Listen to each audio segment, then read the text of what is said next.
Odium, the Dead Saga. Written by Claire C. Riley. Narrated by Jennifer Riley. Chapter 1. Fear. Fear can make people do crazy things. Maybe that's what makes me step forward and say something? Maybe. On the other hand, maybe it's the injustice of it all. She doesn't deserve this treatment. Their treatment. None of us do. But like I said before, fear can make people do crazy things. A once upstanding member of the community will quite willingly bash your brains in. I know this to be true. I have lived it, have seen it, and have breathed it for the past 2 years? 3 years? God, can it really have been 3 years already? No, surely not. The years go by so slowly yet so quickly all at the same time, and I've lost track now. Constantly feeling the icy grip of death upon her neck will do that to a girl. I have had enough now, though. Enough of death, enough of being bullied and ordered around, and enough of the torment. I thought the debtors were what you had to fear the most. I was wrong. My stomach rolls in fear and panic, bringing me back to the present. She can't be more than 13, with a tall, lithe body, short strawberry blonde hair, and cute as a button features. Stop! I look around, unsure of who has just spoken. Upon realizing that it was me, I clamp a hand firmly across my mouth in an attempt to seal in the rest of the sentence. If I could kick my own ass, I would. Lee turns to look at me, his eyebrows furrowing at my interruption. I look around and realize that the gathering crowd has stopped their gawping at the young girl. Now they all stand and stare at the crazy woman who has opened up her big mouth. Stupid, stupid me. His grip tightens on her shoulder, his top lip rising in a crude snarl. He isn't the man he used to be. That much is clear. None of us are the same anymore, though Lee seems like more of a dick than most. Lee turns back to the young girl, seemingly dismissing my request for him to stop. You have been found stealing more than your allocated ration. You are therefore sentenced to life outside of our protective walls. Our community will no longer support your kind. Your kind? What the hell does that even mean? Her eyes stray to me, a pleading look set in them. You are now banished. His words cut her like an axe through wood, and she collapses to the floor with a howl of fright. This can't be right. She's just a child. 2 men step forward and grab her by the arms, pulling her up to stand. You will leave immediately. His words ring in my ears with finality. You cannot collect your things. You cannot say your goodbyes. You cannot and will not escape your punishment. You can't do that. My voice is quiet. My words almost whispered for the fear of what I know will happen if I speak up. But I have to. I can't let this young girl die. Someone has to stand up for her. Someone has to stand up to them.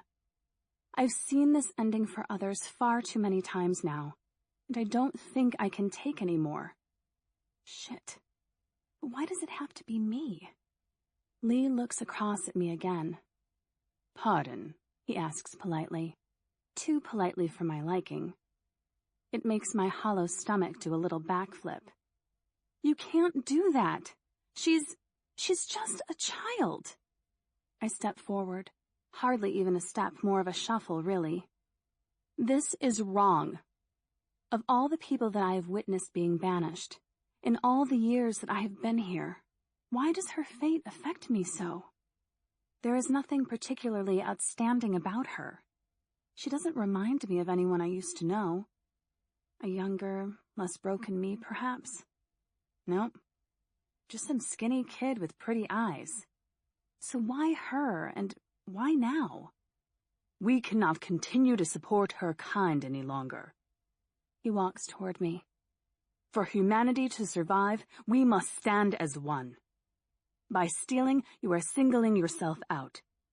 I am thinking of us all. Her kind will kill us all if the others don't first. My heart skips a beat at his last words. The others. Yeah, they'll kill us if they get the chance, but still. I don't see you starving to death. My eyes narrow at him. In fact, even the pigs are better fed than us. I run a hand across my ribs. His eyes widen at my obtuseness, and I'm surprised that he doesn't give me a nice backhanded slap to go with his fishbowl look. The crowd gasps at my boldness, and I glance at them with a roll of my eyes. And what do you mean, her kind? She's one of us, not a debtor. I continue bitterly. Thieves, he spits back. I look at the stale half-loaf of bread, now covered in dust and dirt on the ground. My stomach rumbles all the same. I'm always hungry these days. We all are. How did we even get to a place where people are hungry and begging for scraps from the rulers of this pitiful town, and yet bread is allowed to go stale? I can't fathom this madness. Her life for some bread. She's not a thief, she's a child. My voice cracks on the last word, and I clear my throat and say it again. A child, Lee. He lowers his head, appearing to consider my words. The crowd has grown restless. I look at them. Some I consider acquaintances, not friends. No, I can't and won't have friends anymore. It's much too dangerous to have friends in this world. Friends get you killed, or they die. Neither scenario sits well with me. Either way, I wouldn't ever want any of these cowards for my friends. They'd sooner sell me for food than stand by my side. The crowd mumbles and shuffles, whispering to each other. Scared. That's how they all look. Scared and pitiful, and here I am hating on them. I don't think these things because I'm being cruel, though. These are just the basic facts. All the people watching the scene play out are much too thin, their skin is dirty, and their clothes are threadbare. Each one of us is frightened. But that's life these days. The more fear you hold, the more control people like Lee have over you. Their eyes won't meet mine, and I can't make out what they say. Do they agree with me? Surely they must know that this is wrong, sending yet another civilian to die. Or are they as bloodthirsty as he is? Because he must be bloodthirsty to do this. Blood and death. That's what it means to be sent over the wall and away from our town. Blood and death. Our wall is 50 feet high, give or take, and made of steel, stone, and whatever else was available when it was first built. Our wall is the toughest yet, and it is all but impenetrable, so I'm told. Though I have never seen the other towns or their walls. I was here at the beginning, and haven't left since. The walls strengthening, fortifying, and locking us all inside. All but those in charge. Keep the dead out and the living in. Kind of like prison, but reversed and with dead people. So maybe not actually. I almost shrug at my own thoughts. Over the years, the walls have been compacted further still with a cement-like substance to fill any holes, and to thicken their outer shells. Yet, for walls that are supposedly here to protect us from the outside world, I have seen more horrors within them than I would care to recollect. It's Nina, isn't it? Lee finally looks back up at me, and I break my reverie and lock eyes with him. He is a cold-hearted bastard. Yes. My hands ball into fists in my pockets to stop myself from shaking, and if I'm totally honest, to stop myself from bitch-slapping him right across his creepy old face. I don't like this any more than you do. But you have to understand that without the bread, the pigs do not have enough food to live. Without the pigs, we do not have enough food to live. We breed them to feed us, and to use as bait for when we send out our scavengers beyond the walls. Without the pigs, we would be in a much worse scenario than what we are in currently. and we would most likely starve. Therefore, she is condemning us all to death. He looks to the crowd. All of us. His arms open wide and gesturing, almost godlike. As if there isn't enough to fear in this new world. The crowd nods and agrees. Fear. Fear is the biggest weapon now. Oh, and the army of dead, of course. Yeah, they're pretty badass, too. No, that's not what I was doing. I was just hungry. I thought it was going to be thrown away. I thought... The young girl cries louder. I just didn't think. She wails with wide, frightened eyes. She seems suddenly much younger than her teenage years, like a babe in arms. As she cries and begs for forgiveness, Lee turns to her with a sympathetic frown. My dear, that is the problem. You didn't think. If everyone acted that way, we would all perish. You are a thief. You have admitted so yourself, and with that in mind, I will not alter our strict laws on this matter. He turns to the crowd. Let this be a lesson to anyone who thinks they can steal from me. His eyes shift before he corrects himself. From us. Asshole. The two men holding her begin to drag her away, with Lee following behind. I, it seems, am being ignored.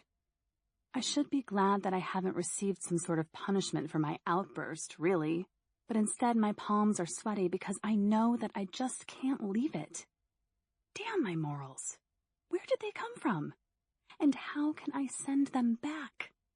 I think I get it now. Why I want to save this girl. I want to escape with her.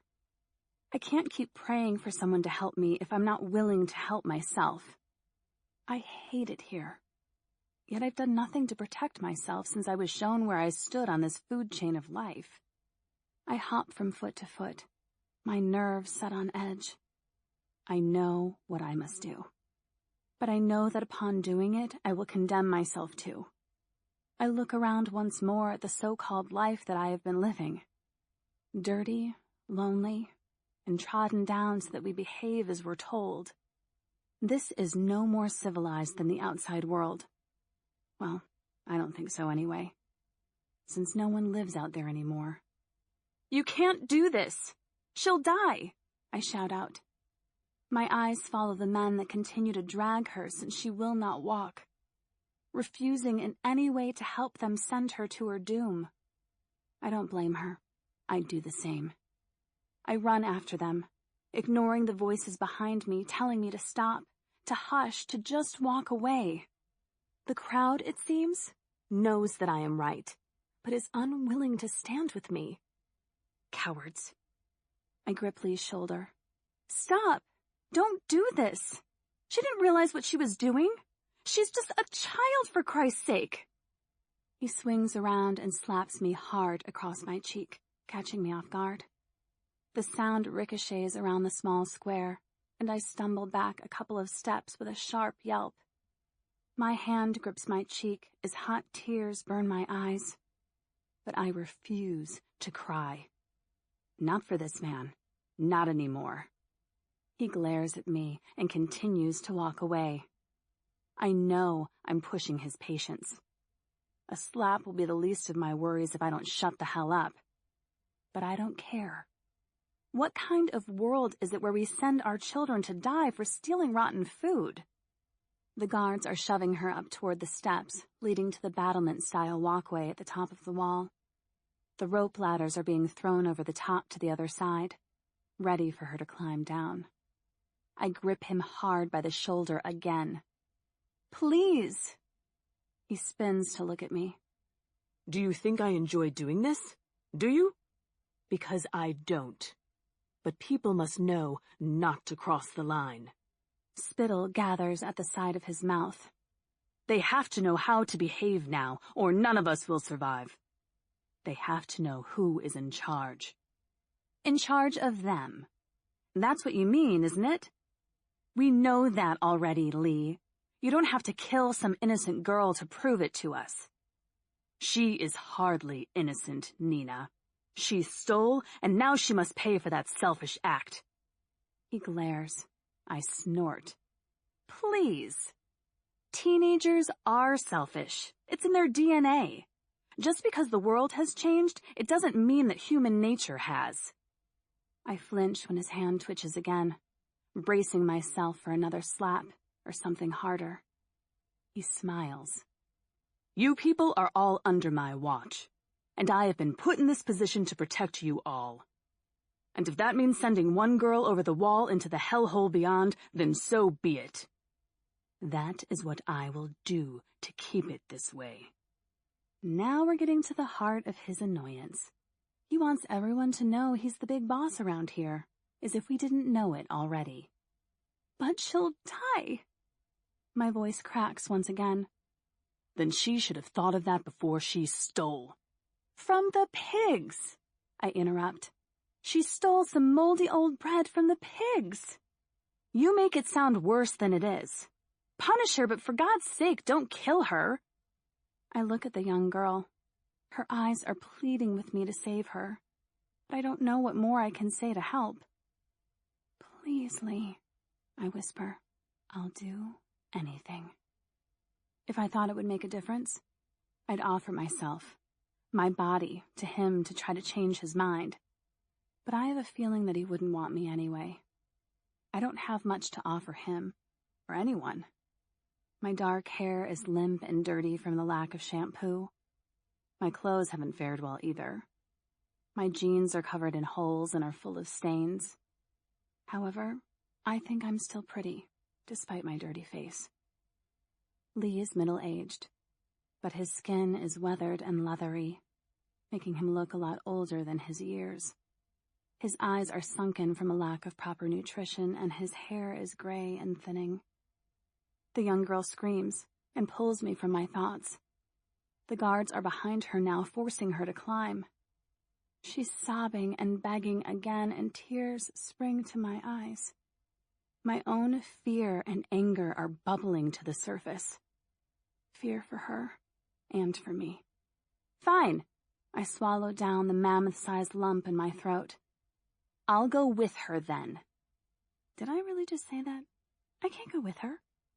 Lee stops and turns to me once more, confusion furrowing between his brows. Do you know what you are saying? I wonder what he used to do, who he used to be in his previous life. Life without the others. Without the walls, without the fear of everything. It seems like a lifetime ago now. I bet he was a lawyer. Everyone hates lawyers. And he seems to be the type of person people would hate. I know I do. I look at her again. She's crying for her mom, but her mom can't hear her cries now. Her mom is zombie chow or a zombie. Shit, who knows? My blood thumps in my ears, and I know I am more than likely killing myself by doing this. I have no training and no skills.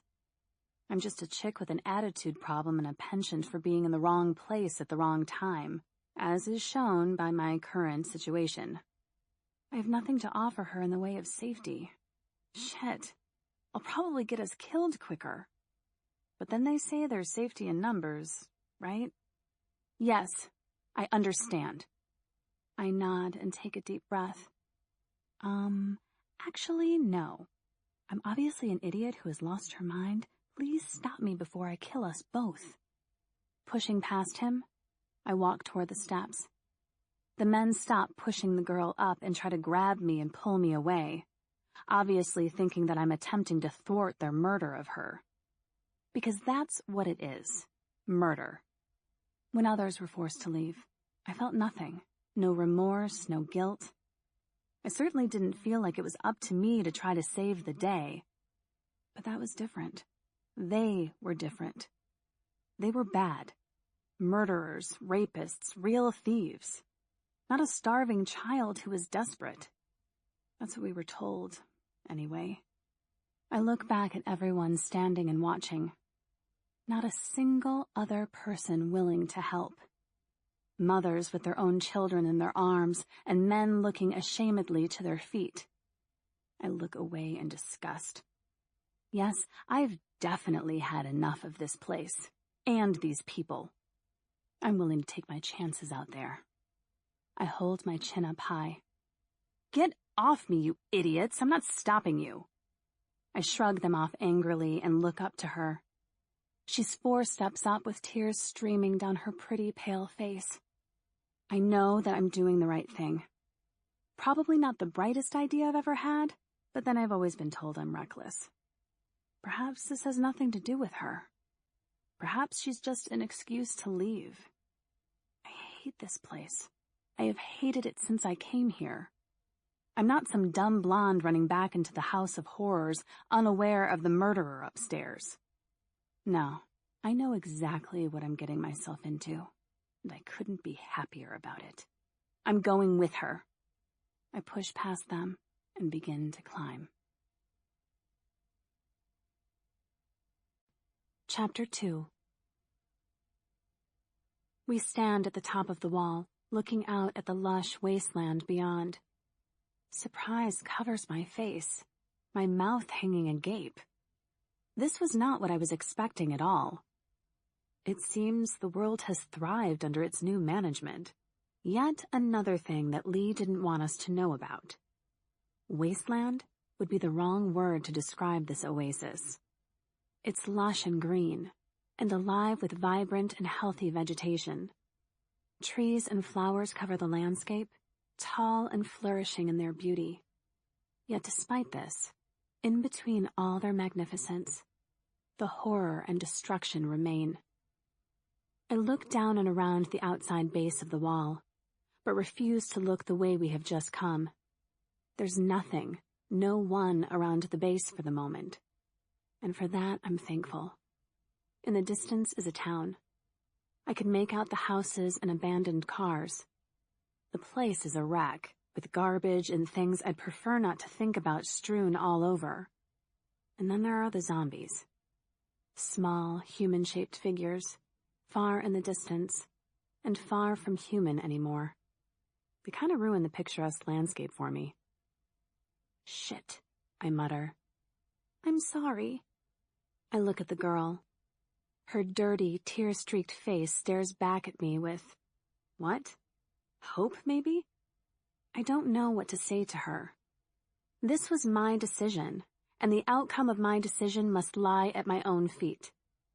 Don't worry about it. I hated that place anyway, I reply. I am, though. I mean, you could die because of me. Her eyes go wide at the thought. Yeah, thanks for that. I look away. Would I still have left if it had been a more forgiving place to live? Probably. It's all well and good trying to keep your moral compass facing sky high, but that isn't going to stop me from getting eaten. There are no free passes here. No pass and go, and no collecting $200. Not that money is worth anything anymore. No. There is only blood and death. And I can't let her live with my death on her conscience if that happens. I was thinking about leaving anyway, I add on with a shrug. I know we need to start climbing down the other side before Lee starts throwing things at us, or whatever the hell they do when people refuse to climb down. But I need to formulate a plan of some sort. If we climb down without a plan, we're screwed. Hell, I guess we're screwed anyway, since I know nothing about survival other than don't get killed. What's your name? Her voice makes her sound younger than I believe her to be, soft and childlike. Nina. Yours? My parents used to call me Emily Rose.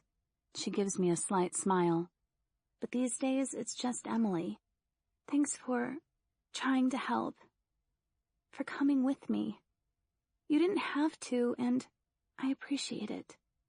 Her voice is quiet, her words mumbled. I'm not a thief. Not normally. Her cheeks flame. Like I said, don't worry about it. I shrug again. I lift a leg over the top of the wall and shuffle myself so that I'm sitting astride it cowgirl style. If only this was a horse, then I could ride away into the distance and forget all this stuff. Shit. I wonder if there are even any horses left. Emily does the same, her sad eyes staring into my face for some clue as to what we are going to do. Now that it's actually come to this, sitting atop the great freaking wall of China, watching the desolate city in the distance full of monstrous things, I realize that I'm actually pretty pissed off about it all. I'm pissed off at Lee and his so-called rules of the new society. I'm pissed off at all the other people for not intervening in some way. Hell, I'm pissed at her too. Emily rose. I used to live over there. She points a hand over to the city with a vague smile. Yeah? Yeah, maybe my house is still there. She looks at me with a spark of optimism. Her limp hair clings to her neck, and despite the warm sun that beats down on us, she looks chilled to the bone. It probably is, I say, and she smiles wider. But it's more than likely going to be overrun with zombies. I stick a giant pin in her cheery red balloon and watch her happiness float away. I feel like a real bitch, but ho-hum, so is life. Especially recently. We need to get going. My eyes make out a bunch of cars. Looks like it was a huge 20-car pileup at one time. There could be zombies amid the wreck, but I haven't seen any movement yet. Perhaps all the zombies have skipped this side of town for lack of food. We all know that zombies are herbivores, right? Ha! Yeah, exactly. Zombies are distinctly carnivores, and this place is crawling with vegetation. So maybe there's just nothing left for them to eat around here.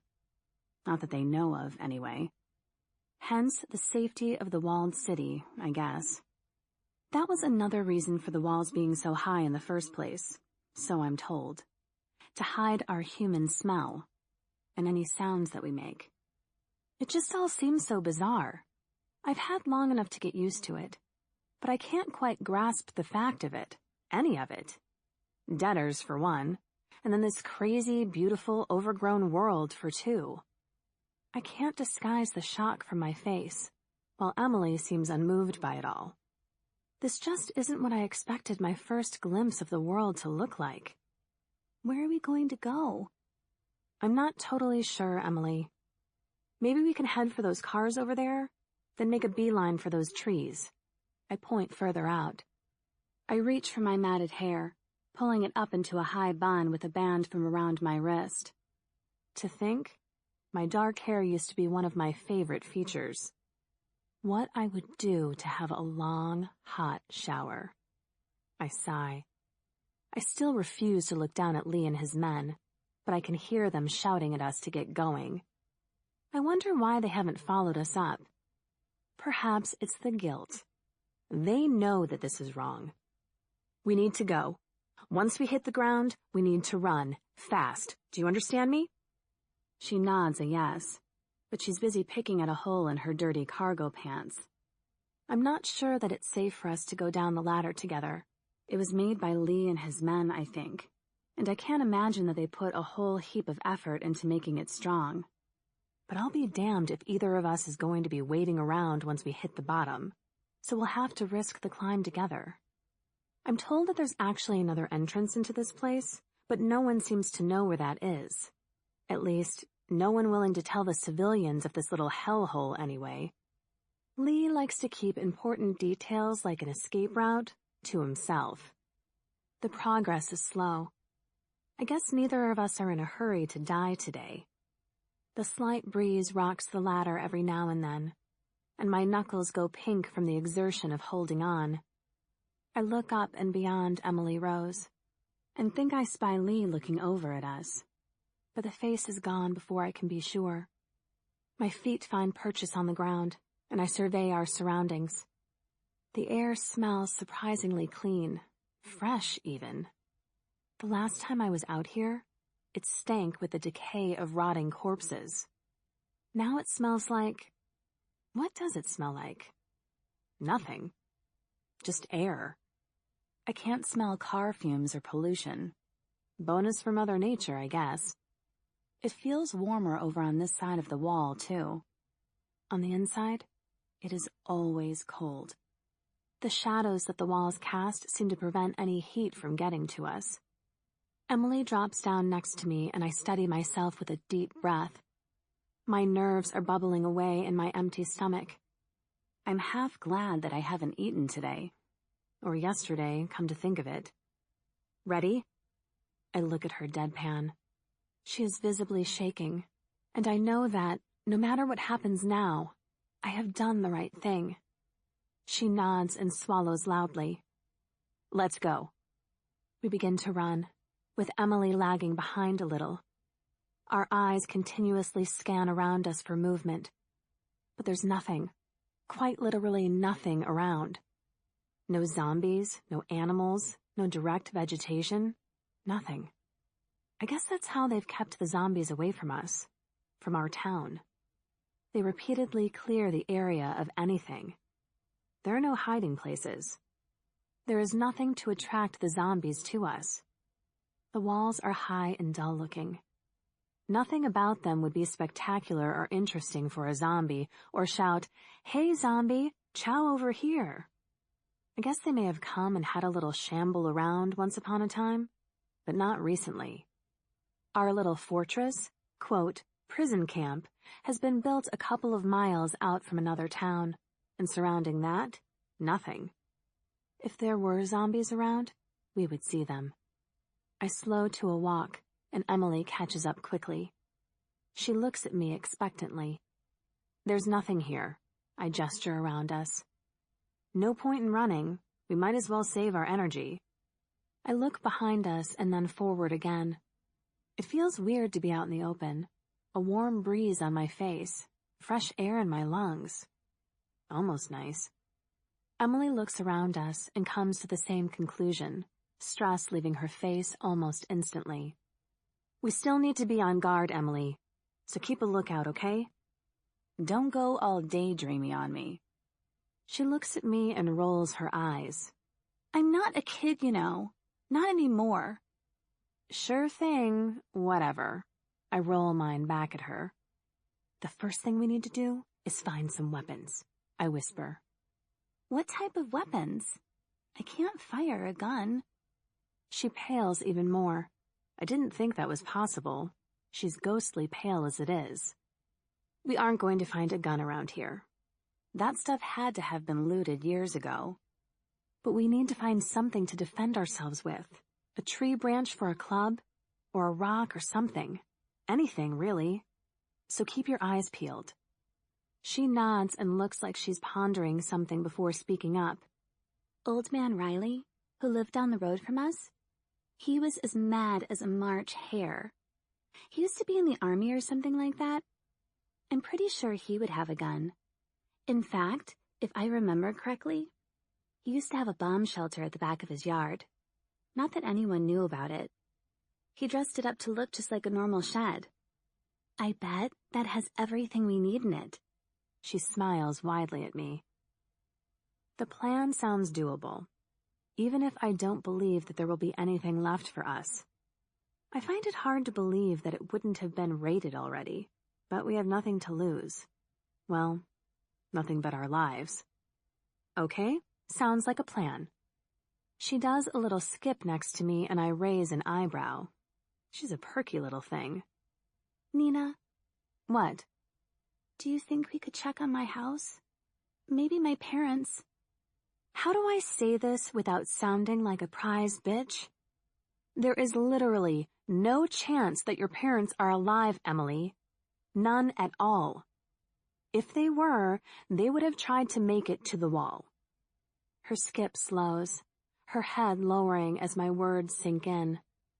I can't believe that she would be so naive to think that they would be there. Alive, even. We are about 100 yards out from the cars now, and have been walking for a good half hour. The road is starting to clutter with luggage and whatnot strewn around. Bushes are scattered along the edge, too. I panic upon the realization that they would be a perfect hiding place for any zombies. But thankfully, I can't hear or smell anything that resembles the dead. I look at some of the luggage as we move through it. Old clothes, photos. I swear I can see a yellow polka dot bikini. Christ, what was that person thinking? We finally reach the cars. I gesture with a finger to my lips, and Emily nods. Her smile is gone, and to be fair, the girl looks serious and ready to kick some zombie ass. With what, though? I'm honestly not sure. I'm more inclined to hide and then run for it. But you know kids always think they know best. We crouch down in front of the first car to listen. I try to turn on my spidey sense, but I guess my superpower isn't working today. If only. Peeking around to the bottom of the car, I don't see anything. Just more crap all over the road. There are old brown bloodstains all around the place, but no body parts. I guess that's a bonus. We shuffle between the cars, checking under each one for zombies and wait. It's clear as far as I can tell. We peek in through the car windows as we creep past. There's nothing that we can use on the roadside for a weapon. I can only hope that there's something inside one of the vehicles. I'm not expecting to find anything, really. This must be the first place that everyone comes to when they go over the wall. I check the first one regardless. Chancing a quick look, I see that all the doors are closed and there are no bloodstains on the inside, which is a good sign. However, when I try to open the door, I realize that it's locked. I don't want to smash any windows and draw attention to us. Besides, there doesn't seem to be anything inside worth taking, so we move on to the next one. This car is painted a dull red color, which does nothing to improve my mood since red reminds me of blood, and blood reminds me of... well, it puts me in an even fouler mood. When I look inside, I see that the windows are covered with dried blood smears in the shape of handprints. I shudder when I see a baby car seat in the back, filled with sludge, and I lower myself back to the ground. I can't think about things like that now. I've contained my emotions for months and kept strong. I take a deep breath and raise myself back up slowly, coming face to face with Emily on the other side of the glass. I start and fall back on my ass. She's climbed inside the car and is looking out at me with another one of her cheery smiles. I feel anything but cheery. I mouth to her to get out, and she rolls her eyes and continues rooting around. Typical teenager. They never fucking listen. Her head pops back into view with a smile, and she holds up a penknife for me to see. I nod my approval. It's small and rusty as shit, but it's something, I guess. And something is always better than nothing. However, my attention is diverted to something else. A smell. My stomach clenches in anxiety. It's the smell of the dead. Chapter 3. I look around us frantically, my heart beating at an insanely high speed, and I wonder if maybe I'm having a heart attack. I clasp a hand to my chest, feeling my racing heart going wild within it, and take a couple of slow breaths. Breathe. Just breathe, Nina. I peek around the corner of the car, expecting to come face to face with a deader, but there is nothing. Yet I know there's something here, somewhere. I plead with my ears to find the noise that shouldn't be there, the one that stands out from the rest. I need to see the abomination before it sees me. There. A scrape, a low thump, a moan. Now that I've heard it, I feel stupid that it took me so long to hear it in the first place. Yep, something's here with us. I grit my teeth, slide to the other side of the car, and peek around it. Still nothing. Shit! Where the hell is it? The stench is getting worse, and it's all I can do to stop myself from praying out loud that there's only one. We may have a chance with one. Any more, and we're dead. I hope that Emily's heard the noise and is hiding. The last thing I need is her jumping out and drawing attention to us. I crouch in front of the car and peek up through the windshield right through the car out the back window. There it is. I look at everything but its face. It's the faces that haunt me the most. A singular rotting deader is lurching our way. I assume that it has no idea we're here yet, since it seems to be minding its own zombie business. Emily peeks up. Her face puckers into shock and fear, and she ducks back down. Good girl. Perhaps we can hide from it. If it doesn't know that we're here, then it might just keep on walking. I fall to my knees and slide myself under the car as quietly as I can, though every noise my body makes on the ground sounds like a fireworks display being set off. I can almost imagine the giant red arrow pointing at my location. She is here. Dinner is served. It's reached our car, but its feet continue to make their slow shuffle past us. One foot is broken at its ankle, and only hangs on by dried-up brown tendons, hence the thump and slide, I guess. I shudder and look away from the sight. That foot is not going to be on for very much longer. My nose is to the ground, like a hound dog on a hunt, as the shuffling moves past. Finally, I can take a breath.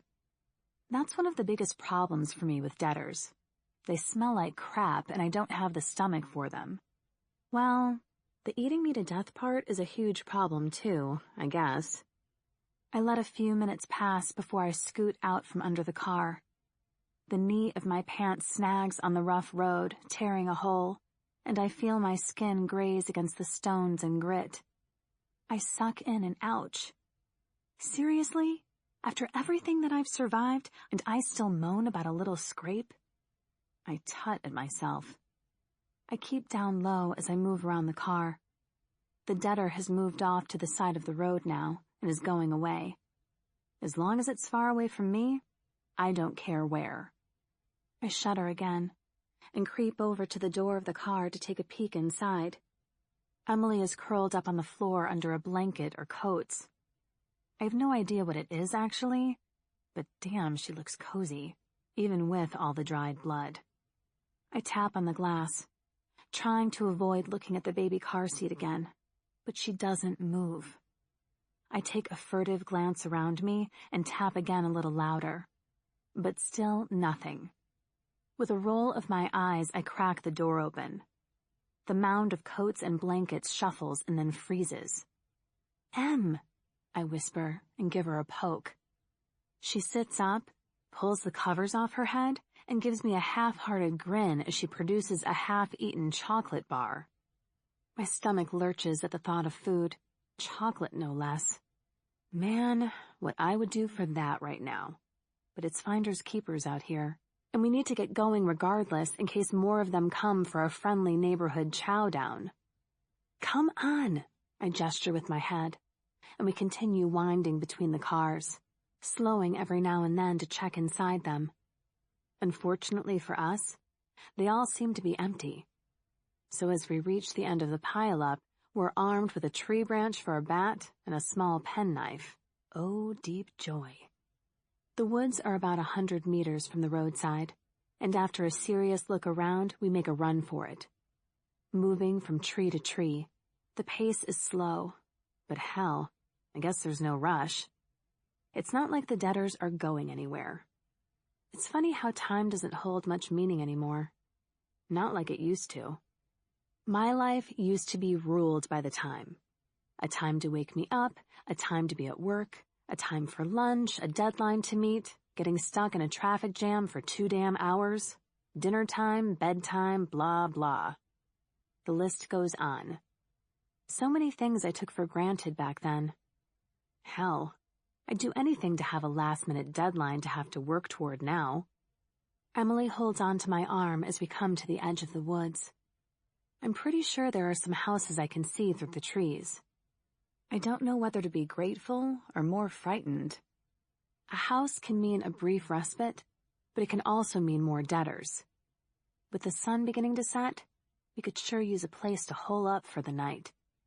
And considering our weapon stock consists of what is basically a stick and a blunt butter knife, I'm not sure we'd fare too well in a zombie battle. By the smell of things, I'm damn sure some of the evil dead are nearby. I wrinkle up my nose and gesture for us to go.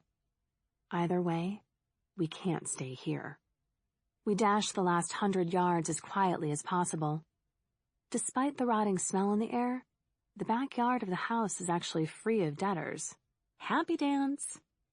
We skirt around the outside of the house, keeping as quiet and as low as possible.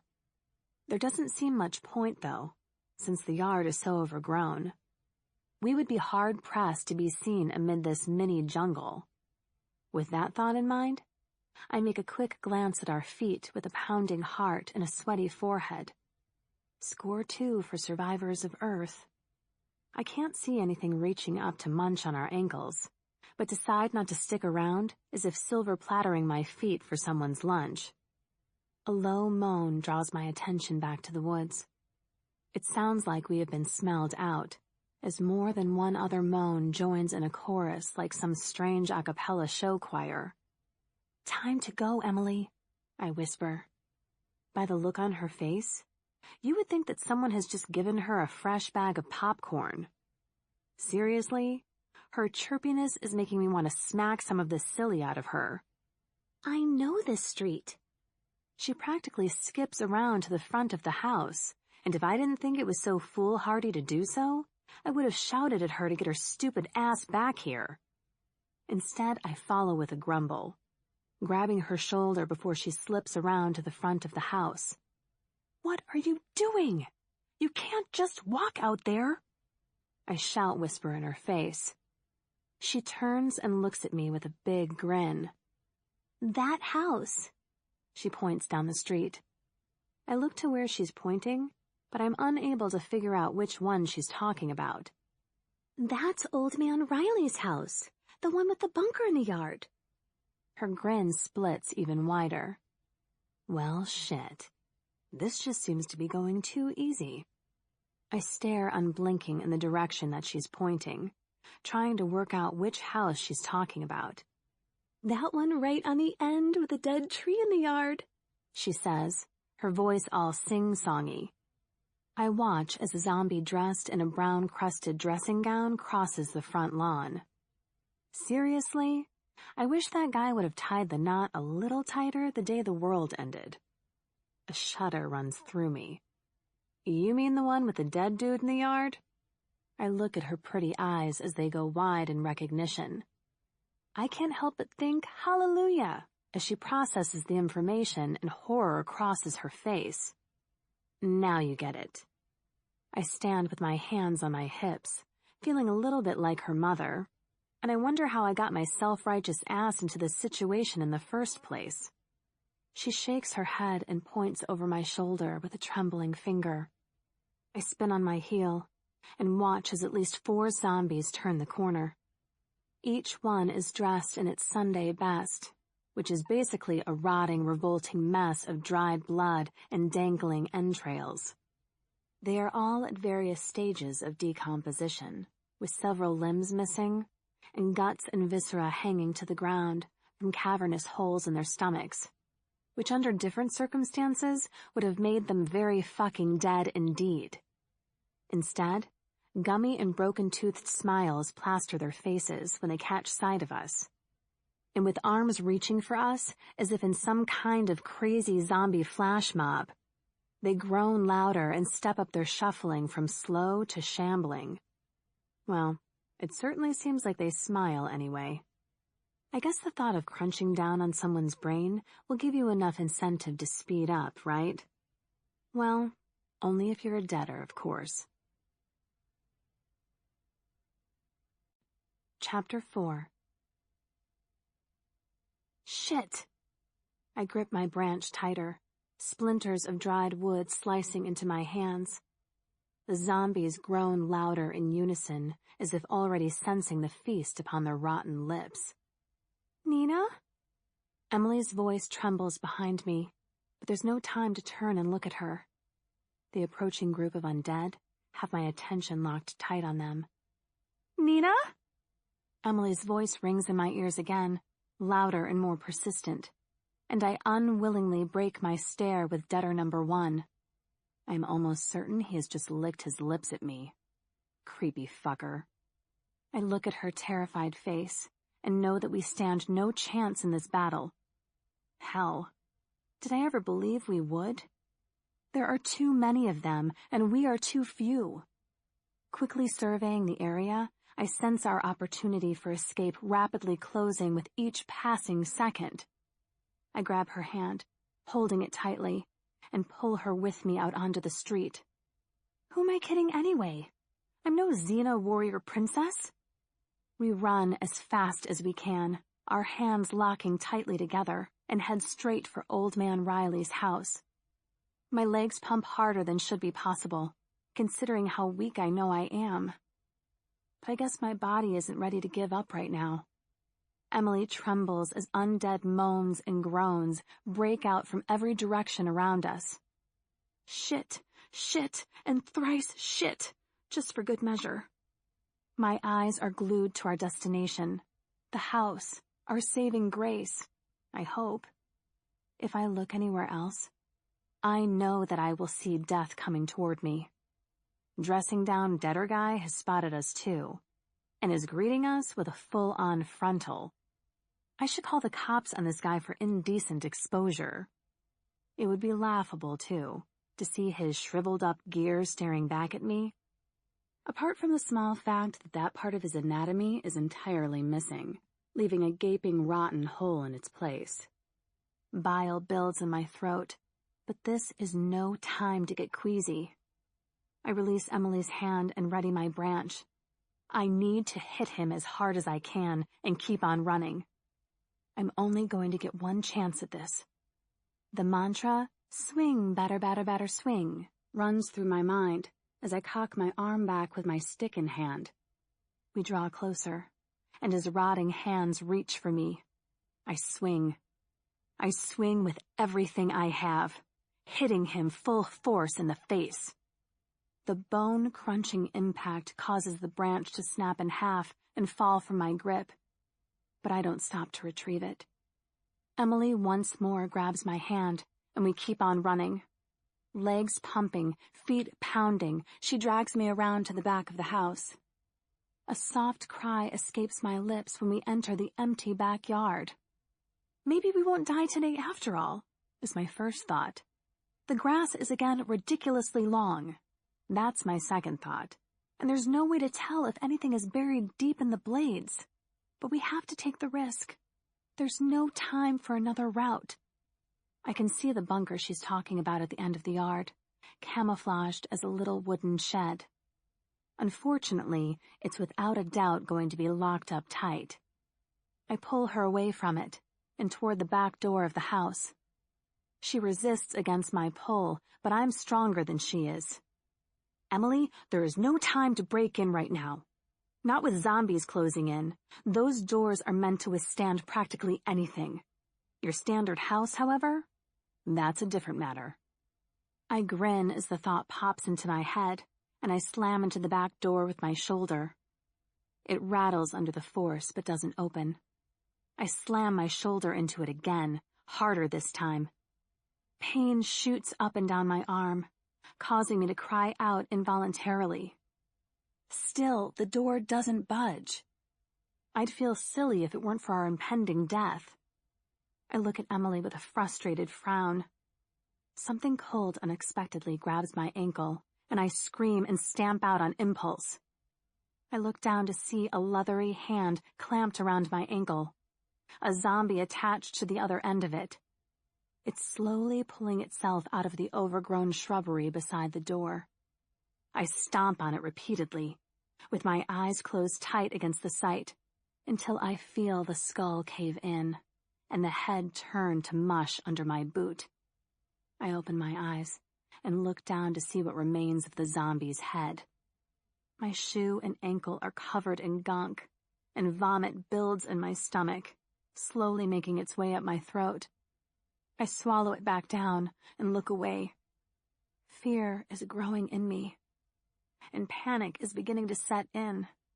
The cold mush around my leg isn't helping me calm down either. My breathing is once again rapid, my eyes quickening, scanning the yard for any more of the ground dwellers. I can't breathe. They're coming. They're coming. They're coming. A sob escapes my lips. I want so much to be tough. But I'm just a girl who likes shoes, goddammit! What do I know about survival? I look at Emily, whose face seems to mirror my own fear. There's no hope. No hope at all. I turn back to the door, resting my hand on the knob, praying to every god that might be listening to make my wish come true. Impulse makes me turn the handle, turning it clockwise. It turns. It turns ridiculously easily. I shove the door open wide and drag us both in, slamming it shut behind us. A small laugh escapes my lips. I can feel it bubbling away below the surface. I want to slap myself silly for not trying the handle first.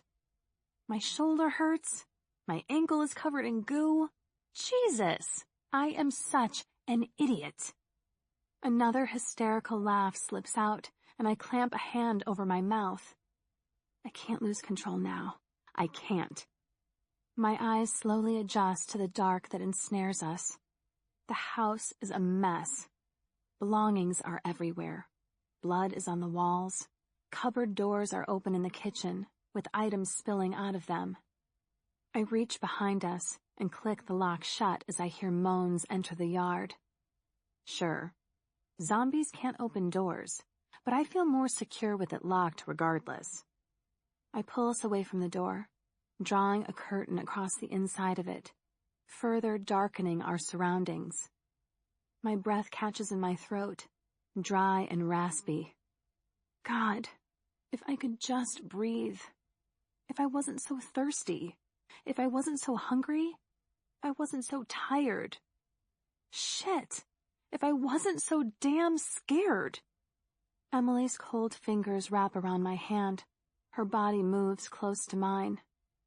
I look at her for a second and wonder what's going on in that head of hers. Probably something similar to my own, no doubt.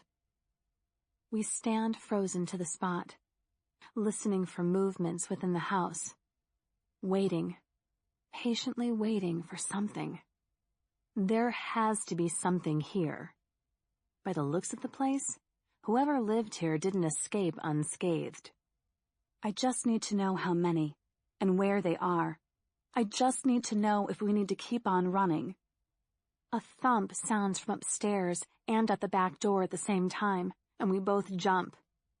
Emily still clutches her silver penknife tightly in her hand, like a miniature warrior. Her knuckles have turned white from the strength of her grip. I want to take it from her and arm myself with something, my own fear taking over, but I can't. I think that she is on the brink of a meltdown. The last thing she needs is for me to take away what she clearly sees as her protector. Wait, I'm her protector. Or I thought I was. Better get on with it then. I move forward as quietly as possible, careful not to step on anything on the floor. Clothes, bowls, plates, cushions, blood. Something glints up at me, and I move a cushion out of the way with the tip of my soggy, bloody foot. A knife stares back up at me. A knife. A huge freaking butcher's knife. I feel a toothy grin spread across my face, and I reach down and grip it in my hand. It's not as big as I first thought, but compared to Emily's knife, it's like the daddy of our little family. Daddy knife saves the day. Yay! Go me! The thump sounds out from above us again, and we move to the foot of the stairs, checking all the corners of the living room as we go. It's not like we really have a choice in the matter. I mean, if there are zombies upstairs, we don't want them catching us unaware.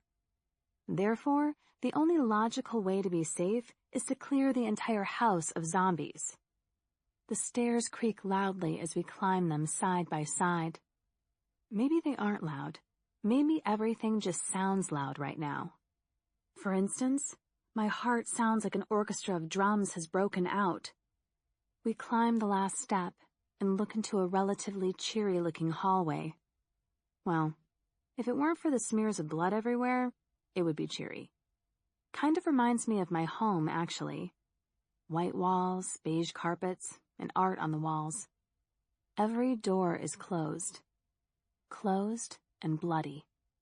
Still looks kind of homey, though. I roll my eyes. Time does that to you.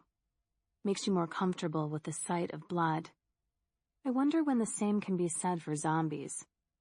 I don't think I'll ever be comfortable around them. We stand waiting patiently for the noise again, but nothing. Emily coughs. It's small and inconsequential, and clearly a purposeful attempt at a disturbance. The noise has the desired effect, creating a stir behind one of the closed doors. I look at her and she shrugs at me with a slight rise of her mouth. A vain attempt at a smile, I guess.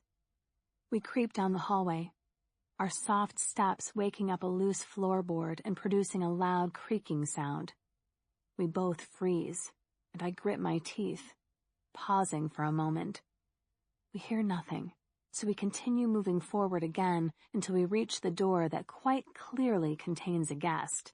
I tap gently on it, and am met with a growling and banging from the other side. We both jump backwards in unison, and I can't help but chuckle lightly. I look at Emily. She's as white as a ghost, but trying to contain a frightened laugh, too. What a great zombie takeout team we make. Chapter 5. We settle in for the night.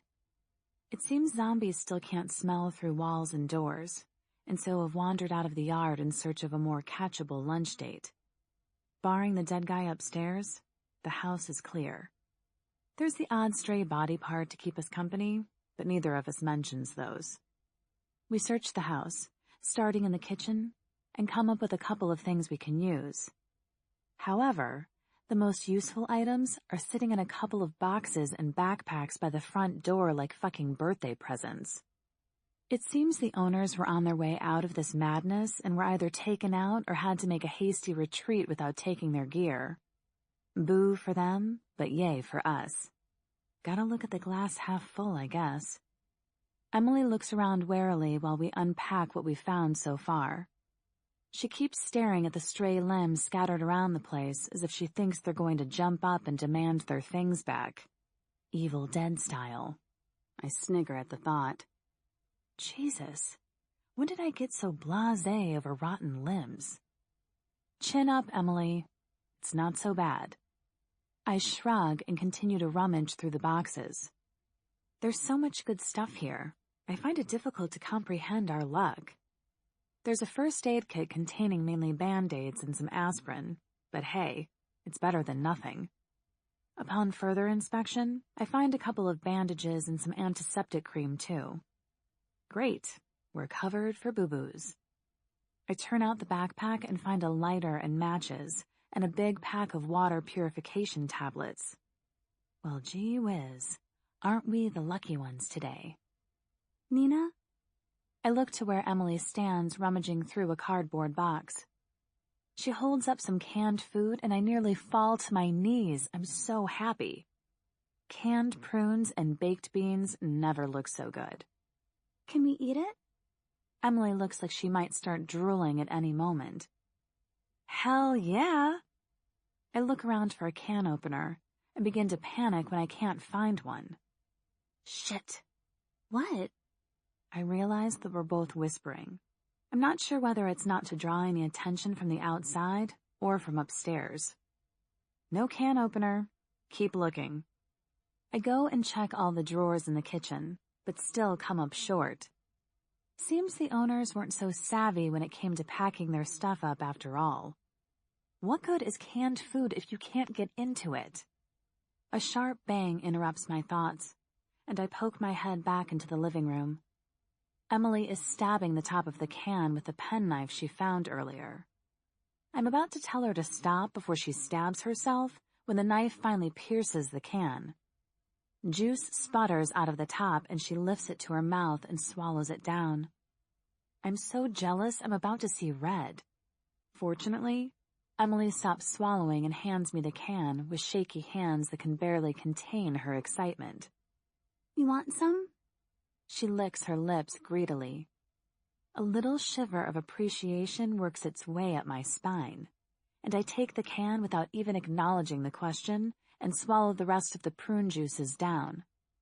I've never tasted anything so good in all my life, and I don't even like prunes. "Where's your knife? I need to get these bad boys out." I take the knife and am about to stab a bigger hole in the can when Emily tells me to stop and hands me a can opener from the bottom of one of the boxes.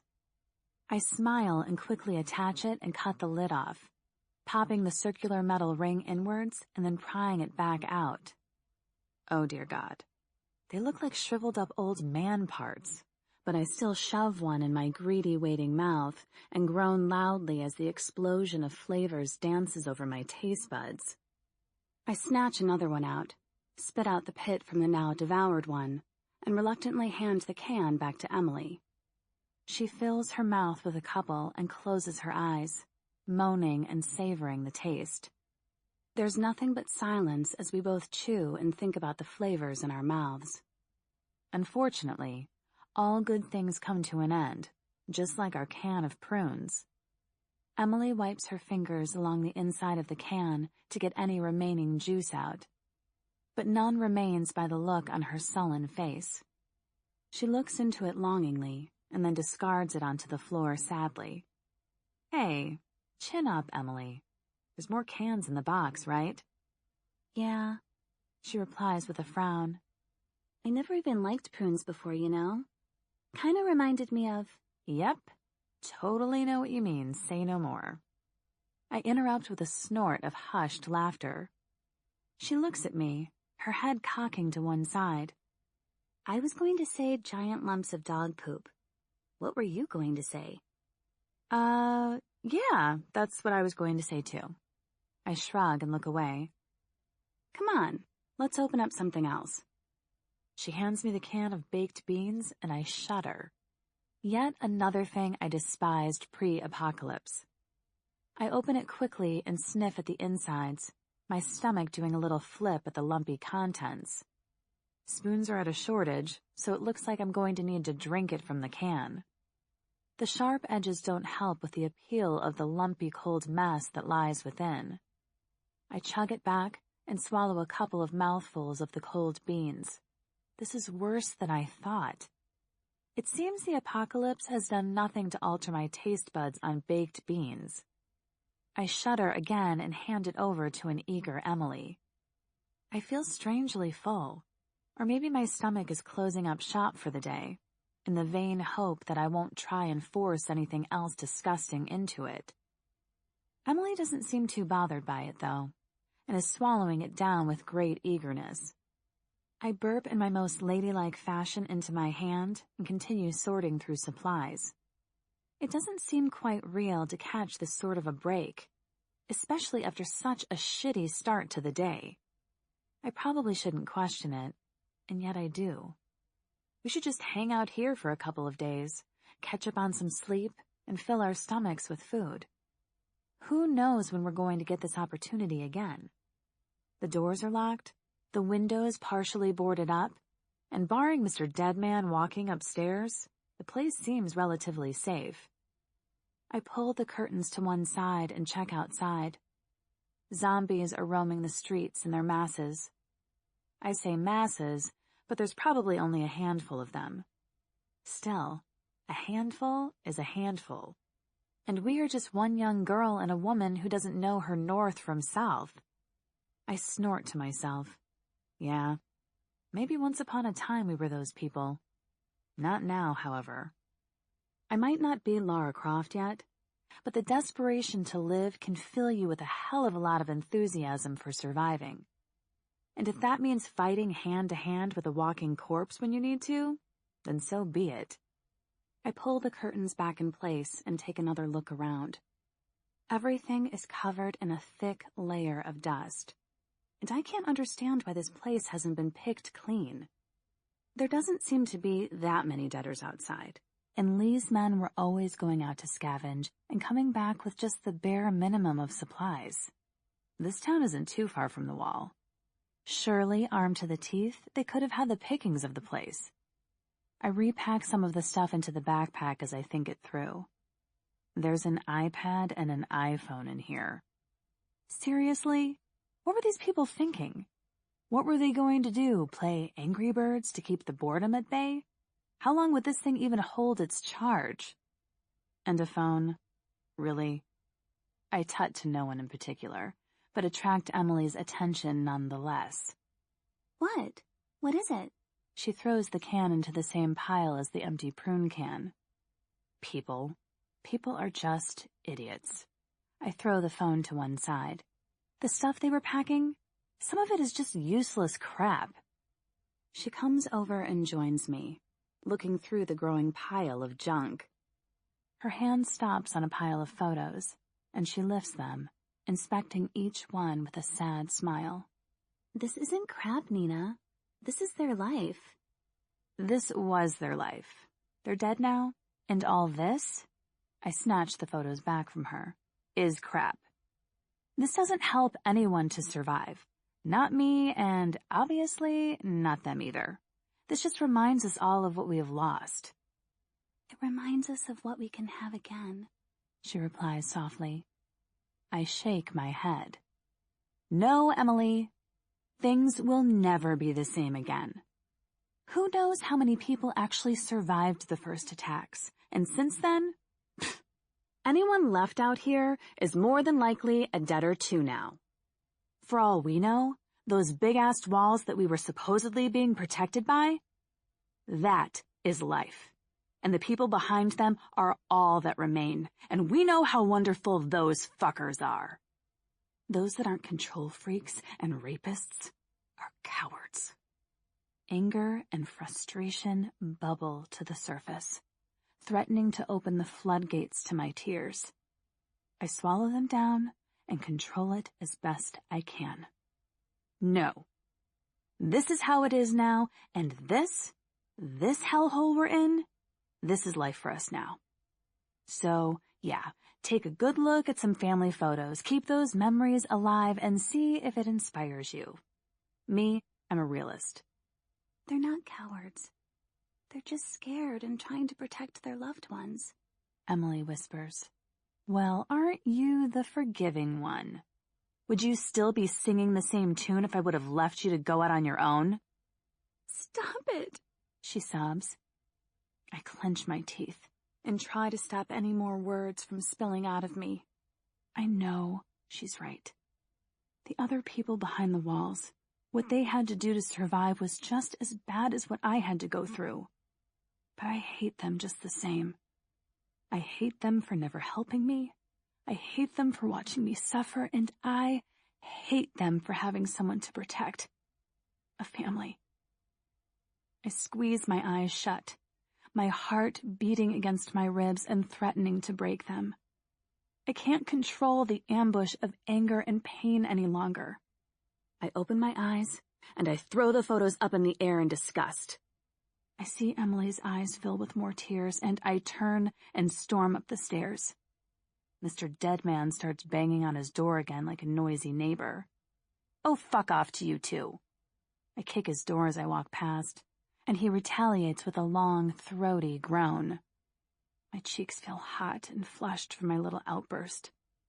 Or maybe it's from the memories of my life, my real life, and not this awful existence, that are swelling to the surface and causing me to freak out. I want to cry. I want to shout. I want to kill something. I have a good mind to storm in on our little friend and kill him, but there's no real point in taking that risk other than to sedate my wayward temper. I sit down on the end of a big double bed and pick up yet another happy photo from the bedside table. The couple in it look happy and in love.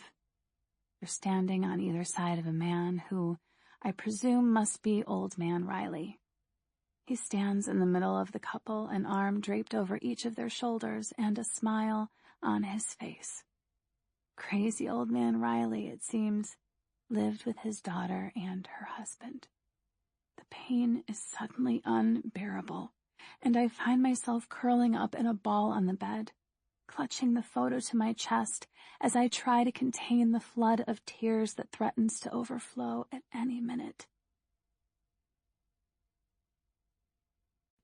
Chapter 6. When I open my eyes, it's dark outside. Shit, it's dark inside. Pitch black. I'm momentarily freaked out until I remember where I am. The house is silent. Even the dead dude next door has gone quiet. Maybe he's gone to sleep. Do zombies sleep? I shake my head. I know the answer to that. No, zombies don't sleep. They don't tire and they don't give up. They're the worst kind of enemy.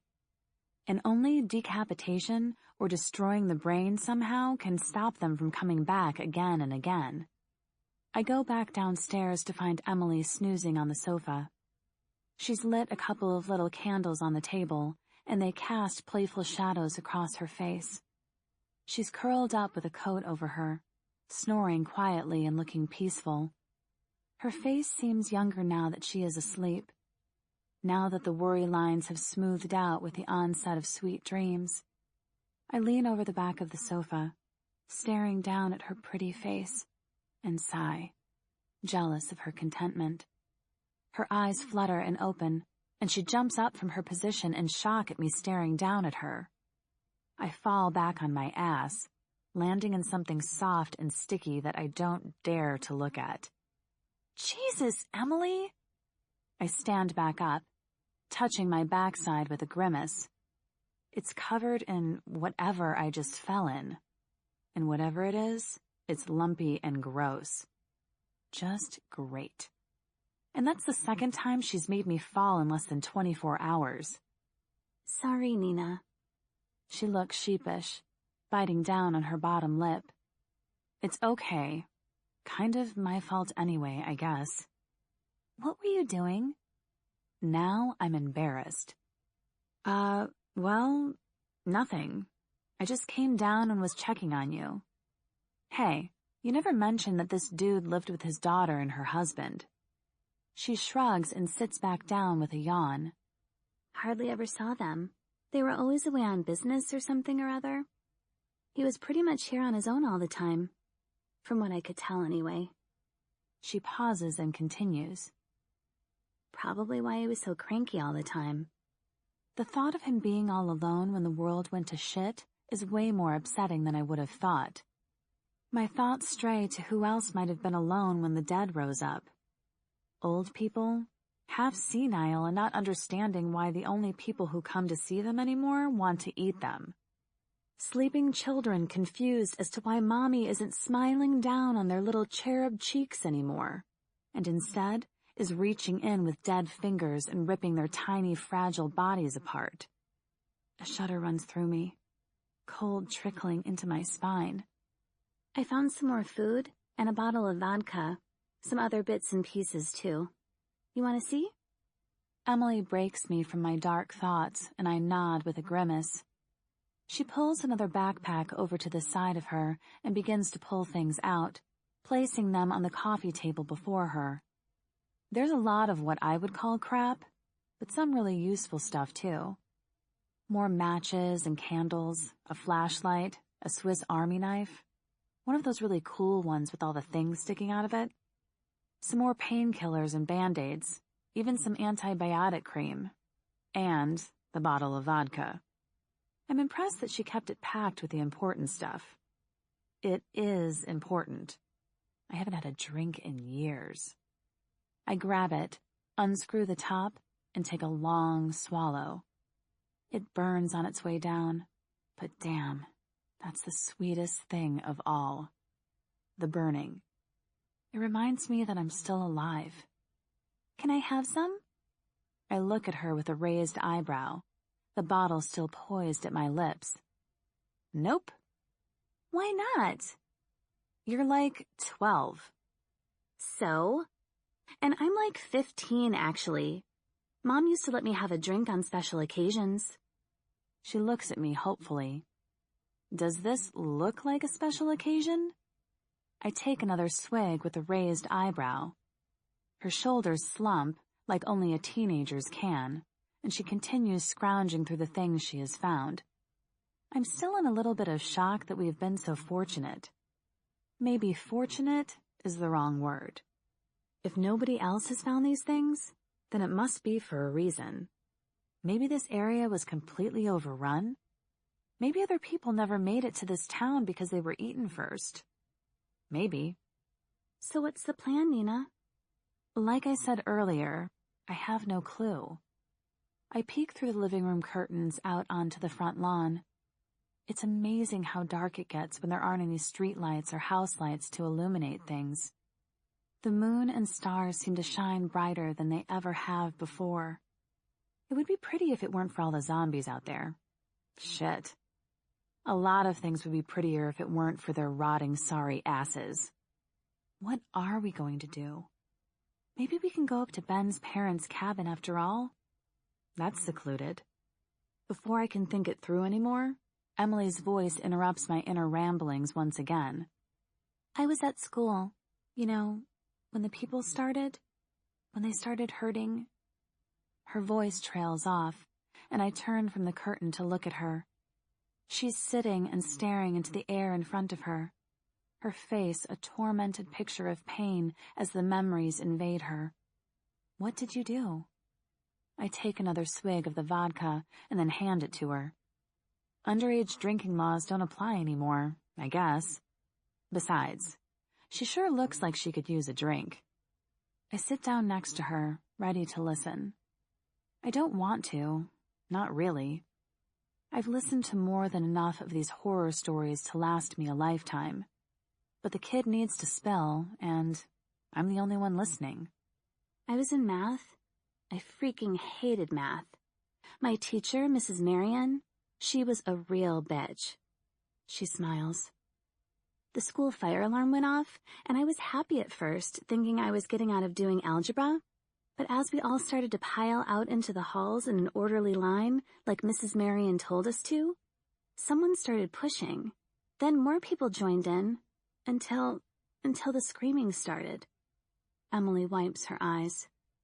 God, there was so much screaming, Nina.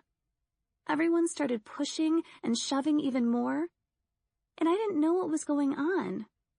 I just ran like everyone else and headed for the tennis courts where we were supposed to line up for fire drills.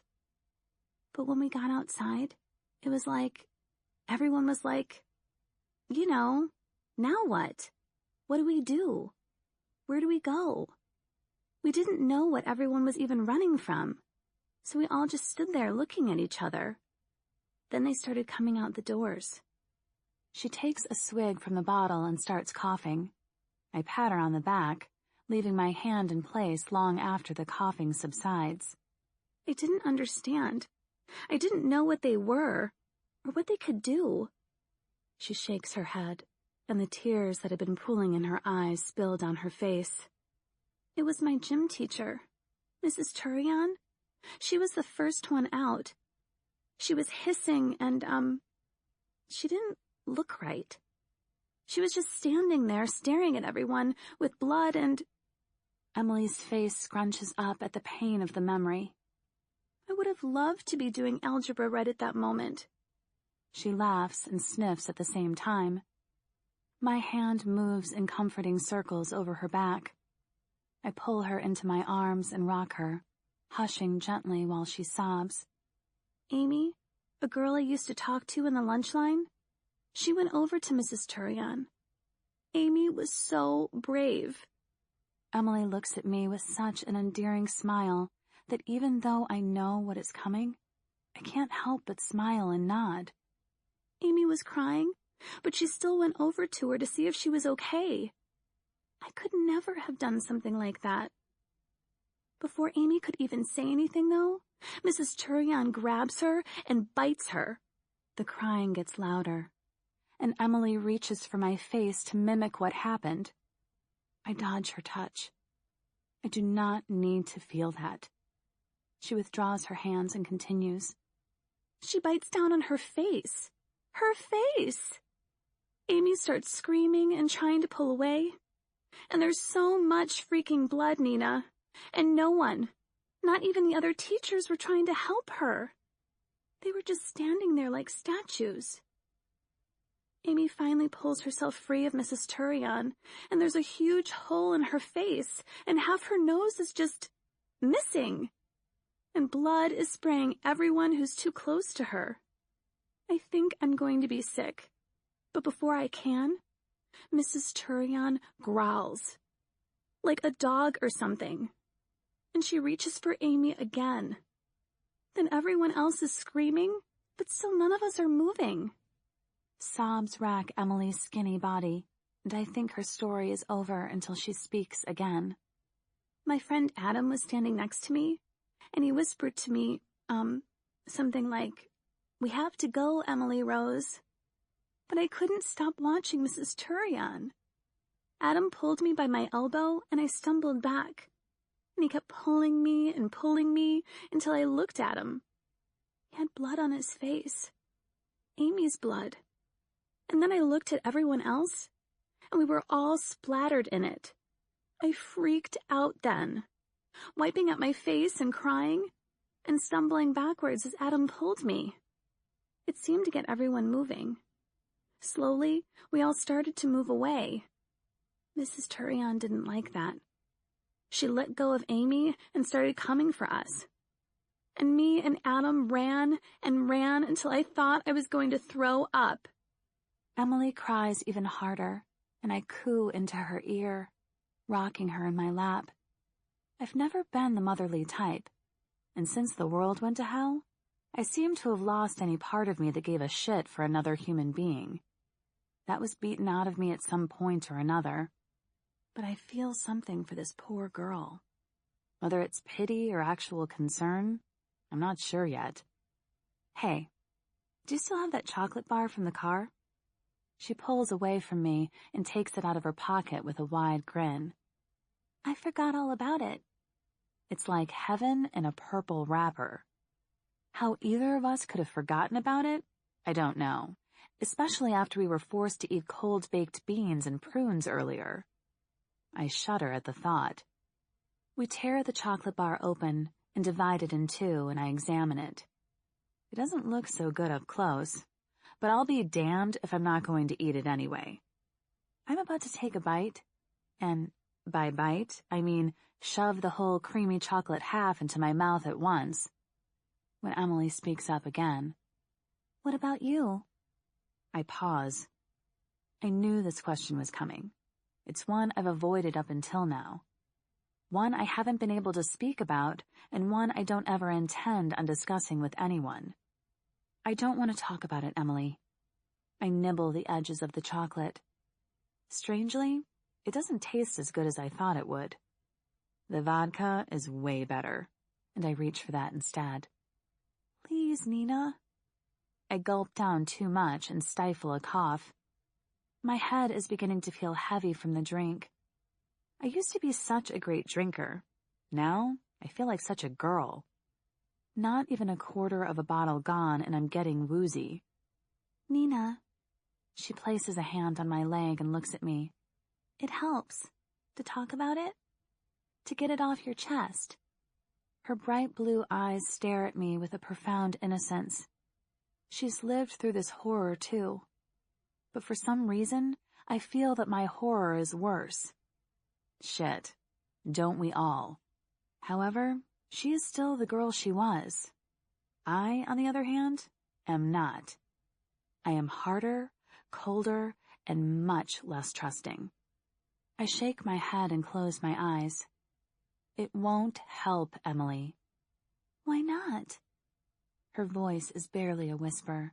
It just won't. Nothing helps. My eyes are beginning to fill up. Jesus, what is it with this girl and making me cry? Nothing for an entire year, then boom, twice in one day. She makes me feel almost human again. Almost. I open my eyes and look at her. I feel a tear sliding down my cheek. I don't want to cry. I don't want to think about it. Nothing will ever help. She frowns at me, her chocolate discarded like mine. Taking the bottle from my hands, she takes another drink. There's no cough this time, as if she's sensing that what I'm going to tell her is bad news, like she's hardening up to the fact that I'm not the goody-goody she thought I was. I shake my head again. I can't talk about it, Emily. I just can't think about... I snatch the bottle back from her and stand up. I'm done with the chit-chat, I snap. I storm into the kitchen, but I'm not sure why. There's nothing here. We checked earlier. But I need the space. Space from her. Space from the memories. You can't just keep bottling it all up, you know, Nina.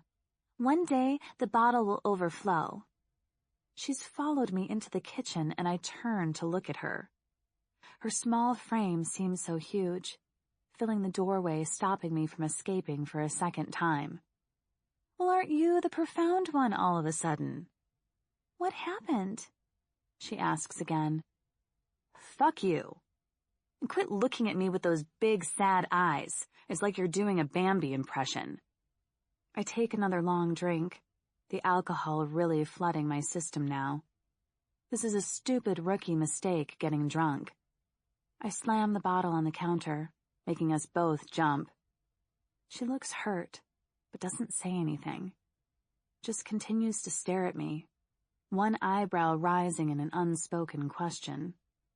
Push, push, push. That's all she keeps on doing. That's all she's going to keep on doing. I huff out a heavy breath. I killed him, I whisper. Who? Ben. I look at the floor, the shame flooding my face as his image appears in my mind's eye, his tortured face begging me to. Who's Ben? He was my husband, and I killed him. Chapter 7. I look up at her, my features hardening once more when I see the sadness on her face. I don't want her pity. We should try and sleep, get some rest for tomorrow.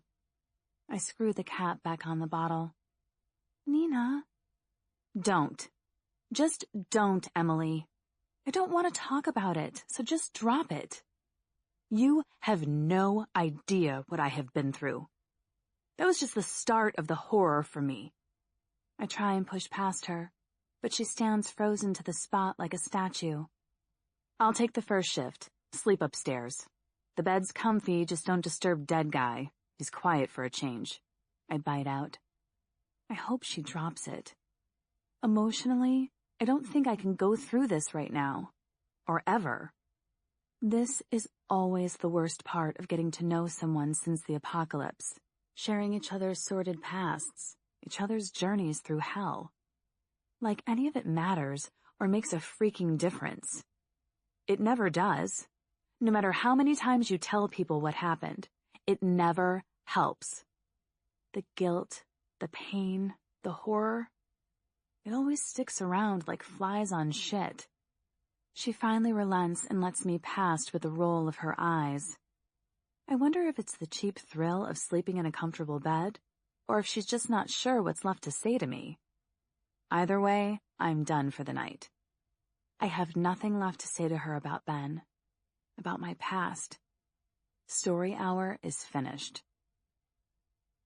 Morning breaks, the light slipping through the aging curtains, and I rouse myself from my dream and sit up with a yawn. Emily's still upstairs, sleeping, I presume. I need the toilet badly, so I dash to the bathroom. I never thought I would take such great satisfaction from sitting on a toilet, but there it is. I don't flush. There won't be any water in the tank, and even if there was, I wouldn't want to attract any attention. It's kind of gross, but back behind the walls, we mainly used buckets, so this is an improvement upon that. I can feel my ladylikeness slipping through my fingers with every passing day. While here, I may as well root through the bathroom cabinets and see if there's anything useful. I don't think either of us checked yesterday. I pull open the door under the sink and move things around. There are lots of shampoos and body washes. Man, what I would do to be able to take a long, hot shower and wash my hair and body? I stink. Everyone stinks these days. Yet this doesn't make me feel any better. Neither does the fact that I know I'm becoming accustomed to it. I don't want Ode to stink to become my natural smell. There are some spare toothbrushes, at which I nearly jump for joy. Tearing open the package, I grab the toothpaste and squeeze out a little of the dried-up substance from within, spit on it to soften it, and scrub my teeth until my gums bleed. Even then, I don't think they are clean enough. These are definitely coming with me.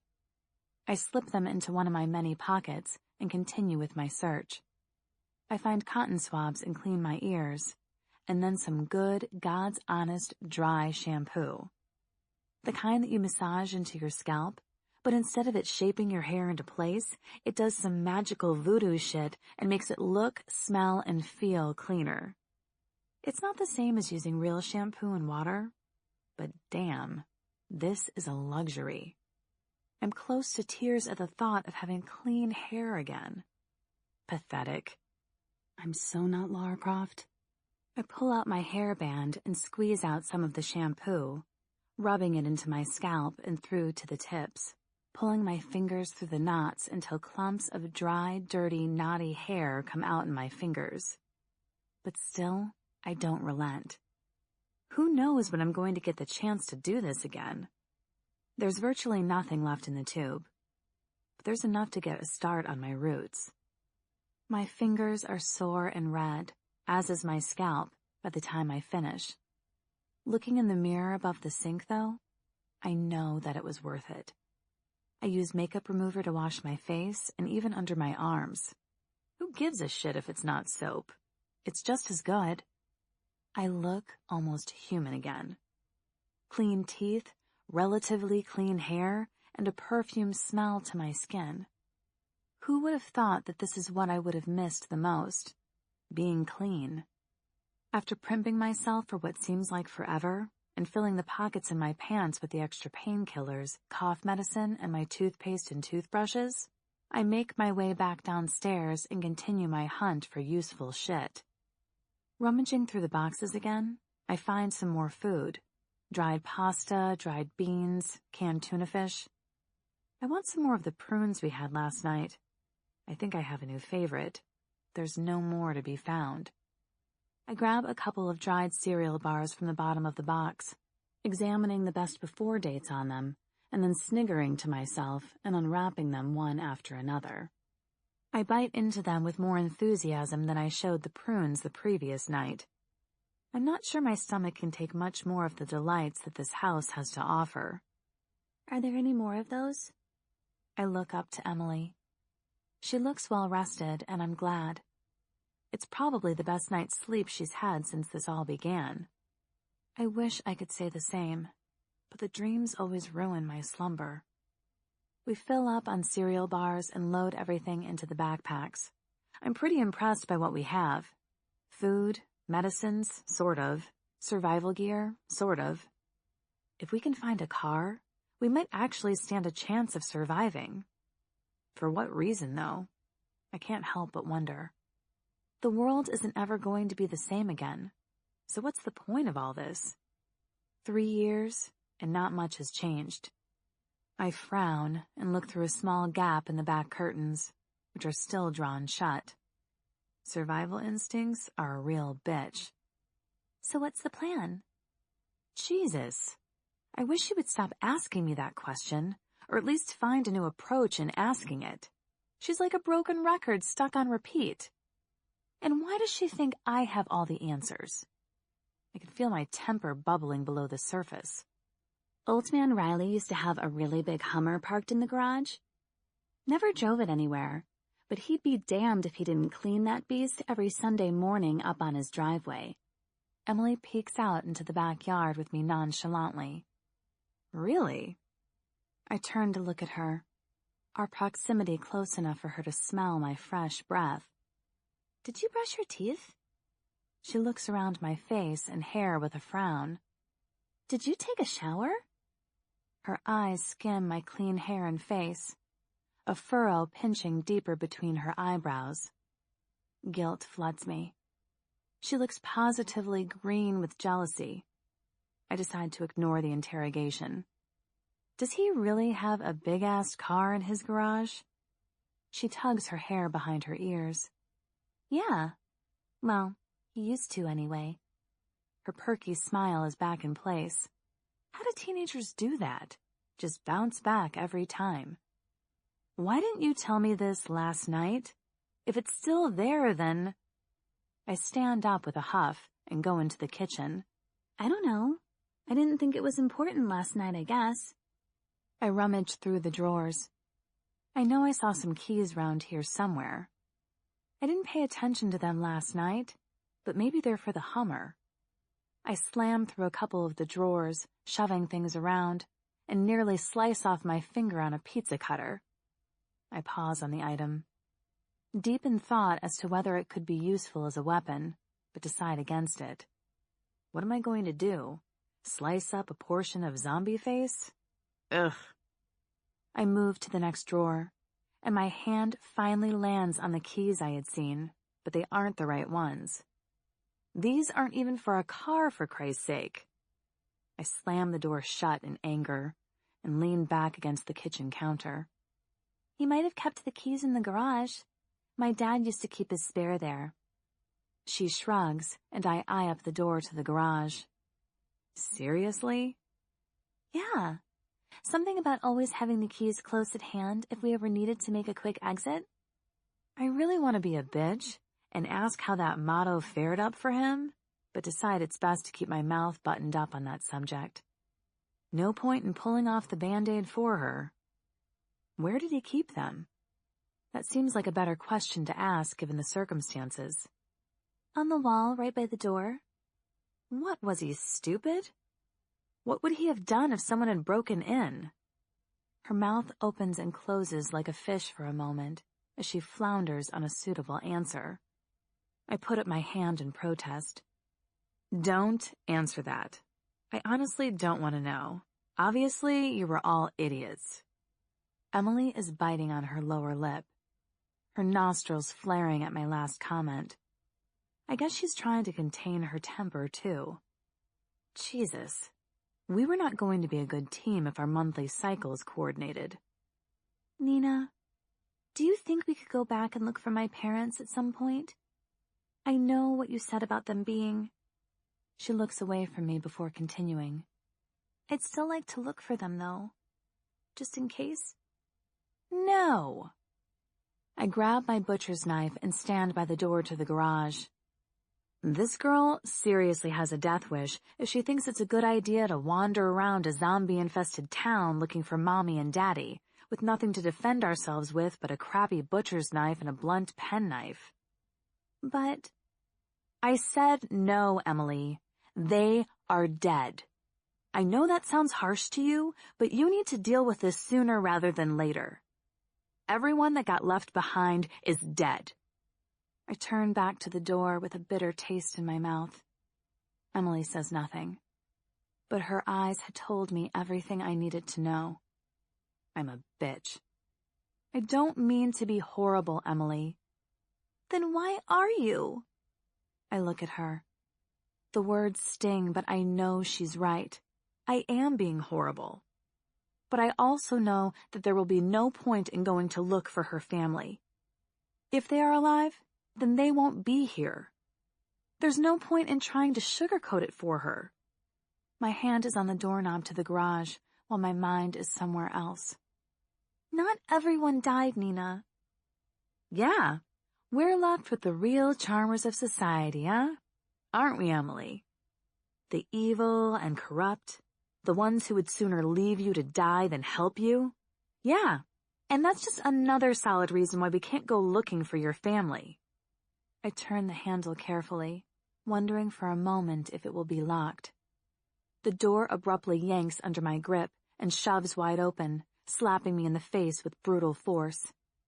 I shout out and drop my knife, my hand flying up to my face where I feel hot blood pouring from my nose. I feel blinded by the lights in front of my eyes, but try to push past them as I hear the groaning of a zombie in the kitchen. Shit. Emily screams out my name loudly, and I drop to the floor in search of my knife. The blood pours down my face, a heavy throbbing in my nose. My hand mercifully touches the blade, and I grip it and stand back up, simultaneously wiping blood away with the back of my arm. Emily's back is pressed hard against the kitchen countertop, the cold enamel digging into her bones the further back she leans. A zombie is clawing for her, drooling and slathering over the floor in itself. She's kicking out at it repeatedly, but with her back pressed against the counter, she can't seem to get the force behind the movement to shove it off her. I don't hesitate as I slam into the zombie's back, my knife plunging into its skull, which is surprisingly covered in pink fluffy hair. Looks like we have a little pink punk zombie. The knife slices into the hilt before the zombie drops to the floor in a heap of rotting flesh and stinky drain smells. Back splatter from the zombie's head covers my face, and I spit and wipe it off my mouth, shouting angrily and kicking it hard in the ribs. Rotten brain tissue mixes with my own blood, which is dripping off the end of my chin. Fucking zombie! I only just got myself clean. I bend and pull my knife out of its head, black congealed blood flying up over my pants, and abruptly stomp over to the garage doorway and charge in without bothering to check first. Stupid? Yeah, but you should never piss off a woman who's just cleaned her hair. Any more of you fuckers down here? I beckon them with open arms, my temper boiling over. Come on! Lunch is served! It's dark in here, and my hand roots around the walls until I find a switch and flip it.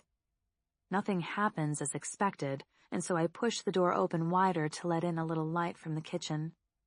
My eyes go wide as I survey the damage. Pink Z must have been stuck in here for months. I wonder if it's where she actually turned, or whether she was locked down here afterwards. There's blood everywhere, across the walls and floor, even on the ceiling when I look up. The garage door is painted in the same brown and black liquid that seems to fill each zombie. Dirty handprints cover everything I see. Most things have been tipped from their shelves and now cover the floor. Tools, old paint cans, and general junk. However, my eyes fall on the most amazing thing I've seen in a while. Filtering through the horrors, they land on the most beautiful black mid-size Hummer I've ever seen, which sits in the middle of the room. I'd love to say it's shiny and perfect, but it isn't. It's covered in blood and gunk and dented to hell and back, but the windows are intact and it's big and powerful looking. Nina? Shit, I'd forgotten about Emily. Her voice calls down cautiously to me. Come here, there's no more of them. My temper is past now, even with the blood and gunk that still clings to my face and hair. I grab the band from around my wrist and tie my hair back up in a bun. It was stupid of me to leave it down, really. Only a few seconds pass before I hear her hesitant steps in the doorway. Oh my God, look at this place. I turn to look at her.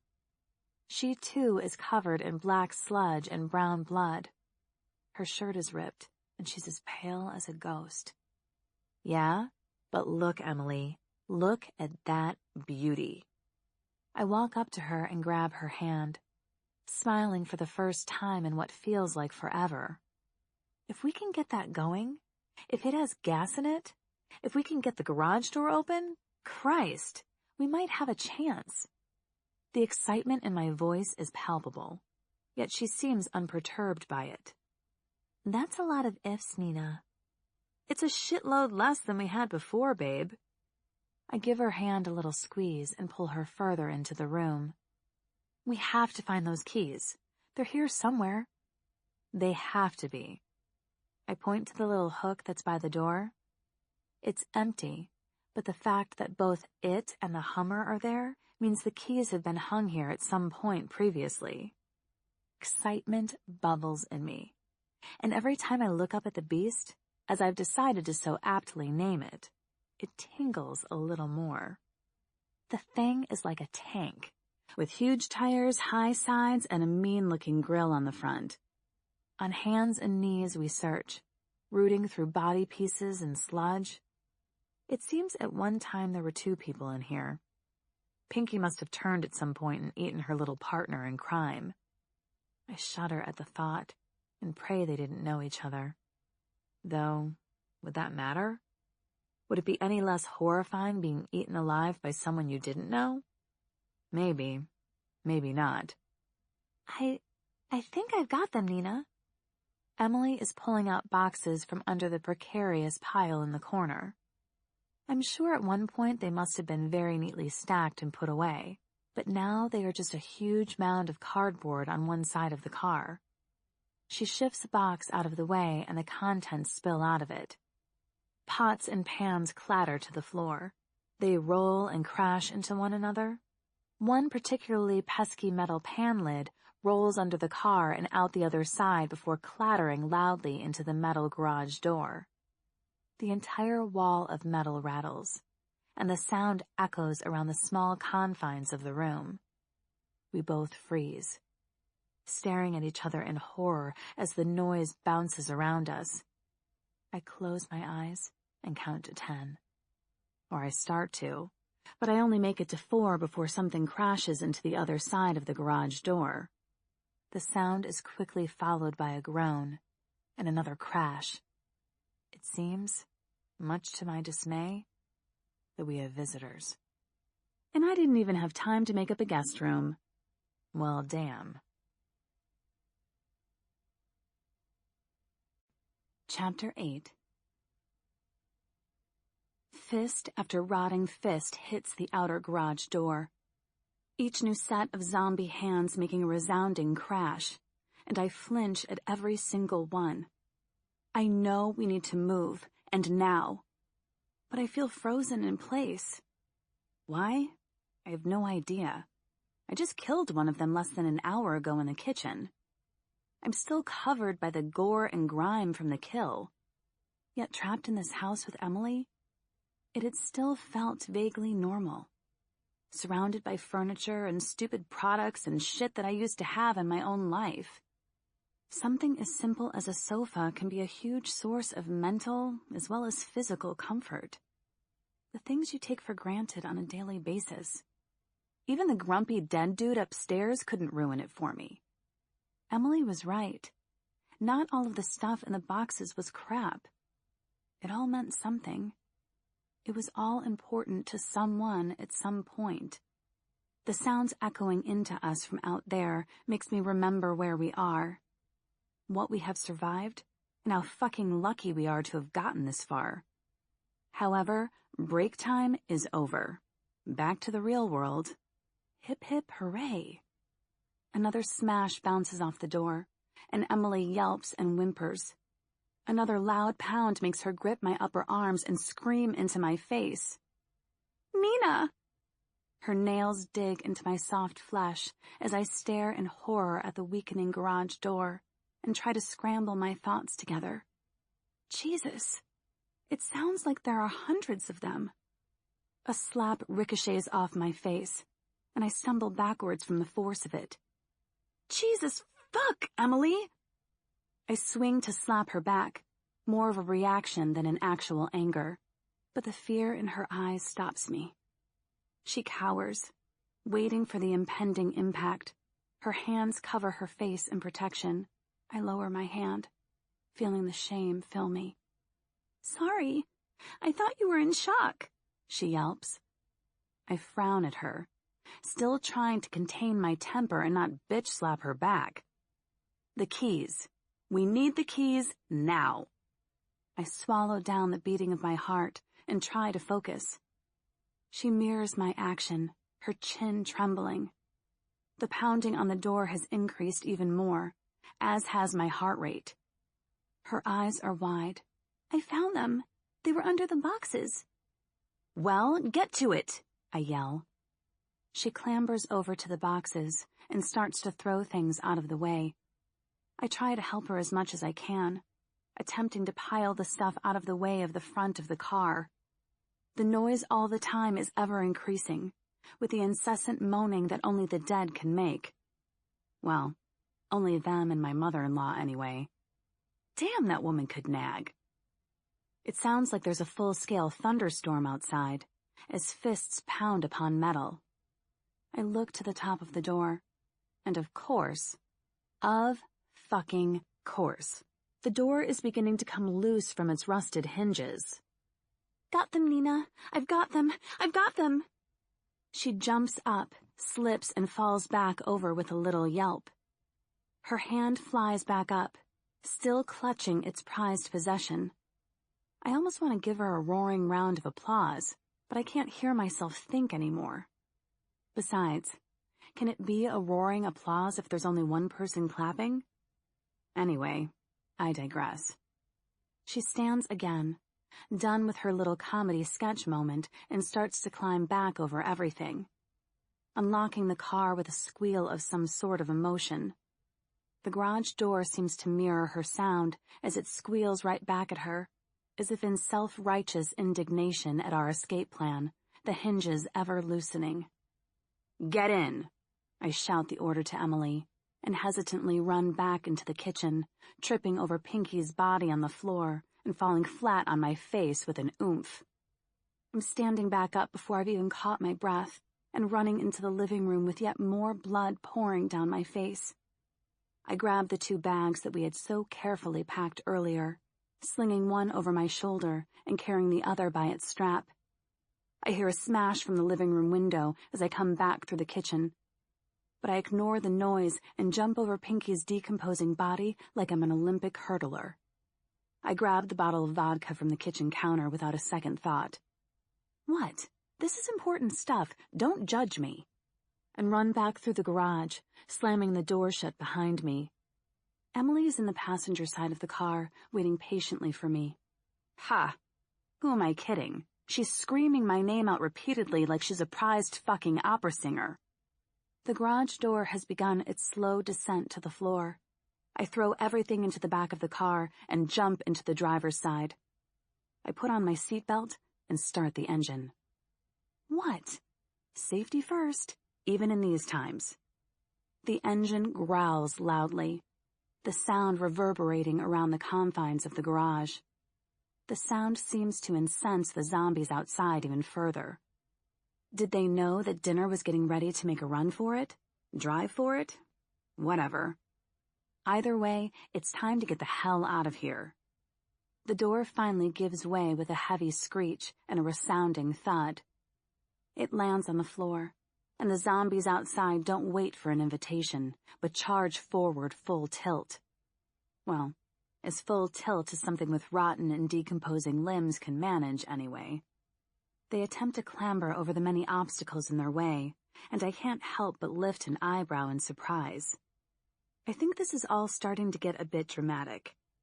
Anyone would think that this was some crazy horror story.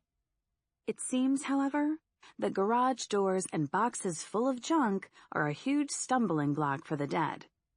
They moan angrily as they flail around and fail to find purchase on anything solid to pull themselves up and over with. I rev my engine to add some flair to the moment once more, since they kind of ruined the previous moment with their inability to climb. My foot hits the gas pedal, pressing down as hard as I can until the car shoots forward. I chance a look at the gas gauge, happy to see that there's about 1/4 of a tank. Yay for surviving another day in this hellhole. We roll over the metal door, and several zombies at the same time, making the journey somewhat crunchy and uncomfortable. Bile rises in my throat at the sight and smell that hit us as the car creeps outside gradually, despite my best efforts to get us going quicker. It looks like every zombie for miles around has come in to join in the fight for lunch. They stagger from lawns, from behind trees, from inside their houses, as if this is a meet-and-greet-your-friendly new neighbor session. I should thank them, really. Their bodies are making the drive over the garage door much smoother than it should be. That is until they hit the car angrily, pounding the metal work with their decrepit, scrunched-up fists, creating dent after dent in my beautiful beast, groaning and grunting and leaving bloody, gory smears along the windows. Old Man Riley would not be impressed. Chapter 9. The drive out of the street is slow going, hindered by bodies pressing against us from every angle. Yet there's something deeply satisfying about the sound of their bones crunching as we drive over the fallen. Emily is hiding behind her hands. Like the sight of so many zombies pounding on the windows is too much to take in. Every once in a while she peeks through her fingers, sucks in a breath, and covers her face again as the beast rocks from the onslaught outside. I could have really done with a spotter to help us get out of here, but I have a feeling Emily's standing on the top of an abyss, waiting to fall in. Her fear is almost palpable. I can't say I blame her, or that I'm not worried myself. After all, I'm the one who's trying to avoid seeing the debtors' drooling, rotten faces staring in at me, teeth bared, brown sludge free-falling from open wounds that no man or woman should still be alive and moving around after receiving. Yet here they are, and here I am. I bite my lip and swallow hard, my nostrils flaring as I try to see over them, past them, fucking through them, anywhere but at them. It's bad enough I get to hear their bones crunching and cracking. I force myself to keep pressing on the accelerator, keep moving forward no matter how slow the progress may be. Once the street widens up, there's more space for me to maneuver and dodge the vehicle free from some of the debtors. I floor it and we speed away, leaving a trail of broken bones, bloody smears, and shattered dreams of a free lunch across the blacktop. Silence fills the car, and I focus my attention on the road, or I try to, repeatedly. But I can't help my eyes from straying to the landscape. Cars are overturned and burned out, emaciated skeletons litter the road. Some hang from their cars, the odd little twitch giving away that there is some form of life still trapped in there. Others seem to have been dragged onto the road and torn limb from limb, leaving nothing and no one behind to reminisce about their existence, barring a few bones. Yet the world, the environment, is blooming. Despite the death and destruction that the naked eye sees, when you look a little deeper, the world is alive and well. Grass, trees, and flowers are overgrown and wild, and sprouting up from every surface and crack available to them. Blues, greens, violets, and oranges. It's a horror story wrapped up in a rainbow. We finally move free from the city and leave the wasted backdrop behind us. The wall stands tall and mighty in my rearview mirror, yet I don't feel any remorse that I'm out here instead of behind its safety. For the first time in a long time, I feel free again, like I'm back in charge of my life, however short-lived that may be. The hours drift by us, mercifully peaceful with no surprises other than the odd stray zombie, who the beast and I decide to play tag with. It's probably a stupid idea, but I can't resist it. Every time I see one of their emaciated forms staggering down the highway, anger and hatred burn deeper than I knew possible. And before I know it, I'm steering the beast into their legs and smiling a Grim Reaper's smile at the sound of their bones snapping. Emily Rose sleeps fitfully next to me, occasionally shouting out something unintelligible. Even the bumps of the zombies don't wake her. I wish I could sleep like that. I don't think I've slept more than 2 hours at a time since this whole thing happened. And even then, it's never a deep sleep. I smile to myself, wondering if it's because she feels safe with me. That's why she sleeps so well? I hope so. Though she irritates me, she's kind of growing on me. But I wonder how much longer I'll be able to keep up the tough girl charade. The sun is at its highest point in the sky, and I presume it's around lunchtime now. I need to pee, I need to eat, and I need to stretch. I also need to check the map and make sure that I'm headed in the right direction for Ben's parents' cabin, since that's where I've decided to head to. It's the only place I can think of. I pull the beast to the side of the road, checking to make sure there's nothing around us before getting out. Emily stirs when I open my door, looking momentarily bewildered and then apologetic. She climbs out and follows my lead to the back of the truck. Sorry, Nina. I didn't mean to fall asleep. She tucks her little bob away from her face with a sheepish smile. It's fine. I root through the backpack to find the map I had packed. My bladder is fit to burst, though, and I'm hopping from foot to foot.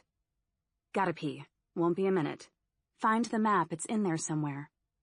I run to the side of the road and crouch down. I can see as far as the eye can, and it's clear. I'm glad for the break. My pee is a deep yellow, and I know that I'm dehydrated. The vodka from last night didn't help, and it would also explain the headache, but I don't regret drinking it. In fact, I'd go so much as to say that I can't wait until I can have another drink and feel numb again. Well, numb apart from the bad head, that is. Ah, sweet hangover, how I've missed thee. Let me count the ways. None. When I return, Emily has unfolded the map and laid it out on the floor of the trunk. She's snacking on some nuts and raisins while crouched over, examining it carefully. She looks up at my approach. Better now? She holds up the bag of nuts out to me, and I greedily grab a handful and throw them in my mouth. Much, thanks. So where are we? I join her over the map and crunch down hungrily on my nut feast. Her finger trails over the map. Right about... She watches my face as her finger moves. I raise an eyebrow at her. I have the distinct impression she has no clue as to where we are. I decide to wait out her ploy, and she relents quickly. I have no idea. She steps back from the map with one of her typical nonchalant shrugs. Sorry, she huffs. Again. I move closer to the map and find where the wall is, tracing the route I think we had taken to Old Man Riley's house, and out the other side of town. There should be a river over to the left somewhere, and if we follow that, it should lead us right up to Woodland Springs, where the cabin is. I stand back up, looking around us. What is it? Emily asks. Well, we're going in the right direction, but there's about 250 miles between where we are now and where we want to get to, give or take. I grab another handful of nuts and lean against the trunk. No point in letting her know how shockingly bad I am at working out distances, or how bad I am at directions. Or, I'm falling into the typical female driving cliché, aren't I?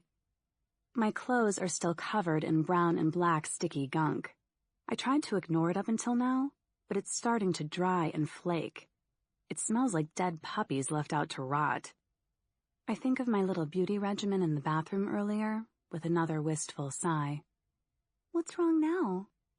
Do you always ask so many damn questions? I snap and close my eyes, raising my face skyward in an attempt at getting my nose away from my own stench for a few seconds.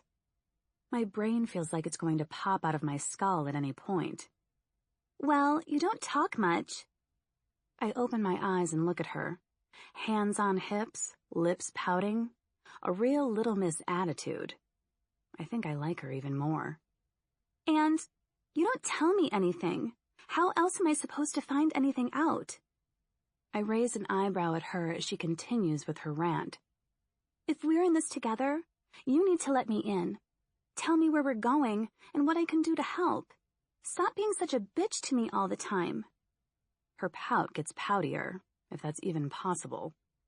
I stand up and face her silently. Emily, you're just a kid. You can't fight, you can't read a map. Hell, you can't even stay awake when I'm driving through a massive zombie infestation. How are you, I point at her, going to help us? Tears spring to her eyes, and once again I feel like the bad guy in all of this. Bad girl, whatever. I'm not a kid anymore. I stopped being a kid when I watched my friends and family get ripped to shreds and eaten. Touché. And you don't know that I can't fight. You just presume you're the only one that can do anything. that you're the only one who can save us. Her chin trembles and makes me feel lousier than I already do. I should hug her and apologize. She's right. I am being a bitch. And I'm taking it out on her and presuming that she's useless. Instead, what comes out of my mouth is, "Well, can you fight?" She rolls her eyes at me. "Well, no, but that's not the point." I laugh loudly, a full-on guffaw, and eventually she joins in, rubbing her tears away. Then I do grab her and hug her fiercely. It seems harder to let go of her once I start, though. The feel of human contact, of friendship, is a warm and fuzzy one, and one I haven't felt in a long time. We eventually separate, both of us looking more at ease with each other than we have since this all began. I take a deep breath. I'm going to try and get us to my husband's family cabin. It's up at Woodland Springs, north of here. It's secluded, and they used to spend months up there when they retired, so it was always well stocked. It's where Ben and I were going to go when, well, it's where we were heading out to when this all happened. I lean over and point to our position on the map. I don't know if it's safe there, or if there is food there still, but I don't know what else to do or where to go. I shrug. This is where we are. I trace my finger upwards and stop at Woodland Springs. This is where we need to go. There should be a river over to the left of us somewhere. I point in the direction I think is right. We could do with filling up some water bottles or something. I look down at my filthy clothes. I would love to try and wash some of this shit off me, too. "Yeah, you do stink," Emily says seriously. I laugh again. "You don't smell too pretty yourself." She laughs in return and blushes. "Can you drive?" Emily shakes her head. "My dad always promised to teach me when I was old enough. I sat in one, and I know what all the gears and pedals are. Well, what I remember. It's been a long time, you know." "That's okay. That's good. If you know the basics, I can teach you as we go." She smiles like it's family vacation time. I don't have much choice in teaching her, since I can't cover all that road on my own, if we want to make it there sometime soon. Besides, it could end up being a great survival skill for her if anything happens to me. I feel the urge to protect her at all costs, and the feeling takes me by surprise. It shouldn't, really. I risked my life just coming over the wall with her. But in some respects, I wonder if I had used her as an excuse. I was tired of being stuck in there and being bossed around all the time. I wanted to see what the world had turned into. Not very much, by the looks of things so far. We're going to need fuel soon, too. The beast was only a quarter full, and I wasted most of that revving the shit out of the engine and running over zombies. That seems like a good way to waste fuel. She smiles at me. Yeah, I think so, too. I smile back, but at the back of my mind, I can't help but worry about having to try and get fuel. We were lucky enough to find a car that started in the first place. I can't see that we would be that lucky again. We load everything back in the trunk and climb in. It seems old man Riley was having a garage sale at some point, and had piled clothes and ornaments into boxes in his garage. Emily had managed to grab some of the clothes and throw them into the back for us. They are, well, old man clothes. Checked shirts, brown cargo pants, with a surprising amount of pockets, old shoes. But thankfully there are one or two women's items. His daughters, no doubt. I grab a longish black dress and a black jacket. It's really not appropriate for an apocalypse, but it's clean, which is a blessing. Emily tries on some of the cargo pants and slips a belt around her waist. I have to make a new hole in the belt leather with my knife to get the pants to stay up, since she's so skinny. Funny, they were too small for me, and they're too big for her. Go figure. I shove my feet into my Doc Martens and revel once again at my good thought to put them on the day it all went to shit. Doc Martens last through anything. We follow the road to a small turnoff where I can see the river go under a small bridge. I climb out and scout around for any stray zombies, but there's nothing I can see. That's a good thing about rural areas, I guess. No houses generally means no hordes of zombies, just the occasional lost one. Poor little lost zombie. I fill some old water bottles and down one of them without thinking. I bite my lip and worry for a second, then decide there's nothing I can do about it now, anyway, and quickly refill the bottle. This time adding one of the water purification tablets we had found earlier before climbing back into the car, feeling less depressed. I'm not sure if it's the fresh air, clean clothes, or lack of zombies, or the fact that we have cleared some of the stress that has been building between us. Wait. Yeah, I do. It's definitely the lack of zombies, though clean clothes and a relatively clean conscience are a bonus too. About half a mile down the road, there's a garage. It's small, with only 1 or 2 pumps and a small shop, but its smallness could work to our advantage. There's an array of trees surrounding it, and hopefully we can fill up my beast and get on the road again without any problems. Of course, things never go according to plan when you need them to. Chapter 10. We pull up to a pump, take a hasty look around, and I jump out when I see the coast is clear. "Nina," Emily whispers across to me, and I look back in at her without replying. "Will they be turned on?" I crinkle my forehead up in confusion. "Don't they turn them off or something at night?" "Let's hope that someone did a bad job and left them both on when it went to shit," I reply. I pick up the hose, which dangles down to the ground instead of sitting in its holder, and squeeze the handle grip, silently praying that the end of the world hit this town during the day. Nothing happens for a second or two, but finally, after a weird gurgling sound, fuel spurts out at me, missing my boots by millimeters. That's the last thing I need. Though I do like the smell of gasoline, I can't see it being advisable to get it all over me. I look at the other pump and see its nozzle hanging limply to the ground, too. I unscrew the pump cap and push in the nozzle, letting the fuel fill up the beast for a few minutes before it comes to a shuddering stop. I guess we aren't the only gas thieves around here. I glance in at Emily as I screw the fuel cap back on. She's smiling like it's Christmas. I have the urge to smile back, but fear is tickling at my neck. It's too quiet out here. I look back up into the sky, watching a couple of birds circle above us, before sliding back into the driver's seat and starting it up, vaguely happy to see the gas gauge jump back up to a quarter full again. At least it will keep us going for a little longer. "It was on," I smile. "I didn't manage to get much, but some is better than none, huh?" Emily nods. "Should we look inside?" Emily looks past me at the small convenience store. I follow her gaze. The place looks trashed, and God knows what or who else is in there. No, I think we should just keep going. We have enough stuff to get us by for now at least. No point in risking it. Though I'm tempted by the candy stand I see through the window. "This could be the last stop we make for a while, though. There could be some really useful things in there," she whines. I glance at the candy rack longingly again.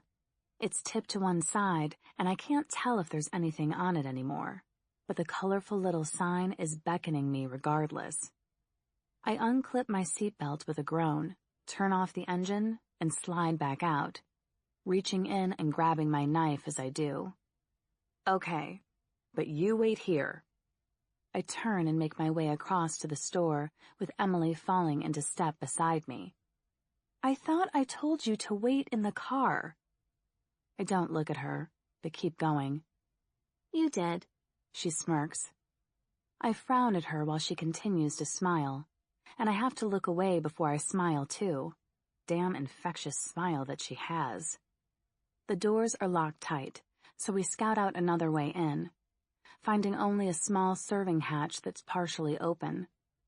Not enough for a normal-sized person to squeeze through, though. I look at Emily, and then look at the size of the gap. Even she's too small. but she takes the lead and pushes up the small window.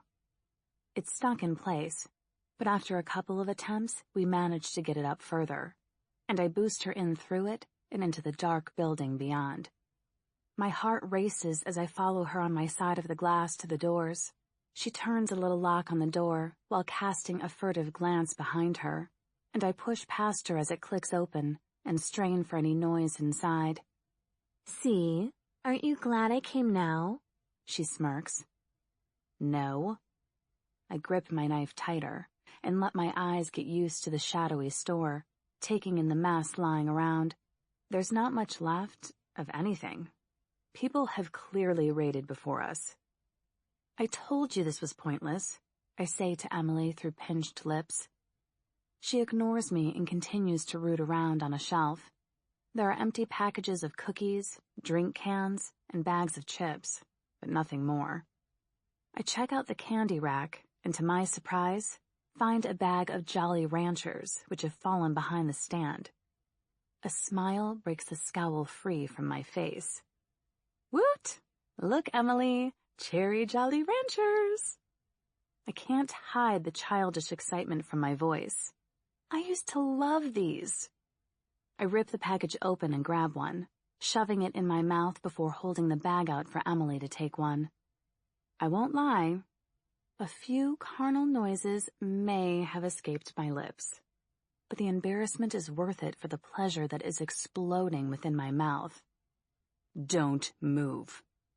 A gruff voice barks out from somewhere inside the store, and for a moment, I'm not sure that I really heard it. I'm so lost in the moment of the sweet. It's tingly, and the sugar on my tongue is creating a rush of saliva and making me swallow repeatedly. I lean back further against the wall with a satisfied hum.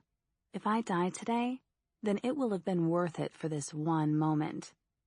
I said, don't move. No, definitely heard it that time. I open my eyes. Damn, when did I close them?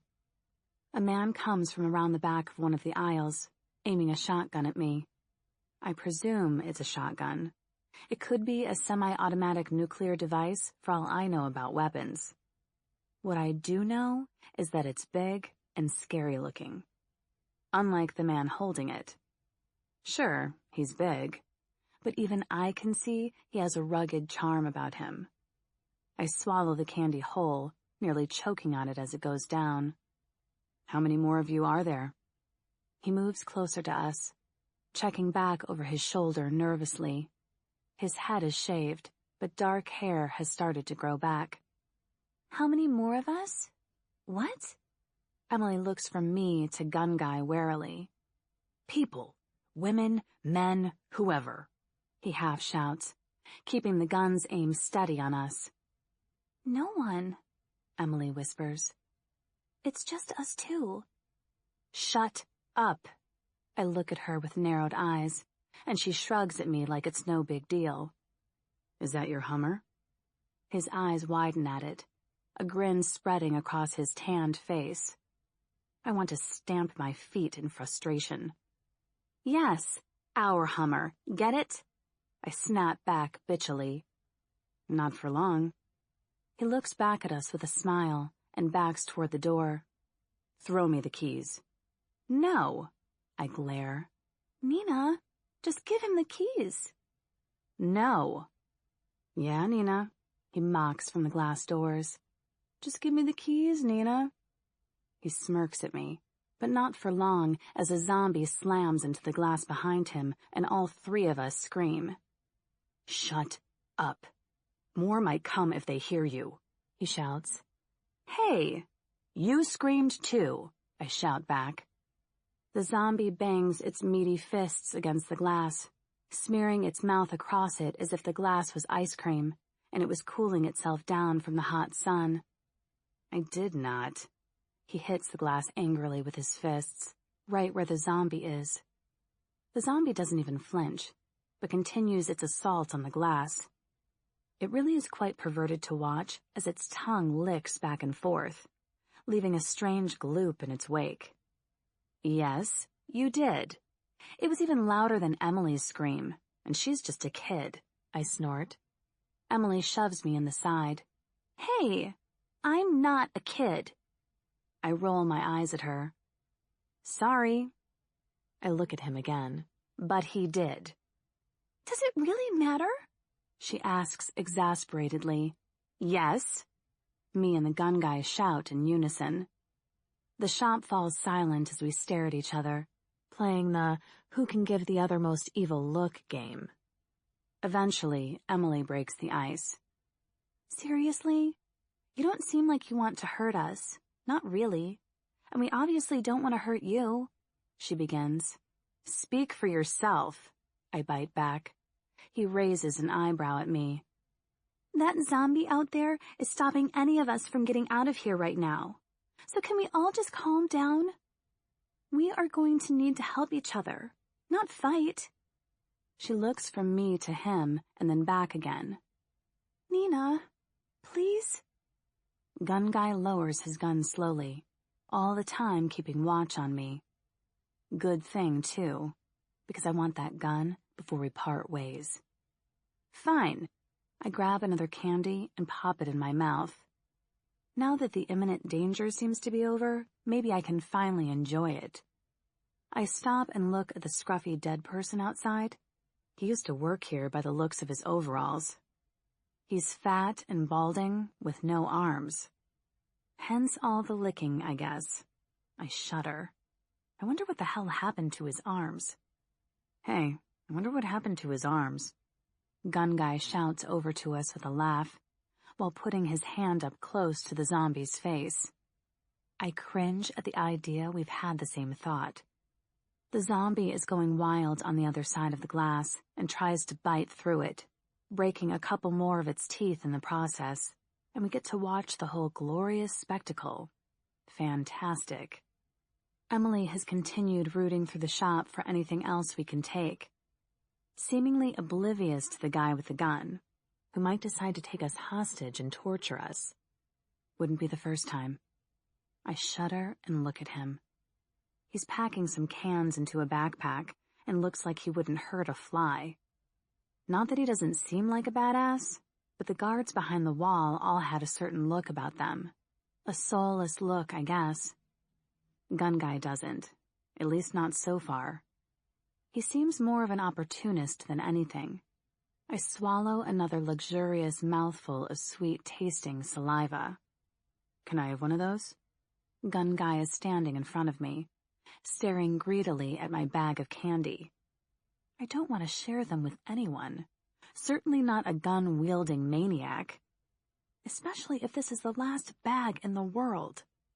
No, they're mine. I clutch the bag tighter. Don't be mean. Don't be whiny, I retort.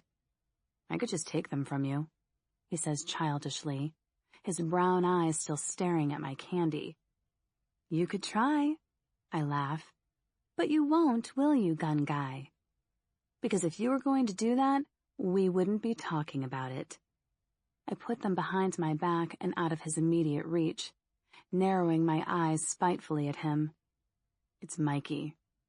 He finally looks up at me, his eyes momentarily pausing on my breasts before finding my face.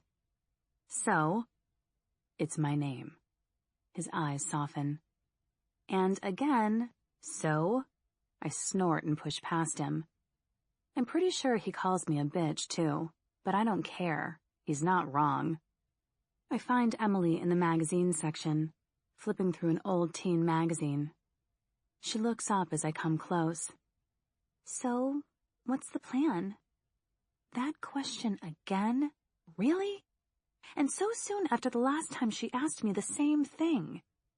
Well, we either keep down low until the zombie forgets we're in here and wanders off, or we find another way out. There's usually a back exit, but since we didn't check around the back, I'm wary of going out that way. I shrug at her.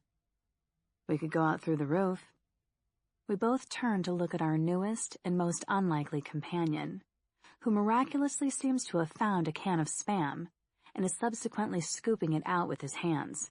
It's surprising what food survives the end of the world. Chapter 11. The roof? I ask incredulously. Well, aren't you a real Einstein? Yeah, let's go out through the roof. Get serious. Sarcasm drips from me, and I turn to face Emily again. That's how I got in, he replies dryly. Oh. Well, now I feel stupid. I look back at him. He's still eating the Spam. Damn, it smells good, even for Spam. I think the word you're looking for is sorry. He stops his scooping and looks at me while licking his fingers. I can't decide whether he's trying to be seductive or not, but the image is far from it. Imagine a dog licking out the inside of a can of food, the meat sliding down the outside of the can and falling to the floor. Yeah, real sexy, right? Whatever. I roll my eyes. So, how do we get up to the roof then? A bang interrupts our talking as another zombie hits the glass front. This is way too much like déjà vu for my liking. Come on, we need to go now before more turn up. There's never just one or two. Mikey drops the empty can, grabs my hand, and pulls me toward the back of the store. I, in turn, grab Emily and drag her with us. His hand is sticky and disgusting if I'm totally honest, and I can't help but flinch at his touch. At the back of the shop is a small storeroom, and in the middle is a pile of chairs, which Mikey must have used to climb down on. He must have made this trip more than once by the looks of this, and I can't help but wonder where he's staying. The store seems pretty secure if you stay out of sight, and though there isn't much food left, there is some, I realize as I stare around the small room. Cans are loaded on some of the shelves, dry pastas and bags of cereal. There's still so much food left, I murmur. Mikey glances around with a shrug. I guess so. There just aren't as many people left in the world to eat it. My stomach rolls with nerves. We're so lucky to be alive right now. I guess I keep forgetting that. He climbs up first and pulls himself up through the hole in the ceiling. I wonder if he's going to leave us down here.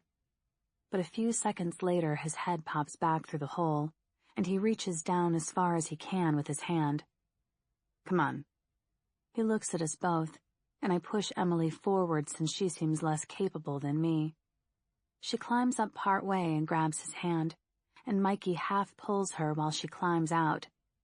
A few more seconds pass before his face pops back through the hole, his hand reaching for me.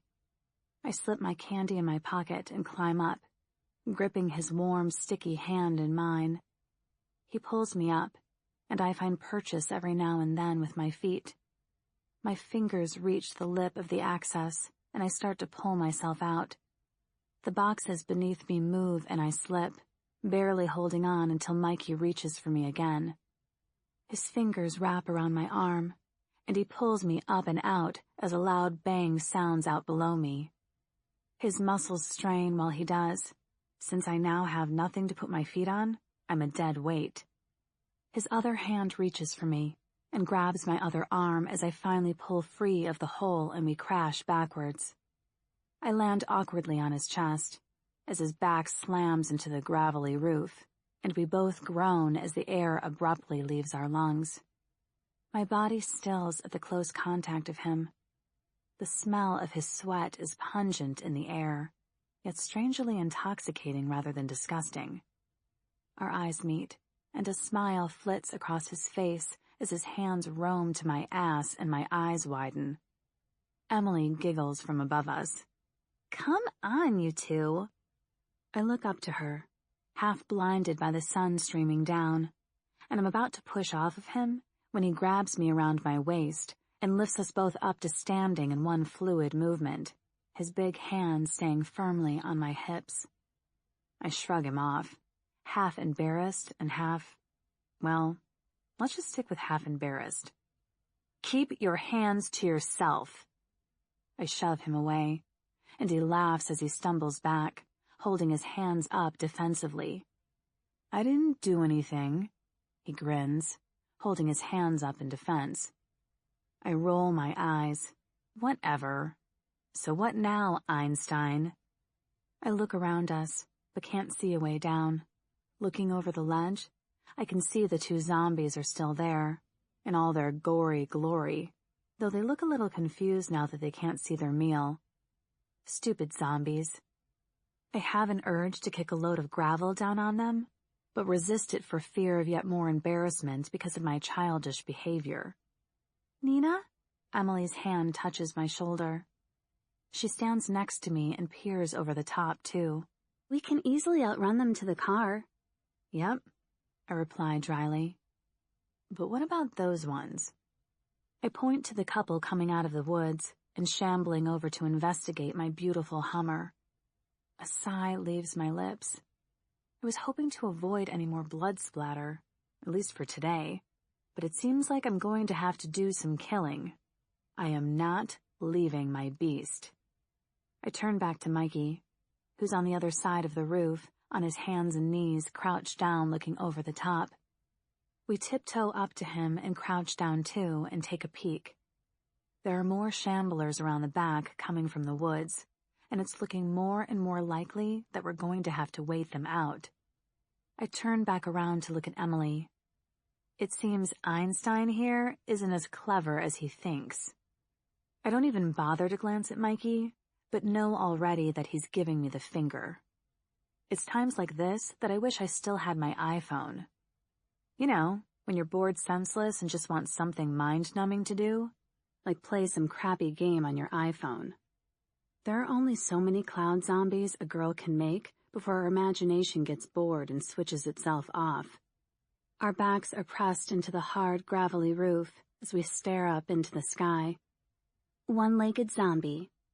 Emily laughs, pointing up into the sky. You've already done that one, I grumble. There can be more than one-legged zombie. Nope, that's not the game. I gaze up at the cloud, trying to come up with something new. Scarecrow zombie, I suggest. That doesn't even make sense, Mikey replies, and turns his head to look at me. It so does. Look, I point. The stick is what Emily thought was the leg. I can't help but chuckle, and Emily joins in, followed by Mikey.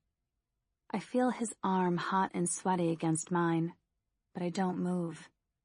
Kind of like him being so close to me, against my better judgment, I'm sure. I thought that was he begins with a grin. Shut up, I laugh loudly, and dig him in the ribs with my elbow. Ow. He laughs and digs me back. I laugh and then feel a flush of embarrassment for some reason. God, I'm bored. I sit up, reaching around to brush the gravel from my back. At least we can't smell the deaders up here, but I can still damn well hear them, and it seems like there are more of them coming and not the other way around. Mikey sits up and brushes the remaining gravel from my back. I flinch at his touch and pull away, going to look over the ledge again. Fuck! I cannot stay up here all day. It's hot and I need to pee. Chill out, princess. Mikey gives me a wonky smile. It widens when I lift an eyebrow at him, my mouth opening in shock at his arrogance. Princess?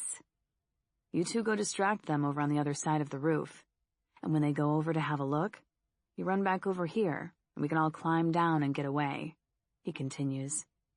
Do you think I'm stupid? What you mean is that you'll climb down, and then we'll be stuck up here as zombie bait while you drive off in my beast. I don't think so.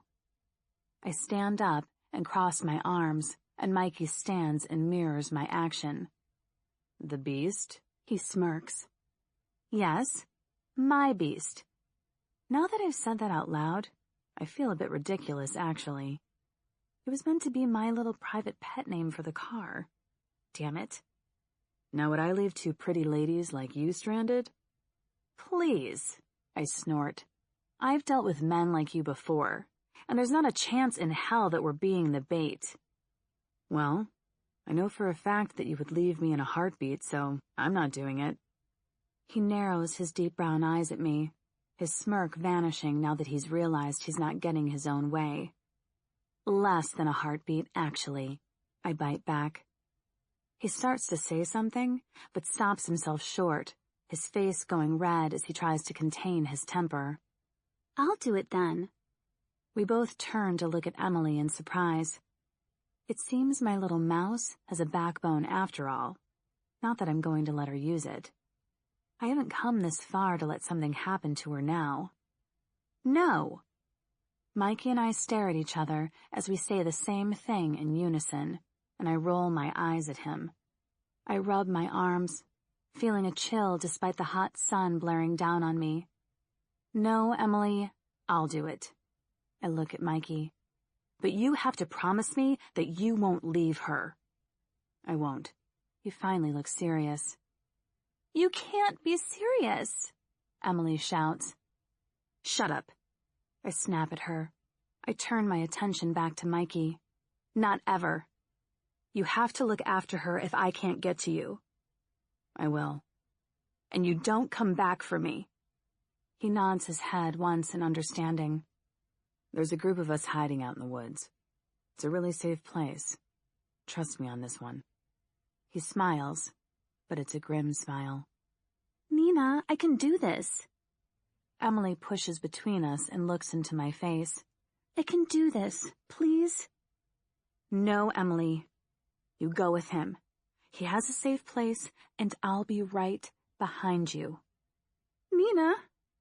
Emily holds onto my arms, as if her life depended on them. No. You go with him, and you don't look back. I'll find you. I promise. Her eyes look glassy. I hope she's not about to cry. Jesus. 1 minute I'm playing Guess the Zombie Cloud, and the next I feel like I'm waving goodbye to my very existence. Life keeps getting serious far too quickly.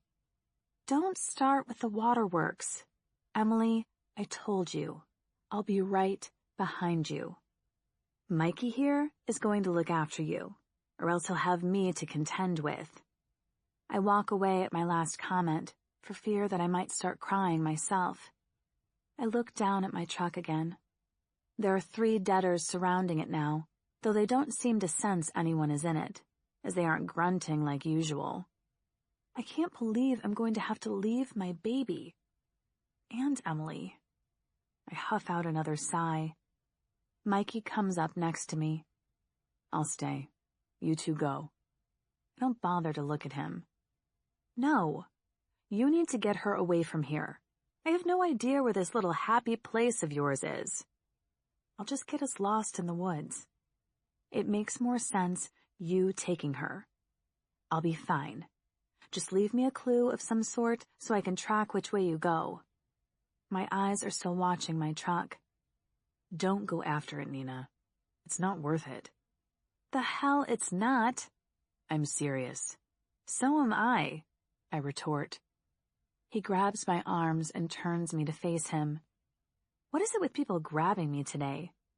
His face is still serious, his jaw working hard.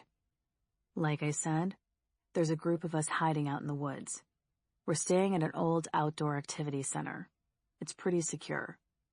We have a little food, not much though, which is why I was out on a scouting mission. But that's where we'll be. It's to the north of here.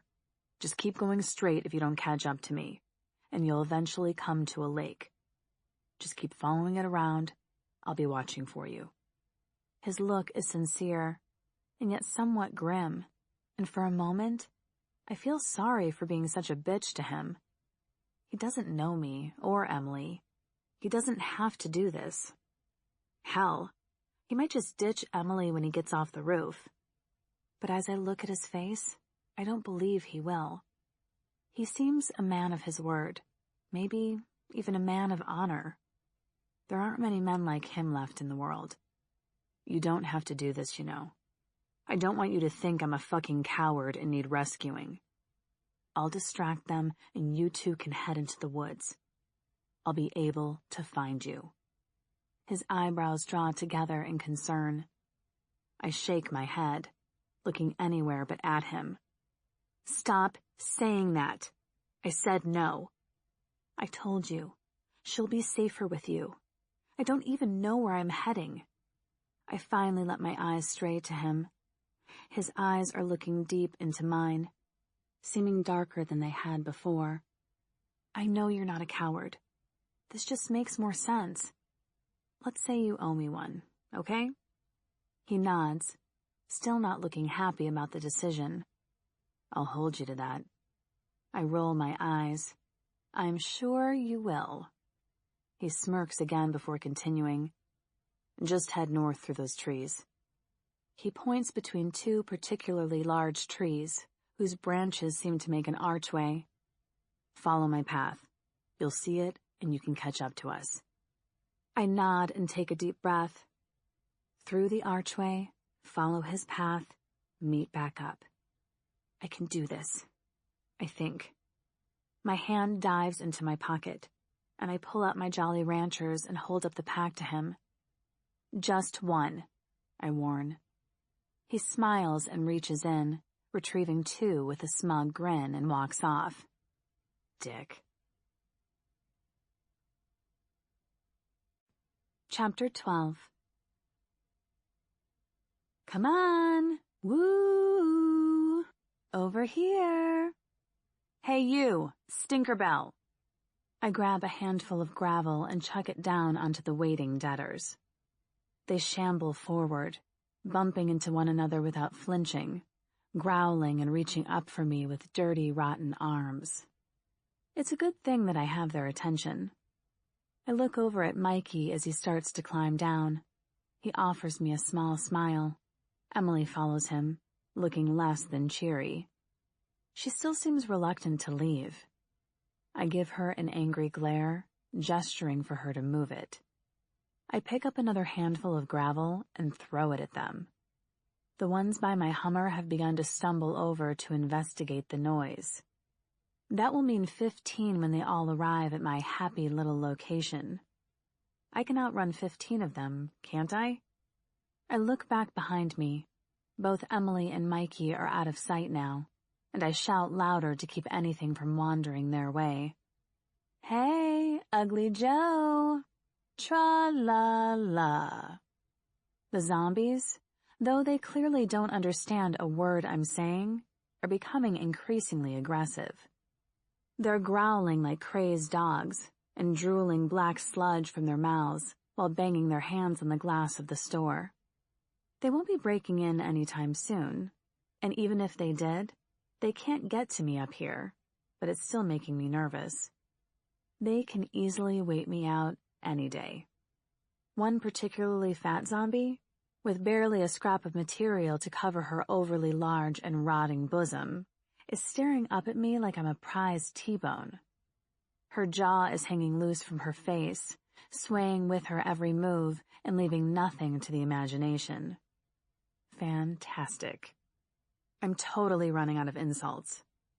My sarcasm and insults bag is nearing empty, and I'm not having too much fun staring at Little Miss No-Jaw either, but I don't dare let their attention drop for any length of time in case they smell out Emily. Even the debtors are beginning to look bored with me, and I decide that I've given them enough time to get away. Now, it's my turn to make a run for it. I grab a couple of handfuls of gravel and throw them at the zombies. The little stones bounce off their rancid faces, some even sinking into the putrid and pliable flesh, and I turn and run to the other side of the roof before they start to disperse. I've already decided that I'm going for my truck. There's no point in pretending that I'm not. But as I climb down the side fire escape, I see more zombies emerging from the woods closest to my beautiful Hummer, obviously attracted by my shouting.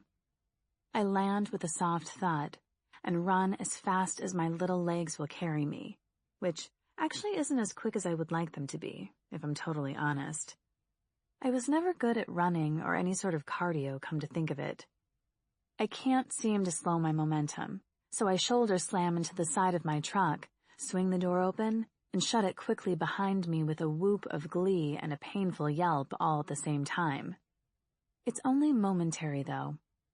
When I see the keys are missing from the ignition, I curse Emily. Little clean freak must have taken them.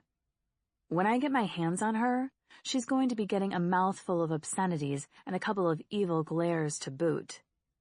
Opening the door back up, I see that the zombies have spotted me and are slowly moving in my direction. I run around to the back of the Hummer, grab my backpack and shrug it onto my shoulders. I glance back over at the oncoming zombies and duck back into the truck. I grab Emily's backpack too, after a moment of consideration. I'm more than sure I can carry it, for at least a little while. These packs contain everything we need to survive, and I'm not about to let them go without a fight. I glance longingly at the boxes of canned food and other goods that we had packed. There's no way for me to take these with us, but I kick myself for not eating more and filling up on them, instead of just trying to stockpile it all. Slamming the door shut, I realize that all of the zombies have noticed me now, and new ones are emerging from the woods closest to the truck with every passing second. Sure, they're slow, but it only takes one stupid mistake to get you killed. If there's anything I've learned about zombies, it's their mob mentality. The more there are, the less likely you are to survive. The smell is getting worse the closer they get, and I gag. Fear and bile running through me. I run back toward the shop, to where I had previously climbed down, and head into the woods, ducking under a little archway branch. I pull out my butcher's knife and keep running, all the time looking at the ground for some sort of path that Mikey was meant to leave for me. There's movement behind me, the zombies moving en masse to follow me. I don't see anyone up ahead. No zombies, no Mikey. I can only pray that Emily and Mikey made it. He promised to keep her safe, and I believe that he'll keep up his end of the bargain. I don't know what it is about her, but she makes me want to care again, and I feel a ridiculous urge to protect her. Ben would be proud. He always wanted a daughter. My thoughts are running away with themselves, and I trip over a log on the ground, the air leaving my lungs in a whoosh. My face slams into the dirt, and I get a mouthful of forest earth. I spit out leaves and soil and scramble to my knees clumsily, chancing a look behind me. I can see them in the distance, but they're far back. Zombies are slow and stupid. That's the human race's only saving grace, I suppose. I climb up to stand and reach down for Emily's backpack, my hand touching something soft and squishy. I look down as a growl emanates from below and eyes spring open to look at me. The ground moves, the leaves and soil parting to reveal a hideous monstrosity. A yelp leaves my throat, and I jump back and trip, falling on my ass again. Seriously? Again? The zombie on the ground begins to crawl toward me, commando style. It's only now that I see that its body is all but decomposed. There's barely anything left of it. Yet it still moves. It still feeds and it still kills. Black, stringy intestines are spilling out from the huge gaping hole where its middle used to be and dragging behind the thing. If it weren't for my imminent departure from this world, if I don't move my ass, I would most likely hurl everywhere. Scrambling backwards, I somehow stumble and half stand back up. Shit! Ah! It reaches for me, and I kick the thing. Because it's not human anymore. This is a living, quote, dead thing? A nightmare, to be more precise. I kick it in the face so hard its head flies backwards, coming clean off its shoulders in one attempt. Yet its mouth is still working as it flies through the air with a spray of black, rotting slime, growling and snapping away, regardless that it isn't attached to anything anymore. The fresh smell of decomposition hits me, and my mouth floods with water. I grab for Emily's backpack once more and begin to jog north, the way Mikey had pointed for me to go. Since I have no idea which way that is, why the fuck would I? Only stopping once to retch and empty the meager contents of my stomach. The only other problem now is that I've completely lost my bearings on which direction I should be heading. The sun is beginning to lower and the air is cooling, now that the day is nearly over. Jesus, another day survived. Just about, anyway. Who would have thought? I shouldn't joke about it, but it's my only defense. The only mechanism I have left to cope with. Without it, I would be a sniveling wreck of female cliches. I was once, but I learned to harden up quickly. I guess everyone did. For a girl with a penchant for shopping and no survival skills whatsoever, I haven't done too badly, I guess. Until now. My feet are sore from all the walking. It seems like it's been hours since I left the garage. Since I left my beast. I pout again at my loss. I shouldn't feel such a loss with an item. It's just a thing. But I do. In this world, you get attached to things very quickly. And then this is what happens. You lose them. Or they die. I swore I wouldn't let myself get attached to anything or anyone again. Yet here I am, traipsing through the woods trying to find Emily Rose like I'm Bear fucking Grylls, and can save us all with my super unique yet gross survival skills. I stop, leaning my back against a tree to catch my breath. I don't even know if I'm going in the right direction. It's like being stuck in a giant rat maze, but with trees and zombies, and no cheese prize at the end of it. My hands are sore from carrying the bags and the knife, and I lower the bag to the ground and take a look around me to make sure that I am alone. The knife is still smeared in black and red sludge from an earlier attack. It's not like I'm completely alone in these woods. I swap the knife for my other hand, not wanting to put it down for even a minute and leave myself unprotected, and flex my hand out. The palm is red and sore from gripping it so tightly for so long. I'm hot and sweaty, and my old man shirt is sticking to me in all the wrong places. Sweat trickles down my brow and stings my eyes, and I rub it away with the back of my hand. Most importantly, I'm thirsty. I haven't had a drink in hours. My water bottle is empty, and even my candies aren't giving me any saliva satisfaction anymore. Mikey said to go north, and that there would be a lake or something, but I haven't found a lake yet. I'm not sure how much further I can go. I'm pretty sure that I was going around in circles for at least the first hour before I finally found Mikey's clue to point me in the right direction. A can of Spam. A full one, funnily enough. It must have killed him to leave it behind. At least I'm guessing and hoping that it was his anyway, since I picked it up and followed the direction I thought it was sending me. The crushing sense of despair and fear builds in my chest, and I let out an involuntary sob, my shoulders sagging in frustration. If I can just go a little further, they could be just over the next incline. Mikey surely couldn't have traveled that far without Emily getting worn out. Unless I really am going in the wrong direction. Or in circles. Fuck. I sob and stomp my foot. I'm being such a girl and I know it. Hot tears trail down my face. I hear a growl in the distance and sob loudly again. You would think that I would catch a break somewhere. But it seems that no, something somewhere is determined to make me suffer. I rub the tears away again and swallow the rest of my sobs back down. I'm going to get myself killed standing here like a big crybaby. Don't be such a girl, Nina. I hear his voice and pick up Emily's bag. I've been through it twice now in hopes that I would find it contained nothing useful and I could leave it behind. But it's not useless. There are really important things in here. Things that if I can get the hell out of these woods, are going to help us survive.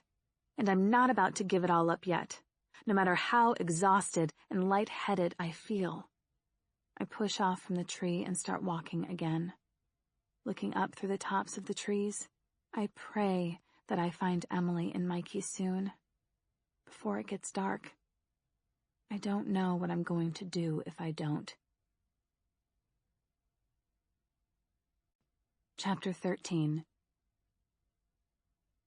My tongue sticks to the roof of my mouth, and I think I can hear water. I want to cry again, but I don't want to waste the energy. Mother Nature is a wild and beautiful thing, and out here, that shows more than ever. But right now, I hate the bitch and wish someone would take a giant fucking lawnmower to this overgrown forest. My legs feel like lead stumps. My arms and hands burn from the exertion of carrying this stupid bloody backpack. That's not a play on words either. It's covered in blood from a fight with a zombie. Fucking thing nearly got me too. The sound of water draws my attention to the left, and I follow it until I break through a gap in the trees. A large lake is in front of me, with canoes tied up along the bank. The water is calm, and for a moment, all I can do is stand and stare at the glassy liquid. Slowly I edge forward until my feet splash in the shallow water. I drop to my knees automatically and grab handfuls of water, gulping it down and splashing my face. I'm dizzy with thirst and exhaustion. I've been walking for hours, and I'm almost certain that I've gone in circles all day. The woods didn't seem that big on the map. I tried to process what Mikey had told me and where to go. Something about going north and finding the lake, and then following it around until I come to his group. I look across the lake. It's huge. A sob builds in my throat. It's getting dark now, and that's a dangerous time to be out anywhere, let alone when you're lost in the woods with zombies on your tail and exhausted as fuck. My hair is slick with hot sweat, and my head is pounding from dehydration. I untie my hair and grab handfuls of water and tip it over my head. It takes a couple of minutes to cool me down, but finally my thirst is quenched, and my breathing and temperature seem to be getting back to normal. I stand back up with shaky legs and start walking along the bank. The straps of the bag still digging into the soft flesh of my palms and rubbing at the blisters that have formed until I know they have popped. Mikey said he would be watching out for me. I can only hope to God that he is. Up ahead, I can see something in the trees. There's a little light glowing up high, and low murmuring sounds. The woods are dark. The lake is dark. Everything is dark now. The blackness surrounds me from every angle, and I can't remember the last time I felt fear like this. I pause and wait, wondering what the little light could be. Mikey said they had a camp, but this doesn't seem like a camp. Perhaps I'm imagining it. Perhaps I've passed out and am dreaming while zombies slowly shamble in on my position, ready to chow down on my brains. I traipse deeper into the woods, forcing myself away from the lake edge and shadowing myself against the trees so as not to be seen. As I get closer, the voices get a little louder, and my eyes go wide when I realize that I can hear Emily's voice coming up from in the trees. I half stumble and fall into the clearing. Emily! I look up, my neck straining with the effort, my voice croaky and dry. Emily! Nina? There are voices above me, more than just Emily's, and the relief that she is safe and not alone or dead floods me, right before I see a deeper black than just the woods, and pass out. My eyes open and I am instantly alert but dizzy and nauseous, sitting bolt upright and clutching a hand to my head in pain. Pain shoots through my head. Then pain shoots through my hands. I don't know which part of me to grab. Ow! Shit! Emily? I try to stand, but a woman's face comes close to mine. It's too dark to focus on her features properly, and I'm too exhausted to try very hard. Stay sitting down. Her hand is firm on my shoulder, yet I resist and try to stand up again. I said, stay sitting the fuck down. You are in no state to be moving around. The voice snaps at me. I take heed of what it tells me this time and sit back down. Emily? Emily comes over to me, but from where, I am not sure. It's so dark out here. I can hardly see a thing, but I can tell I'm outside. That much is clear by the rustle of the trees and the breeze on my face. Nina, you're awake. Her arms are around my neck, hugging me to her before I can say anything else. Surprisingly, I find myself hugging her back. Maybe trying to comfort her, or maybe myself. I'm not really sure. I do know that the both of us are crying. Hands finally pry us apart. How do you feel? The other voice prompts, though she doesn't sound in the least bit concerned. More like an overly busy doctor being paid to ask the right questions. My head hurts, and my hands and feet are sore. But I feel fine apart from that. Where are we? I croak out, before someone passes me a plastic bottle filled with water. I swallow it down, gulping comically aloud. We're safe. Where were you? Emily sobs again, and I vaguely see the other person stand up and leave with a tut. We were so worried, Nina. You were gone for hours. I thought that you... I place my hand on her arm, or I try to, but it's so dark it could have been a leg, and my hand hurts when I put pressure on it, so I pull it back and clasp it to my chest. I'm fine, Emily. I just got lost. It takes more than that to kill me. Where's Mikey? I didn't miss that she said we were so worried. Obviously not so worried that he has bothered to come and see me, though. He should be back soon. She pauses, a fraction before continuing. He went to find you. I hear something in her voice resembling guilt. What did you do, Emily? I swallow the rest of the bottle of water down and wipe my mouth with the back of my hand. I shouted at him. So, I shouted at him. I told him it was his fault that you had probably been killed. If he wouldn't have shown up, we would have been on the road, and we would have been fine, and... Emily, you don't ever blame someone else, I snap at her, and she stops mid-sentence. Even in the darkness, I can make out the wetness in her eyes.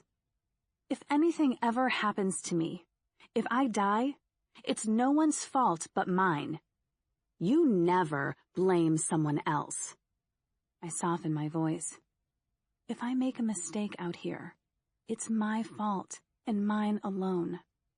I'm not your responsibility, and I'm no one else's either. Do you understand? I grab her hand in mine. Yes. I feel guilty for shouting at her. She's right in one sense. It was his fault that we got caught in the store. But it was my fault for trying to get my Hummer. I wasted precious time when I should have been trying to catch up to them. I'm sorry, Emily.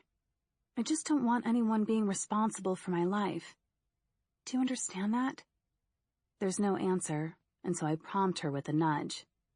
I nodded, she replies quietly. I can tell she's still in a foul mood with me, but I don't know what else to say to make her feel better. Thankfully, there's a commotion off to my right that distracts us both. A male voice comes closer as it whispers my name, and I recognize it to be Mikey. Nina? He crouches in front of me, his hands on my shoulders. Are you okay? Are you bitten? Injured? Hell no. I'm fine other than my bruised ego, I sulk. When did you get back? In the darkness, his face is just a blur, but the concern in his voice is evident. His hands hold my face gently, and I have the urge to shrug him off. But for some reason, I don't. His hands feel nice on my face, and the fact that he gives a shit means a lot. I have no idea. I kinda collapsed into a clearing when I heard Emily's voice, and then woke up here. Speaking of which, where is here, and where is my stuff? We'll talk in the morning. Your stuff is safe, but it's hard to explain where we are. You really need to see it to believe it. He stands up and starts to leave just as abruptly as he came. I'm glad that you're okay, he says while walking away. I feel kind of weird. Like, He's just declared something to me, but I'm stumped as to what. I can't deny that there's an attraction there. I'm not stupid. I can feel it. But whether it's because he's the first male that hasn't tried to demand something off me, or because of actual attraction, I don't know. I'm guessing he's feeling something too. I feel uncomfortable with that thought, but since I can't see a damn thing, it doesn't seem like we have an awful lot of options right now. The grumpy doctor comes back from wherever she had gone and takes my hands, plastering them in a thick cream and wrapping them in bandages, which hurts so much that it makes me swear until even Emily shouts at me to shut up. "Can I sleep next to you, Nina?" she asks, after the evil doctor has put away her medical torture bag and we're finally left alone. Are we safe, wherever here is? I tense up at the thought of sleeping out in the open like this. "Yes, without doubt," she chuckles. "Just trust me on this one." Emily snuggles in next to me before I can further reply, one arm thrown over my stomach. I don't seem to have much choice, and I'm still beyond exhausted. I feel safe and warm, but something is nagging at me. Something Mikey had said about it being easier for me to see and understand where we are than for him to explain. I can only imagine what I'm going to find when I wake up. I can hear the trees swaying gently, and the deep smell of the forest still surrounds me. But I'll be damned if I understand where I am. I try to focus my eyes for a couple of minutes, but the soft breathing and warmth coming from Emily begin to lull my senses, and I give in and close my eyes. Trust her? It seems I have no choice right now. "Are you serious?" Their faces look shiftily from each other to me and back to each other again. "I'm not living up in the trees like a freaking Ewok." "Nina, stop overreacting. It's not as bad as you think." Emily rolls her eyes at me and then chances another quick glance at Mikey, who's grinning from ear to ear. "You can get rid of that stupid smile from your face, too," I snap with a growing familiarity. It's a funny world when you can meet someone one day and feel like you have known them your entire life the next. "Nina." I said no. Though now when I look around, it's actually a pretty clever idea. I'm not telling them that, though. A high ropes activity course is my savior, it seems. Who would have thought? Though I'm not afraid of heights, I never imagined living up in the trees would be a dream come true. It seems like more than just an activity course. There are little huts built into trees at certain points, and platforms big enough to walk around on and to seat people. In between each platform or hut is a new pathway to get to each stage. Some look easy, with a thin piece of wood to walk across and built-up sides to make it safe. Others look damn near impossible. To me, anyway. I have no idea why anyone would build something so crazy, either. Mikey is still looking at me, grinning like an idiot. "What?" I sigh heavily, my eyebrows pinching in as I narrow my gaze on him. My hands are stinging like a bitch. My head has the dull ache of a hangover, but without all the fun of drinking. And now I'm stuck up in the trees with a bunch of people I don't know, don't want to know, and don't trust. I look at Mikey again, whose little boy blue dimples are showing on both cheeks. I roll my eyes. And to make matters worse, I'm stuck with this idiot. "What?" "You're still staring," I huff. "You've watched Star Wars. That's pretty cool, for a girl anyway." He chuckles at me while chewing on a fingernail. And I'm about to come back with a snarky comment that I was forced to watch it by my husband when he interjects. "Come on, let me introduce you to the others." I had woken up extremely early, when the sun had risen above the trees and glared down. Emily had rolled over onto her side and away from me, allowing me to sit up and finally look around and examine my surroundings. We were on some sort of wooden platform, with built-up sides to stop us from rolling off the edges. There was no roof, but trees offered a nice canopy. I rubbed at my eyes, tired and confused, until I stood and realized how high up we actually were. I kicked Emily in the butt to wake her up, and she woke with a jump. Emily and I follow him across one of the narrow beams of wood, nestled securely between the branches of a tree. I grip onto the rope dangling down in front of me for security, swapping each one for a new one as we walk and trying not to look down. There's a rope net on either side of the walkway to stop anyone from falling off the narrow beams. And like I said, heights have never been a problem for me, but it still takes a lot of balance, and I'm glad when I reach the other side. I have no idea how the hell they got me up here last night. It's like an enigma wrapped in a conundrum wrapped in a big fucking rose-tinted question mark. Why rose-tinted, you might ask? Well, it sure as hell couldn't have been pretty dragging my passed-out ass up here, now could it? There are trees to the left of me, but I can see for miles to the right over to the other side of the lake that I was edging along the previous night. I shudder at the thought of how close I had come to being zombie chow. If I hadn't heard the voices from the camp, Deaders could have found me when I collapsed. We arrive in a flattened area between the large branches of some trees.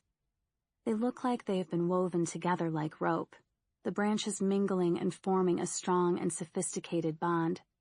It's covered with a real roof made of wood and what looks like straw. It's kind of like a treehouse, but for big kids. Inside there are benches, and there's even a long table. Then there are people, several of them to be precise, and their eyes are all trained on me and Emily as we enter. I reach for her hand without thinking, like a frightened little kid. So, Nina, this is, well, these are... Mikey scratches his dark shadow of a beard, acting shy and seeming uncomfortable. Come on, Mikey, get on with it. A woman with a choppy blonde bob looks up from the table. She looks like she only has one expression, a scowl, and ice-cool blue eyes to match. I recognize her voice from the previous night as the woman that had checked me over. She looks at him, her eyes washing down his body and back up, before those icicle eyes fall on me. I feel uncomfortable under her scrutiny. Shit, I feel uncomfortable under all their stares. Mikey's grin falters before he continues. Well, these are my friends, I guess. Sort of. He scowls back at the woman, though she doesn't seem fazed in the slightest by him. If anything, she seems happier to have had the attention. I'm JD. A voice at the back of the little room speaks up. The man stands and comes over to shake my hand. He's tall and well-built, with brown, untidy hair and pale skin. Although he doesn't smile, and there's something about him that seems haunted, his demeanor is relatively friendly. Though I can't see him throwing me a welcome party anytime soon, I don't think he'd kick me out either. I chance a quick but uncomfortable smile as we shake hands. I'm Josie. An attractive blonde stands up and comes toward me, leaning in for a hug before I can back away from her. It's awkward and clumsy, mainly from my part, but she doesn't seem to notice, or she doesn't care. She smiles at me warmly and sits back down next to JD, her hand straying over to his knee in an overly affectionate way. Brita. A hand to the left of me shoots into my line of sight. I turn to look and see a woman with fair skin and pretty warm blue eyes. Her dark blonde hair cut to a manageable shoulder-length style. I sense an accent of some sort there too, but I have no idea what. She smiles almost shyly at me, and it lights up her face. Thankfully, she doesn't attempt to hug me like Josie did. Crunch. The woman with choppy blonde hair and a scowl speaks up. She raises an eyebrow at me, and I wonder whether she's daring me to question her ridiculous name, or if she just doesn't like me. Either way, her scowl makes up my mind, and I keep my trap shut on the subject of her stupid name. I'm Duncan. Another man comes over to me and holds out a hand. He seems pleasant enough, and I can tell he's a real outdoorsy type. They all continue to stare at me, and I'm guessing this is supposed to be my turn to introduce myself. Though the point seems invalid if I'm honest, since Mikey must have told them who I am. I cross my arms across my chest. I'm Nina. I guess you know Emily Rose by now? There's silence as I wait for a unison chorus of, "Hi, Nina," like I'm at an AA meeting. Chapter 14. So you all really live up here in the trees? I ask between mouthfuls of hot mushroom soup. I'm surprised I can actually get any words out. I'm so ravenous and this is so damn good. It seems Duncan is the group chef around here, and I can see why. If only I had a tasty, crusty roll to dip into it, and a nice glass of red wine, too. A girl can dream. A couple of the others, Britta and the loved-up couple, are already done, and have left the rest of us to finish up. Yeah, I used to work here. Well, I owned it. The activity center? Before the, outbreak or whatever. Somehow I escaped and got myself up here, and slowly the group has grown. Mikey seems to be the one bringing in the strays. Crunch butts in. I narrow my eyes at her, but she seems completely unperturbed by everything and everyone. Duncan tuts. I was going to say, brings in the survivors he stumbles across, since he does most of the scavenging and scouting for us. Well, at least from the local shops and houses. Duncan replies before he drains the last of his soup by picking up his bowl and tipping it into his mouth. You say local like they're next door, Duncan. Mikey is leaning back against the wooden wall, once again biting at his nails. Him doing the scavenging would explain why he seems to know his way around, I guess. It's a good thing that they aren't too local, Mikey. The safety of this place isn't just the height we're at, but the reclusiveness of it, and the fact that the survival equipment is here for us to use. Anywhere else, and I don't think we would have been so lucky. Duncan's eyes are warm and caring, but the seriousness of his tone is nothing to miss. We can survive for as long as we need to up here. As long as we're careful about it, and don't attract too much attention to ourselves. And you say he brings in the survivors like he does that a lot. When me and Emily met Mikey, he was about to take my Hummer and leave our asses stranded. I snipe, giving a hefty glare in Mikey's direction. Maybe he should have. Crunch mumbles under her breath. Shoulda, woulda, coulda, I snap back, giving her another glare, to which she rolls her eyes. I wouldn't have really left you. You're both far too pretty to be left out here in this big, bad, scary world without a man to look after you. Mikey smirks, his eyes lingering on me a moment longer than necessary. We didn't need your help. We were doing just fine without you. In fact, since meeting you, we've actually been worse off. Which is true, really, if you leave out the incident in Old Man Riley's house. Please. Mikey snorts. You two girls made a rookie mistake when you didn't bother to arm yourself or search the store for people before food. You're just lucky it was me that found you and no one else. Anyone would think that you were new to all this. He waves his arms around his head and laughs. I look at Emily, not sure what to say. Everything he said is right, and this world is kinda new to us. Where are you two ladies from, anyway? Duncan asks. I hesitate for a moment before deciding to play the honesty card. Well, we've been behind the walls since the world went to shit. Well, after the first few initial weeks, anyway. I shrug and feel a shiver of uncertainty as everyone stares at us open-mouthed. What? You never met someone from behind the walls before? Not anyone that lived for very long. Crunch looks up at me. Most either get eaten or killed. I feel my forehead crease in frustration. You say that like it's two different things. It is, Crunch replies. I drag a hand across my face. You're giving me a headache. I have no idea what they're all talking about. Getting eaten and getting killed are the same thing. Getting eaten and killed or getting bitten and dying, however, are very different. What was it like in your cushy little home? Crunch continues to snipe at me, like she has a fucking clue what it was really like behind those damn walls. Cushy? It was hardly cushy, Emily shouts. I turn to look at her with a smile. That's my girl. How hard could it be, little girl? Crunch glares up through her lashes. Did you have the dead beating at your door every morning? No? Well, perhaps it was having a nice warm bed, 3 meals a day, and some friendly neighbors that made it so damn hard for you. Crunch slams her spoon down into her bowl and leaves the room before me or Emily can reply. They really have no idea what it was like if that's how they imagined it. Silence falls across the little lunchroom.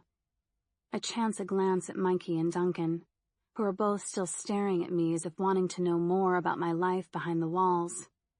Well, tough luck. After the warm welcome we just received from Crunch, I'm not about to come clean with all my nightmares. Moving on from this now, I snap, and look down at my hands. This is not what I want to talk about. So, you really from behind the walls? Mikey asks, leaning forward in his chair like it's fucking story time, like he hasn't heard me tell them to move on from the discussion. How long have you been out? What was it like in there? Duncan butts in. This isn't moving on, I tut. You have to tell us something. Mikey glowers at me, his hand hitting the table with a thud, making Emily jump. I don't have to tell you shit, actually. But if you're really so insistent, it was hell. We were starved, beaten, robbed of everything from our belongings to our pride and dignity and... I pinch the bridge of my nose. I don't want to talk about that place anymore. It's over. It's done with.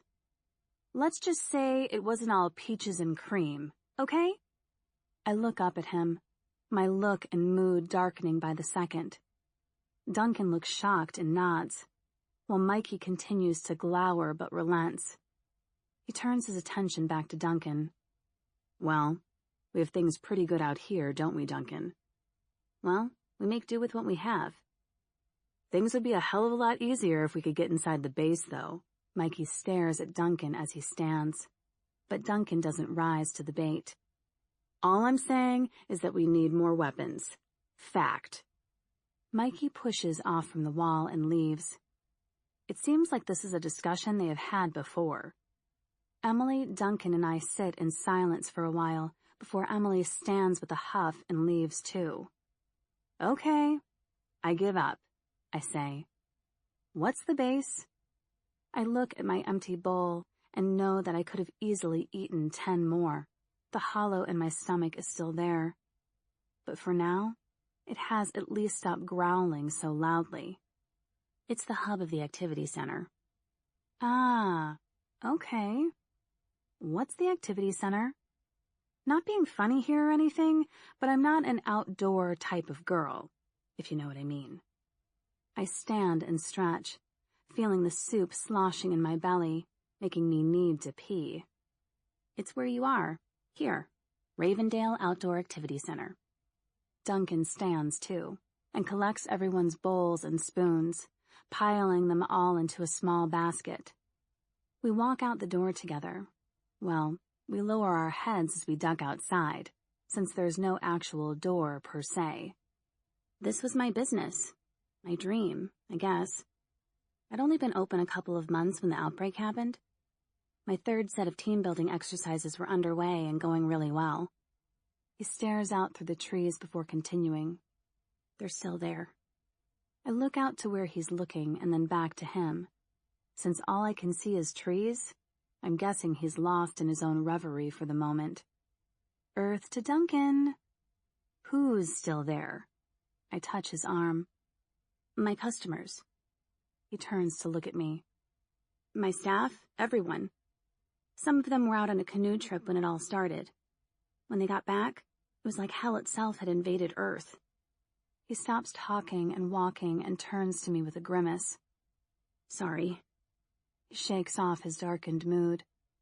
You're more than welcome to stay here for as long as you want. The more people that are helping out, the safer we all are. I'm not sure I'll be staying. I like him, and I think that he deserves a real answer. No bullshit. I promised myself that I would get Emily somewhere safe. And well, this place seems as safe as any I've found yet. So why wouldn't you stay? His mouth puckers in confusion. Because I have nothing to offer you all. I can't fight, I have 0 survival skills, and I'm more of a liability than anything. I shrug honestly.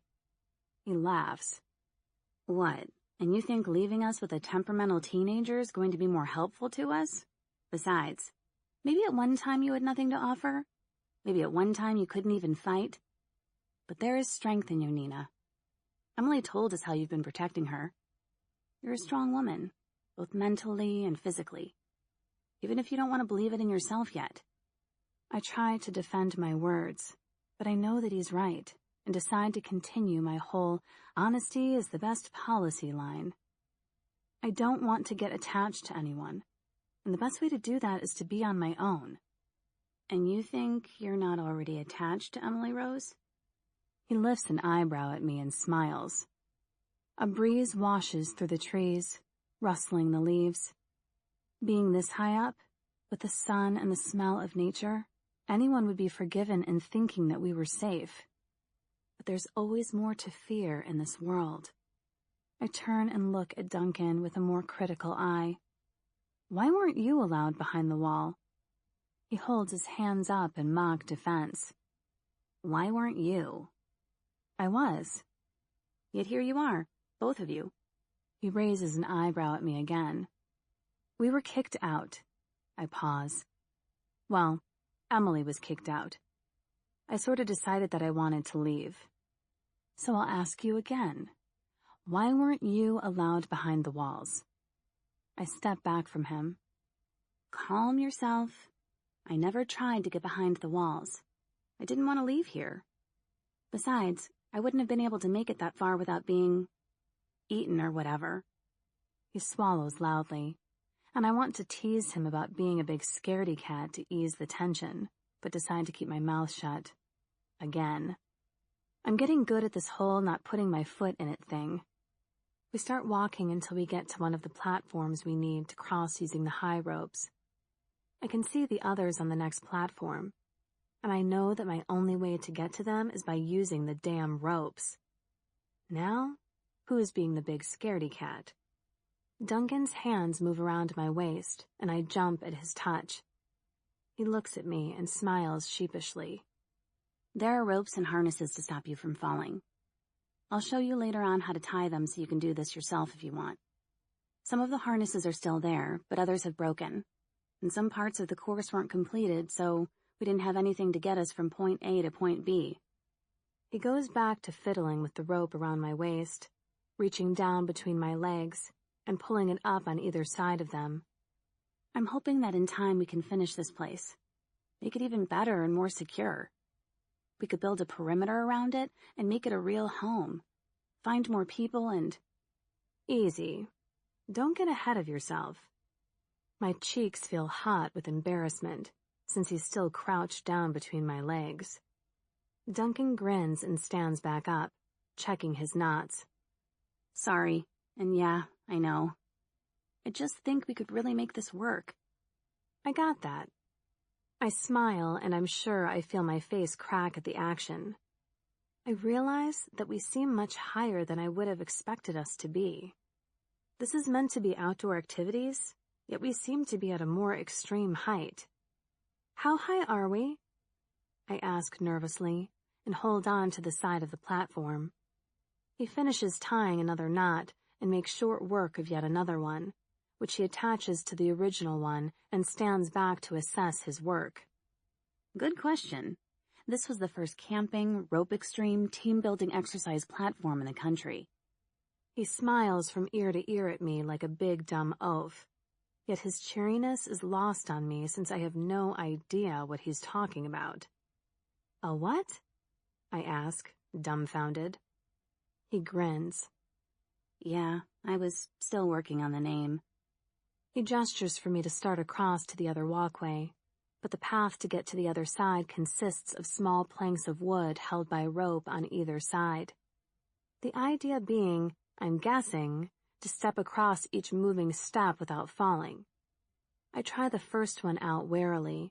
It sways, and I grip my rope tighter and try not to yelp. Sure, there's a protective rope net on either side again, but I still don't want to fall. Well, you've heard of the high ropes, haven't you? I move forward slowly, with Duncan following closely behind. Each step makes me sway from side to side, making my stomach lurch. I always hated fairground rides, and this is like the biggest one ever. Yeah, I've heard of those. Is this one of those? 2 more and I'll be across. Duncan is right behind me, waiting patiently. Clearly he's more of an old hand at this than I am. Sort of. It's like the high ropes, but higher. The highest yet, in fact, and it's built into the trees instead of its own pre-made base. And the best part is, I step to the other side, my feet feeling finally secure without all the swaying. I can't help but smile that I made it across. Duncan joins me and begins to undo all the knots holding us to the long rope above us. The best part is that I had huts built, like tree houses, so that it would be a full-on camping, outdoors experience, but in the trees. He guides me over to the others with a huge grin. They're all sitting looking over the lake and talking quietly. They're sitting around a large circular metal fire pit in the floor, which, I'm presuming from the lack of trees above this platform, is where some of the cooking comes from, and perhaps even a fire pit for the night to cook marshmallows on. Yeah, I wish. Basically, if you think about it as a small-scale biodome experience, but without the dome and in the trees. He shrugs and continues. You live up here, eat up here, use the bathroom up here, and compete in challenges up here. Or, that was the idea, before, well, you know. His smile fades away. Bless him, I think with a roll of my eyes. Is he telling you how amazing his treehouse is? Britta looks over and smiles. Yep. I smile back and take a seat on the log next to Emily. I was just telling Nina about her new home. We'll need to teach both of them how to get around the place and give them jobs to do if they're going to stay. Duncan sits down with the group and gives me a knowing look. The more people there are, the more work there is, but the safer we all are. Emily looks at me. We're staying? She smiles happily. Why wouldn't they be staying? Mikey looks puzzled. For now, at least, I reply grimly. Emily takes my hand and squeezes it tightly, and I try to give her a reassuring smile. Has Duncan told you about his customers yet? Mikey asks, his expression blank. He's talking to me, but seems to be directing his question at Duncan again. I raise a questioning eyebrow. Yeah, sorta. I watch the exchange between the two with narrowed eyes, realizing that I'm missing something. I thought he had. Why? Not this again, Mikey. You're like a dog with a bone. We're not going over there. It's too dangerous. Duncan snaps and stands back up. Mikey matches his stance, and they stand foot to foot, looking ready to start swinging at each other at any minute. Well, that was a quick turn of events. There are guns, crossbows, more harnesses, food even. We need those things. If those guys come back and find us, we're all screwed, Duncan. I mean, they have guns. We don't. It's a simple equation, adding up to us being killed unless we go and get the weapons. I stand up too, pulling my hand from Emily's. Whoa! What guys? I look from Duncan to Mikey, but neither of them replies, instead choosing to continue their macho standoff with each other. Well? I press with more urgency. The Forgotten, Mikey says without looking at me. His jaw grinds slowly. the shadow of his beard emphasizing the movement. A chill runs up my spine. The mood has gone from lighthearted to scary shit in a nanosecond. I don't like it one bit. The who? I bite my lip to hold in my anger, and possibly my fear, too. Why hadn't they warned me and Emily that there were people looking for them? The Forgotten, Crunch says darkly, sounding way creepier than Mikey had. They are society's outcasts, the ones they wouldn't let behind the walls. And trust me when I tell you that you do not want to mess with them. Well, it's a creepy as shit name, but what's the big deal? Surely you're all the big, bad Forgotten, too? And you're not so bad. I frown, trying to act every bit the Bond girl, but instead feeling panicky. No, we could have gotten behind the walls if we had gotten there in time. The Forgotten were turned away. My mouth opens and closes before I can find the right words. They turned people away? Why? Crunch looks away from me, her eyes hitting the floor. Trust me when I say this, and I don't say it because I give a shit about you or your kid. I say it because I intend to live. These guys mean serious business. They are not in any way to be messed with. They are the Forgotten. Not the rebels, or the fucking others, or some other shit name that makes them sound like some sort of fucking comedy sketch. And they are not anything to laugh at. They weren't allowed behind the walls because they were deemed as the big, bad, and fucking ugly of society. Not even their own mothers wanted them. That darn chill runs down my spine again, and I shiver involuntarily. Chapter 15. As if they were one entity, each member in our little kumbaya circle lowers his or her head, which does nothing to improve the tone of my voice in my next rant. The Forgotten? Society's outcasts? That's a little too much creepy for my liking, so we'll be leaving right about now. Thanks for the hospitalities and all that. I stand to leave, but Emily tugs on my leg. I look at her, and she's silently shaking her head at me. You can't still want to stay, Emily. I purse my lips tighter. She nods at me, and then looks toward the rest of the group. They're staying. They're stupid, clearly. Hey! Josie looks at me, her pretty face showing anger instead of the usual cheery smile. Hey, what? There are people, the Forgotten, traipsing around the woods looking to do God knows what to you, and you're still here? Tell me why exactly. We have nowhere else to go. Britta's eyes seem as large as saucepans as she says this, and I feel like a piece of shit. Josie looks at JD, seemingly unsure. Up until now, he hasn't really said very much, seeming to be the quiet one of the group. JD picks up his bottle of water and takes a long drink before speaking. Leave if you want. That's your choice. If you think you can fare any better out there alone in the world, then there's not much we can do to convince you to stay, and I wouldn't waste my breath trying to sway your decision. If you want to live, however, then you'll see sense and sit back down. These types of people are everywhere. There's no escaping them. So this place, up here, is as good as any other, probably better, in fact. That's the why to your question, he says, all this without even bothering to look at me. I sit back down with a huff, and Emily pats my knee condescendingly. I scowl at her and she stops. The tension has risen within the group, and I'm not the only one feeling it by the looks of the sullen faces around the camp. Can everyone just calm down? Duncan pleads. We'll calm down, Duncan, when you let us go over to the hub and get some more stuff. We've all fought zombies at some point. We can work as a team. We'll be in and out before you know it. Mikey sits back down, and continues to try to reason with Duncan in a friendlier way. We need you. You know the way around that place. We'll be safer with you there.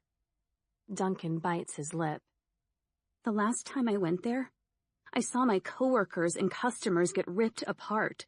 It's not somewhere I want to go back to anytime soon. Duncan starts to shout and then stops himself, his nostrils flaring as he tries to contain his anger. Even up here, I'm guessing we have to keep the noise down. Sound travels, and so do zombies. Things haven't changed since you decided to hide yourself away up here, you know.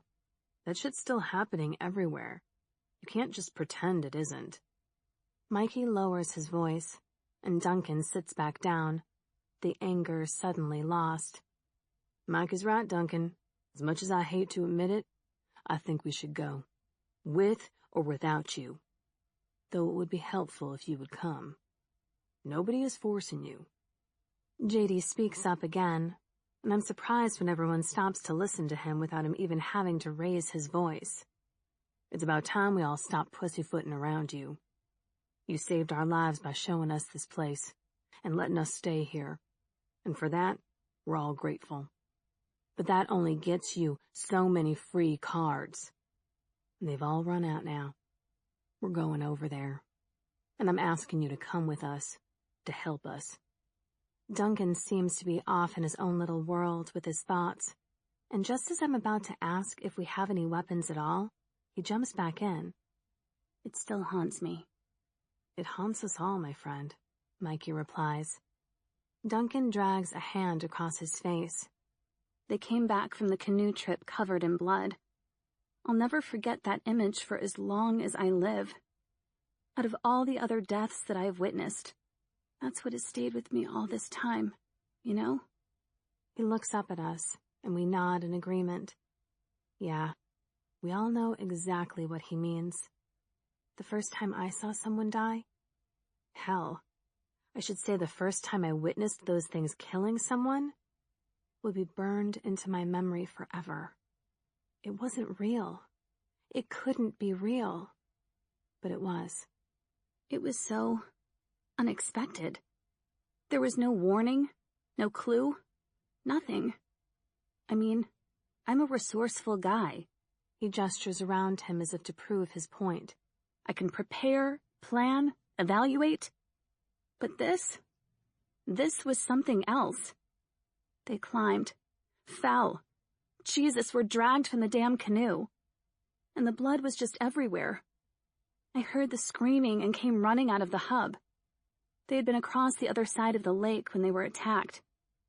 Duncan looks out into the trees and continues. When I came out and saw all the blood, I thought they had been attacked by bears or wolves or something. One woman, Halima, I think her name was, she was unconscious, and we carried her inside to the medic's room. The others were telling me about some man in the woods who had attacked them, but before I could concentrate on what they were saying, I needed to stop the bleeding on Halima. I didn't even know where to start. Duncan's eyes met mine, and I swallowed the massive lump in my throat. I don't want to listen to this. I've heard more than my fair share of survivor horror stories this past year. I don't need any more to add to the collection. There's always something a little bit fascinating about them.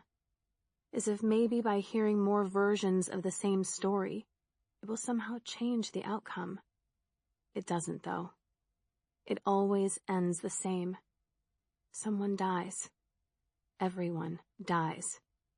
Duncan looks heartbroken as he continues. I started trying to clean her up the best I could, while one of my Saturday helpers, Sunil, called for an ambulance. But there was no answer. All the lines were dead, and I began to panic that I couldn't stop the bleeding before we could get an ambulance to her. Her breathing got worse and worse. He looks up at us, his eyes damp. Until it just stopped. Britta stands up and goes to sit with Duncan, draping her arm across his shoulders. It's okay. We all know what you have been through, and we have all been there, she says, her accent making each word sound even more pronounced. He continues as if she hasn't even spoken. Sunil started to panic. But me, I didn't move.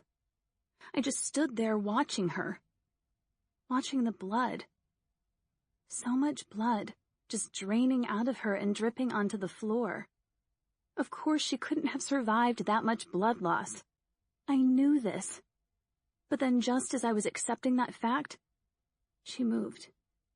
He looks up to us, his eyes searching our faces for recognition of a similar horror. Of course we all share it, and look away from his stare. Shame floods his face as he continues. She moved her hand, slowly at first. I thought it was a goddamn miracle happening. Her eyes opened, but they weren't the pretty brown I was used to seeing. They were colorless, cloudy almost. I was surprised she could see anything, but she clearly could because she reached up and grabbed me.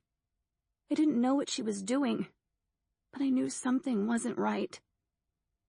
Sunil tried to help me restrain her, but he was just a kid, and she was so strong. It didn't make sense how strong she was.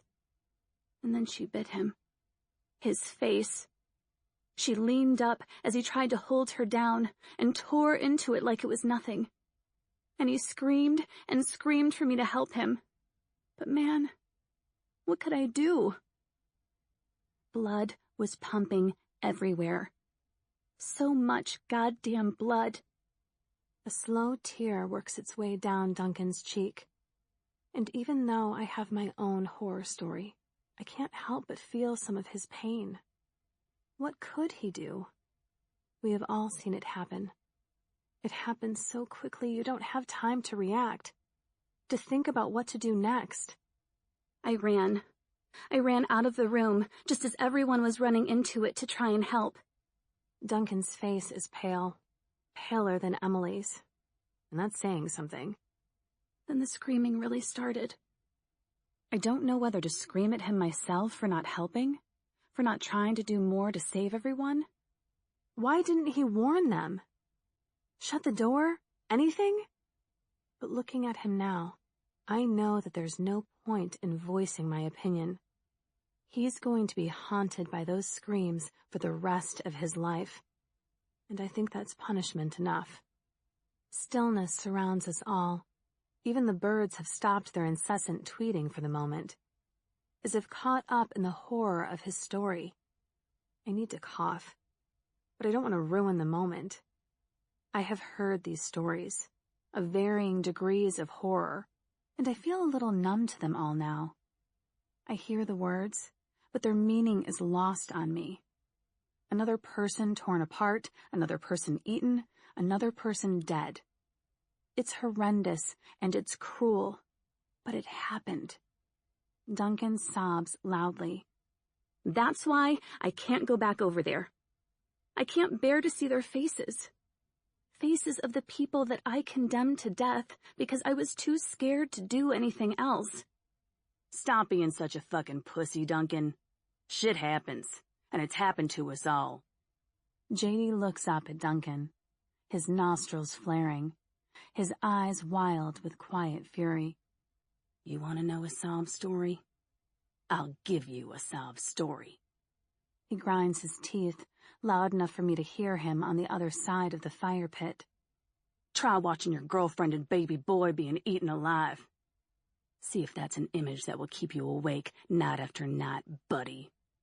The silence deepens around us at JD's revelation. Josie is clearly alive and kicking, and I realize that they must have only been a couple since the outbreak. She looks uncomfortable, both her hands falling to her lap so as not to provoke JD anymore. Her lower lip trembles. But whether it's because of the colorful images that JD has just given us, or because he's talking about his life pre-her, I'm not sure.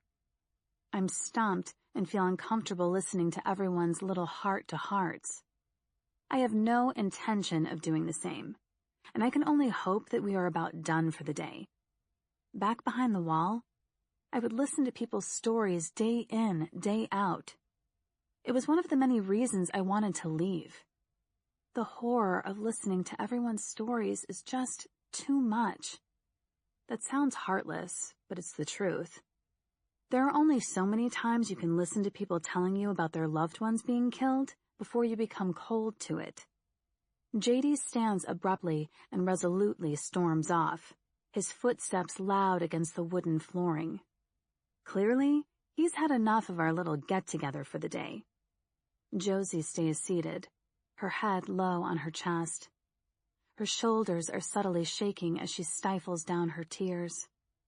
Emily nudges me in my side and I look at her. She gestures with her head for me to go over to Josie, and I shake my head and mouth no at her. She nudges me again, harder this time, and I nearly fall off my log seat.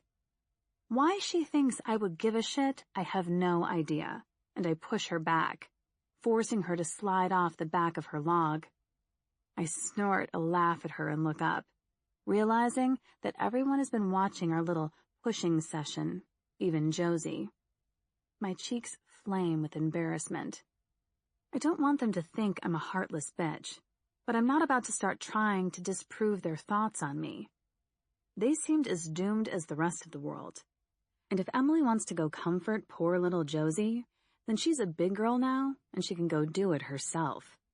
Emily sits back down on the log without looking at me, but I can hear her huffing. He saved me, you know. Josie speaks between sobs. I was hiding in the storm drains. I'd been living down there since the outbreak, or whatever you want to call it. I'd been visiting my boyfriend in jail when everyone started acting nuts. I got out of there as quick as I could and I hid. Before I knew it, I'd been there for over 2 months. Every time I thought about leaving and trying to make my way back home, there seemed to be more and more of them. There were no trucks or cars that I could get to. I had no weapons. I was screwed, so I hid. She wipes her sleeve along her nose in the most ladylike fashion she can muster, and continues. They got in the prison. How do zombies even get into a prison? I mean, that place of all places is supposed to be secure. I shudder at the word zombie. I still have a hard time calling them that, though that is what they are. They followed me back one day when I was out scavenging. I was backed into a corner, and I was trying to make peace with the fact that I was about to die. And then he showed up.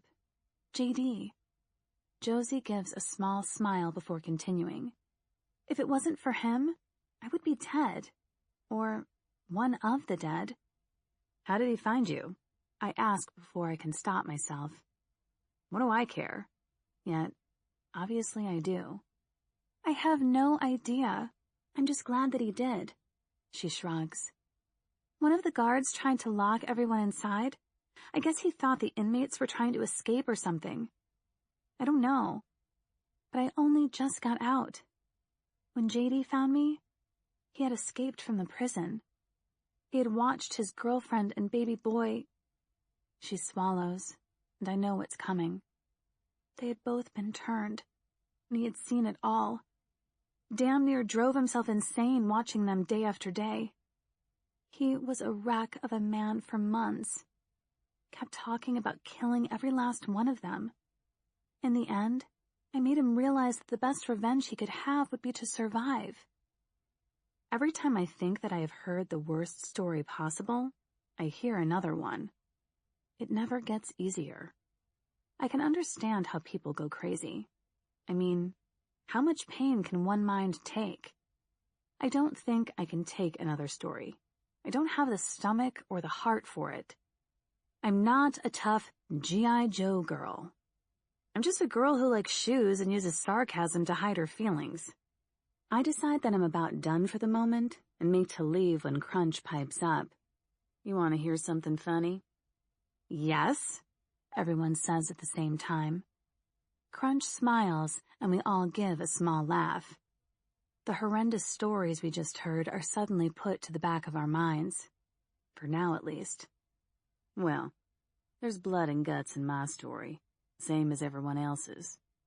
But when the outbreak happened, me and my best friend had just been arrested for stealing fancy panties. panties. Now this is going to be an interesting story. Chapter 16. Crunch folds her long legs underneath herself as she begins to talk. Me and my good buddy Damien were getting high. You know how it is, right? She looks at us, her smile faltering for a moment before continuing. Well, maybe not. Anyway, so we'd had way too much to drink and smoke that day and decided to go and get ourselves a little extra cash, since we were both totally broke and wanted to go on partying. We went into a couple of stores, but we got thrown straight out. Obviously, we were not the usual clientele for some of the more upper-class shops. I laugh loudly, and she looks at me sharply. She wasn't trying to be funny there, I guess. Whoops. Sorry, I mumble and look away, feeling uncomfortable under her glare. Anywho, we were passing a trashy version of Victoria's Secret. You know, the ones with the real dirty underwear and sex toys. She smirks, and I look at Emily.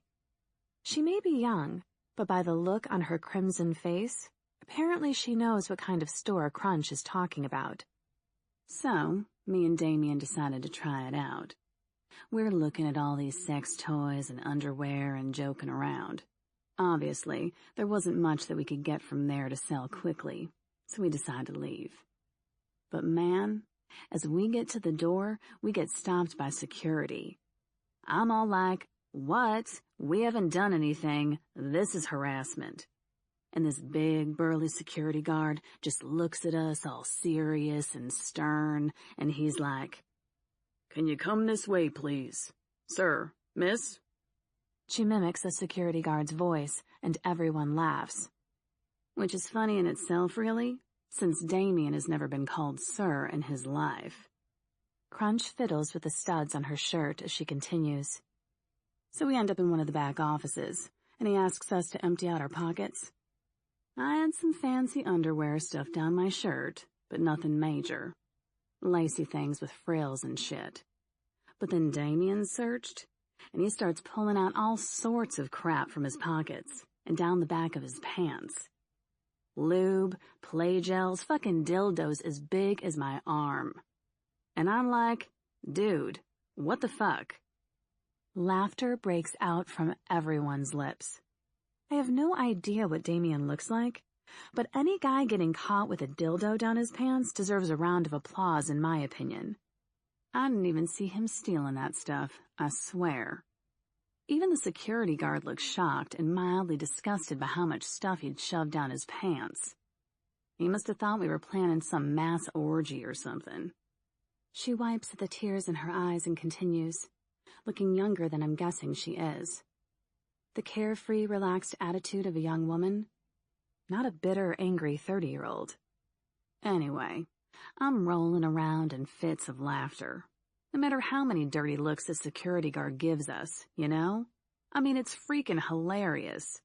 I couldn't stop myself, even if I wanted to. I think this guy's about to get all serious on us and call the real cops when we hear shouting from inside the store. Shouting and banging, and all sorts of weird and wonderful noises. Crunch raises a sardonic eyebrow at me and continues. Security guard tells us to stay where we were, and he'd be right back. Like I was planning on leaving that room at that point anyway, right? He locked the door on his way out, and before I could tell him to call me a lawyer and kiss my ass, he was gone. And the screaming began. Crunch stops laughing and looks at us with a more serious look in her eye. The screaming seemed to go on for hours, but it could have been minutes. I lost track after a while. I covered my ears with my hands and hid under the desk like a little fucking kid. I look away from her sorrowful expression, her mood decidedly darker. I look up to the trees, where a bird flits from one branch to the next. I watch it as it looks down at us with its little brown beady eyes. They have it so easy, birds. It's like none of this crap happened to them. They're still free to fly and roam the world without any harm coming to them. Sure, They don't get the friendly neighbors throwing out bread for their morning breakfast anymore, but I'd give up anything on this shithole planet to get things to go back how they were. For just one more day of normalcy. The bird takes off into the sky without a second glance back at me, and I'm brought back down to earth by Crunch's storytelling. She looks at her feet sadly, her nose stud glinting at me. I must have drifted off at some point. I know what you're thinking. You're thinking I'm some heartless bitch who doesn't give a shit. Well, I'm not. I had a mother who was a drunk and a father who brought more trouble to our front door than old ladies to a bake sale. So my safe place was always to sleep. I would sleep to drown out the noise from them both arguing and fighting with each other. She shakes her head, and I see a slight blush rise in her cheeks, clearly embarrassed by her small revelation. So, anyway, that's what I did. I woke up to Damien prodding me in the ribs. He looked really scared. Crunch whistles through her teeth and wrings out her hands, which seem to be full of nervous energy as she recalls the horror of the moment. I'd never seen Damien scared before. Ever. But he looked petrified. He had obviously listened to every damn sound coming from the other side of the door. There were noises coming from behind it now, too. Moaning and scraping. And I knew, right then, there was not a chance in hell I was even attempting to leave through that door. I haven't realized that I'm leaning forward on my log seat until my neck and back start to hurt. I lean back and look at everyone else, and realize that Crunch's storytelling seems to be having the same effect on everyone in the group. We all sit transfixed by her words. Maybe it's the vulnerability that we can hear in her voice. She's normally such a badass, so fierce in her demeanor, that to see a softer side of her is just, well, it's just bizarre. Or maybe we just want there to be a happy ending for one of us. Any of us. What did you do? Emily asks quietly from next to me, making me jump a little at the sound of her voice. I look at her and scowl, but she pays me no attention. We stacked a couple of chairs on top of the table and went out through the tiles in the ceiling. I didn't even know if it could actually be done, but I've seen it in enough movies, you know. We all nod in agreement. I miss watching movies. The small memory of being curled up on the sofa with Ben, watching a movie, brings a deeper sadness to my heart than any story I can be told. So anyway, we were following the tunnels through the mall ceiling, tracing the electricity and water pipes or whatever the fuck they were, stopping every now and then when we get to a store to look in and see if we could climb down. She shakes her head. The things we saw, damn. It was like God himself set free all of hell. Damien was like a big crybaby. Every single time we stopped to look into a store, he would sob like my mother high on ketamine. I don't know how long we were in there, but I knew that I didn't want to ever leave. Up there it was like we were separate from it all. Like it was a dream or something. But there's always an exit. A dead end, or a loose panel that makes you fall through the roof and into the loving arms of one of the undead, right? She picks up her half-empty bottle of water and takes a swig before standing up to leave. I stand up abruptly. Wait, what the fuck happened? Why now? Why her? And why I give a shit all of a sudden is beyond me. But I do. I want to know what happened. I need to know. Damien isn't here, so it's pretty obvious, really. But for just a moment, I feel the smallest spark of hope, a glimmer of us beating the undead at their own game. Maybe he escaped. Maybe there's hope for the rest of us. Maybe. Damien got eaten, obviously. Ripped limb from limb. Fucker was still crying for his mama, even as they chomped through his throat. Crunch shrugs her shoulders nonchalantly. But I see the look in her eye, and know what she hides way down deep. Too deep for just anyone to get to. I've never seen someone in that much pain. and if I could have ended it for him, I would have. She starts to walk away and begins to tie the ropes around her waist to move across to another platform before looking back at all of us sitting in deathly silence. But damn, that zombie got a beating before it got its meal. Nearly beaten to re-death by a dildo. She smiles at us, but it's grim, and a failed attempt at hiding her sadness. What a way to go, eh?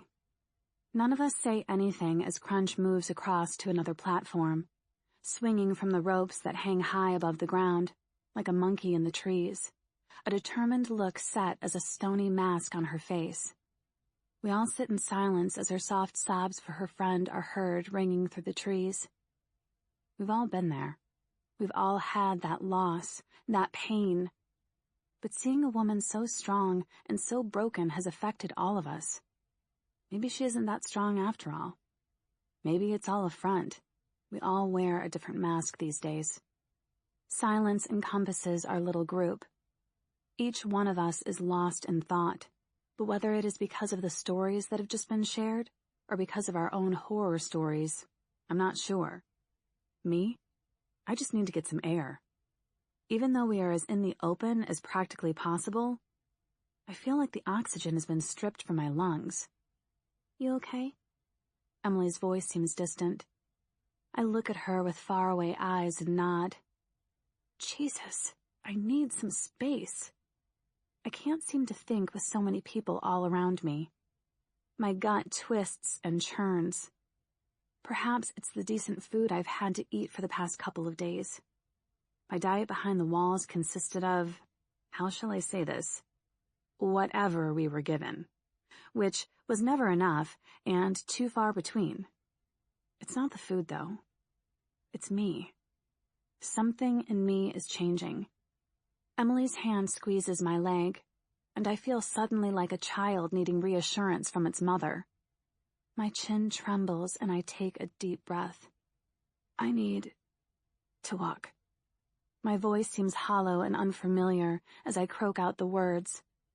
What's the easiest path around? I mean, without all the knots and stuff. I ask Emily, the group, hell, anyone who's listening. There's no way around the knots. There's a harness, but we use it over on a different platform. I can show you a quick knot and give you some space to practice if you want. Duncan stands, and I follow him. I'll help. Mikey follows closely behind. I smile weakly at Emily as I walk away. She seems at ease here, comfortable even. Britta strikes up a conversation with her, but I'm not sure what about. I'm just grateful that she's giving me some space. Now, if I could learn how to tie my own stupid knots, I could get some real space. The funny thing about the end of the world is how quickly you adapt. One day you're incapable of changing a fuse in a plug, and the next you're fighting off debtors, building campfires, and saving teenage girls from impending doom. I've begun to like these people. Much more than the people I used to live with. Maybe it's because they have some fight left in them? Shit, maybe the fight never left them. But they are all strong and capable people in their own way, determined to survive no matter what. Emily and I are told the rules that they live by, and I hold my breath while they explain them, waiting for the kicker, the one rule that I could argue about. But I can't. They are all perfectly reasonable rules that are intended to make each other's lives easier and safer. We all have jobs, some are awful, some are okay, and some, well, they're just plain dangerous, but someone has to do them. The main one is that no one goes anywhere on their own. Apart from Mikey. He's the camp scavenger, and no one wants to have his job. To be fair, he always votes to go alone anyway. So apart from bathing, fetching cooking and drinking water, and helping Duncan pick berries and wild mushrooms and other weird shit that he grows, Emily and I don't leave the trees. Our existence begins to become comfortable. Happy almost. As happy as you can be at the end of the world, anyway. Life would be an awful lot easier if I didn't receive dirty looks from Crunch on a daily basis. But life can't always be peaches and cream, can it? Peaches and cream. Chapter 17. You ready to do this, Nina? Duncan eyes me warily. I take a deep breath. Yep, let's do this thing. Emily touches my arm. Be careful, okay? She smiles. Always. I smile back and carefully climb down the steps of the main platform with Duncan. Scavenging is always a tricky business. Even out here, so far from any major civilization, there are debtors. Somehow they always seem to find our little vegetable patch, too. Like a lost memory of what they used to eat. Either that, or they know at some point humans will come to pick the damn vegetables, and so they wait for us. I shudder at the thought that maybe they have any sense of who or what they are now. Any brain control at all would be horrifying. Would they remember who they used to be? Are they trapped inside the monster that they are now? God, I hope not. Duncan and Britta have been showing me some of their recipes, and tonight I'm cooking a full meal by myself. It's their funeral. I can't cook for shit. My best meal was number 39 and number 22 on the Chinese takeout menu. Duncan is the camp cook, but Britta, damn, that woman knows how to do some great stuff with herbs. She helps make homemade medicines for headaches and tummy troubles, and even knows a great seasoning for rabbit stew. I'm hoping that at some point she's going to show me some of what she knows. The vegetable patch is closer to the hub than I would have liked, and as we round the corner, the top of the hub comes into view. I've still yet to see the actual building, since Duncan refuses to go anywhere near there. But every time we come to collect vegetables, he goes all glassy-eyed. 2 debtors are, as we have come to expect, standing right in the middle of our patch. Seriously? It's only a little patch, yet every time they end up standing smack dab in the middle of it, trampling some sort of food that we're growing. I drop my bag to the ground and whistle. They both turn at the same time, give an angry snarl, and come for me.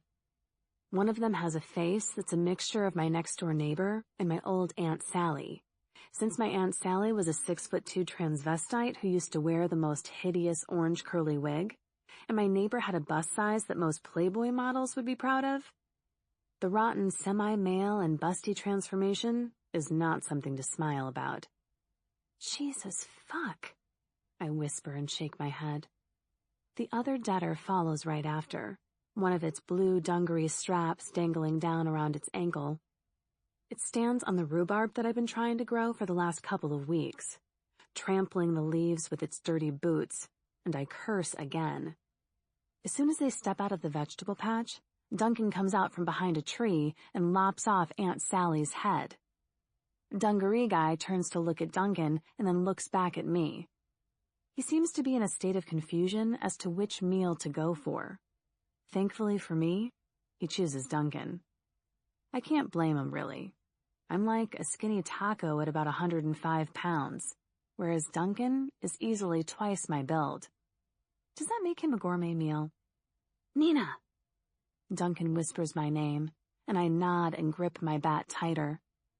I run up behind it and slam the bat as hard as I can into the back of its skull, feeling the softening bone crumble upon impact, and black ooze seeps out of the cracks I just made in its head. Dungaree guy pauses for a moment, doing a half turn to look at what just hit him, before he collapses to the floor and starts twitching. Brown and black goop continue to escape through the hole in the back of his head, bubbling out and releasing a toxic as hell smell. Man, he reeks. Duncan wafts a hand in front of his nose. They're getting worse, I agree. Do you think, maybe, we could use it to our advantage? I grab Dungaree guy's legs and Duncan reaches for the arms as we drag him to a hole further into the forest. Like how? Well, I was thinking that maybe if they can't smell us, like, if they could only smell themselves, then maybe we wouldn't get as many of them. We both drop the debtor at the same time at the edge of the hole, and I kick him in. He lands with a soft thud on top of the others we have killed up here over the past couple of weeks. Rest in peace, I say, making a sign of the cross as I continue. So, I'm thinking maybe we could string up a couple of arms and legs around the patch. They might not sense, smell or whatever, that we come here and move along. Does that make sense? Duncan looks down at the pile of rotting deaders in the pit. No flies surround them, no maggots, nothing. Even insects know not to go near the flesh of the dead. We turn and head back to the vegetable patch. Sounds like it's worth trying. I mean, I'm not sure it'll work, but I'll give it a try. Duncan shrugs and smiles at me. I feel strangely proud that I may have come up with a semi-useful plan. I begin to hack away at Aunt Sally's arms and legs, while Duncan goes into the forest to find something to use as rope, muttering something about finding a dog with a bone. Once I've removed all her limbs, I drag her by the shoulders to the pit and kick her in, saying a quick rest in peace again. I hunt down her head and give it the same treatment. When I get back to the vegetable patch, Duncan is coming back out of the forest from the side opposite to me. He's looking pretty pleased with himself, too, and carrying a handful of sticks. "You find your dog and bone?" I laugh. He looks puzzled. What? Never mind. He shakes his head. Okay, I'm gonna need you to help me. This is Dogbane. I need you to... He looks at me and smiles. Dogbane, not dog and bone. He chuckles and sits down with the twigs. I flush, embarrassed, and sit down with him. So I need you to break these in half and pull out the middle bits. He hands me a couple of sticks and we set to work on them, each doing our own. I look up through my lashes as he squashes the twigs on the ground until they split down the middle and begins to pull out the inside. I copy him, finding it easier than I thought I would, and then repeat the process with a couple more branches until we have a small pile of ribbony-type bark. Now what? We need to tenderize them all and then do what's called a reverse wrap. I'll show you. Do you have any idea where we're going to hang these? They're going to ruin the smell of my vegetable patch, you know. He raises an eyebrow at me and starts rolling the ribbony bark between his fingers. I pick up a piece and start doing the same. I know. Sorry about that, I chuckle. If it works, though, at least everything won't keep getting trampled on. I guess so, he grumbles. 45 minutes later, and with several smelly, rotten limbs hanging around our little vegetable patch, we finally get to picking some of the crops ready for supper, after washing our hands in the stream. Apparently dogbane is poisonous. Good thing I didn't need to lick my fingers or anything. My rhubarb managed to survive, though it's not quite ready to be picked yet. But we managed to pull some potatoes and carrots and onions. We're about ready to go when I hear movement from over the hill toward the hub, and curiosity gets the better of me. I creep over to the edge and look down on the hub. It's bigger than I thought it would be, with a curved roof and large windows. It's painted white near the top, with wood paneling along the bottom to help it blend into the surroundings. Outside it are a couple of trucks with several people climbing out. They all have guns from what I can tell, and I realize that these must be the Forgotten. Duncan grabs the back of my shirt and drags me backwards, and I only just stop myself from yelping loudly. "What?" I snap. "Get away from there. We need to get back to the group. Quickly." He picks up his basket and knife and climbs back down the little incline. I tut and turn back to see what the Forgotten are going to do. I creep up as high as I can on the little hill, but keep myself low to the ground as I peek over. My breath catches when I see them dragging a deader off the back of the truck. It's shackled with its arms behind its back and a long pole to its neck to keep it at a distance. It's more horrifying that, even from this distance, I can see that it's a newish deader. The clothes are filthy, but still intact. Its skirt flaps around its ankles, but its feet are empty of shoes. One of the men uses what looks like a length of rope to whip the deader's back, and they all give loud guttural roars of laughter as the deader tries to turn around. It's clearly not hurt, but it sure looks pissed off. Even from this distance, I can hear it growling like a fucking bear. I shudder and start to turn away when another man approaches the debtor, a long pole in his hand. While the debtor is still looking behind it, the man reaches out with the pole, stabbing it into the debtor's abdomen. Smoke rises from the end of the pole, buried deep in the debtor. And as I strain my ears, I can hear a strange buzzing noise. The debtor turns back to look at the man, ignoring the pole inside it. It tries to reach its hands forwards for the man holding what I now comprehend as a zapper of some sort. All the men are laughing again, and are taking turns at either whipping or zapping the debtor. My stomach turns. Why would they do that? It's dead and doesn't feel anything. It doesn't care what they do to it, so what's the point in it all? It all seems so unnecessary and sadistic. They're torturing it for no other reason than to satisfy their own urges.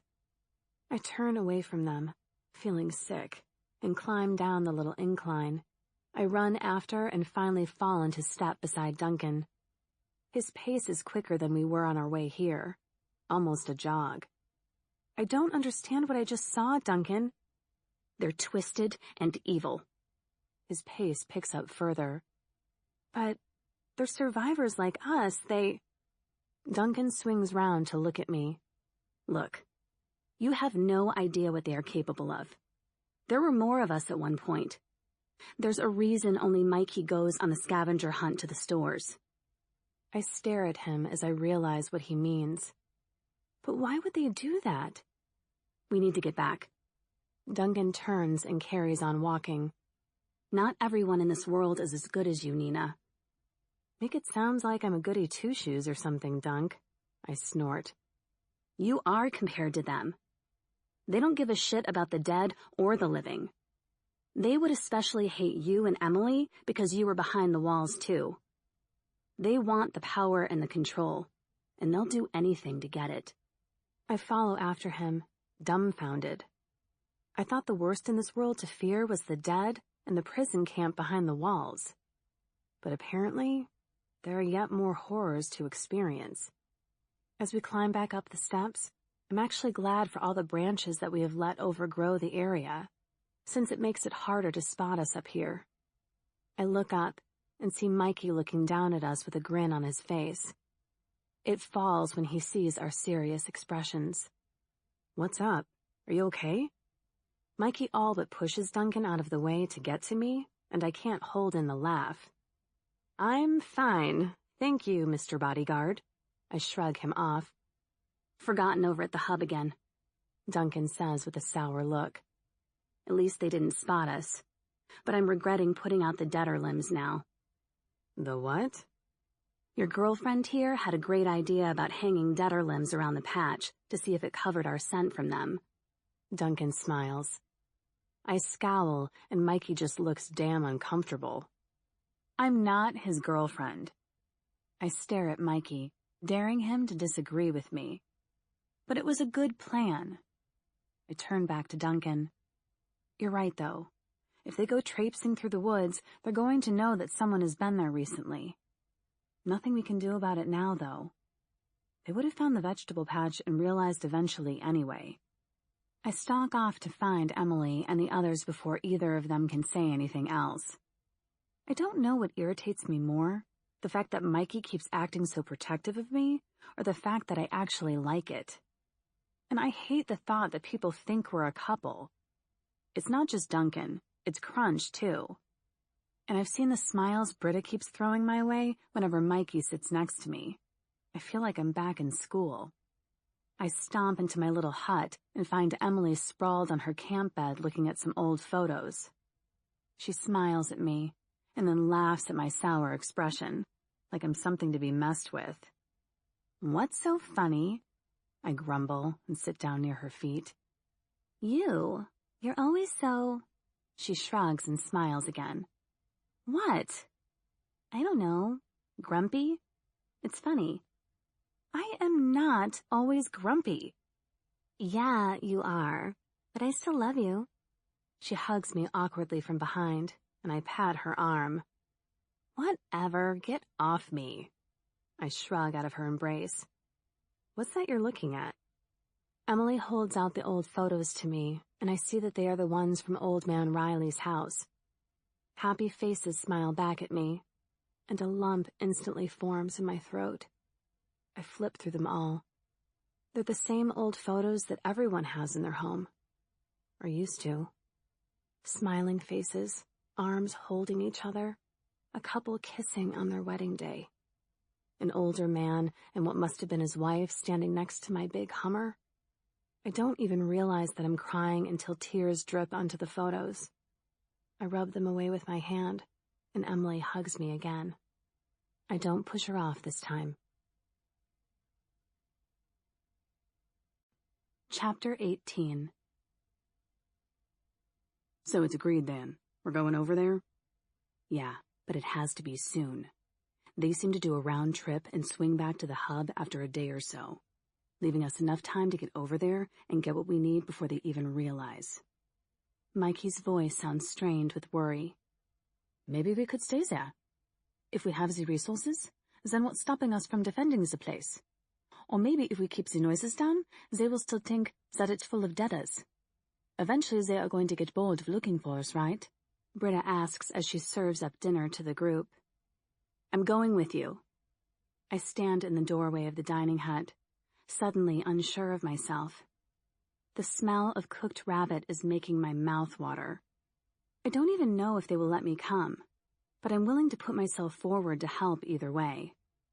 I'm a half-decent fighter these days. Well, maybe not decent, but I can be vicious when I need to be. Emily turns to look at me, her eyes wide.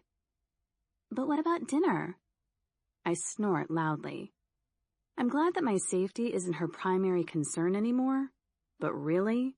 I'm coming second to her dinner? Obviously not before dinner, Emily.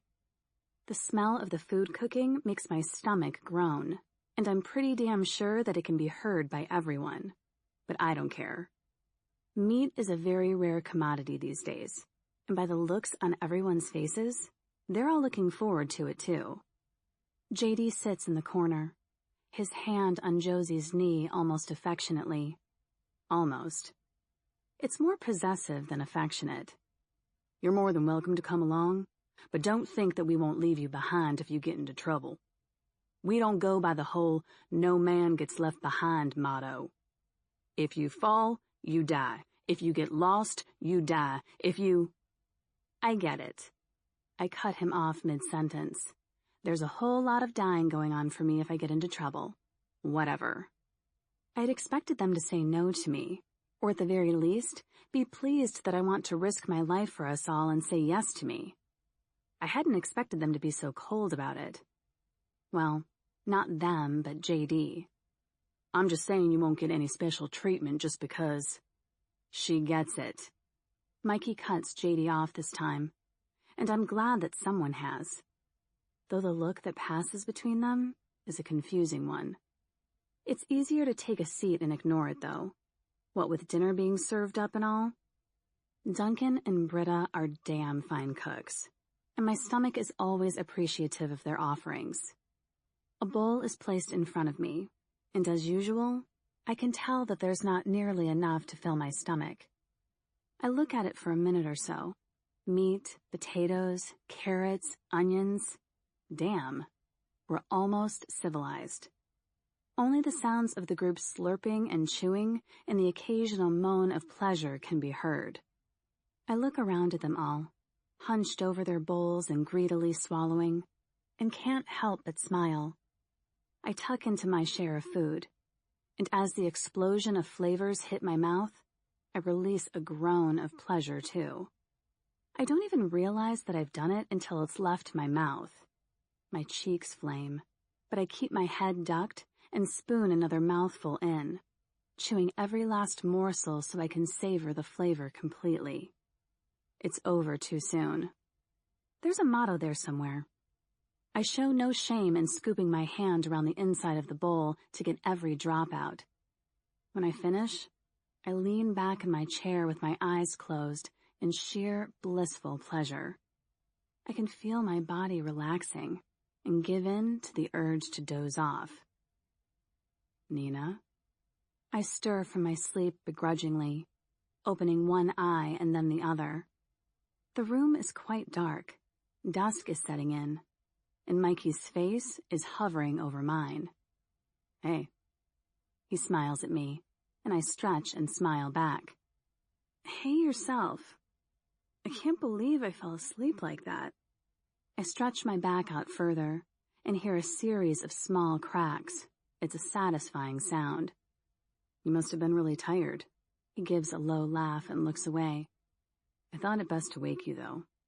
The others left to go to bed, but I didn't want you to be freaked out when you woke up and it was pitch black or something. Well, that's kind of cute. Mikey, is this your idea of an apology for making me live up in the trees like an Ewok? I laugh. He laughs back lightly. That's very cool, you know.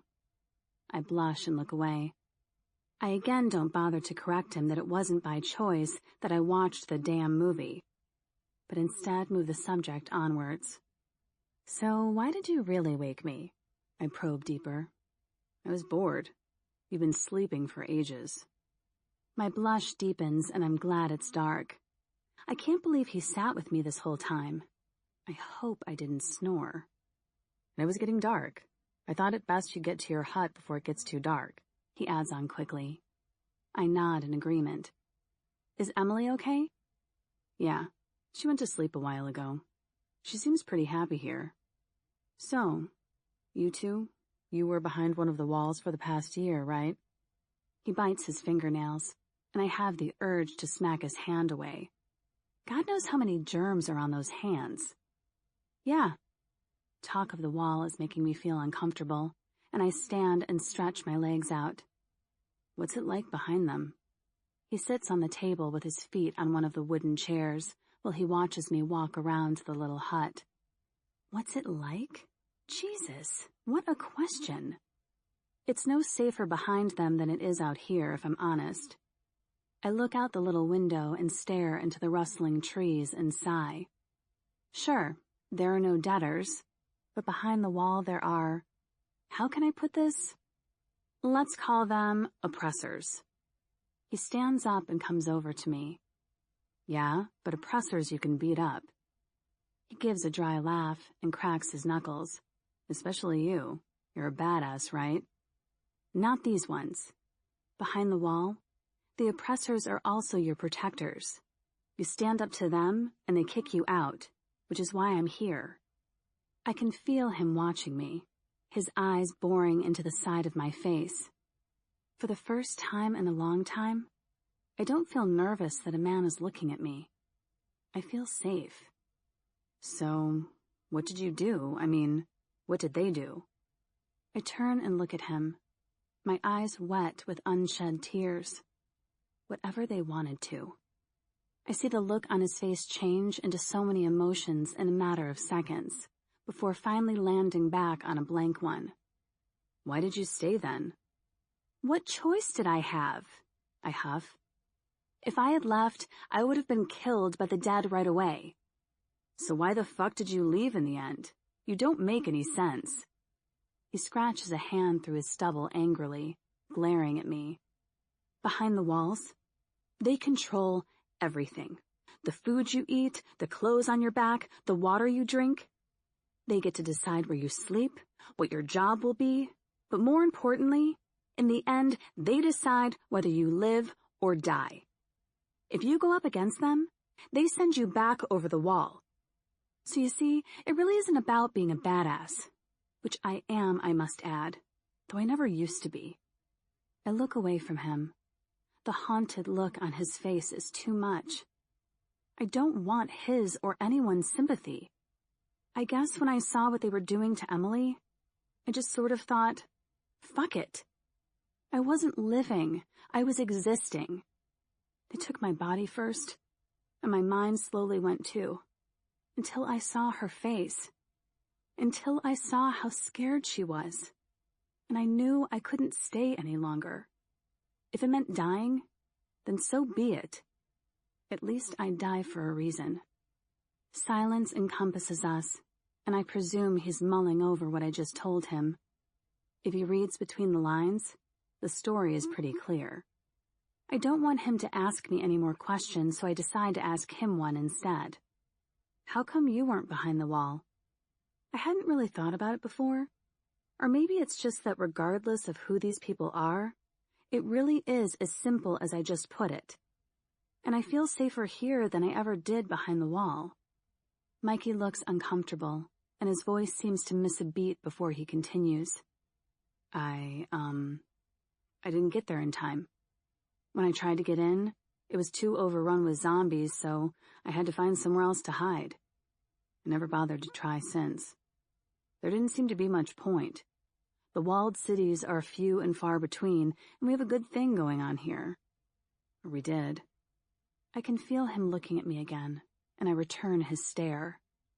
His eyes are soft and dark, a slight smile turning up at the corner of his mouth. I notice, for what seems like the first time, how attractive he actually is. His arms are toned and ridiculously strong, his shoulders broad. Until the Forgotten showed up, you mean? I ask. My voice is quieter than I had meant it to be. In an odd way, the Forgotten don't scare me as much as Lee and his little group of idiots did. But maybe that's because I haven't really met them yet. Or maybe it's because Mikey is here with me. And he makes me feel safe. Safe and womanly. Some hairs come loose from my bun, and he reaches over to brush it away from my shoulder. Yeah, until they showed up. His touch sends shivers down my spine, but I don't recoil from it. He slowly rubs the lock of my dark hair distractedly between his finger and thumb. Because they're dangerous? Seems like a stupid question to ask, but it's the only one I can think of right now, since my mind has gone blank and I can't seem to look away from his mouth. Yeah, really dangerous. Mikey lets go of the lock of hair. His hand reaches up until the pad of his thumb is under my chin, his rough fingers touching lightly against my cheek. Our eyes lock, and I can't seem to break free of the stare. Or maybe I don't want to. His touch is caring and honest. The first genuine show of affection from a man in such a long time. I'm lost for words, and as Mikey leans in close to my face, my breath catches and my eyes flutter closed to match his. Do I want this? Him? I have no idea. But I know that I like him, even if I'm not ready to admit that to anyone else just yet. I open my eyes and look to the doorway where Crunch stands. Her icy glare could kill small animals, maybe even a zombie or two. I pull away from Mikey, uncomfortable now that the moment has been disturbed. What? Mikey stands close to me, his arm across the tops of my shoulders. I move around to the other side of the table, 2 sets of eyes following me the whole time. Sorry, was I interrupting?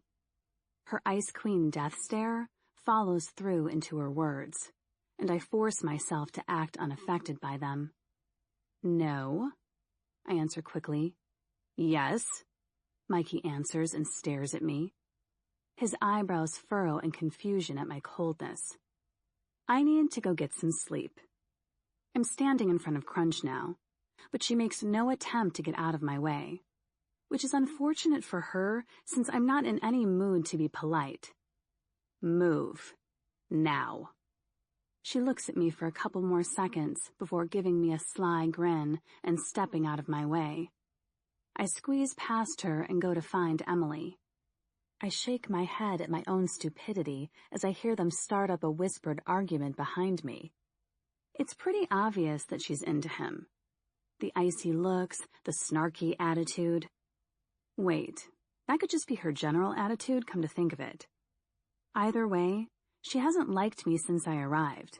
That much is clear. And either way, a relationship is the last thing I need to confuse the situation. I need to speak to Emily tomorrow about what happened before I arrived here at our little camp in the trees. I haven't spent much time with her since we got here. Eating, sleeping, and adjusting to living like monkeys in the trees seem to have taken up most of my time. But now I need to get my ass into gear and sort myself out. There's a lot I don't know about the group, and I think it's imperative that I find out as much as I can. Chapter 19. The sun blazes down on me, making my skin feel hot and sticky under its rays. The hut I share with Emily is small, with one window and an open doorway. But the sun, goddammit, has managed to sneak in through that one small window and blaze down upon my face like it's the fucking Messiah and I'm its trusty disciple.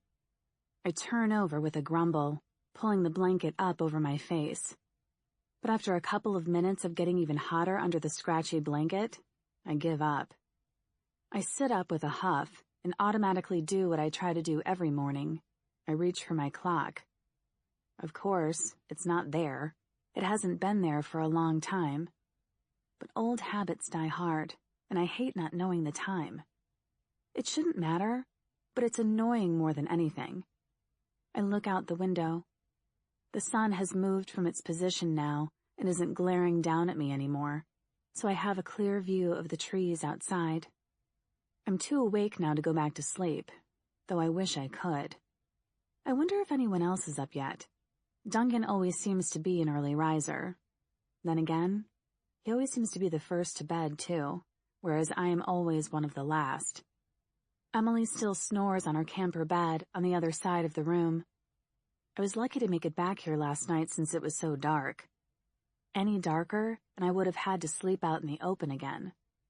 Not that I'm averse to doing that, but if I have a choice, I'm going to take the comfortable wooden bed in my small, crappy wooden hut in the trees any day. I need to pee badly, so I take our pee pot into the empty hut next door and relieve myself, and then pour it down the pea chute as we've so fondly named it. It all lands in a large hole way down below us, and thankfully underground. Why the hell they didn't make the system simpler by just making it so you could pee right into the chute? I don't know. Typical men, I suppose. Always making things more complicated than needed. I rinse the pot with some of the water and throw that down too. When I arrive back at our hut, Emily is stirring. I'm bored as shit, so I don't try to tiptoe around. She looks up at me from her little wooden bed with a smile.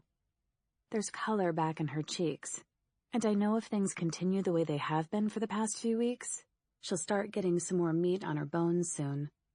It pleases me to think of her getting healthy again.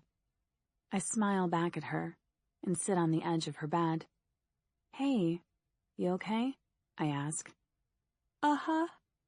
She yawns and rubs her eyes. "I'm going to see if anyone else is up. You coming?" "Yeah, sure." She sits up and stretches, reminding me of when I was woken by Mikey last night.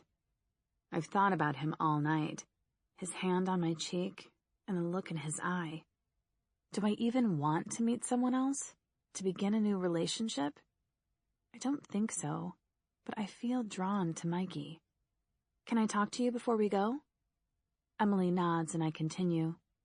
"When you two left me, back at the garage, what happened?" Emily sits up and looks confused. "What do you mean, Nina?" "Nothing. We just ran for what seemed like ages. We came across a couple of debtors, but Mikey took care of them. And then when we arrived here, he introduced me to everyone." "Was everyone nice to you? I sound like an idiot." Yeah. Well, JD is, JD, and Crunch is obviously Crunch. But yeah, everyone was fine. After a couple of hours, Mikey and I got restless because you hadn't turned up, and I said that I wanted to go look for you, but he wouldn't let me. He said that he had promised you he would look after me and keep me safe, and he wasn't going to break that promise. She smiles at me, but I can't smile back for some reason. He tried to get some of the others to go with him to find you, but they wouldn't. They said you were probably a goner by now anyway. That got him all pissy with everyone, and I freaked out and blamed him for, your death. And he stormed off. Emily looks like she might cry, so I reach out and give her knee a little squeeze. "And?" I probe. So he said he would go look for you on his own. The others warned him that it was going to be getting dark soon, and you could both end up getting lost and killed. But he went anyway. She smiles more now. And then you stumbled out into the clearing like you were Superwoman or something. I snort. Hardly. I collapsed into the clearing more like. Yeah, but I prefer my version. I laugh and she unexpectedly leans over and hugs me. I have the urge to push her off again, for several reasons. One being she smells really bad and could do with a good wash. And secondly, because I don't hug. In fact, I hate hugs, and she seems to be hugging me more and more recently. Regardless, I force myself to hug her back, to which she squeezes me tighter. She pulls away and continues. He was so relieved when he got back, and I told him that you were here. She gives another smile, a mischievous one, grinning from ear to ear. I think he likes you, Nina. Yeah, I thought that too. I roll my eyes. Well, that's not what we're here for, Emily. Now it's her turn to roll her eyes at me. Whatever. She pushes past me as she climbs out of her bed. Don't whatever me. I'm serious. I'm not interested in anything like that. She picks up the pea pot as she looks at me. Nina, it's obvious that you like him too. But whatever, if that's not what we're here for. She grins as she does little quotation marks with one hand and leaves to go to the bathroom, leaving me to stew with my own thoughts. As if I didn't have enough to think about already. Breakfast consists of not very much this morning. My stomach was just starting to get used to having proper food in it and is unsurprisingly grumbly about the situation. I feel the same way and express as much to Mikey. Is there nothing for breakfast? There has to be something more than this shit. Yeah, I sound pissy, and yeah, a little bit childish. Don't fucking eat it then. Give me your share. Crunch snarks at me. I toss the handful of berries in my mouth with a grim smile in her direction, and she huffs and stands to leave. What happened to you? I ask Britta. Her wrist and hand are bandaged up, and she's favoring her left hand when I know she's right-handed. I slipped using the ropes last night. Crunch thinks it's just a sprain and not broken, but it hurts like hell. Britta looks down at her wrists, her face a mask of worry. How in God's name did Crunch become camp doctor? I frown at Britta, but it's Duncan who replies. Apparently, before she got all mixed up with her old man's crap, she was studying to become a doctor. Got in with the wrong crowd, fucked up her scholarship, and the rest is history. Kept up some of her abilities, though, by patching up other drug heads. He shakes his head sadly and takes a sip of his tea. I sit stunned for a few seconds. That wasn't what I expected to hear at all. I look at Britta, who's tenderly rubbing the joint on her wrist. I'm sure it'll be fine. My words were supposed to be full of concern, but I know I sound more irritated than anything else when I speak, knowing that it means more work for the rest of us. I feel instantly guilty, but it's too late to take it back. I reach over and take the mug of hot water, with some green leaves floating around in it that Duncan insists is peppermint tea. I taste it and tell him that he's been missold, and that if he keeps sprouting bullshit like that, he'll get himself a lawsuit for false advertising. Duncan laughs and adds more leaves to my cup. I'm feeling especially shitty this morning because of how Mikey made me feel last night. Seriously? I was just starting to like this place, and now he's confused me with his weird manly odor, or some crap. Mikey looks up from biting his nails, and smiles in what I assume is his best heartthrob impression. I roll my eyes. Seriously? I'm surprised you haven't gotten a stomach bug, biting your nails all the time. Do you know how many germs are under those things? I sit down with a kind of body flop thing going on, and then have the urge to laugh at my own behavior. Mikey doesn't rise to my bait and keeps on biting his nails. Are we doing a water run today? I ask Duncan, who's looking through some binoculars across the lake. Yeah, he replies without looking at me. I huff out my frustrations. What is wrong with you today, Nina? Britta looks at me with concern, giving me a little tisk noise as she does. Sorry, I shrug back. Just hungry, you know? Yes, we are all hungry, but we have to ration the food. Some days we get to eat more, some days we get less, and some days we get nothing. It's just the way it is. Britta seems more impatient with me today, which is totally unlike her. She normally has much more tolerance for everyone's moods. Sorry, I repeat.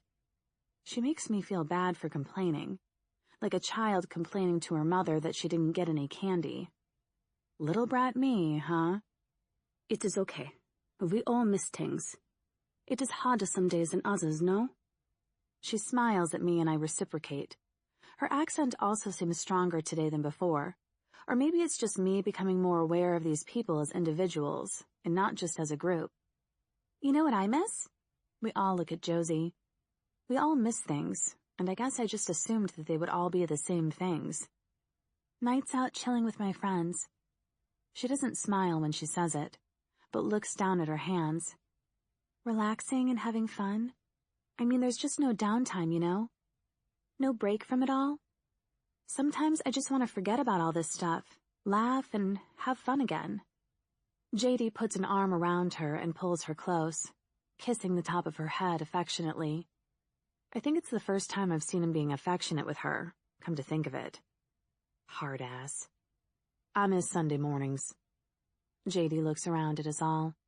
Some of us nod, some of us, okay, just me, raise an eyebrow in confusion. Just Sundays? Or is there another day of the week that you were particularly fond of pre-apocalypse? I snort. Since no one laughs with me, I figure they either think I'm an asshole or they know better than to mess with JD. I hadn't finished, he replies curtly. As I was saying, I miss Sunday mornings. He looks at me to see if I'm going to interrupt again, but I hold up my hands in a fake surrender. Waking up to the warmth of your woman's body next to you, before you've even opened your eyes, you let her scent wash over you. You pull her close and kiss her good morning. Your arms wrapped around each other as you enjoy a moment of pure blissful relaxation with each other's closeness. And the moment isn't ruined by having to get up every 2 fucking minutes to shoot yet another of those dead fuckers. We all laugh. Even JD smiles, which is another first. Josie looks up at him fondly through her thick lashes. He looks down at her and kisses her on the forehead again. His hands are on either side of her face, and she melts into his touch. I blush and look away from the romantic gesture. My eyes fall on Mikey. He's looking at me in a way that makes me feel uncomfortable, kind of like a panther stalking its prey. I look down at my shoes, feeling like I'm being undressed by Mr. Seductiveness over there. I miss taking a hot bath. Britta is the next to speak and break the moment that JD has created. I used to love taking a hot bath, and I smell now. I hate it. We all smell. We all laugh again. It's true. We really do smell. Especially Emily right now. I really do have to tell her. I miss baths and showers. I just miss being clean. I stink. Emily looks up at me mournfully, like an injured lamb going to slaughter. I should tell her not to be so dumb, that it's not that bad of a smell, but it is that bad. And she does need to wash. So I nod at her instead, and she glares back at me. Sorry, but you do, I grin. And she replies by pushing me off my chair. I miss being safe, Duncan says darkly. I miss being able to walk around without a care in the world. I hate that we're constantly in danger, that we have to watch our backs every second of the day. If it's not zombies, it's the forgotten. I'm sick of it. I just want to feel safe again. I want us all to. His anger rises as he continues. We deserve that much, don't we? I mean, this isn't living. It's existing. His hands ball into fists by his sides. He seems really pissed now, not just angry. So you coming then? To the hub? Mikey takes the moment to swoop in and pounce on his prey, looking at him seriously. And here I was thinking I was the deer he was stalking. All the lightheartedness from our previous discussion is seemingly forgotten. Duncan nods. Yes, I'll come. Mikey smiles widely, happy. I guess that he finally got his way. He looks around at the group as if sizing us all up, his eyes resting on me for a moment too long before he speaks. Great. Well, let's do this then. So Duncan, JD, Crunch, and I will go to the hub this morning, clear the place of as many debtors as we can, and scrounge up some new gear. He smiles. Wait, why the hell isn't Nina going? Crunch snaps, coming back into the room. I can't help but agree with her. Yeah, why the hell aren't I going? Both Crunch and I lock stares for a moment before she realizes that this wasn't my doing, and we decide to turn our angry glares on Mikey. He holds his hands up defensively. Whoa, calm down, ladies. Someone needs to stay here and protect the others in case we don't come back. Nina's good at fighting. Just not good enough to come with you, I retaliate. Britta's a good fighter, Crunch bites back. Yeah, but I sprained my wrist yesterday. I can hardly grip the ropes to get to my bunk. Never mind hold a weapon and fight, Britta interjects. I would love to come and help in any way, but... She shrugs, letting her words die off. I bet Josie's a good fighter. I look at JD. She's not going. End of... With that, he looks away from me. I glance at Josie, who offers me a sympathetic smile. I start to argue that it isn't fair, but Mikey holds a hand up to silence me. I know what you're going to say, so save your breath. JD's not going to change his mind about it, and I'm not going to force the issue with him. Just drop it. I scowl harder. I'm going. Look, I'm not willing to risk everybody's lives. Mikey crosses his arms over his chest. But you're quite willing to risk my life and not hers, Crunch interrupts. Crunch stares at him, her jaw grinding angrily before she grabs her bottle of water and storms off again, giving me the final blast from her blues. JD and Mikey exchange a look, of which I miss the meaning. I huff. I'm going with you. I told you the last time that this was brought up that I was going, and I have not changed my mind about it. I don't want or expect any special treatment from any of you. I look at Mikey, and if looks could kill, I think he would have croaked by now. Fortunately for him, they can't. He attempts to argue back, but then stops when he realizes that I mean business. I don't need anyone helping me. I can look after myself. I certainly don't need some guy with a crush trying to protect me and making others in our group hate me. Fine, Mikey replies tensely, clearly not happy about me going at all. Well, he can just suck it. Chapter 20. I start to load up my backpack with bits and pieces that I think might be useful, but finally decide that the only thing I'm going to need is a weapon. Everything else is pointless. Water, band-aids, bandages. What's really the point in any of this shit if I fall or get trapped? I may as well leave them with Emily. She could end up needing them more than I do. My weapon of choice? My butcher's knife. Yeah, it sucks, and it's pretty fucking blunt now, but I don't seem to have an awful lot of choice since there aren't any nice weaponry shops around. Anyway, it's gotten me out of quite a few sticky situations so far, so maybe I should just be more content with my weapon. When I see everyone else's weapons, though, I can't help but feel a pang of jealousy. JD has 2 scythes. There's a handheld one that looks small and brutal, and a larger one with a long wooden handle. Duncan has a pistol of some sort and a shotgun strapped to his back. Crunch has a sharp-looking curved knife, and my eyes widen at it. It is awesome. She smiles at me in answer to my drooling stare. It's a kukri knife. My dad used to collect old weapons and shit. History-type stuff. It's from the Gurkha's army dudes or something like that anyway. He had no respect for anything but his damn weapons. Always used to say that they would save our lives one day. But I think he meant from goons who would be knocking on our front door. Not debtors. She actually seems genuinely pleased for the first time since I've met her. If she's pleased to have a deadly kick-ass weapon, or pleased that she has something I want, I'm not sure. I guess this is just another side to her fractured personality. I look at Mikey and realize that he has the best weapon, the one that I want most of all, a machete. I want it, I want it, I want it. I almost stamp my feet in frustration. It's long, sharp, and looks extremely deadly. My salivating goes to a whole new level, and Mikey, well, he looks like something out of a cool comic book. He's changed into a short-sleeved black t-shirt and is wearing a harness of some sort that comes across his shoulders and across his back.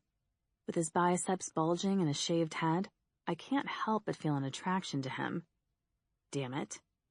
Put your tongue away. Crunch bites out at me. Mikey looks at my knife with a deep frown. You can't be serious. What? I ask, pretending that I don't know that I'm seriously underskilled and lacking in the cool-looking weapon department. That's all you have? He gestures with his badass machete. I look down at my weapon hand as if I've forgotten that my knife was even there. This? Yeah, this is deadly as hell, I'll have you know. I almost snort at my own comment. Yeah, really deadly. Pfft.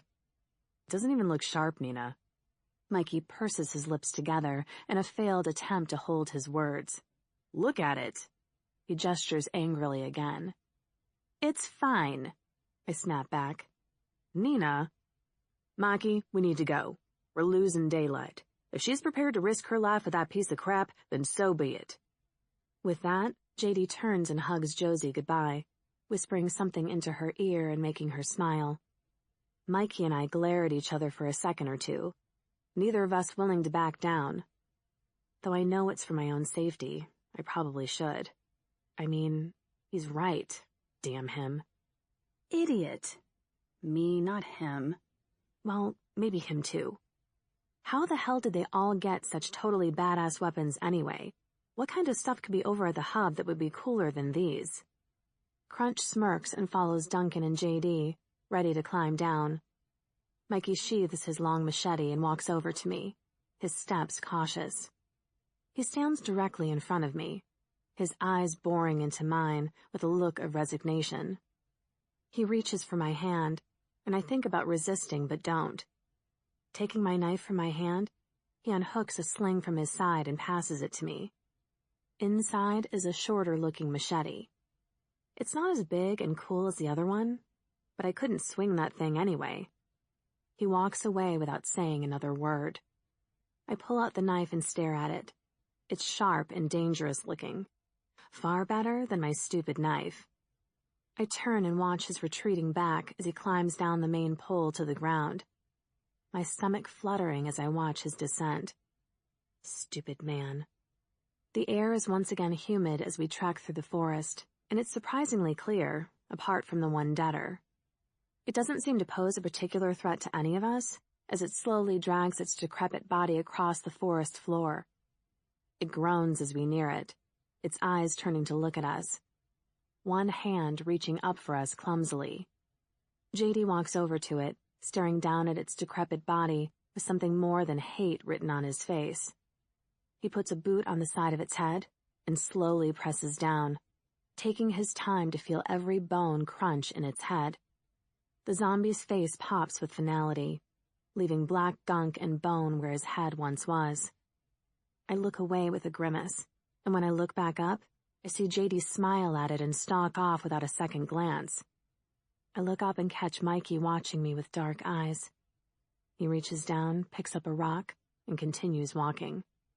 I walk behind him, listening to the scrape of metal upon stone, and realize that he's sharpening my knife. My hand instinctively goes to the knife at my waist, the one he has given me. My fingers grip around its handle. I'm not giving this back, no matter what he says or how sharp he makes my stupid knife. Ungrateful and selfish? Yeah, probably, but I don't care. Weapons like this don't come easy, not in this world, not anymore. And I would be stupid to just give it up. The walk is hard on my body. I'm tired and weaker than I will ever admit to anyone because of the crappy early morning and the lack of food. The nerves are beginning to set in, too. Why the hell did I decide to come along? I didn't have to. They were going to be doing this regardless of me. Maybe it's my own desire to try and prove to Crunch and JD that I'm not some stupid, feeble woman, that I'm as strong as they are, more so for what I've been through. Or maybe it's because I wanted to be near Mikey. I hate that he has gotten under my skin.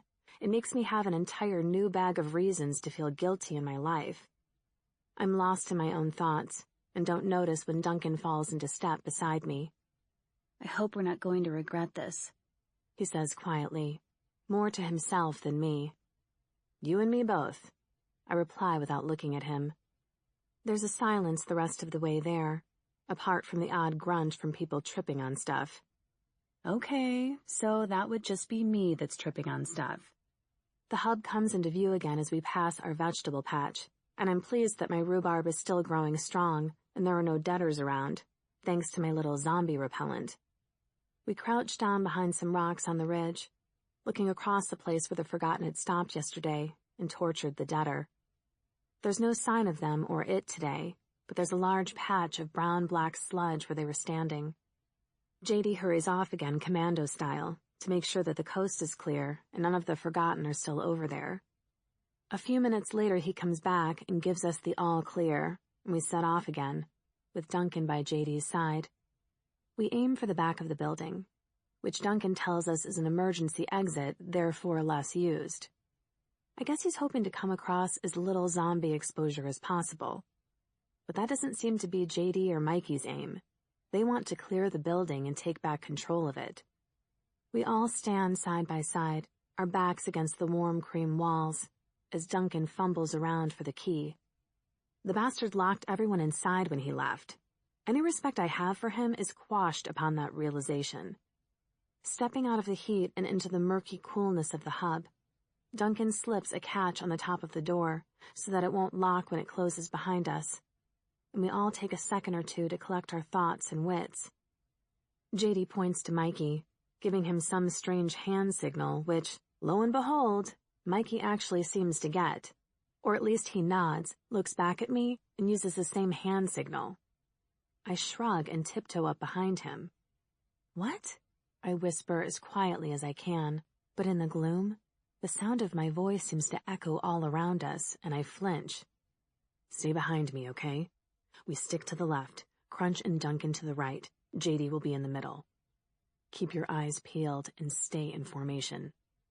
His face is serious, concern crinkling at the corners of his eyes. JD is huffing for us to go, but Mikey is relaxed and calm, or at least he seems to be. We make our way down the hallway, checking out side corridors as we pass them. But silence is what envelops us. Nothing but silence until Duncan whispers that we are nearing the center. The canteen is apparently to the left of the center, and that's where Duncan wants to get to.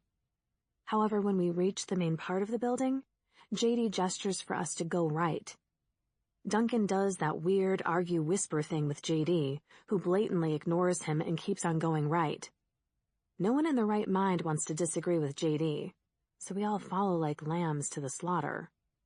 As we turn the corner, the moaning can finally be heard. The moaning that only the dead make.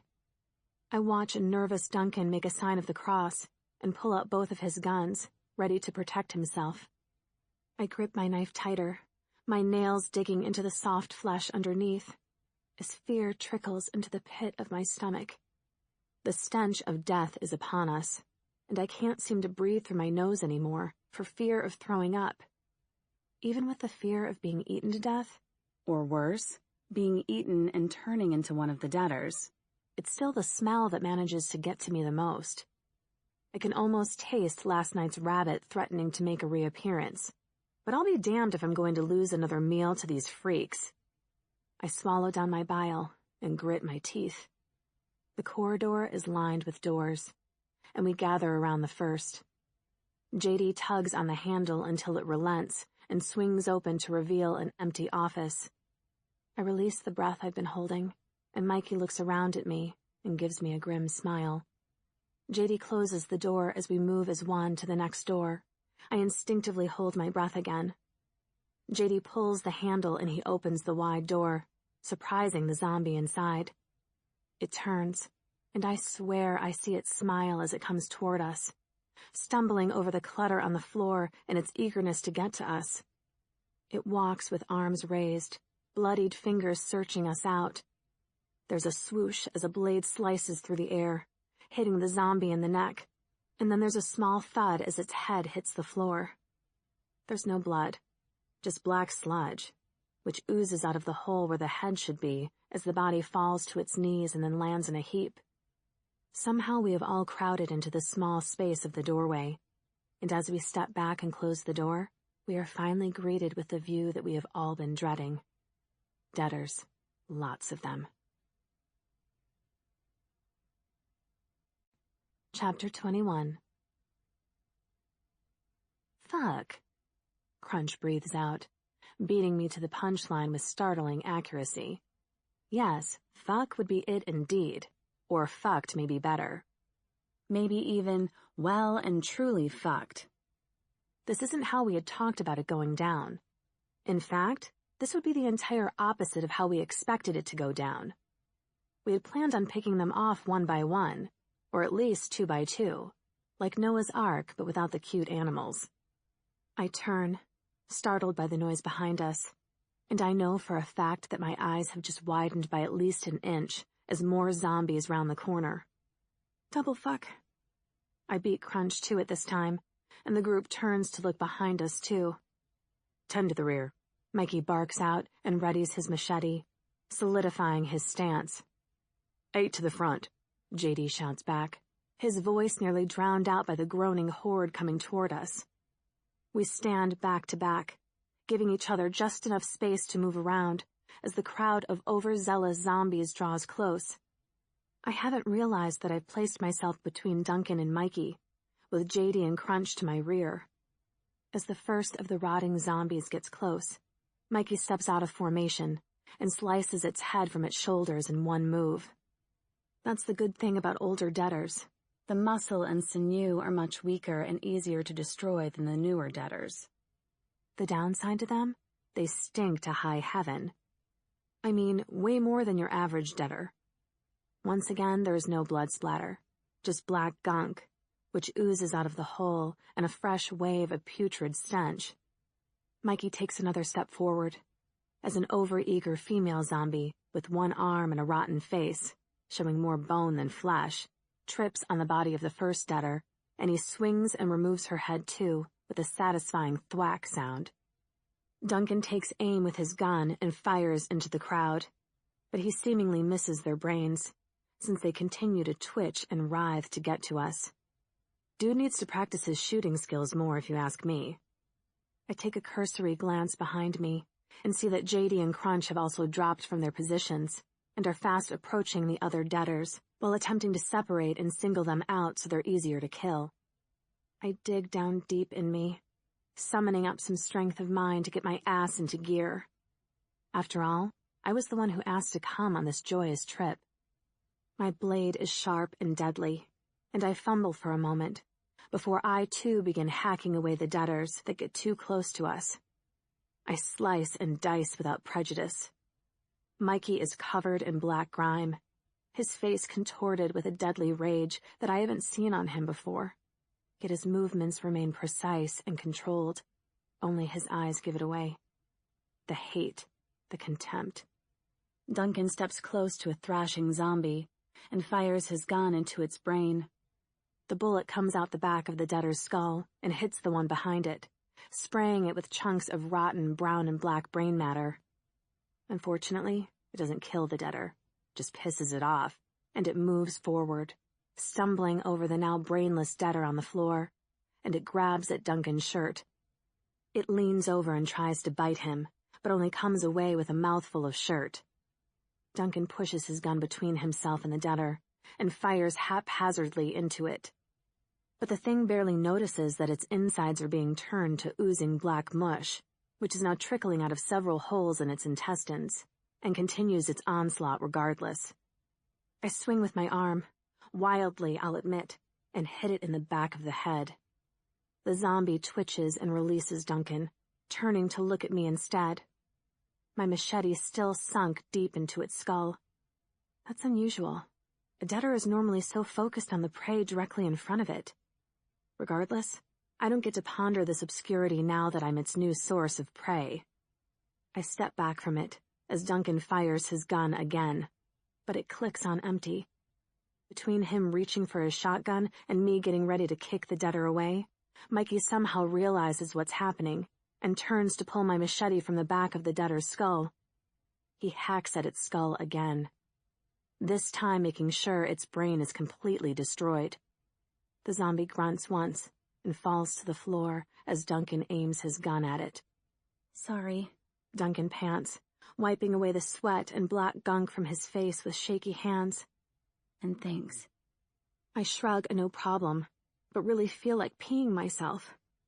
JD calls out that it's clear where he and Crunch are, and I nod and make my way to them without looking at Mikey. Even though I feel like throwing my arms around his neck right here and now and slobbering him with grateful kisses. They've managed to make their way further down the hall in their fighting, leaving a trail of rotten bodies, either missing their heads or of little left of what were once their skulls. I'm glad these monsters are dead, yet I feel no joy for their passing. Only relief that they are out of their misery. For all the death and destruction they have created, we all know they didn't ask for this. But if they did have a choice in the matter, this is not the way they would have wanted to go. We regroup, pausing and catching our breaths as we lean against the walls. All but Mikey and JD, who cover both ends of the hallway. How many more, Duncan? Mikey asks as he wipes his blade along the seam of his pants to clear it free of any gunk. I'm not sure, I don't know how many made it out before. Well, for argument's sake, let's just say none of them made it out. How many more? JD snaps. Duncan seems to be going over the mental calculations in his head before coming to an answer that seems to please him. I think maybe another 20 or so, maybe less. He smiles, but no one reciprocates it.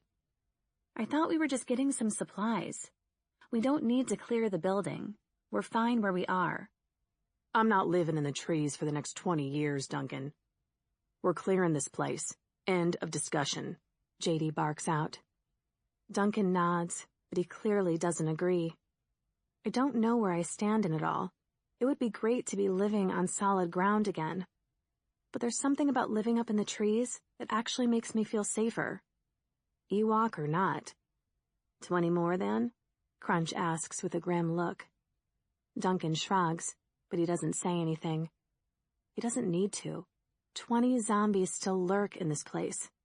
20 zombies that we need to find and kill before we can even begin to collect the things we need. 20 more times that the hungry, gory mouths of the dead can try and eat us. Let's go. JD moves off around the corner, and we follow him as one, and without argument. There are stains smeared along the walls, handprints, and the words "help us" written in dried blood. I shudder and look at Duncan.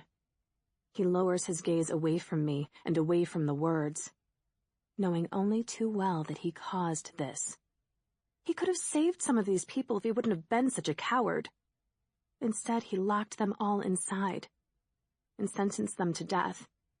There are the remains of a body or two on the floor, but not enough of either of them remain to be reanimated. And so JD kicks the bloody bones to the side and out of our way. We can hear more growling coming from behind a closed door. We seem to have riled them all up, by the sounds of it. That's the medic's room, Duncan whispers. I want to shout out, "No shit, Sherlock," since there's a big red cross on the door, but JD turns the handle before I can get my words out. I swallow them down and ready myself as the door opens inwards and reveals to us the 5 zombies within. They head straight for us, with long, hungry growls as if Mama didn't give them their last meal before bedtime. Sludge hangs from their jaws, and a cold blankness fills their eyes. Their lips peel back to reveal blackened and broken teeth. And they push and shove to get past each other and to their meal. Us. I shiver, and swallow down the stomach acid that's worked its way up my esophagus and into my mouth. I got this. Crunch steps forward, and with her 2 knives, she decapitates the first 2 zombies with relative ease. If there can be such a thing when killing the living dead. JD follows her in, and when a zombie lunges for him, he deals with it with a quick swoop of his scythe down its middle. From skull to stomach, it splits, and everything left inside tumbles into a pile onto the floor, along with its body. Crunch laughs as she circles another, kicking it away with her foot until it falls on its back. She stands above it, placing a foot on its chest, and drives her blade through its face, slowly, and with a maniacal glee that sends shivers down my spine. There's something like contentment in her expression as she pulls the blade back out, gunk spewing out of the hole left by her knife. The last debtors reach the doorway, and Duncan takes aim with his gun. "I'm sorry," he whispers, as he pulls the trigger and the zombie hits the floor. From the looks of the random skeletal body pieces lying around, there were more than just 5 in here at one time. I realize that there's no way to know for sure how many had been here. This room is the real hub, the beginning of it all for Duncan, and the end of it all for everyone that had been in here. He hangs his head in shame as he looks at the body of the debtor he just shot, what was once a young boy. I'm guessing this was the cynical from his story. There's a huge chunk of the zombie's face missing, his cheek and part of his right eye. Yes, this was definitely cynical. Do you know how many more people followed you in here, Duncan? Mikey asks, his voice quiet. Duncan shakes his head in response but doesn't reply. I notice that Crunch has taken watch by the door while JD is kicking bodies around, trying to get a rough figure. I think that there were maybe 3 others at one time, but JD kicks another body and shrugs. It's too hard to tell. I do the quick math and approximate it at around 9 more to go, give or take. Give or take are not good odds in situations like these, and I tell everyone so. We head back down the hallway, listening intently for any sound. When only our footsteps echo back at us after a couple of pit stops inside various rooms, Mikey stops and turns to look at us. Wait, let's try and think about this. Duncan, where would the highest number of people go? Mikey waits for Duncan to reply. Why would that matter? Zombies don't kill like humans do. They wander, they moan, they attack and kill. They don't relive their final days. Duncan replies coldly. Probably not. But what if everyone went to hide? What if they're still there waiting? Mikey lets the news sink in for a second before continuing. Alive or dead? That's more than likely where they are going to be. Think about it. The first debtor was trapped in his office, and I'm willing to bet that he locked himself in there when the shit went down and he couldn't escape. He most likely died from hunger in there, and then turned. Mikey looks to everyone in the group, and we all nod in agreement. It makes sense when you think about it. They're probably in the sleeping quarters then. There's a lock on the inside of the door, but no outside exit from there. Duncan's guilt is palpable as he drags a hand across his face in shame at what he has done. Okay, so where are those? Crunch asks. I can see she feels the same as me and is trying to contain her anger with Duncan. At least for the moment, anyway. It must be harder on them. They have all known him for a long time. They're his friends. But I don't think things will ever be the same between them all again. Or maybe they will. The past is the past, right? And we've all done things we're ashamed of. We need to get back to the canteen and turn right. The women's are on the bottom of the corridor to the right. The men's are just past the gym. Duncan lets everyone pass him before following behind. I turn around and look at him and consider going to walk by his side. Don't get me wrong. I think the guy's a douche and all, but there's enough guilt and pain in this world already. And I have a feeling that there's going to be a lot more to come before our time is up. His eyes are on his feet, and his hands are deep in his pockets and not on his weapons. He looks pale and haunted as he takes a deep, shaky breath and closes his eyes. I flinch as one of the doors to his left swings open, and a zombie crashes out into the hallway. It dives for Duncan, and before he can pull his hands from his pockets and reach for his guns to shoot it, it starts to bite into the side of his face.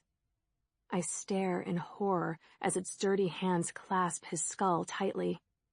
It bites down and pulls back, its teeth clinging into the flesh from Duncan's cheek and its mouth.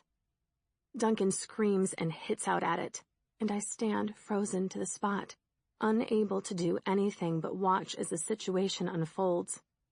Mikey pushes past me, sending me crashing into a wall as he raises up his machete and brings it down in one swift movement to decapitate the zombie. Duncan drops to his knees, with one hand clutching his face and trying to stem the flow of blood that's pumping from the wound. He's sobbing and moaning, tears, snot, and blood streaming down his face.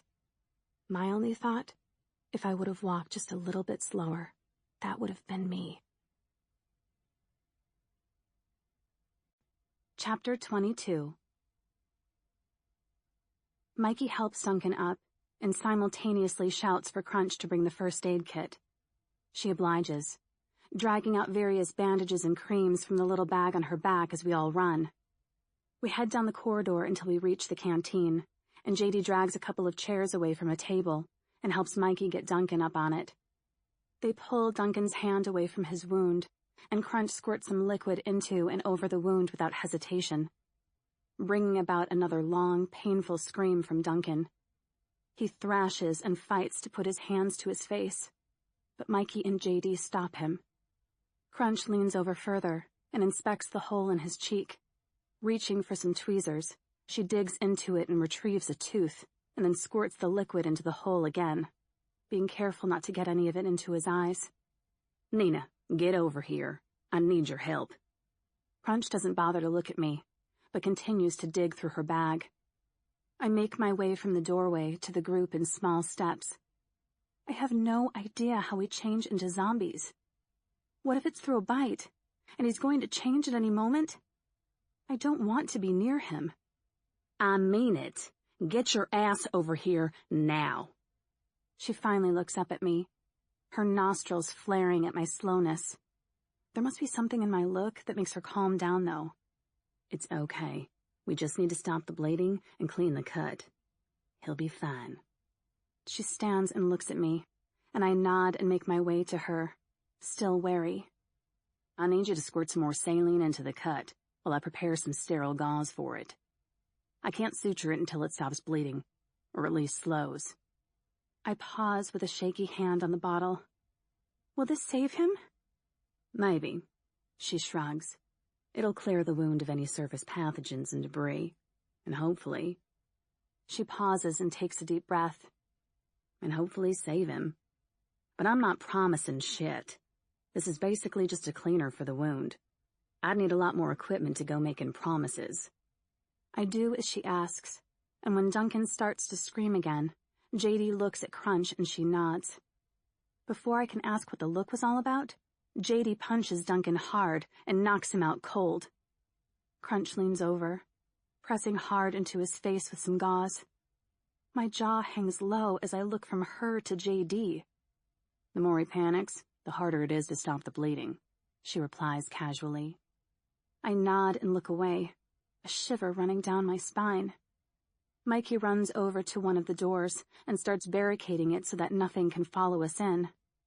And JD moves to the door at the back of the room and does the same thing.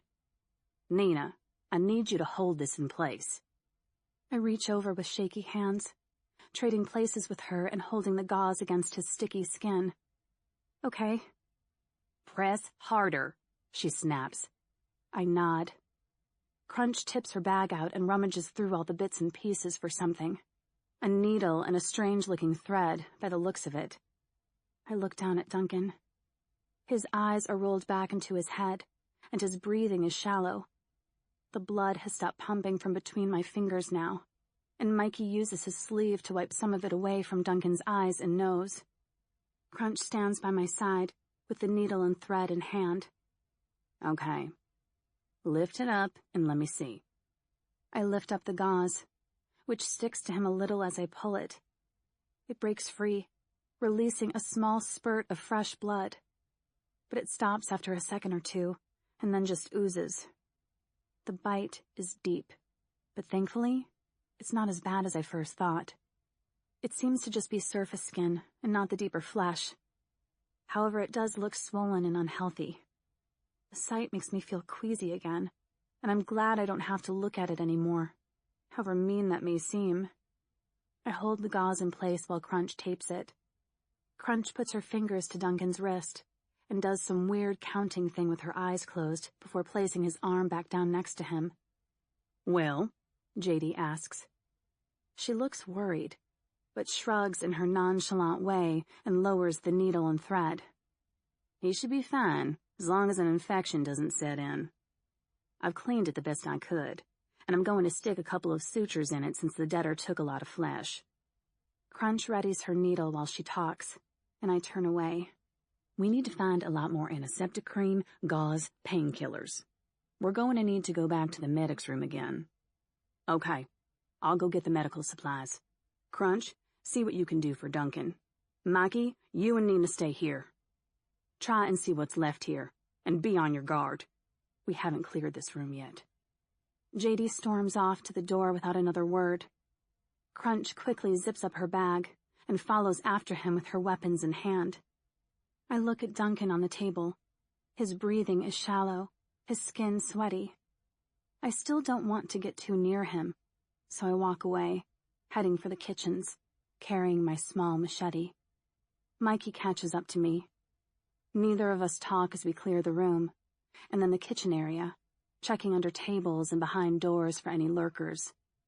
Zombies aren't known for their sneaking, though, so I think we're good for now. Other than a few bloody bones and old blood patches, there are no live deaders. That sounds weird. I check the pantry, and even when I see it half full of food, I can't smile. I had come so close to death, or at the very least serious injury, that I feel a bit shocked. And poor Duncan. Shit, what if he dies?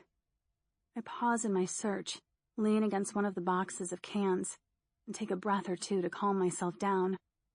Mikey comes into the pantry and looks at me. "You okay?" I nod my head yes, and rub a hand across my sweaty forehead. Why this incident scared me so much, I don't know. It's not like I haven't been nearly killed by these things before. I've been fighting them all day. But I guess the truth of the matter is that I felt safe around this group. And it all came as such a fucking shock to the system. One minute, we seemed badass and unstoppable. And the next, a deader was taking an afternoon snack from Duncan's face. I'm fine. I take a steadying breath. "Crazy shit, huh?" Mikey turns back around and examines the food and water on the shelves.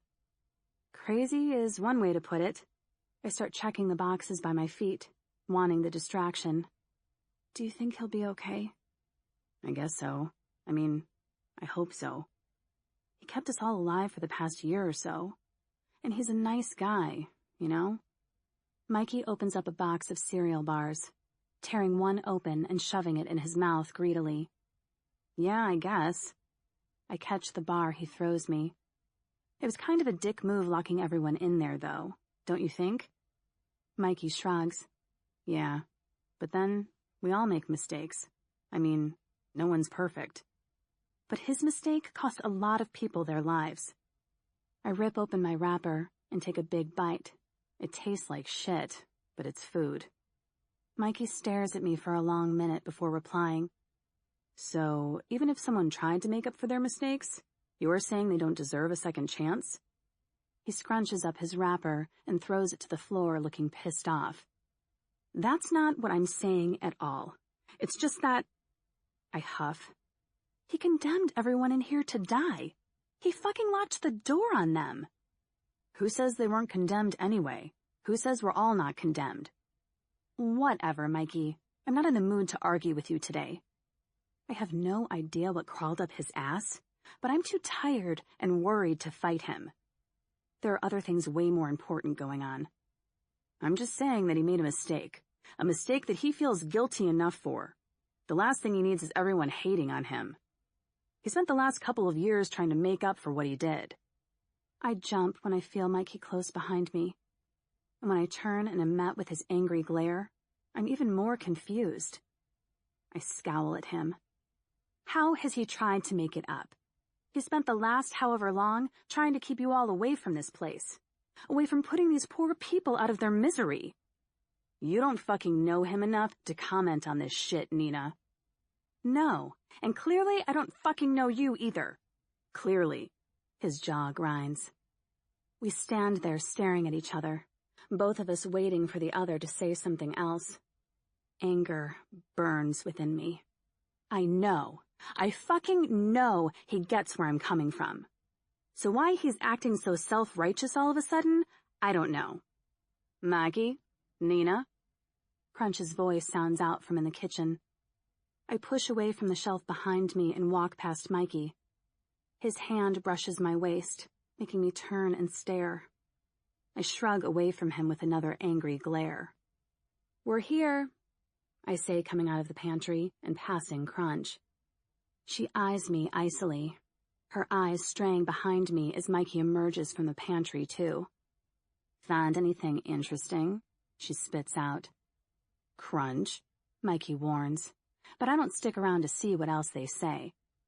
JD is sorting through some supplies on a table next to where Duncan is. Duncan has finally woken and is now sitting up. He offers me a small grimace as I come over. "How you doing?" I ask. "It hurts like a bitch, but I'll live." He smiles. "I will live, won't I, JD?" He turns to look at JD, who's shaking out 2 painkillers into his hand. "Yes, Crunch seems to think so. We just need to keep it dressed and clean and hope that it doesn't get infected." He hands Duncan the tablets and a small flask to drink from. "If it gets infected, then..." Duncan throws the tablets into his mouth and takes a swig from the flask, gasping as he swallows. He looks at the flask and then at JD with a crooked, bloody half-grin. "Found your stash on the way back, my friend. Thought you could use it right about now." "Didn't even realize what you gave me." Duncan places a hand on JD's shoulder and attempts to smile again, taking another long swig with the other. "Thank you. That softens the blow, I guess." JD looks away with a shake of his head. We have all noticed that his bandages have started to soak through with blood again. "I'm a goner if this gets infected, right?" Duncan screws the lid back on his flask. "Yeah, that's it." He lies back down and closes his eyes. JD looks behind me as Crunch storms out of the kitchen area, Mikey close behind. I turn to look. We found the walk-in pantry. It's pretty much full. There's more than enough food to keep us going for, well, quite a long time. I shrug. "What's the plan, then?" Mikey asks. He doesn't look at me, and that just opens up a whole new bag of weird emotions. "How you feeling, Duncan? Do you feel well enough to continue, or do you want us to head back to camp? We can come back another day and finish this off." JD seems to have a lot of respect for Duncan. I hadn't noticed that until now. "We've come this far. We should finish it," Duncan replies coldly. "Just give me half an hour for the painkillers to kick in first." I look outside and see the sun is beginning to dip. We won't make it back before nightfall, even if we set off now. That means spending the night here. Everyone follows my gaze, and I guess we all come to the same conclusion. We could continue tomorrow, I suggest. JD nods once in agreement. "Maggie, you and I need to find something better than just a couple of tables to jam the doors. We can all eat and sleep without worrying about any of them coming in and catching us unaware. Tomorrow, we finish this." He looks at us all, one by one. "We finish them all." We all nod and set about our tasks. "I'll go scrounge up something we can have to eat," I say as I make my way to the kitchen. "I'll help," Crunch replies coldly, and follows close behind. "I guess I'll just sit here on my own then," Duncan retorts through gritted teeth. "You do that." Both Crunch and I reply at the same time. Chapter 23. I'm on edge as we raid the pantry for any sort of meal, waiting for Crunch to say something shitty to me like normal. Or maybe I'm on edge because we're stuck in a building with a bunch of debtors. I know the pantries are well stocked with cereal bars and energy drinks, but upon further inspection, there are also dried grains, pastas, and rice, which all seem to have lasted fairly well. There are also cans of beans and cold meats, all of which we can use. Somehow, we have to get this all back to our little tree house. It's going to be a pain in the ass, but it will be worth it. I'm getting used to living in the safety of the trees. With the right tools, more harnesses, and some extra weapons, we could make it even better. And this food will help secure our future for the next couple of months. Months? Jesus. Life is short these days. We find a couple of boxes of ration packs in the walk-in pantry and take them to the group. Sure, a hot meal would go down nicely, but until the place is completely cleared of debtors, it's best to keep things as simple and as quiet as possible. We eat them cold and straight from the package, squeezing the liquidy mush directly into our mouths, which is disgusting. But it's food, and my stomach is grateful, even if my taste buds aren't. The meat and potato stew I have settles well in my stomach, and combined with the freeze-dried coffee, that JD insists we actually can take the risk to heat up without making too much noise, my body is in sensation overload, being so full of food and caffeine. Bliss. I guess it's the little things these days that really make life worth living. Duncan's bandages have soaked through quite badly, and he seems unsettled with the pain, no matter how tough he's pretending to be. What did we expect, though? A zombie took a chunk out of his face. That's bound to stress anybody out. Crunch works on suturing his face together the best she can, but if I'm honest, the job is ugly and will leave a terrible scar. Still, I guess if he lives, that's better than nothing. I have avoided being in close proximity to him for the last hour or so when he takes some more painkillers and goes to lie down in the corner of the room for a nap, I take the opportunity to voice my concerns. So is anybody going to talk about the elephant in the room?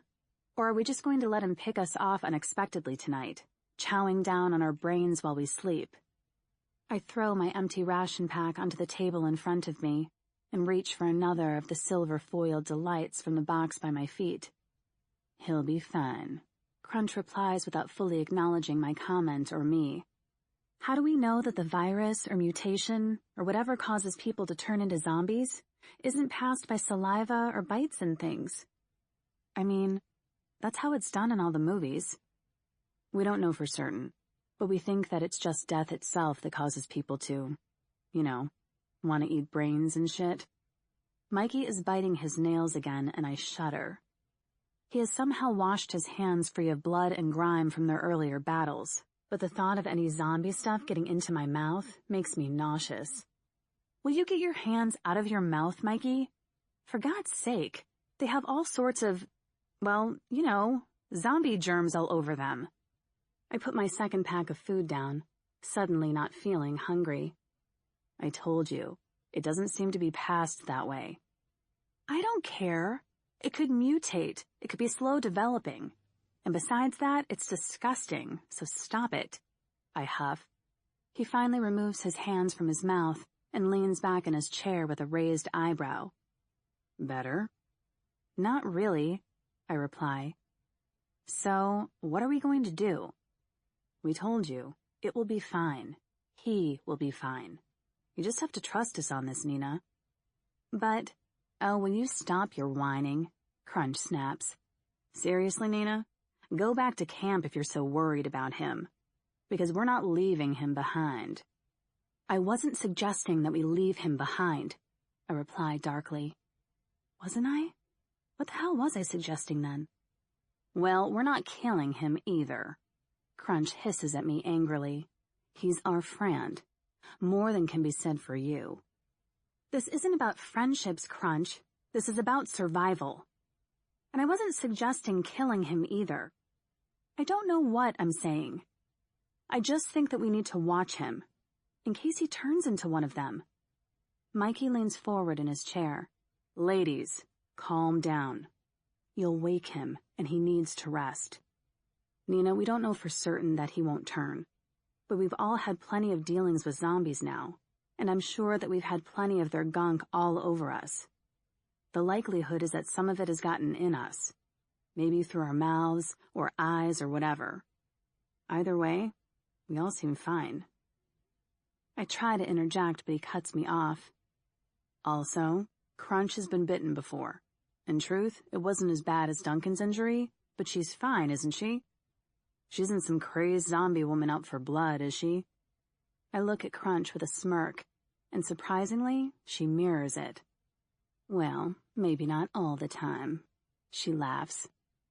JD has been silent the entire conversation.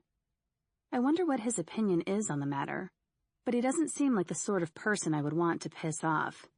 And if he agreed with me, I guess he would have said so by now. I pick my ration pack back up and continue squeezing the mush into my mouth. Yummy. As night draws in, Duncan starts sweating like a fat man chasing the lunch truck, and panting heavily. So much so that JD has decided that we need someone on watch at all times, so we take it in shifts to watch him through the night. JD takes the first shift, with Crunch following him. I'm so happy that I'm not on first watch after eating and all the exertion. I'm exhausted. I barely have time to nod and smile through a hallelujah before I'm asleep. By the time Crunch wakes me up, I would reckon on it being around 1 in the morning, but who really knows? Everyone is snoring his or her little head off, and I'm not impressed about being woken up one bit. This is what it takes to be part of a team, though. Teamwork. There's no I in team, as the old saying goes. I always hated that saying. Crunch takes my place on the floor, throwing her jacket over herself, her head resting on a small sack of rice. I stand and stretch, feeling my joints crack and groan with the movement. I never thought I would say this, but I miss our little tree houses. I sit on one of the tables, my feet resting on a chair, and survey the room. The building has been surprisingly quiet since we killed the first horde of zombies. I can only think that the others who were trapped in here when it all went down have either gotten away or trapped in their bedrooms, as Mikey suggested. I shudder at the thought. What a horrible way to go. To starve to death. Not that there is ever a nice way to go, but you know what I mean. If Crunch is right, and it's death that brings on animation and not a bite or something else, then once one of the survivors died from starvation, the others were all doomed anyway. Probably even too weak to try to escape or fight the deader off them. There was never any hope. Tears fill my eyes, and I rub them away stubbornly. I look around at my sleeping group. JD has his back to me, but I can see his hand wrapped around the handle of his scythe. Crunch also has her knives next to her, and she's snoring softly already. I look at Mikey and see him watching me. It's dark, and I'm not sure how much of me he can actually see, but I can see him clearly. His dark eyes, his shaved head, his large shoulders. He closes his eyes and buries his face further down into his jacket. Jesus, what's wrong with me? I swore to myself that I wouldn't ever care about another person. Now here I am with a group of people that I'm growing increasingly fond of, looking after a young girl who I really care about, and quite possibly falling for a man I barely know. This can come to no good. No fucking good at all. I do a lap of the room, checking through the small squares of glass in the door to see if the corridors outside are clear, and then go to the windows, peeling back the shutters to check the outside. All is clear and all is quiet everywhere. Zombies don't sleep, so this area must just be amazingly free of the evil things. Which is strange since deaders tend to be attracted to old civilization areas. I squeeze the bridge of my nose and sigh. Though my mind is active with thoughts, my body is tired and achy from the fights won earlier. I wish there was a time to train. I have a feeling that the people in this group could teach me a hell of a lot about survival. I may still be alive years after the dead rose, but that is all down to living behind the walls, not actual skills. Sure, I've killed some deaders. But it's the same again. Sheer luck. I need real skills. And I need real strength, not just dumb luck. JD and Mikey said that they see the Forgotten Ones quite a bit, but I've managed to avoid contact with them so far. But for how long can that continue? I wouldn't last in a battle with another human. Deaders aren't actually that hard to fight, especially these days. They have no muscle strength and are decomposing at a steady rate. I wonder at what point they stop. You know, being alive dead? Their brains surely must switch off at some point. Could you pass me some water? Duncan's voice cuts through my morbid thoughts, and the room's silence making me jump. Yes, sorry. I didn't mean to wake you. I hand him an energy drink, and then hesitate. Do you want your other drink? The one JD gave you? No thanks. This will be fine. Better save that for someone more deserving. He takes the energy drink, leans up on one arm, and takes a swig. More deserving? I prompt, with only a touch of confusion. Yeah, someone you don't want dead. He stops what he's doing and looks at me. I heard you earlier, sentencing me to death, Nina. Don't act so coy about it. I'm not being coy. I narrow my eyes at him, not that he can see it. The moonlight has gone now since I let the blinds close tight again. I didn't say that I wanted you dead either. You're just jumping to conclusions. So you don't want me dead then? I never said that either, I whisper. What if I turn? Then that's a different story, I reply grimly. Well, I'm not going to. I swallow hard. Good. I don't think. His voice cracks. What? I don't feel right. Duncan lies back down, his eyes never leaving mine. What do you mean, you don't feel right? I step back from him. I can't explain it. I just don't feel right. My hand covers the weapon at my hip, but I don't grab it. Not yet. Could just be an infection setting in, I add. Could be. He's still watching me. But we both know what an infection means for me. Look, if I start to turn, Nina, you have to kill me. Don't let me become one of them. Don't let me hurt anyone else. He chokes out on the last few words. I nod and then realize that he can't see me, so I add okay to my nod too. He closes his eyes and is asleep again within seconds. I muse for a minute that maybe that hadn't actually just happened. That maybe I've fallen asleep on guard and just dreamt that whole conversation.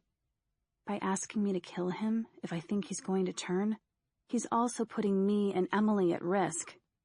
There's no way the group will let me kill him and get away with it, unless he's a full-blown deader.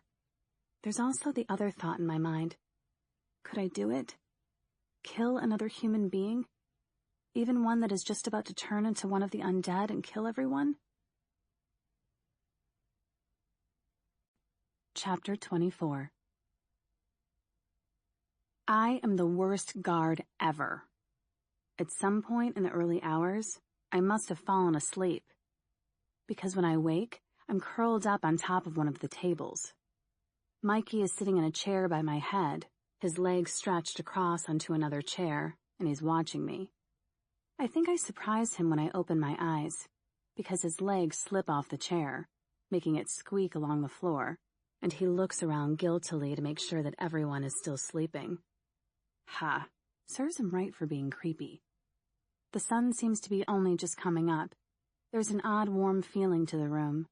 Or maybe it's because Mikey's dark brown eyes are still staring intently at me. Either way, the moment seems calm and relaxed for a change. I stretch and sit up.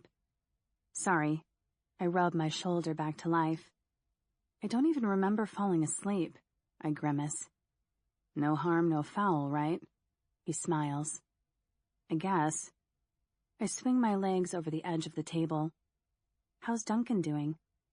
Hot and sweaty, but sleeping like a baby. We both go over to where Duncan's sleeping, and sure as shit, he's drenched in sweat and pale as a ghost. A little shiver tremors through his sleeping form every now and then.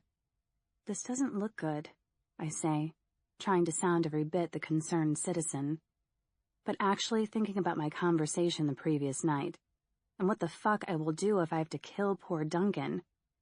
Other than, well, kill poor Duncan, obviously. He needs antibiotics and fucking quickly by the looks of it. We need to get back to the camp so I can do a run out to find some. I didn't see any in the garage. No, but there's a town about 10 miles from the garage, and another one Duncan's told us about before. I need to ask him about it when he wakes up, though, since I haven't been to that one. It's somewhere across the lake. That much I do know. Mikey shrugs. I would have thought you would have scavenged from all the nearby towns by now, I question. I've only been here for 6 months or so. I was somewhere else before here. Somewhere not as welcoming, Mikey replies. I quirk my eyebrow up at him in further question. I'd been alone for a long time, Nina, struggling to survive, and stumbled upon Crunch one day, strangely in that little store I found you in. He smiles. I nod and want to probe further, but my stomach gives a loud echoing rumble, and I stifle a laugh. Okay, well, I'm going to find something for breakfast. We make our way into the kitchen again, and scramble to put together some sort of meal. We arm ourselves with cans of Spam, energy drinks, some more food pouches and protein bars, and make our way back into the diner just in time for everyone waking up. I can't wait to actually cook something with the supplies. There's pasta and rice and canned vegetables. My stomach grumbles at my meager offerings. The cold food pouches will have to suffice for now. Crunch stands up when she sees us coming out of the kitchen together. Where have you two been? Her eyes narrow in on me. Breakfast, Mikey replies as he strides past me, his arms loaded down with some of our goods. We eat our food in silence, each of us seemingly weighed down by our own troubles. I look around at each of them between mouthfuls of, what's this that I'm eating again? I check the pack. Beef stew. Yeah, right. And try to guess what they're thinking about. Duncan, well, that's obvious. He's thinking about turning into a zombie. He looks worse than he did last night, and he's not eating, which in this world is never a good sign. You never know when you'll be getting food, so you always stock yourself up on it when you do get some. JD looks like he's thinking up a plan of some kind. He usually is. Crunch is staring into her beans, looking pissed off as usual. Probably thinking up some new ways to make me suffer. I look at Mikey. I see him watching me with a grin, and I can't help reciprocating. We pack up our supplies after breakfast, and Crunch examines Duncan. What's the verdict, Doc? Duncan jests, but I can see he's in pain and worried as hell. I'll be honest with you, Duncan, she sighs. It's not good. An infection is set in, and without antibiotics, well, her voice trails off. I can make a run for some. Nina's Hummer might still be at the garage. I can take straight off from here. I could be back before nightfall, Mikey suggests. Crunch swallows and looks anywhere but at Duncan before replying. I'm not sure he has that much time. It takes a lot longer than that for an infection to set in and kill someone, Crunch, Mikey snaps. She shrugs but offers no explanation. I guess we just don't know much about whatever it is that brings you back to life after you die. No one knows for sure what causes it. No one that I've ever met, anyway. From what the group said last night, it's not the bite per se that kills you, but death itself. Kind of like a you're a deader when you're dead situation. Not because you get infected or bitten by them, but literally because you're dead, you turn into them. Crunch's eyes finally meet Duncan's, and for a moment he seems frozen, unblinking and unmoving, before finally looking across at me with a look just short of desperation. I give the tiniest shake of my head and try to let him know that there is no way I'm killing him while he's still human. No fucking way. I'm not a murderer, and while he's still human, that's what it would be, murder. Why he's given me the joyous task in the first place, I have no idea. But if I can pawn his plan off on someone else and get them to do the gruesome task, I sure as hell will. Several long minutes go by before any of us speaks. What is there to say? Nothing can make that news any better. And there are a lot of questions running through everyone's heads, without a doubt.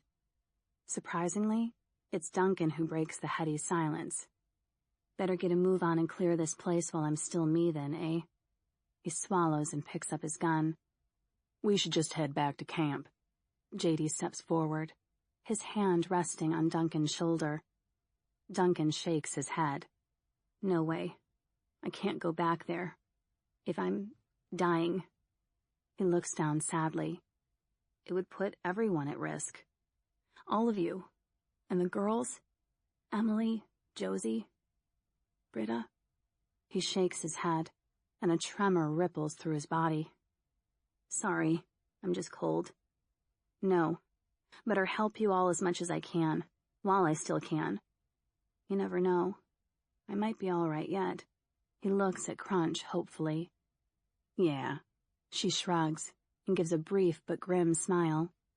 Unfortunately, I think we all see through her nonchalance. We ready ourselves to leave the canteen with the intention of going straight to the male and female sleeping quarters. We exit through the doors at the back and turn right, heading to the women's dorms first. I can smell the debtors inside as we reach the door, and I chance a glance at the rest of the group. Barring Duncan, they all seem to carry the same grim determination on their faces. Duncan just seems to be trying to keep his pain under control, and I wonder if it was a good idea to bring him along after all. He lifts his guns up ready to shoot, and looks me in the eye with a shaky breath and a nod to let me know he's okay. But I don't think he is. He seems to be falling fast. The door is solid with no windows to look through, and as Duncan predicted, it's locked from the inside. Bloody handprints, however, do cover the outside of the door, with long gouge marks and even a couple of what look like broken fingernails wedged into the wood of the door frame. I check behind us and see that Crunch has us covered. Shoot it open, Duncan, JD orders, and we all step to one side. Duncan fires at the handle and blows it away. The noise is loud and echoes along the corridor, and we all wait to see if anything is going to come and greet us with all the noise we just made. There's no sound coming from anywhere, though, so JD kicks it in, and we're confronted with an empty room. We enter and scout it out, knowing that something is in here, somewhere. Found it, Mikey shouts from one of the bathrooms. He comes out and shuts the door behind him. Found what was left of it anyway. Eaten? Duncan asks, coming forward forlornly. Mikey shakes his head. No, she ended it. Duncan opens the door to the bathroom and goes inside. He's in there for several minutes before he comes back out, looking worse than when he went in. I think that's Chrissy. She was a good girl, hard worker. She had kids and a husband. Even from where I'm standing, I can see the tears fill his eyes. He's sweating, and I guess it must be taking all of his control not to break down.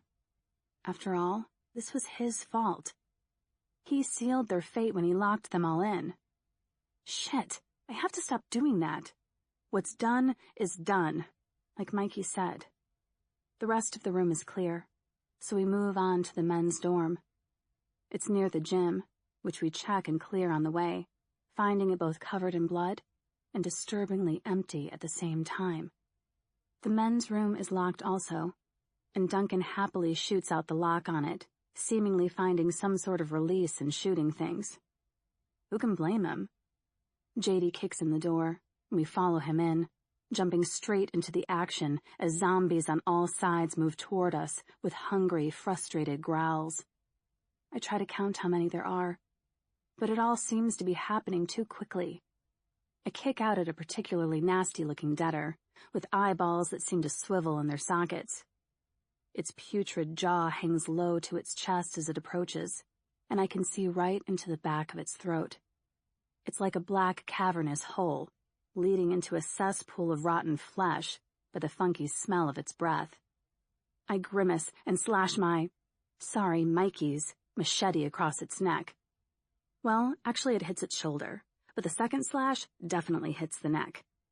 Its head lolls uselessly to one side at an awkward angle, and the lips of the debtor continue to work as it moves forward again to grab me. It lets out a throaty groan, like I've just given it a sensual back massage, and not tried to lop its head off like I was She-Ra. I swing and hit it again, this time cutting through the rotten, swollen flesh on its neck, releasing yet more toxic gases and black gunk, which splatters my face.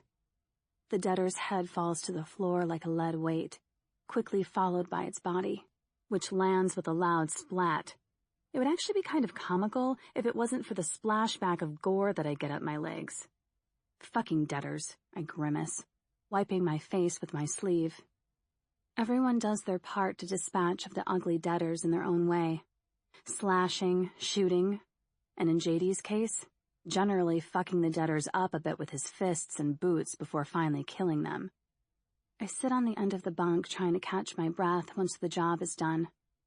Stringy sinew and gore cover the floor, and the smell just about turns my stomach over. But since I'm covered in the crap, there's no way to escape the smell, even if I just up and left. Mikey goes to check the bathroom, but comes back with the morbid news he gave us previously. We did it. We took back the hub. I want to smile, but the feeling seems hollow somehow as I look at the bodies scattered around my feet. All these people, dead. I look to the man partly responsible for their deaths, certainly for making their deaths all the more horrific, and cringe. Something about Duncan gives me a fresh sense of foreboding. Is it the glazed-over look in his eyes? The sweat glistening on his forehead and the grayness to his skin? Nope. I think it's the hungry look he has on his face while he looks us all over, like we're prime ribs with extra seasoning. Duncan? I whisper. He licks his lips with nervous appreciation, and I stand and backstep away from the bunk. Duncan? My hand reaches for the machete at my waist, the previous night's words echoing in my mind. Don't let me turn into one of them, Nina. Sorry, dude, I whisper. I look around at everyone else, but only Mikey seems to have caught on to my concern. His eyes are watching Duncan with an unhappy but determined frown set in them. And before I can do or say anything else, Duncan lunges towards Crunch with a growl, grabbing her neck with one clumsy hand and raking his nails around it, breaking the skin. Blood oozes out of the cuts, and the smell of the fresh blood spurs him on more. He opens his mouth wide, ready to take a bite of Crunch a la sandwich. Mikey steps forward, his large machete raised and still full of black gore from his previous kills. And as Crunch ducks out of Duncan's grasp, Mikey swings hard and slices into his head. His skull cracks between his eyes, much like a coconut being split down the middle, with blood and black fluid oozing from the gap Mikey just made. Duncan's mouth continues to move, his teeth snapping away at the air. His eyes still glare at us, but they're completely off balance because of the fissure in the middle of his face. Mikey cries out as tears pour from his eyes, and he swings again, slicing his blade into the opening until it hits rapidly graying brain matter. Mercifully, Duncan stops moving, his body going stiff and then falling to the floor, like his batteries have just been taken out. My stomach creases in a bout of overwhelming emotions, and I struggle to stay upright. Crunch screams, not a long, blood-curdling one. I guess it's more of a yelp, and I flinch and stumble further away. Blood has sprayed up onto Mikey's face, like something out of a horror movie, and my hand covers my mouth as I try to contain my own scream, tears, and God knows what else. What the fuck just happened? JD spins around and simultaneously shouts at us all, trying to figure out who did what and to whom.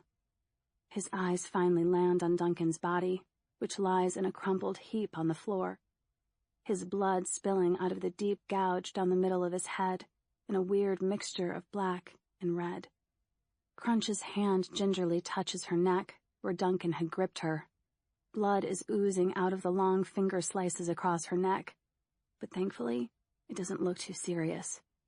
Mikey sheaths his machete and holds up his hands in defense.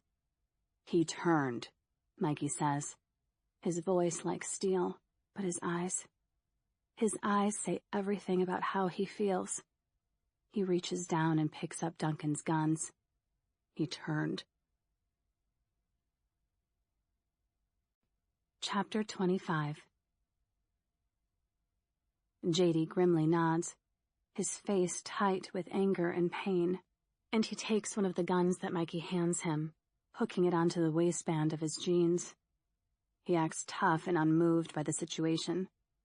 But like Mikey, he too has a tell. His pursed lips reveal to me, and anyone who cares to notice, how hard he's finding it. Mikey turns to me. "Can you shoot?"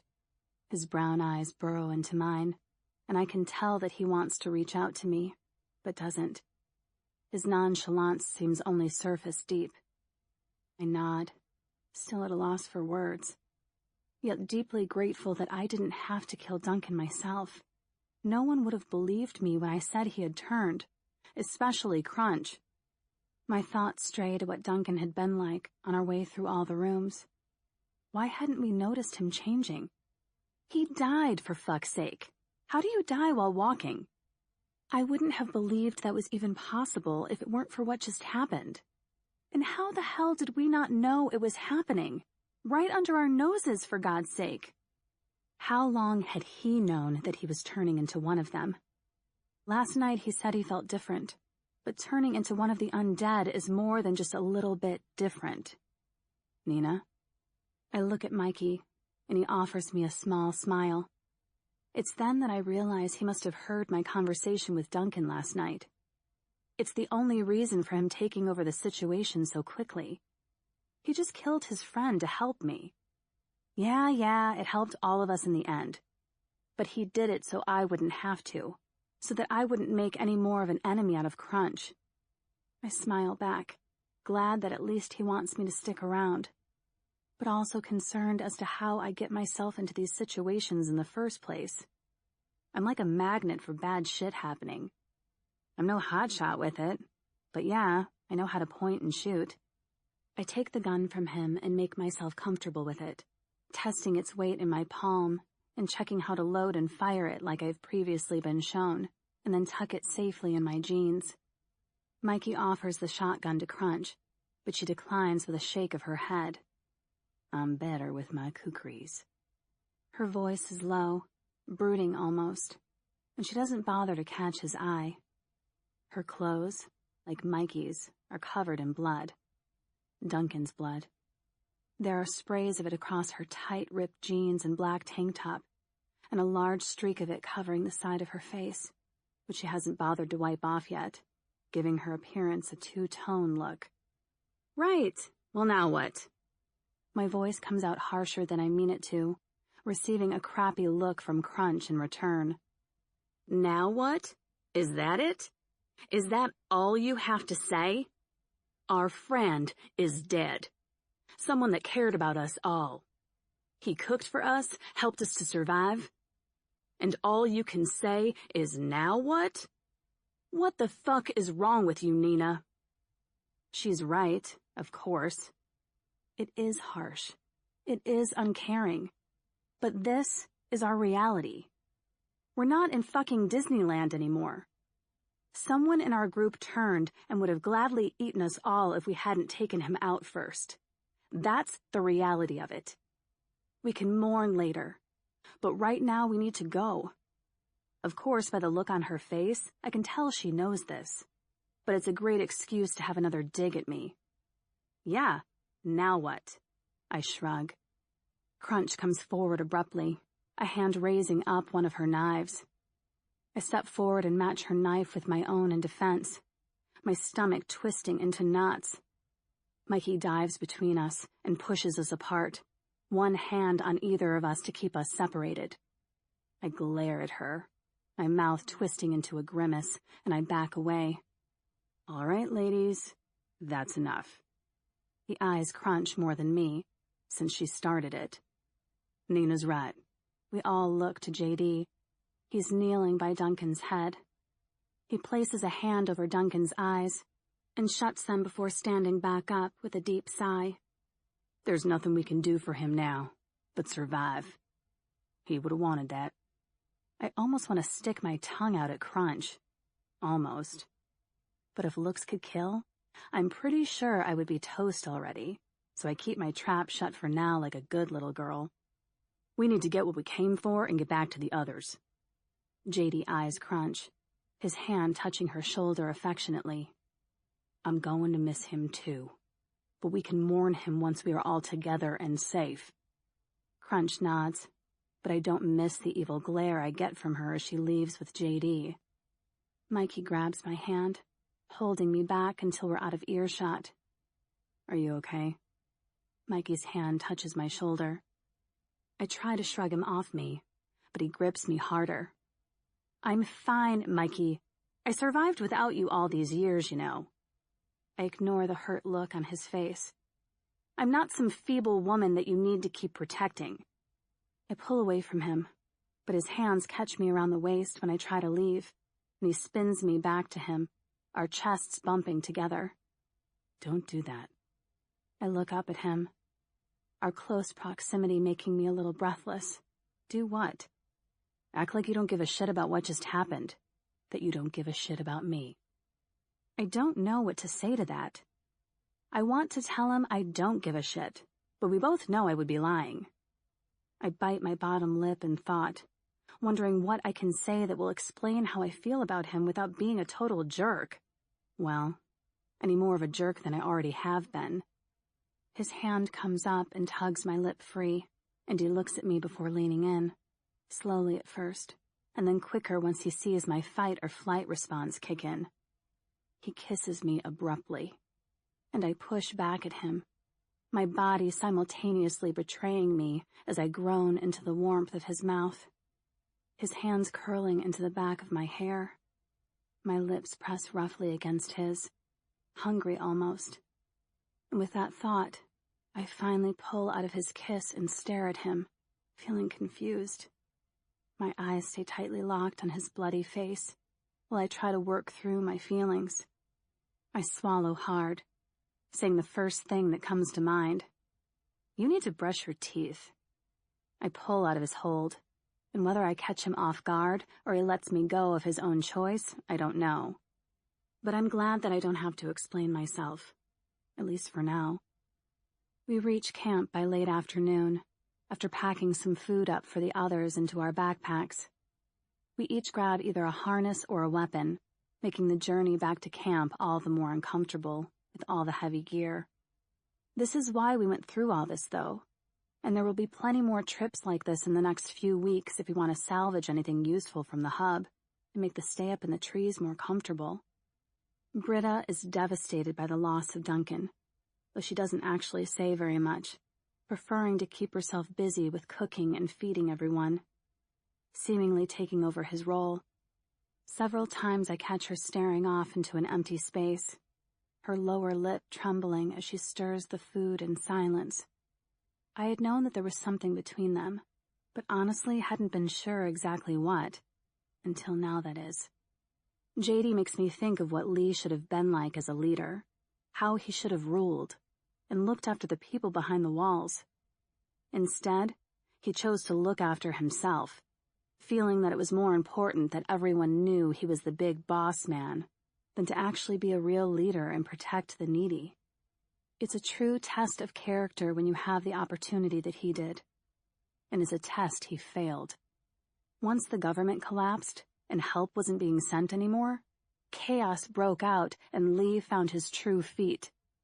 He was a disciplinarian through and through, but one that bent the rules to his own advantage. A vicious tyrant of a man, not the sort of person that you would want to protect you. He proved that in the years that followed. However, once he had a couple of people on board with his plan, receiving their share of the bounty, everyone else fell in line. What choice did we all have? It was either do as we were told or be thrown out. No one wanted to die, At least not a death that we would be coming back from. A real death, at times, would have been a blessing. JD is settled in front of the fire, his arm around Josie. The group is quiet and deep in thought, but looking forward to going back over to the hub tomorrow and getting yet more supplies. Britta seems as broken as Crunch over what happened to Duncan, but at least she doesn't seem to have taken the fact that he got bitten and turned into one of the undead out on me. Unlike Crunch, who seems to still be brooding about my comment from before, and has taken an even bigger dislike to me. Or maybe she's just using it as an excuse to hate me even more. I couldn't really give a shit. But the fact is that living in such close proximity means there's no escaping each other when the shit goes down. Mikey has been trying to get me alone all night. Every time I stand to go to my hut, he stands too. Emily is another one that's hardly left my side since we got back. I can't help but be offended that she thought perhaps I wouldn't come back. I've gotten us this far.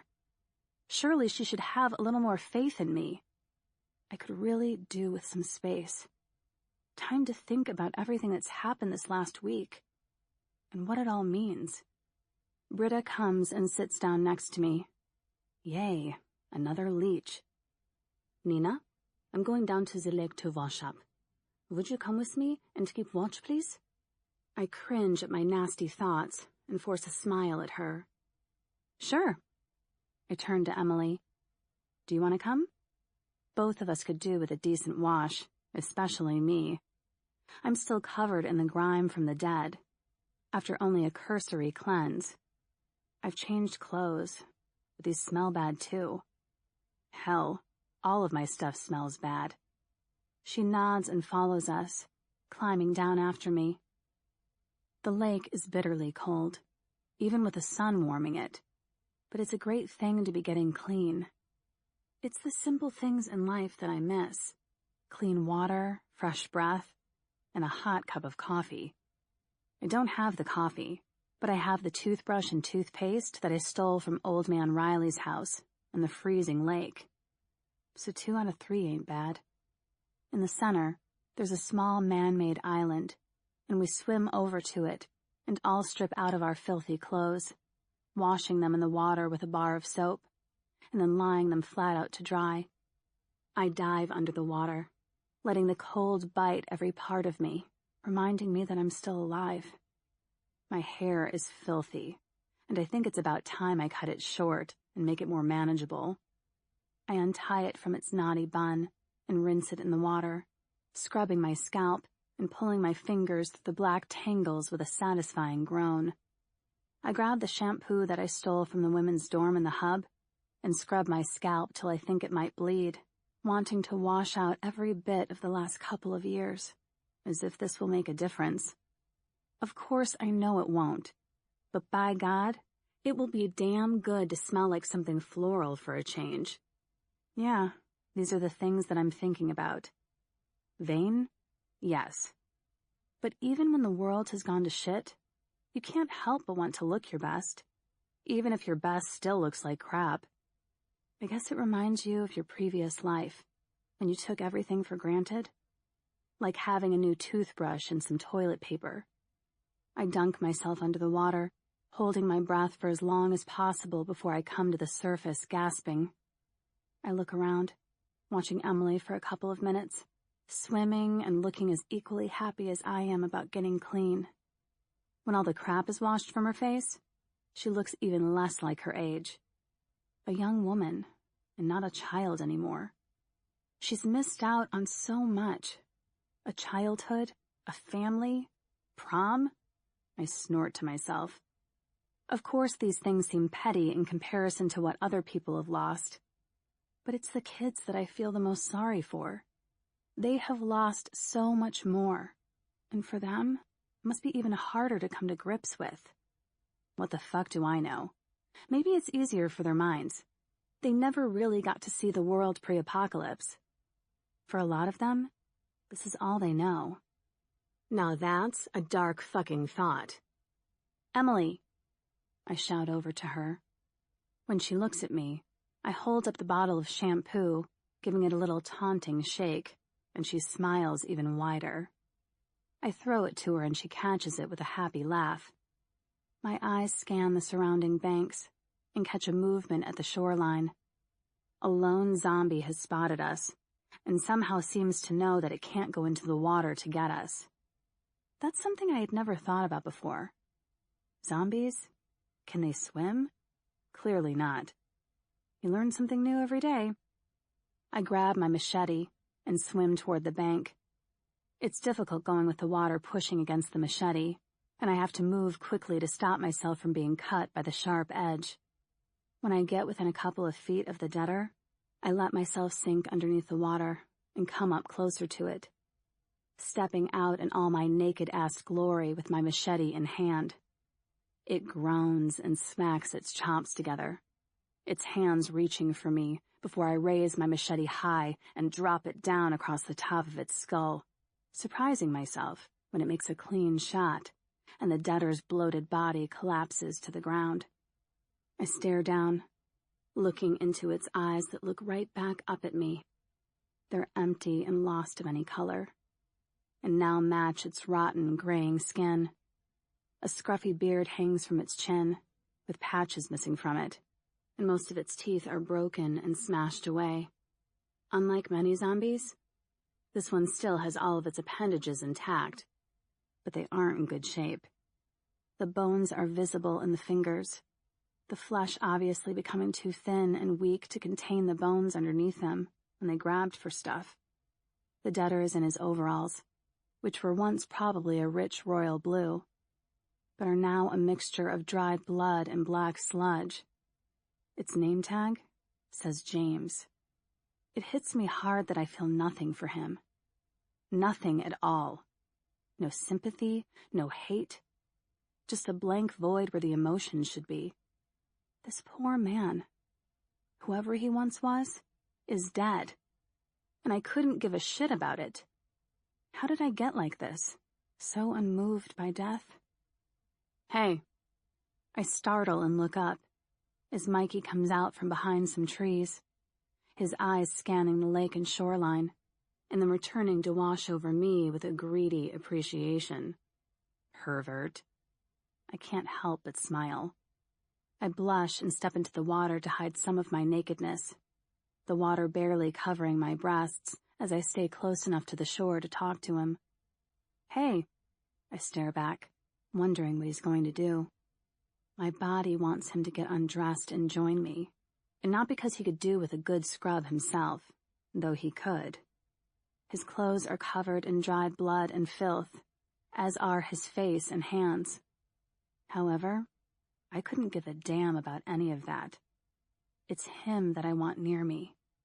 My own feelings for him are confusing. After all this time, why I'm suddenly feeling a connection to another man, I don't know. But I am. And the craving for him, for his touch, keeps growing, despite my best efforts to fight it. That was some crazy shit over there, huh? He scratches the back of his neck and smiles almost shyly at me, trying to keep eye contact and not stare at my nakedness below the water. Sure was. I don't think I've made any new friends either. I smile, leaning my head back and letting the water wash over it. Mikey crosses his arms across his chest, making his muscles flax beneath the thin material. And now it's my turn to swallow. Don't worry about Crunch. She hates everyone, especially anyone I like. He laughs lightly and then swallows hard, seemingly nervous of little old me all of a sudden.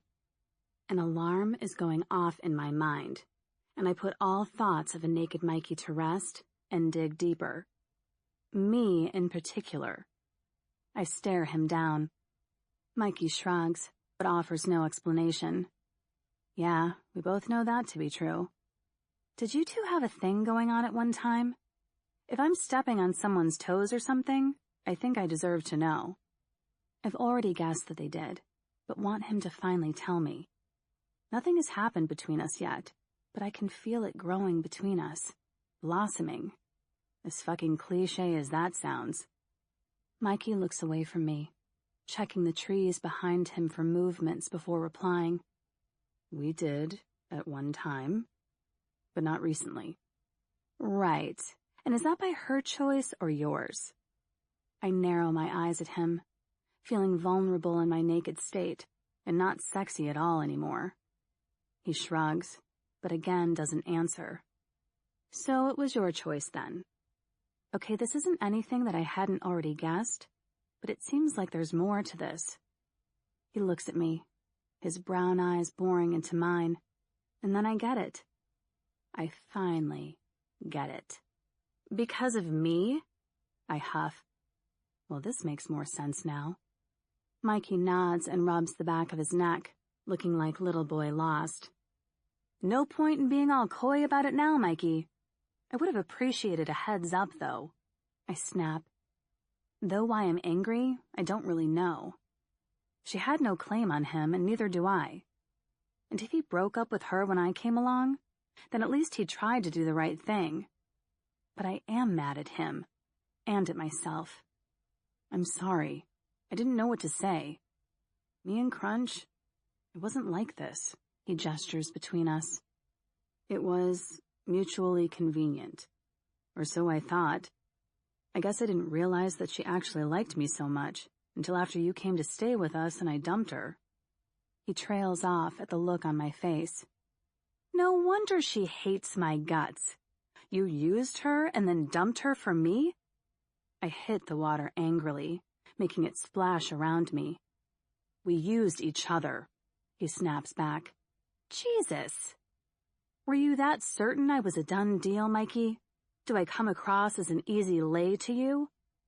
Mikey steps forward, the toes of his boots dipping in the water. No, of course not, I just... What? You thought you'd set things up on the long shot, eh? The looks that JD and Mikey have been exchanging all make sense now, and my cheeks flush with embarrassment. Nina, if I would have known, He rubs his hands down on his face. I like you, Nina. I knew there was something about you when I met you, so when I got back here, I broke it off with her. Shit.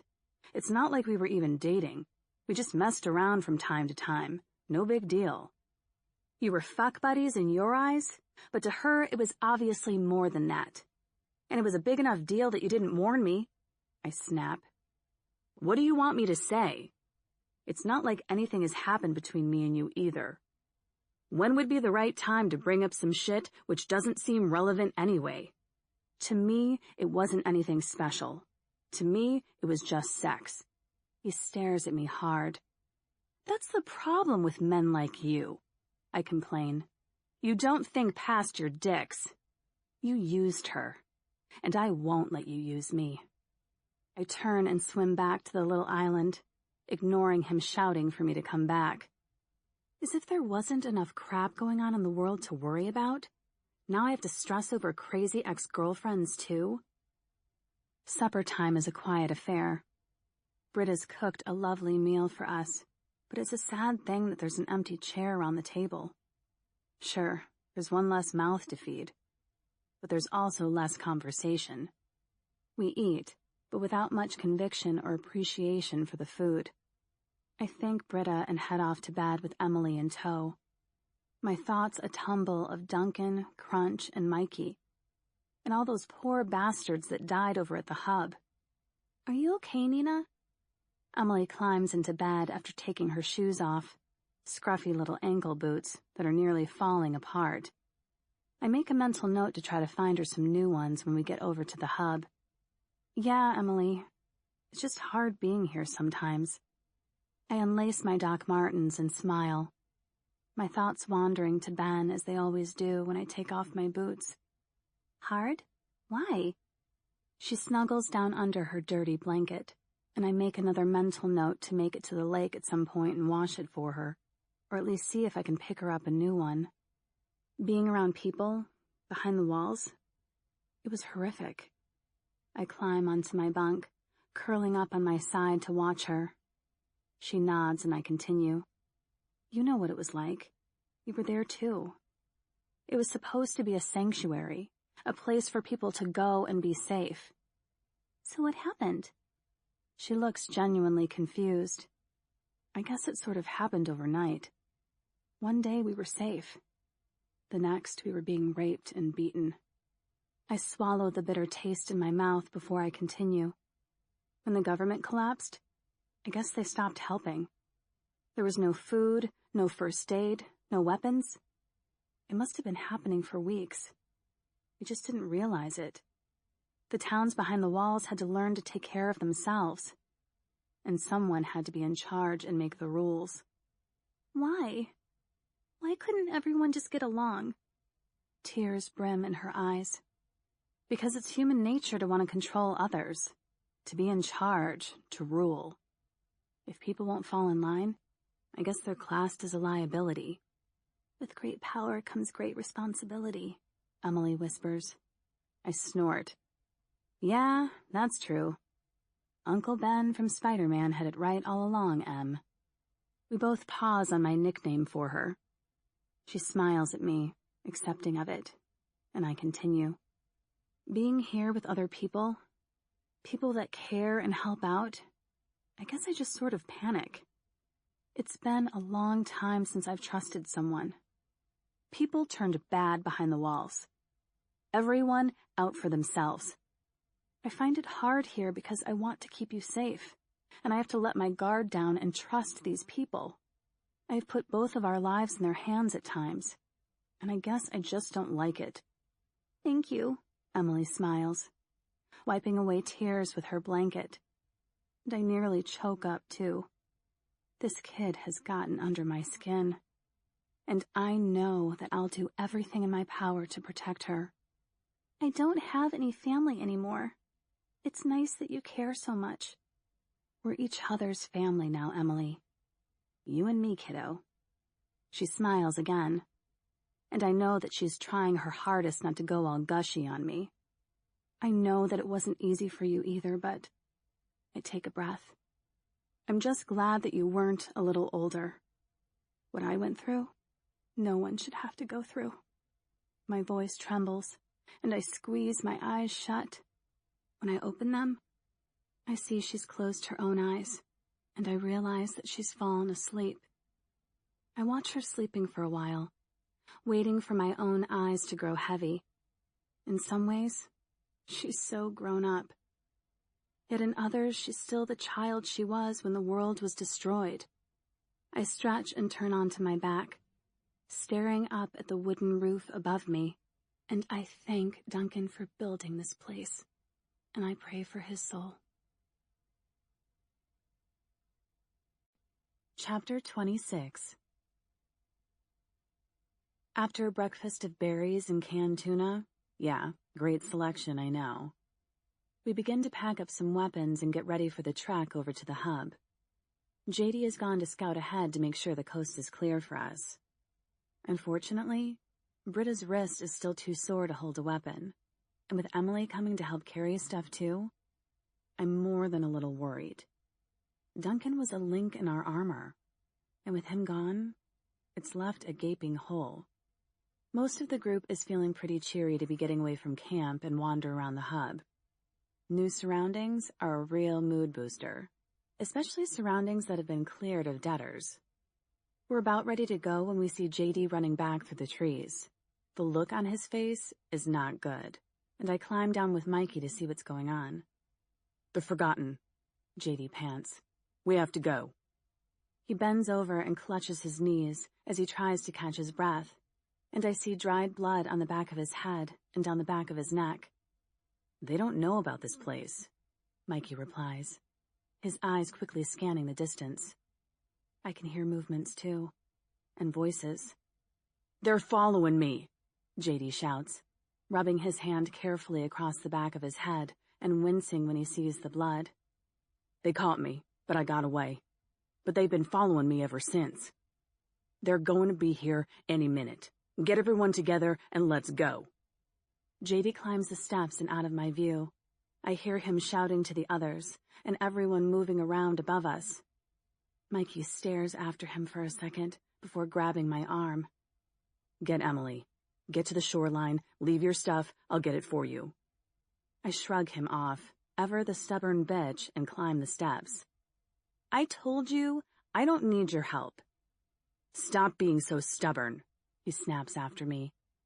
JD rounds everyone up quickly, and despite what Mikey told me, I grab all I can carry and climb down, never letting Emily out of my sight. We head for the water, and when we reach it, Crunch runs off with JD to a small hut by the shoreline and unlocks the door with a key from a large bunch she's carrying. Maggie, she calls him over, and they all begin dragging out canoes and paddles. And I know that she has to be fucking joking. I've never been in a canoe in my life, let alone paddled one. Is that what you do? Paddle? Everyone but Emily and I begin pushing out into the water and climbing into the canoes without a second thought. None of these people seem like the great outdoorsman type, but hey, what do I know? Perhaps they were all avid canoers in their previous lives. Stranger things have happened, right? Mikey sees my obvious concern and takes control. And as much as it pisses me off, I'm kind of glad for it too. Emily, you're with Josie. Me and Nina will go together. He grabs my bags from my shoulders before I can argue back, and throws them in the canoe before beginning to wade out into the water. He turns back to look at me. Move it, now! Everyone else has taken his lead and gone along with it. Even Emily. Traitor. I don't bother to argue with him anymore, and instead wade out with him, all the while watching where Emily is and listening for any noise around us. Josie is giving her clear directions on where to stand, something about stepping over the keel and keeping low. How I get myself into these situations is beyond me. The water is cold as it seeps into my boots and makes my pants stick to my legs. But I don't have time to think about that as Mikey gives me the same directions I heard Emily getting. Gunshots and hooting are going off in the trees. But I try to ignore them and focus on what he's saying. Nina, you need to step directly over the keel. The what? I ask, panicked, my teeth chattering, but not just from the cold. Voices are getting louder behind us. You can run, but you can't hide. I turn around, staring at the tree line, waiting for the forgotten to burst through them at any minute. What is wrong with these people? Why do they want to hurt us? Nina, focus, Mikey shouts at me, and I turn and try to pay attention. He points to the end of the canoe. This is the keel. You can't stand in a canoe. It'll tip over if you do. You have to step directly over this part and sit down, keeping your body low and central. Do you understand? I nod and try to do what he says while he holds the canoe as still as possible for me, which is damn near impossible. Even with his help, I struggle, and I slip and fall on my ass, the water splashing up around me and making the chill in me run through to my bones.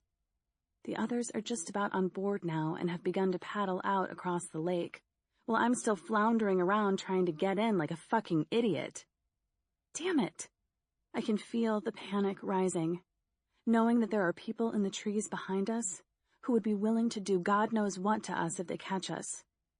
Mikey, I shout out as I fall into the water for the second time. I can't do this. I can't do it. I may or may not slap the water in frustration too, but we don't need to talk about that. Mikey comes up behind me and drags me up and shoves me right into the canoe, where I land unceremoniously into the bottom of it with a thud and nearly knock myself out. Keep down, he barks out at me when I try to sit up. He pushes the canoe further out before gripping hold of the sides of it and climbing in. He grabs a paddle and hands me the other one and starts to paddle furiously away from the shoreline. Copy me, he says, while grabbing my hands and putting them in the correct position. I'll take most of the weight, but I need your help. His arms move quickly, pulling the paddle as hard as he can through the water, and I copy as best I can. I'm pretty sure that I make it harder at times, though. He turns around to check behind him, and when he looks back, his face has blanched. I look over my shoulder and can see why.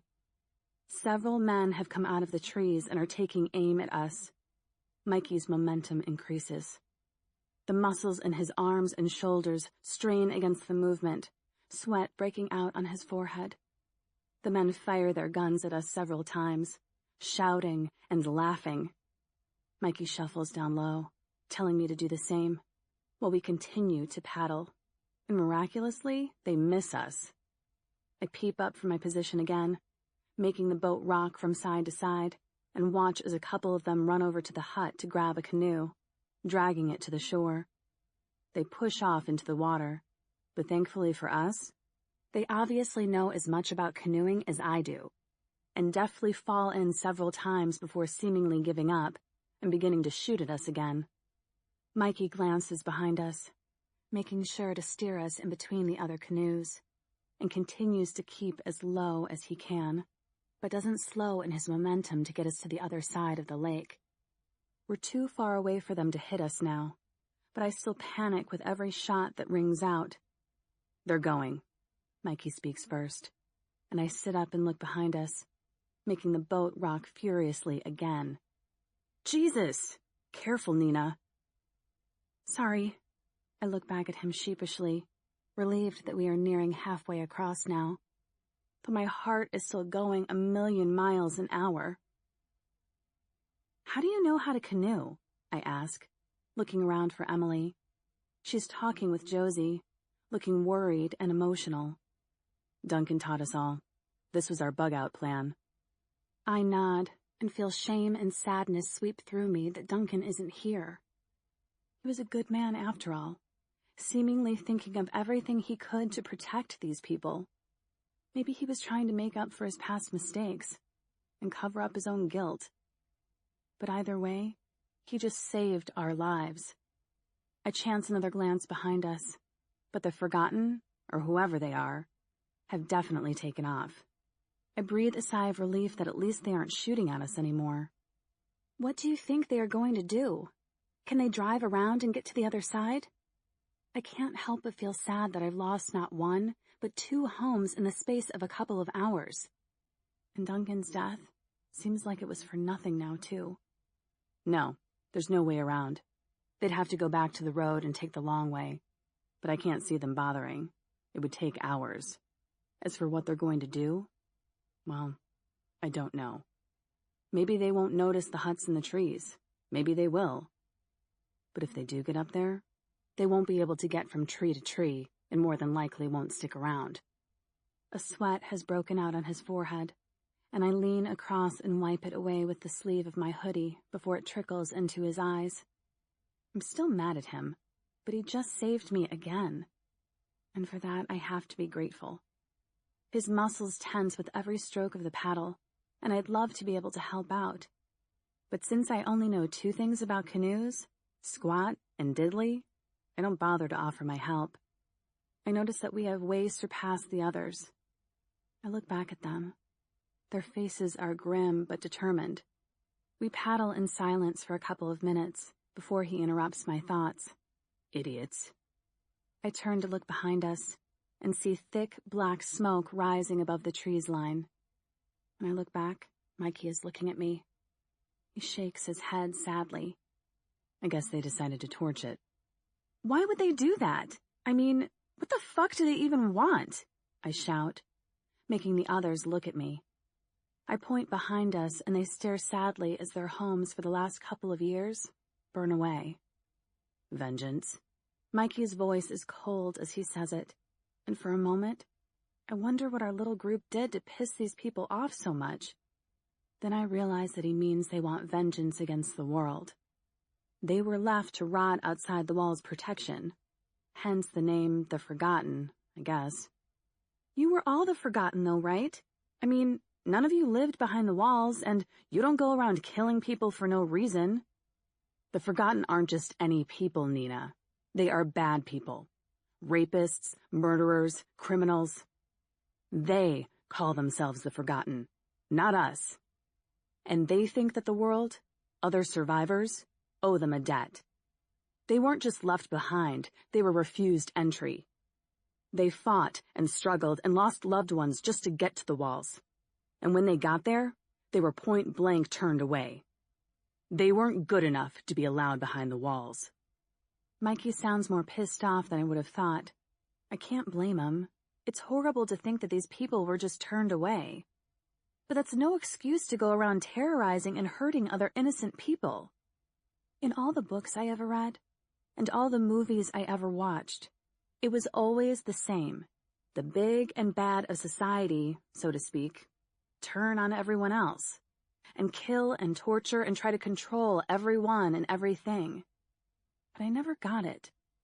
And now I'm living it, and I still don't get it. I get that there are bad people in the world. I'm not stupid.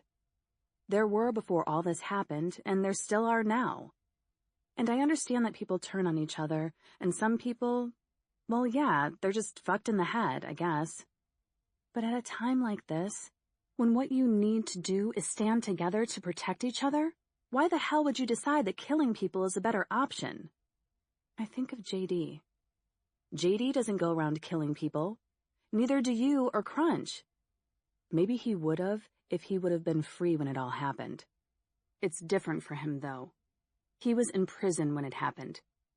By the time he escaped, he only had one goal in mind, and that was to kill as many zombies as possible. He never wanted to go behind the walls. His eyes bore holes into my face. The Forgotten were cast aside as the shit of society, in the hopes that they would die and the government would be rid of them once and for all, while everyone else got to live it up without the fear of being mauled to death by a fucking zombie every time they sat down to rest. Mikey avoids my stare, his voice rising as he talks. You sound like you agree with them. My eyes narrow. Maybe once I did, but not anymore. I know that it wasn't anyone's fault how it all went down in the end. No one asked for this. We could all survive if we stopped killing each other and killed the dead instead. But some people like to think of the end of the world as an excuse to go fucking mental, I guess. I snort back a laugh. I can't argue with that. I've seen plenty of crazy shit the past couple of years. The things that people will do to survive never fail to amaze me. Mothers protecting their children with their own lives and bodies. Husbands committing unimaginable acts against others to protect their own families.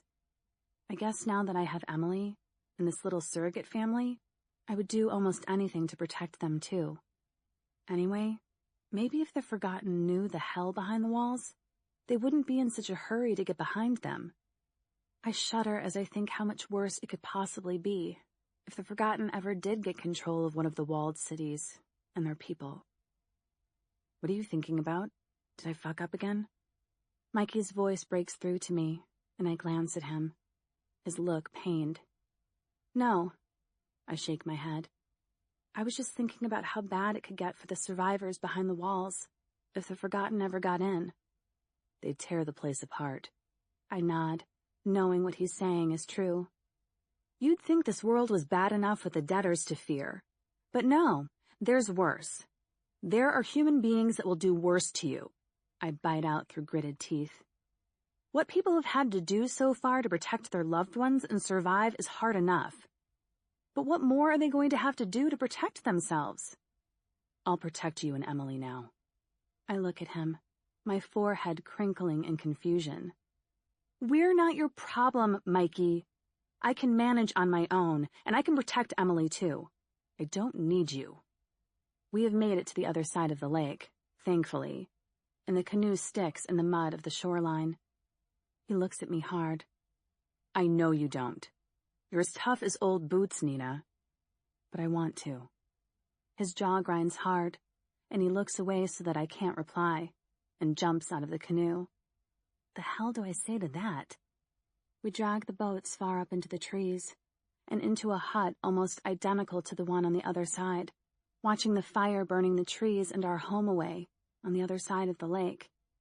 There's a deep sense of loss. All of us feeling heartbroken to have lost so much, but relieved that we made it out together, and alive. Pain tugs at me again that Duncan died for nothing. He never wanted to go to the hub, but we all convinced him and it got him killed. Now it was for nothing, and we're homeless once more. So, what now? Emily asks. Still still asking that same question, Emily? I roll my eyes but agree, since I'd like to know what the rest of the bug-out plan is. I don't know, JD replies.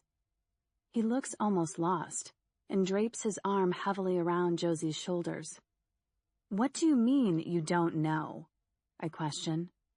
I mean that this was our plan. Now I don't have a fucking clue what to do or where to go, JD snaps. We must have some idea where we can go. You must have talked about it at some point, I snap back.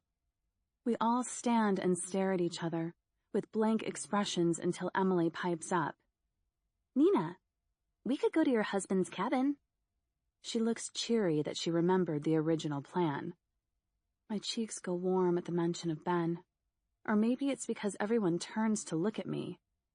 Some open-mouthed that I have a husband. Some with big fucking smirks on their faces. Like the cat that got the cream. You said it was safe up there. That's where we were heading before Mikey got us stuck in the store.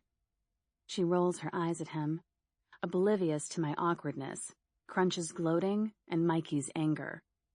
Sounds like a great plan, Emily. Whereabouts is his cabin, then? Mikey speaks through gritted teeth. Woodland Springs, I think you said. Right, Nina? I nod and swallow hard. I haven't purposely not told Mikey about Ben, but I also haven't been entirely truthful either. I guess that makes two of us keeping secrets. Now I feel like a big fucking hypocrite. JD nods and grabs a map from his backpack and spreads it out on the floor. He quickly assesses where we are and which way we need to go. Mikey, I think if we cut across the field over here, we can skip all the major roads. It should take us straight into the next town. It's some weird hippie town all about saving the planet or some shit, but he points to the map, and Mikey and I lean over to look. If I remember correctly, when I came through it last time, there was a car dealership on the outskirts. If we can get there and get a car, we could be heading up into the hills by nightfall. He looks to Mikey for agreement. When Mikey nods, he looks to everyone else. JD folds his map back up and puts it away. It's a long trek, through some pretty open ground with nowhere to hide, which is a good and a bad thing, he warns. Everyone agrees that it's the best plan, though. Hell, it's the only plan, and we load up our things and head off. I purposely try to stay away from Mikey, but he catches up quickly. He doesn't say anything, but I can feel the tension pouring off him, and it only seems to be getting worse with every smirk and glance from Crunch. I'm sorry, I whisper, feeling guiltier than I should. I look at him, but he won't look at me. His eyes stay trained on the floor. I don't know why I think now is the appropriate time to discuss this, but since we're currently out of immediate danger, I go with my gut instinct.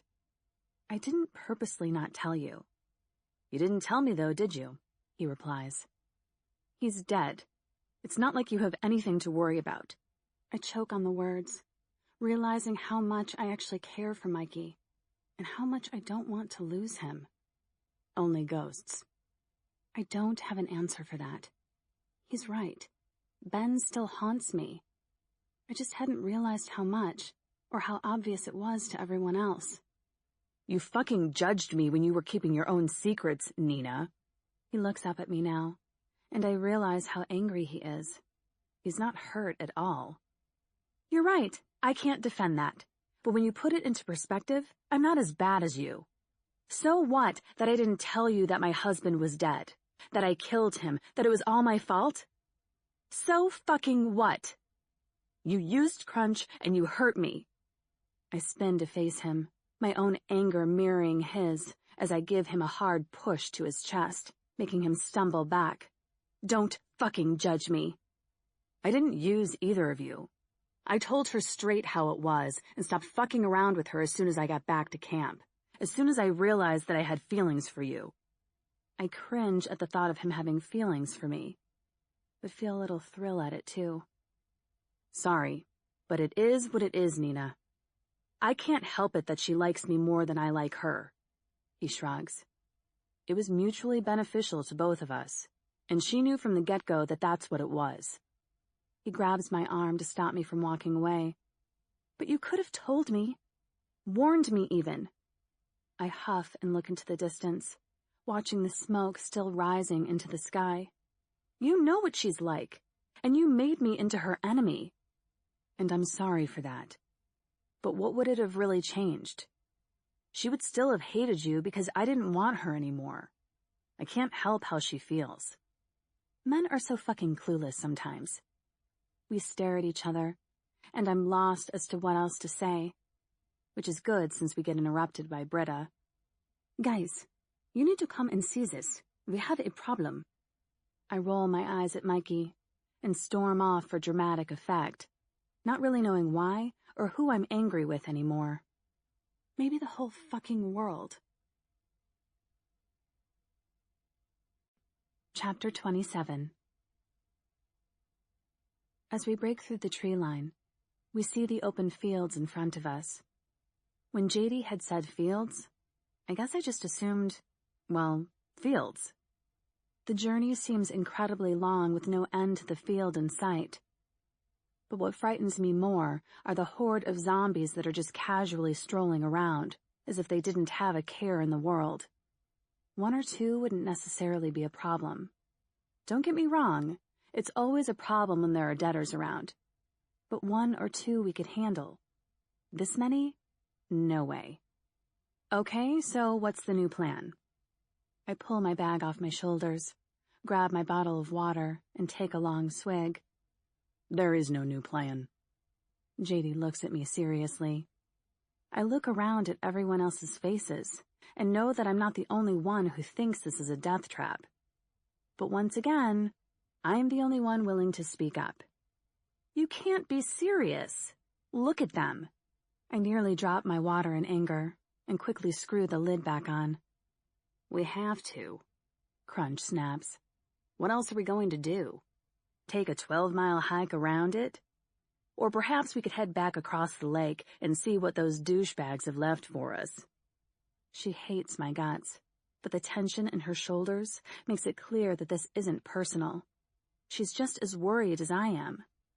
Well, yeah, why not? I splutter. Seriously, what are we in such a goddamned hurry for? You gotta get up for work in the morning or something? Let's take the route around. It might take longer, but it's safer. We're doing this, Nina. JD, this is obviously a trap. Look at this place.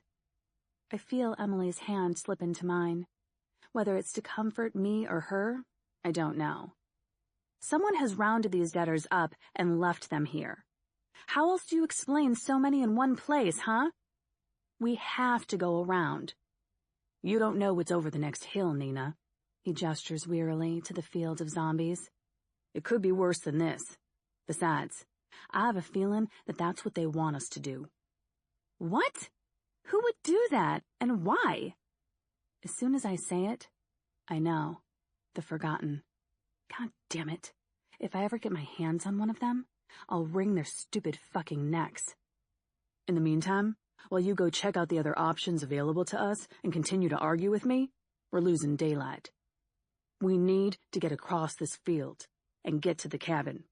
We need to get to safety, JD says, while tightening his backpack straps and tucking in his t-shirt. Even with all that has happened so far today, now that he has a plan, he seems calm again. Losing our home, being captured and beaten? Damn. I don't know whether to be annoyed or just plain jealous that he can keep such a cool head about all these things. I wish I had his self-control.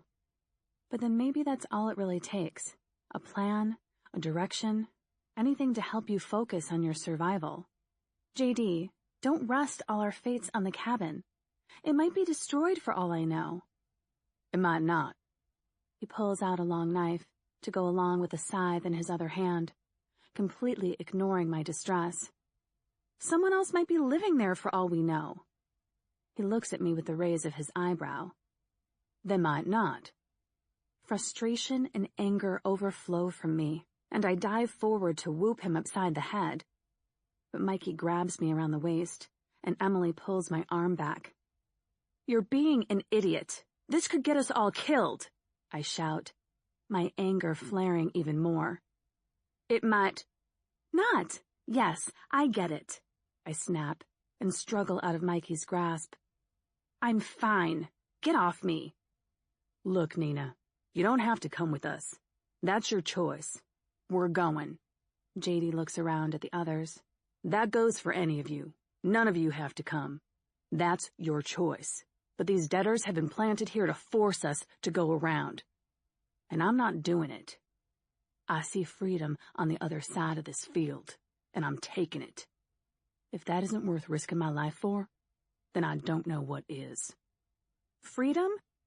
There's no freedom from this. Just more damn zombies, I spit. JD, Britta steps forward. My wrist is still too bad to hold a weapon. Her face creases with worry. I can't. You'll be fine, Britta. Crunch pulls out both of her knives with a smile, and I can't help but wonder if she's smiling because she knows that Britta would be easy bait if anything should happen. You know the rules, Britta grimaces. What do I do? Ask the nice zombies not to eat me because I'm having a bad day? Stop whining. You'll be fine. I've got your back. Crunch smiles again. A chill runs up and down my spine, like a tiny trail of ants. With that smile, I know that I have to go with them. If anything goes wrong, well, let's just say that Crunch seems more likely to stab Britta in the back than help protect her back. When am I going to learn to mind my own damn business? We slide down the dusty embankment and wait just behind the wooden fence surrounding the field for everyone to regroup.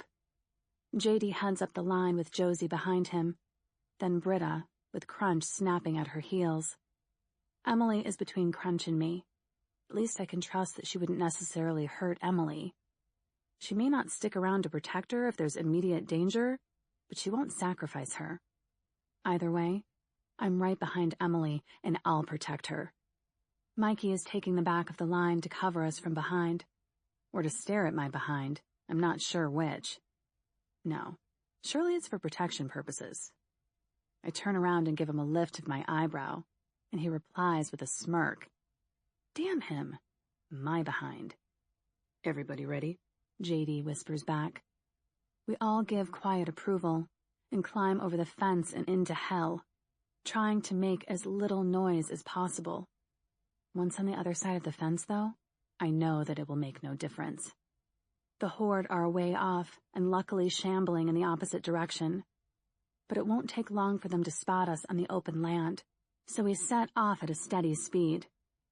JD had said to keep it at a brisk jog, to save our reserves for running for our lives. And that's what we do. A slow yet sprightly jog through the wonderful countryside.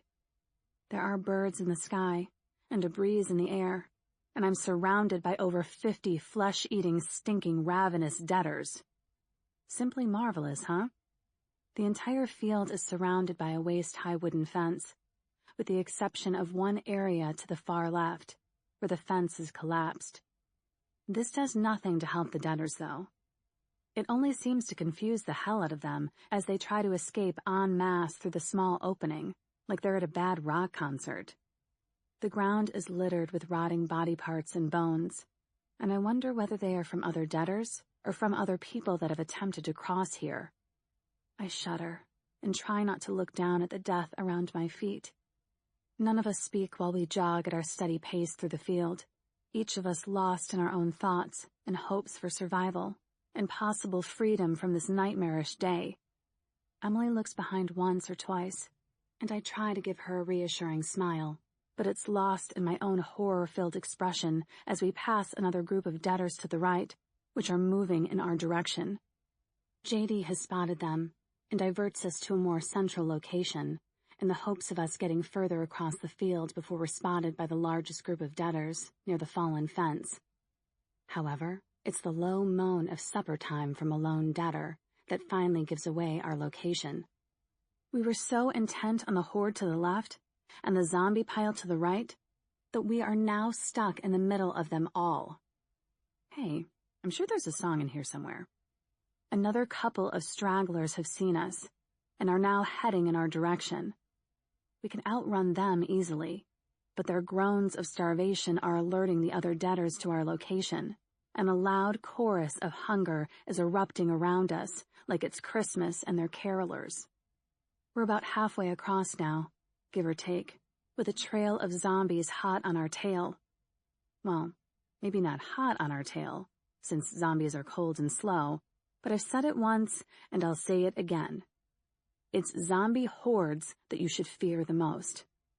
They are much harder to fight.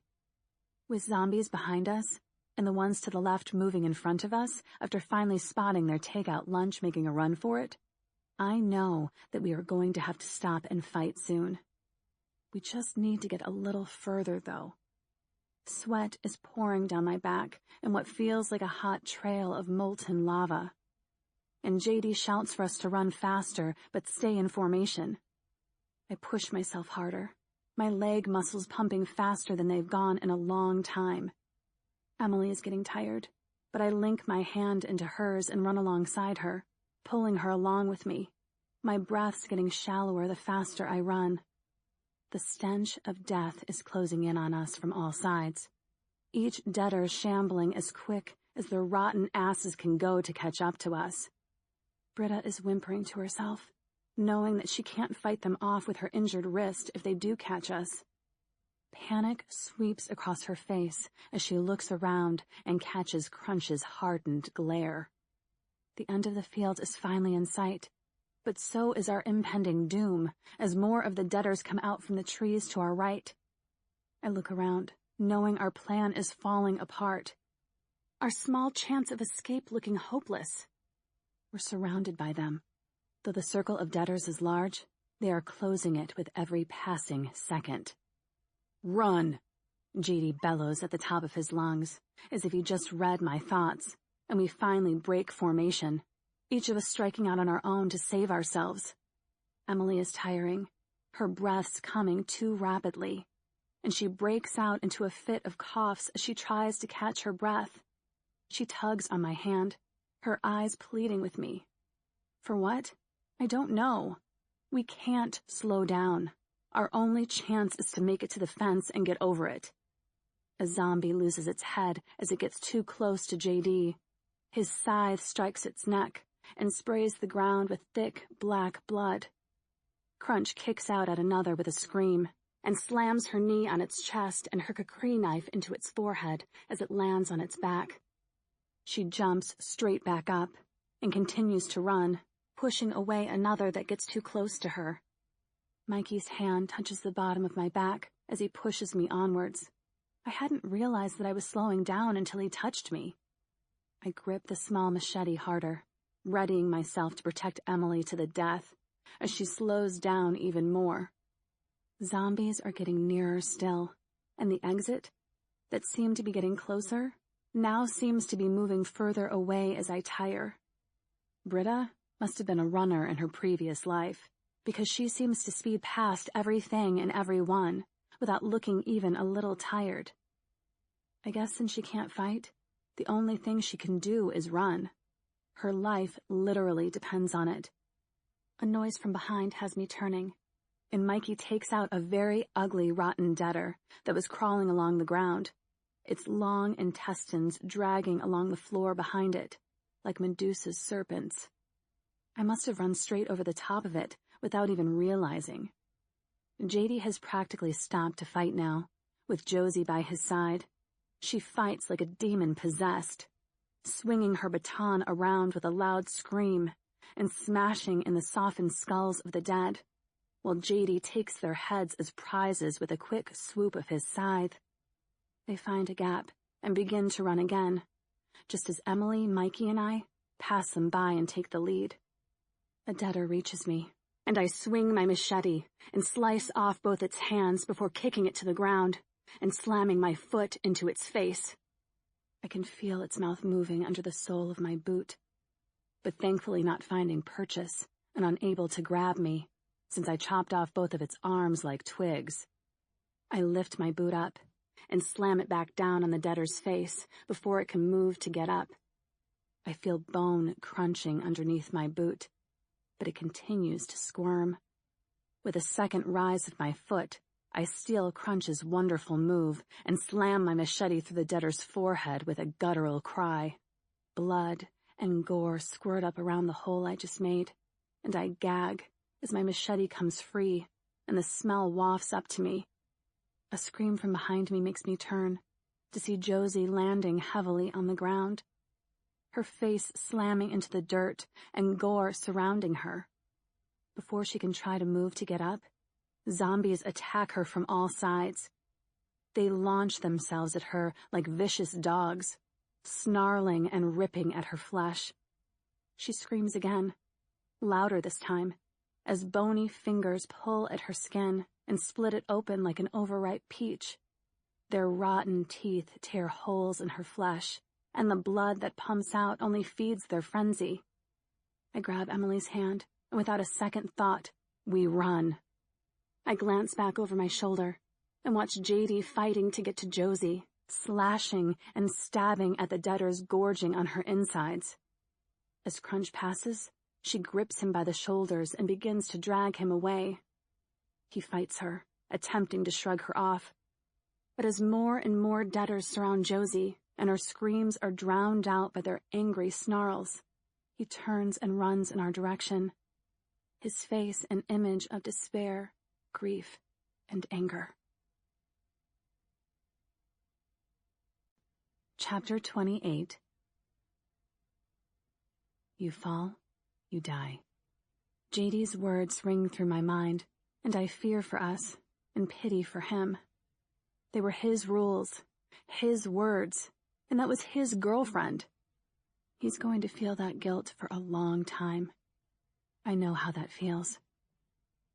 We reach the fence, and I see Britta is already on the other side, panting and looking like she wants to keep on running, but she seems unsure of leaving us behind.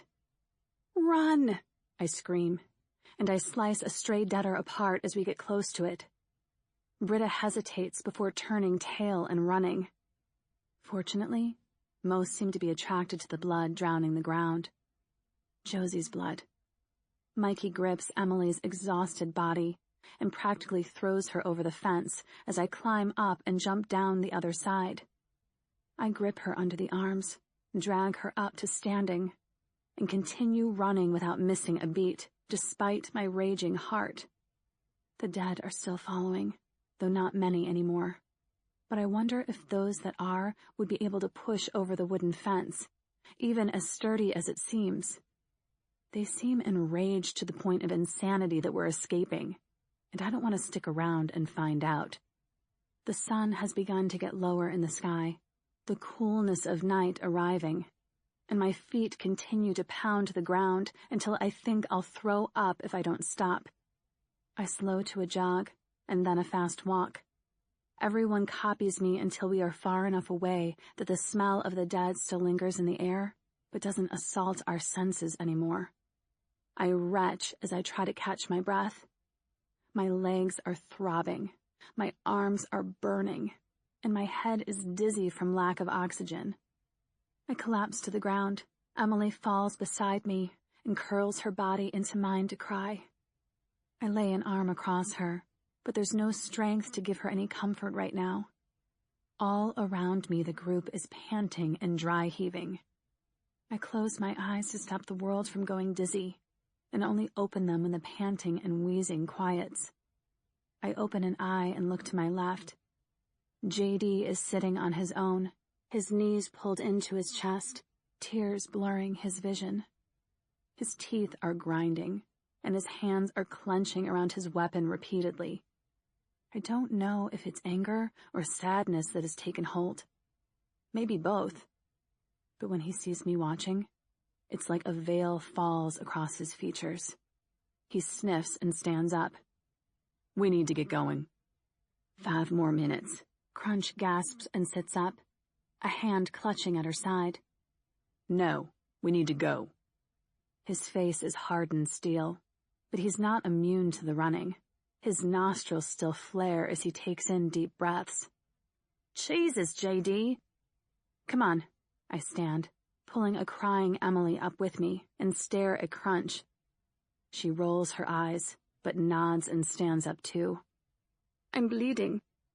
I turn to look at Britta. A long gouge tears up her inner forearm, and blood is oozing from it steadily. Crunch opens up her backpack and pulls out her little medical kit without commenting further. Sit down. I eye JD as they both sit and Crunch examines the wound. He doesn't protest, but he isn't happy about it. Personally, I'm glad her arm's been gouged open. Well, as long as it isn't life-threatening, it means we get to rest more. I need to suture it. Crunch rips open a small package and pulls out some latex gloves before slipping them on. She carefully grabs out some more items from her kit before looking up at me. Help me. I nod without question and sit by her side. She hands me some of the items, and I try to keep my hands steady as I hold them out for her. This is going to sting. Crunch focuses on the wound and takes her water bottle out from her bag, pouring the water over it to flush out any dirt. She then grabs some spray from her bag, spritzing it over the entire area, and Britta yelps and squeezes her eyes closed as Crunch wipes around with a clean wipe, clearing the blood away. Keep still. I have to clean it properly. Using water from my bottle won't do much to keep away infection, but this little concoction will. She spritzes it again and wipes once more, shaking her head and pursing her lips, before opening a small packet with what looks like a fish hook with a thread running through the end. What was that? I ask, nodding to the bottle and wipe. A little something I put together when I ran out of my medical-grade gear. She looks from me to Britta. This is going to hurt again, she says grimly. Emily sits down next to Britta and takes her other hand in her own, her eyes still red raw from crying. They both smile in an attempt to reassure each other, but it doesn't reach any of their eyes. Crunch pierces the needle through one side of the wound without another word, before grabbing it with her fingers, pulling it out, and then pushing it through the other side. Then she grips it with a pair of tweezers and pulls it all the way out. She pauses for a second, her hand hanging in mid-air, holding the thread, before she turns to me with a weird expression on her face. Britta is gasping and sobbing, but Crunch is acting like we have all the time in the world and she's an uncaring bitch. Wait, she is an uncaring bitch. Watch carefully. I'm going to show you how to do a surgeon's knot.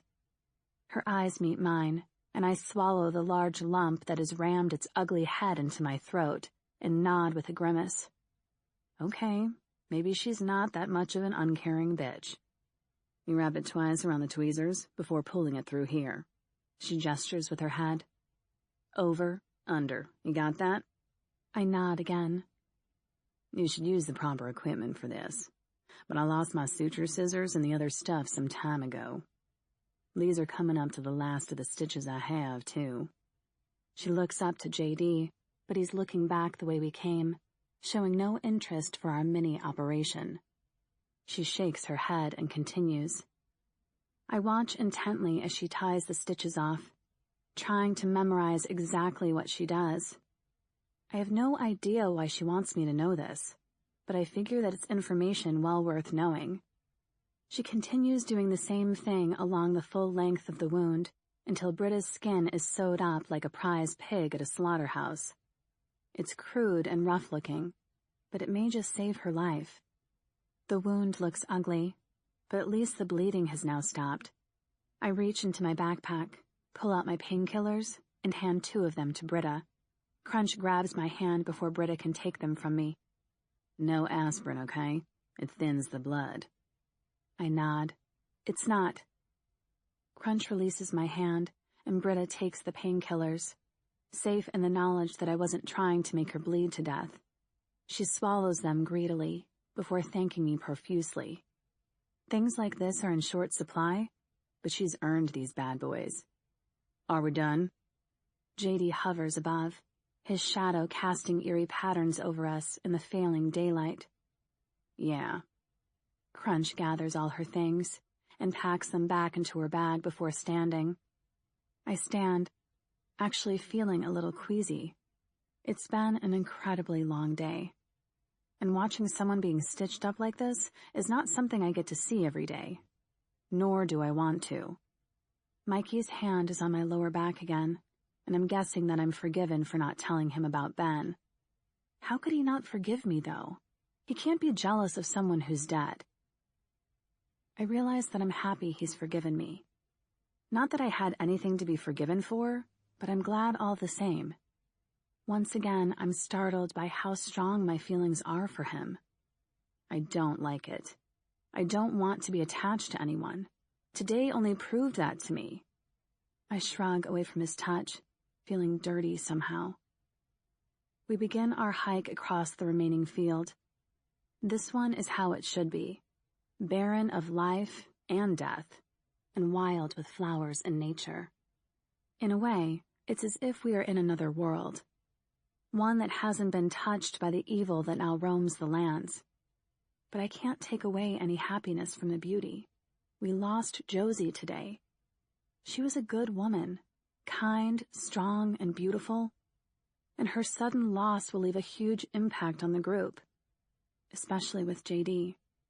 He's trying not to show it, his stride still strong and full of confidence, his head raised to watch in all directions. But it's his slumped shoulders that give him away. The town finally comes into view as nightfall draws close. We are at the very edge of it, and thankfully, we can see the car showroom that JD had been talking about. A lot of the cars are missing. People obviously having the same idea as us. But there are some left. The weirdest thing of all about the town? The lights. Traffic lights, street lights, store lights. I haven't seen a light bulb on for years. The second weirdest, but more scary thing? Fucking deaders everywhere. My jaw is hanging open in wonderment and confusion. And when I finally peel my eyes away from the town, back to the rest of my group, I see that they have the same look on their faces as I do. "What the fuck?" Mikey whispers next to me. I don't answer him. I can't answer him. I can't make sense of any of this. It's as if the town has been frozen in time. Everything has been paused, put on hold. Apart from the debtors, obviously. They're still wandering around town like they own the fucking place. I guess they kind of do now, actually. Cars are left abandoned where they parked or crashed. Store signs still swing in the early evening breeze, though they are weathered and worn. Trees and plants are overgrown like the gardener has been on vacation for too long. I squint into the distance and see bones littering the ground, stripped bare of the flesh that lived once upon a time. I find it strange that after all this time, there is still so much around in the world. Cars are still where they were left. Stores have been ransacked and emptied, yet not like you would think. I guess that it just goes to show how little there is left of society. I mean, if there aren't even enough people left in the world to strip a town bare of its cars, then that just proves how many people were actually slaughtered when the dead rose, how little of society actually survived. When I think back to my time since leaving the walls, it occurs to me how damn lucky we have been so far. There's been food available, not much, but some. There's been gas still in the pumps. Now there are cars still on the forecourt. It seems too convenient. Yet that's the horror of it all, really. How suddenly it all started. No one had the chance to save themselves. 2/3 of the world wiped out in a single week. The zombies outnumbered us in every way, 100,000 million to 1. It makes me even more sickened and furious with the Forgotten, and with Lee and his so-called guards. At a time when we should all be working together to try to rebuild the world, to rebuild life, and somehow survive, we are fighting and killing each other, instead of the dead. We should be fearing the debtors. Instead, we fear the living just as much, maybe even more. When will it stop? How can it stop? Unless we either wipe out the whole damn planet or someone sees sense. The latter seems unlikely given what I've seen the past couple of years. So then how and what must we do to survive? I can defend myself from the dead, and I can shut myself down from people who think that they are the law and want to control me. However, I can't do anything about people who are willing to set traps to kill innocent people for no damn reason other than jealousy and hatred. It goes against everything. Against all logic. We clamber down the hillside and into a small stream before climbing up the other side and jogging as silently as possible across the deserted street. The night is coming down quickly around us, and as it does, the lights begin to burn brighter. There's a strong smell of the dead, but the main horde seem to be heading toward the brighter side of town. A sign stands tall, proudly emblazoned with the words, Acertown, population 25,672, the world's first eco-friendly, energy-sufficient town. Things make much more sense now, even if my brain hasn't come to grips with the circumstances. The lights, while they give us a great view of the streets and any oncoming debtors, also make us more easily spotted, so we stick to trailing down the side of the old stores. We pass an old coffee shop and a florist's as we head for the car showroom and dodge behind a beat-up old Chevy, skirting around its lower edges as a debtor comes into sight. It doesn't notice, but pauses, raises its head to the sky, and takes a long, hard sniff, its head moving from side to side in a weird, graceful dance. We all crouch lower, holding our breaths, until eventually it carries on its merry little way to wherever the hell it's going, and we quickly set back off in the opposite direction. We reach the showroom, initially trying the front entrance and finding it as bright as the 4th of July, with a handful of debtors milling around and more on the way. So we head around back. 2 debtors are in the alleyway, staring up into the sky like it's a freaking supermoon or something. I even pause in my own sneaking to look up and see if there's anything exciting going on. But nope, it seems these debtors are just the strong thinking type. Or at least they are until JD lops their heads off and they crumple to the floor.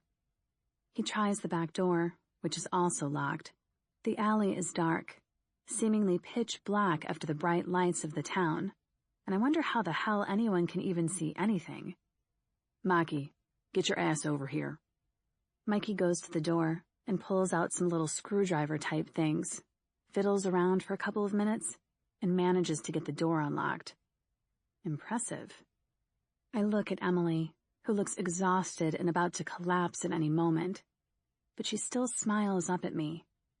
I loop my arm around her tiny waist as we go inside, and Mikey comes back to my side. He offers me a small smile, while putting away his little breaking and entering tools and swapping them for his badass machete. Once inside, we clear the place of any debtors, only finding 2 strolling around like they're on their fucking lunch breaks. Hey, maybe they were. One debtor is wearing what was once a smart gray suit, with a blue tie to match what I'm sure were once his pretty blue eyes.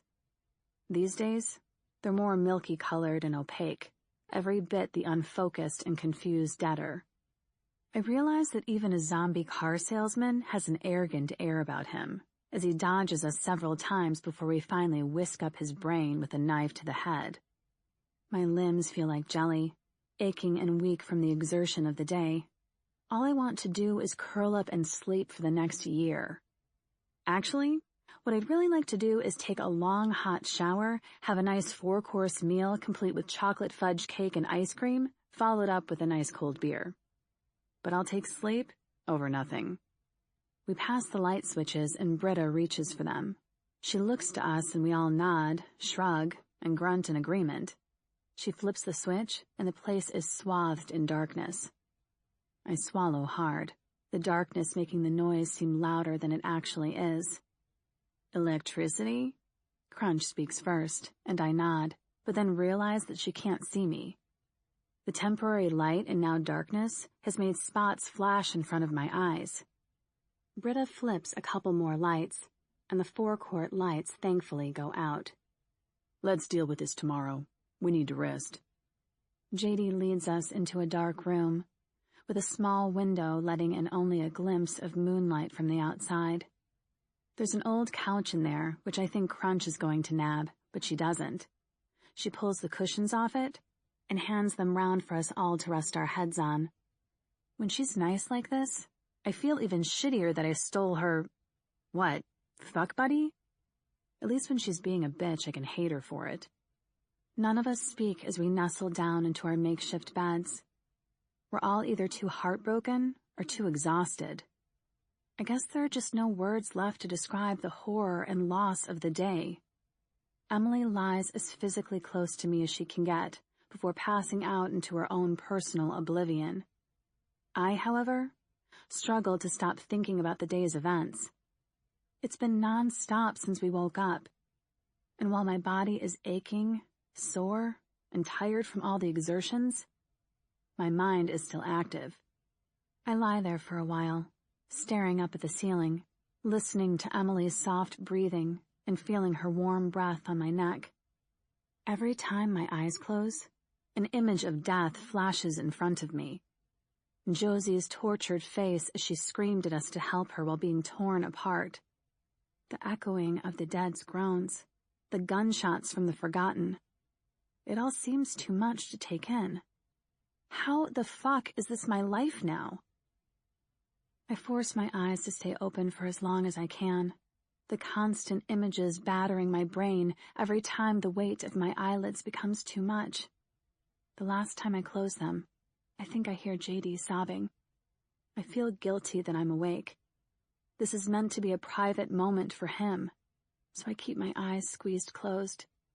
And this time, instead of fighting a futile battle to eradicate the nightmares behind my lids, I surrender myself to them. Chapter 29. It was Emily's breath that I felt when I slipped into sleep, and it's Emily's breathing that wakes me, the warmth of it making my skin clammy and uncomfortable. She's still sleeping tightly against me, her face pressed against my collarbone. My own arms are wrapped around her, clinging to her fragile body. I release my grip, slowly flexing out my hands to get the blood flowing back into them. I pry her face away from me and roll onto my back, staring once more at the ceiling. Light is filtering in through the small window, but not enough to wake anyone else by the looks of things. I blink my eyes, letting them adjust to the light and attempting to clear the sleep away. The ceiling is a light gray and speckled with drops of dried blood. I close my eyes against the sight. That is not the sort of thing a girl wants to see when she first wakes up. Or ever. I roll over onto my other side and see Mikey sleeping. I was in the middle of a Nina sandwich and I didn't even know it. He snores lightly, his face smooth of worry for a change, and I can truly take in how handsome he is. His lips are shapely and full, his hair is beginning to grow back again. Short, dark hairs cover his head, giving him an almost Hispanic look. I realize that he probably is, and wonderment hits me that none of those things seem to matter anymore.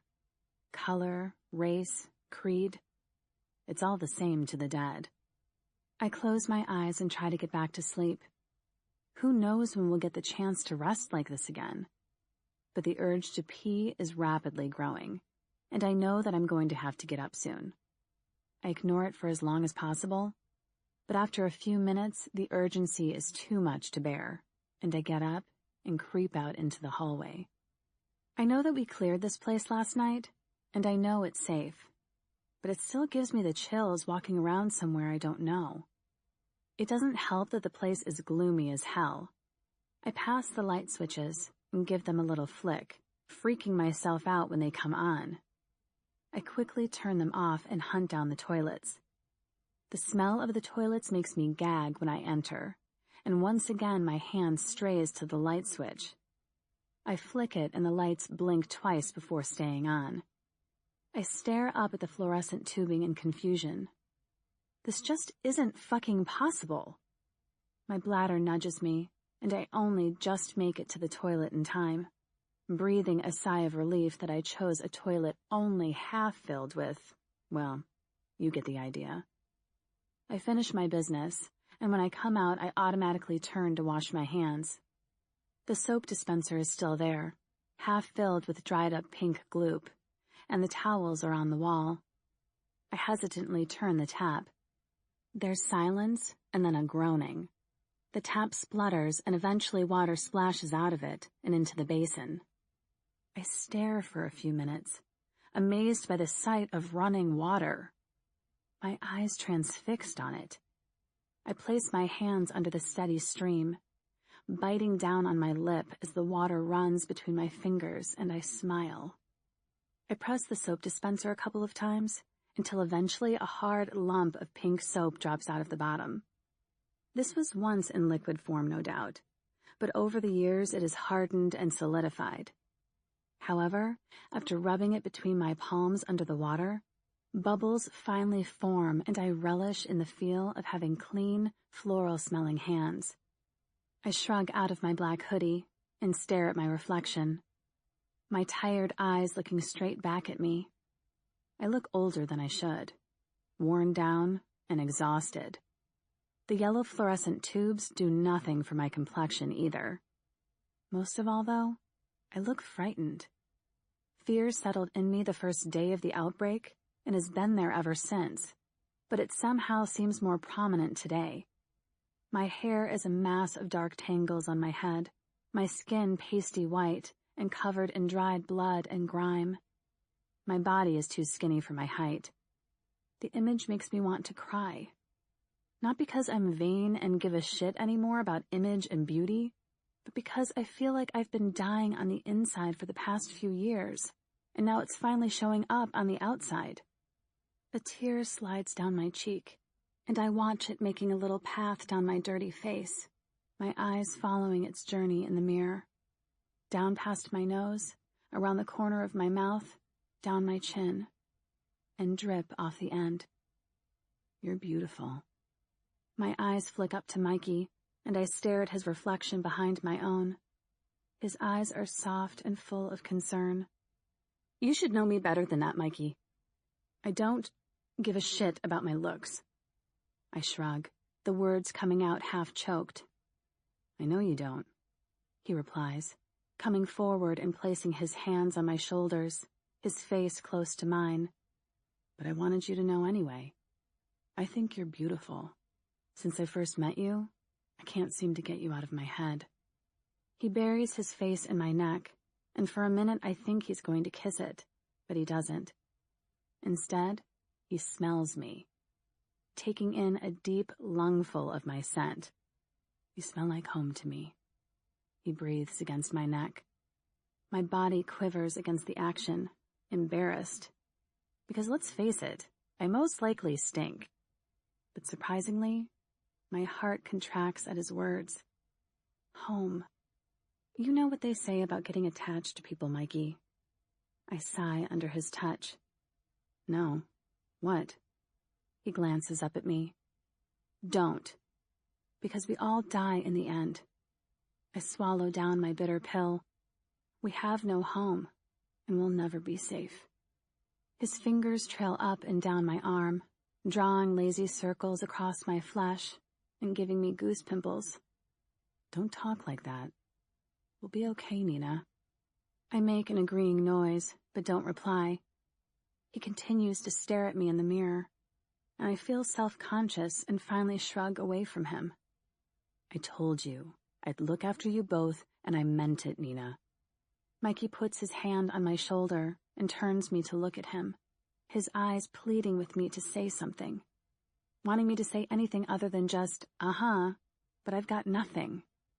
My vocabulary has gone out the window, and the only thing I can think to say is the truth, what I really believe.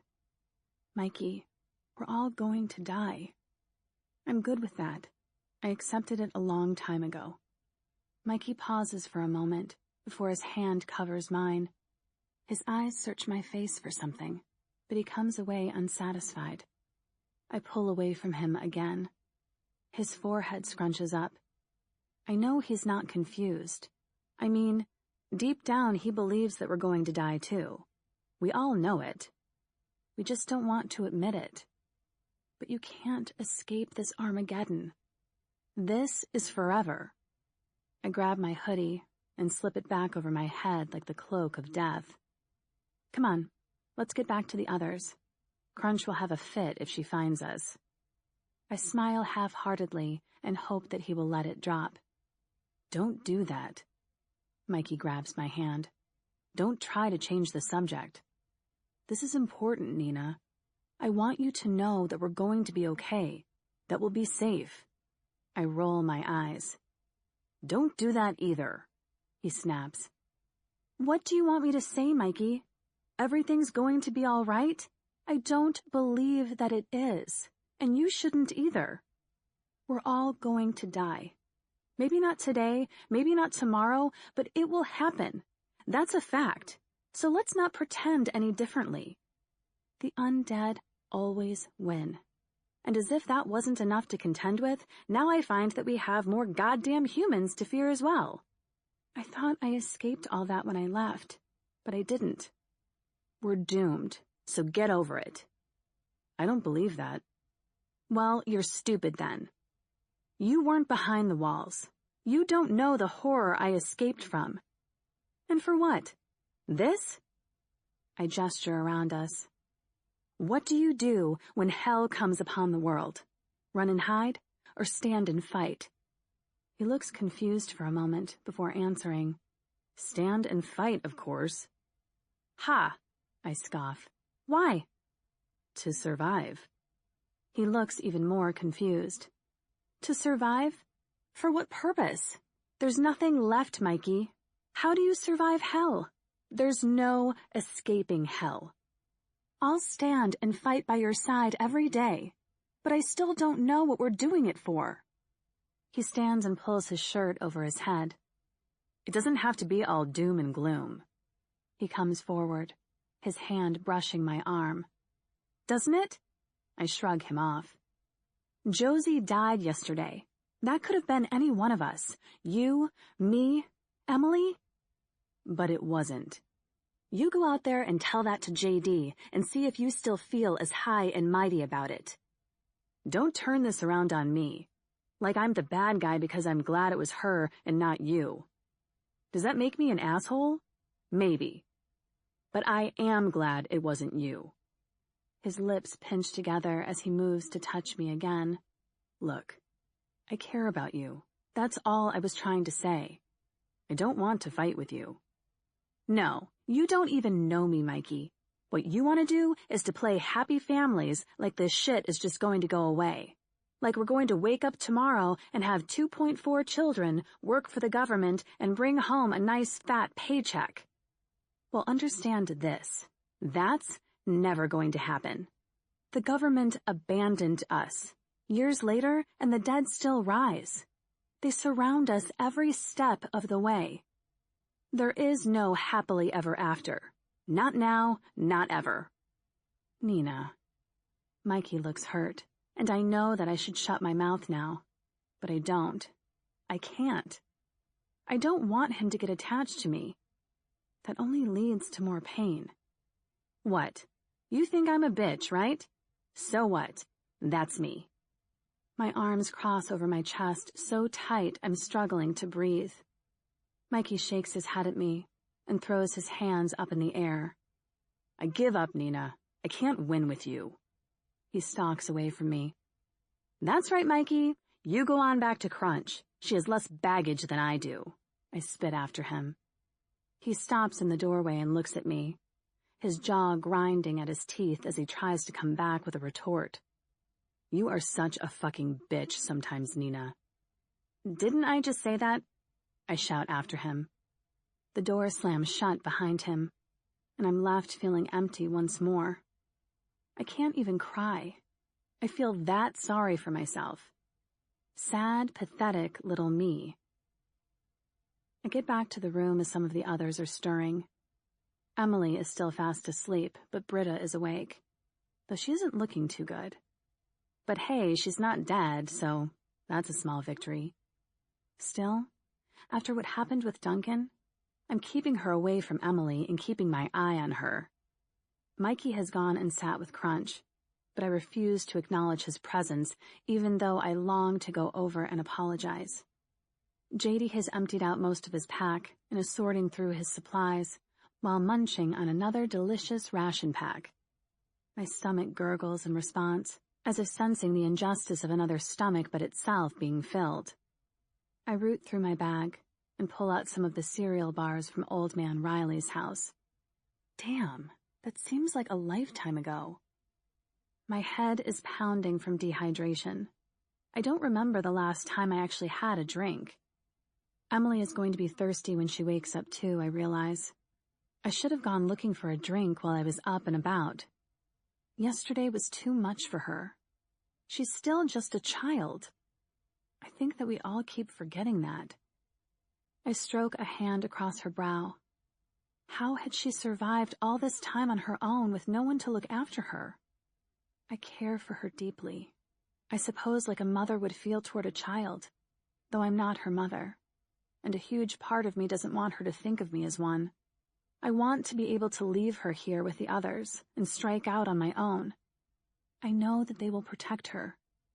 That much I do trust of them, but I also know that I'm already too attached to her to let her go. Nina, come with me and Mikey. We need to find some keys for those cars out there and get the fuck out of this town. I look up at JD, nod and stand, all without saying a word, following both of them out the door.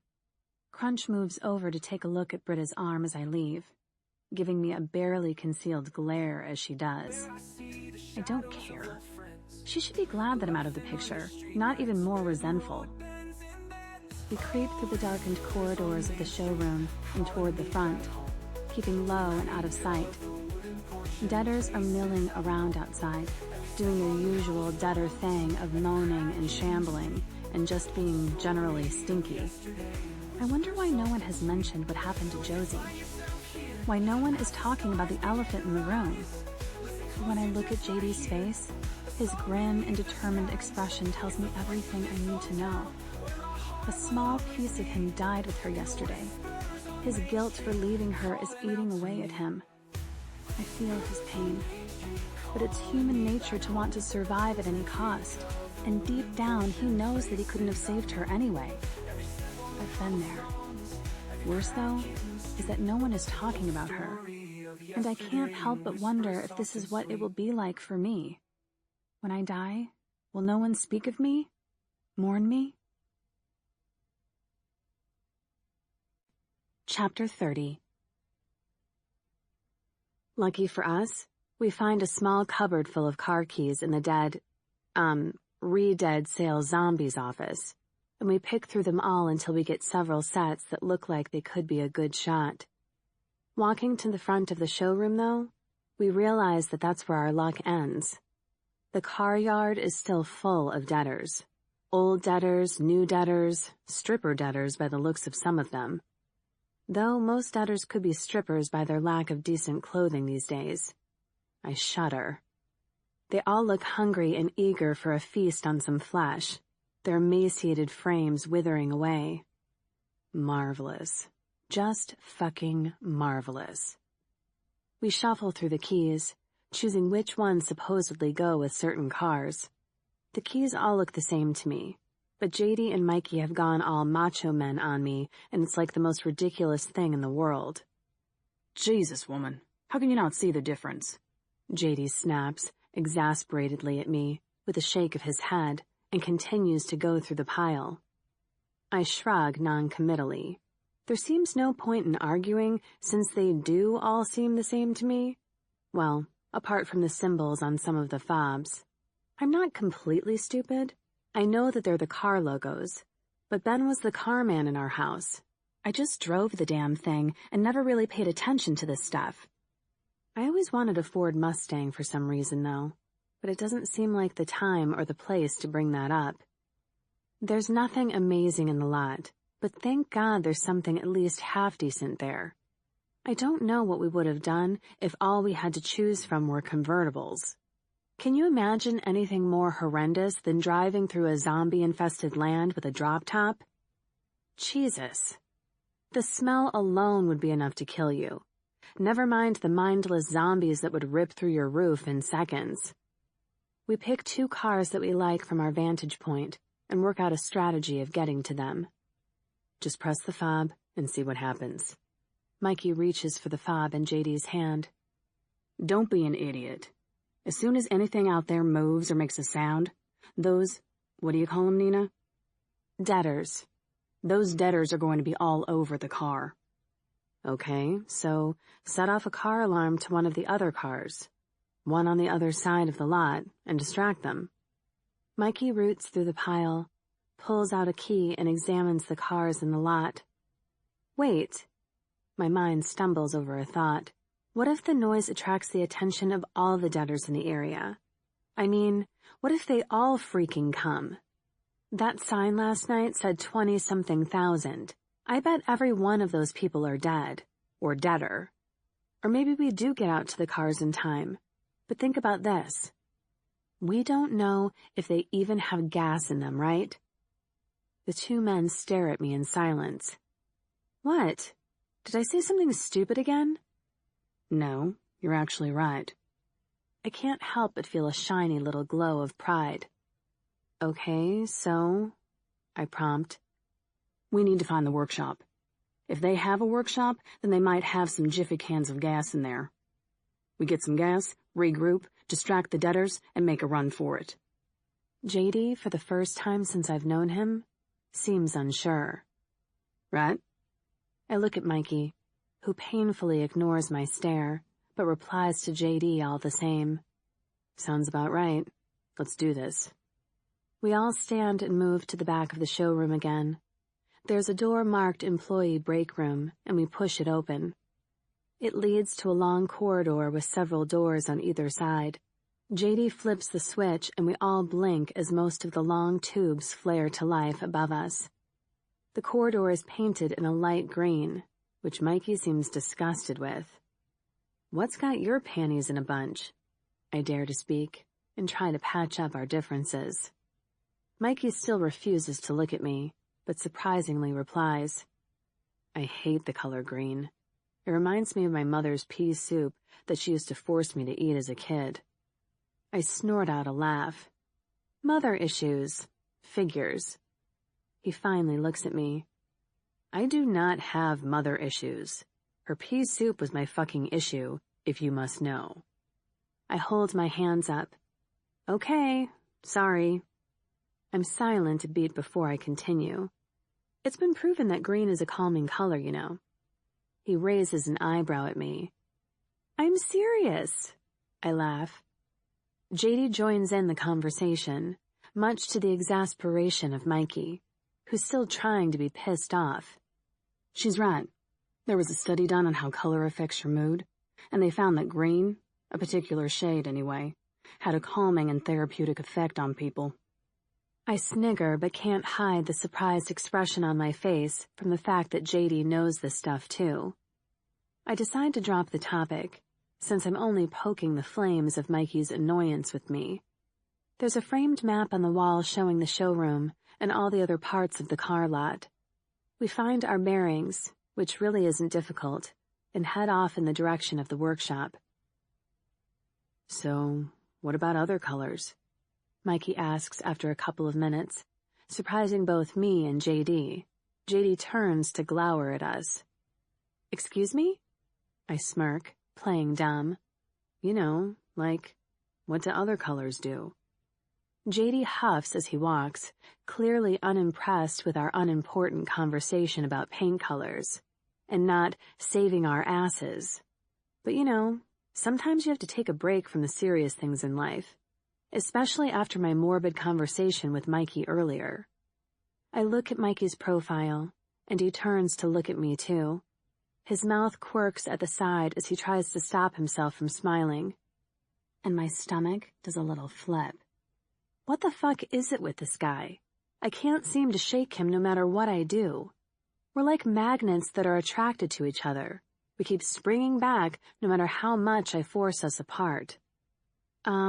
Well, purple colors have been said to help with OCD and other disorders. Orange is supposed to make people feel more self-worth and relieve feelings of self-pity. If I remember correctly anyway. I shrug. I can't remember the rest. No way, Mikey retorts. All that from a color, huh? You two done? I drag my eyes away from Mikey and look at JD. Yeah, sorry, I was rambling, wasn't I? I shrug again apologetically. JD frowns at me. This is it. He gestures toward the door on our left and wiggles the handle. It's locked. Mikey, you're up. My heart rate picks up automatically. I don't like locked doors. Locked doors have never boded well for my little group or me. I grip my machete tighter, wishing that Crunch were with us, with all her mad fighting skills. Damn her. She's like a super weapon. She can fight like an assassin, and she's like Dr. Quinn Medicine Woman. How can I compete with that? Mikey retrieves his little set of tools and begins to go to work on the door, actively avoiding touching the bloody handprint swiped down the middle of it. It takes longer than the previous night, but it's still only a matter of minutes before he's done. He stands back as JD steps forward, obviously wanting to take the lead on this, as usual. With a turn of the handle, the door swings open, and we step into the gloom beyond. Actually, it's not very gloomy at all, since there are windows all along the top of the wall near the ceiling. But you still get the idea, right? The smell that hits us makes my stomach churn, and the foreboding feeling within me increases. I hate this part. I'm so used to debtors these days. The smell, the moaning, and yes, the fear. It never goes away, but I'm used to it being there, constantly nibbling away at my insides like some kind of stomach ulcer. However, this part, those few seconds before you see them, that's the part I really hate. It's like watching a horror movie. The music has changed, and you know that shit is about to get serious, but it's a matter of waiting for the scary thing to jump out and make you spill your popcorn. Well, it's like this day in and day out for us, constantly waiting for something to happen. And when the smell of them hits me, it's as if the music on my own little horror movie has taken a turn for the worse. I grind my jaw together and take a deep breath as we go inside. This is definitely the workshop, and from the looks of things, several cars were under repair at the time of the zombie uprising. Several mechanic zombies have spotted us and are slowly shambling toward us. I count 3 in total, but then another one peeks from around the doorway. Yes, peeks. That's what it seems like anyway. He pops his head inside and then peeks back out again with a groan. His constant peek and hide groan repetition is freaking me out. What the hell is wrong with him? JD has already sliced the head off of one of the zombies, and Mikey is making short work with another. A debtor in a surprisingly tidy-looking suit is making its way behind him. I jog over, and I slam my machete into the back of its skull, and it drops down to the floor. Mikey turns at the sound behind him and nearly misses his own debtor making a grab for him. They scuffle, with Mikey attempting to pull the debtor's hands off his clothes as it tries to pull him toward its attractively decaying mouth. Mikey reaches back and punches it hard in the jaw. Its jaw slides loose from its joints and hangs from its face. It doesn't stop to assess the damage that has been done, but continues to reach for him. At least with half its face hanging down, it doesn't have the strength in its jaw to take a bite of him. Still, the fat black tongue that dangles from deep in its throat and is now lapping like a puppy looking for its mama's teat is disgusting enough to make me want to vomit. Both hands are on Mikey's clothes now, and Mikey drops his weapon and struggles to push the debtor off him. I run behind the debtor and grab the back of its blue overalls and pull as hard as I can. I hear a rip of clothing, and Mikey takes his opportunity to pull out of its grip. He reaches for his other weapon, my now sharp-as-fuck butcher's knife, and slams it through the debtor's forehead without taking a breath. Splatter and brain matter spray around me, and I gasp and turn away with a grimace. You have to see this, JD shouts across to us. I let the heavy debtor drop from my grasp, and we head over to where JD is standing, while I wipe my sleeves across my face to clear the filth. The fat debtor continues to peek out from the office and growl at us, but it doesn't make any attempt to come and get us. As we get closer, I can see why. Debtor dude number 4 was a huge flabby guy, and he's caught between a rock and a hard place. No, really, he is. What I thought was an office is actually a tool station cum work area, and his body is pinned to the work surface by a large clamp holding his stomach in place, and a filing cabinet pushed up against his back. He snaps at us and tears at his own body to get free. Jesus, that's messed up. How is it even stuck there? Mikey cranes his neck around the debtor, jerking back when it reaches for him. Shit! He shudders and comes away. His stomach. JD assesses without looking, presumably having checked before. What? I grimace and try to look around the rotting zombie. The sound of ripping draws my attention. The debtor, now more than just a little bit infuriated by his inability to move and eat us, has torn, yes, torn his stomach out of the vice's mouth. A decidedly disgusting splatter hits the floor, as rotted guts and other mushy black insides pile around its feet, and he makes a move for me. Fortunately, the cabinet holds in place just long enough for me to swipe the debtor's head away from its shoulders in one slice. Okay, maybe 2. Chapter 31. Nina. Mikey grabs me by the shoulders and shoves me roughly to the side as the zombie's snapping head passes by my face. I slam into the filing cabinet with a grimace. The head lands on the floor with a sickening thud, and JD slams his boot into its face, crushing it below its heel until it collapses under the pressure and stops moving altogether. You okay? Mikey looks me over with concern, and I shrug him off, feeling stupid and embarrassed. Yes, get off, I'm fine. I slip in the black guts on the floor and grip his arm to steady myself. The smell wafts up to me, and my gag reflex kicks in. Ugh. Who would do that to it? That's seriously messed up. You should just say thank you. You probably just saved that pretty face of yours. JD snarks as I pass him. Whatever. I glare back. Can we just get on with this? Both men come out of the little tool shop and look around. We check under all the cars and around the back of everything to make sure that we are completely alone now. We don't want any more surprises. As we're searching, I come across rows of car batteries all hooked up to a weird wire system. I can't figure it out, so I move on to some cupboards with padlocks on them. I realize that my zombie killing score is better than the guy's, and I can't keep the satisfied grin from my face as I grab a hammer and smash the padlock off a cupboard. What's there to smile about? Mikey calls out to me when I finish in my destruction. Nothing. I smirk again and rummage through the tools inside. There's nothing overly useful that I can see, so I move on to the next cupboard. Must be something from the looks of your grin. I was just thinking that I killed more of them than either of you two. I pick my hammer back up and smash it down on the next lock until it comes apart. You keeping score? Mikey laughs with a shake of his head.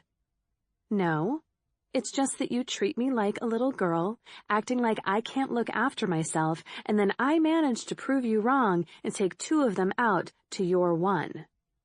I turn to look at him, my grin back in place. You could even say that it was 3, since I had to rescue you from yours. Mikey's grin falters. I've got an idea. JD calls out before Mikey can reply to me. We head over to where JD is standing, by some cars up high on a workstation. An entire engine looks to be beside it, and I have no idea where he could be going with this. So I was thinking that these cars will have gas in them. Maybe we could siphon it out, and we got what we came for. But then I spotted something else. He smiles tightly. It might be the first smile I've ever seen on his face. Well, don't keep us hanging, man, Mikey huffs. JD doesn't answer us, but points. The aim of his finger rests upon a white van and a tow truck. These weren't in for repairs. They were the company's trucks, and therefore will be filled with lots of lovely gasoline. I almost want to cheer at our good fortune and pray that we're right. We quickly head into the actual office, which is next door to the little tool station cum zombie torture chamber. The keys, the blessed fucking keys, are hanging on the wall. I think of Emily's dad, always hanging his keys on the wall in case of an emergency, and wonder if he wasn't as stupid as I first thought. Maybe he was actually onto something. Mikey climbs in the tow truck, but after a few moments he calls out to us. "It's dead," he grumbles. JD jumps in and tries the van. That one makes a soft whining noise, but nothing else, and he eventually climbs out looking more pissed off than I previously thought possible.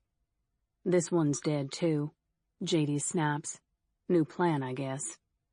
I turn and walk away to the batteries I had found in the corner of the garage, their wires winding around them like worms in a can.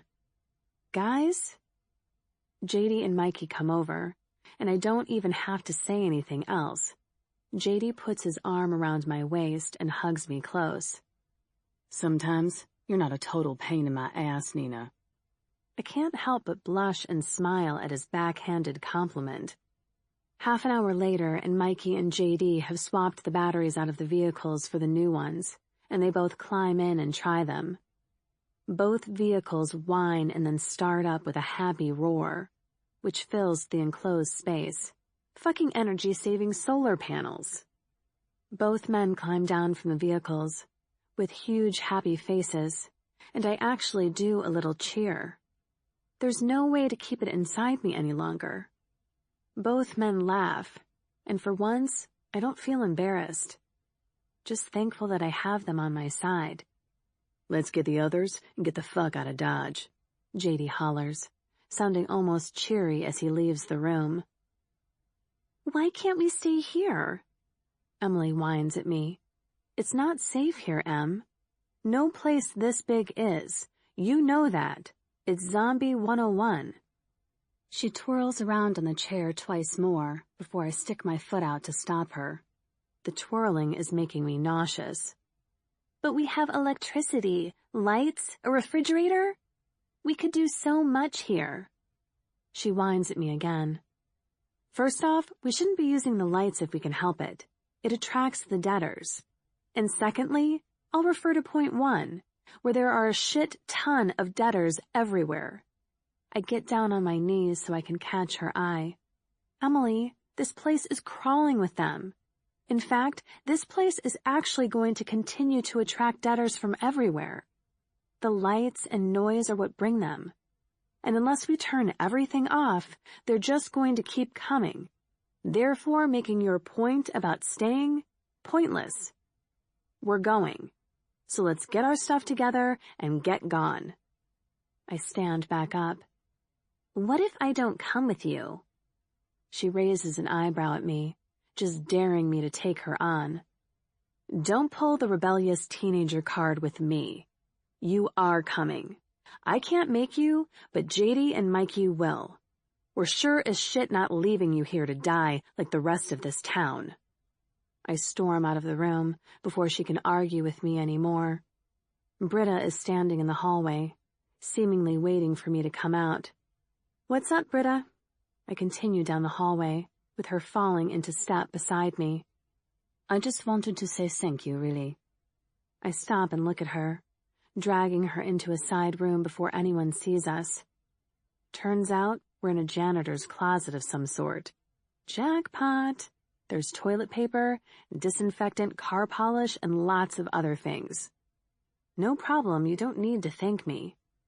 I begin to root through all the items in search of anything useful.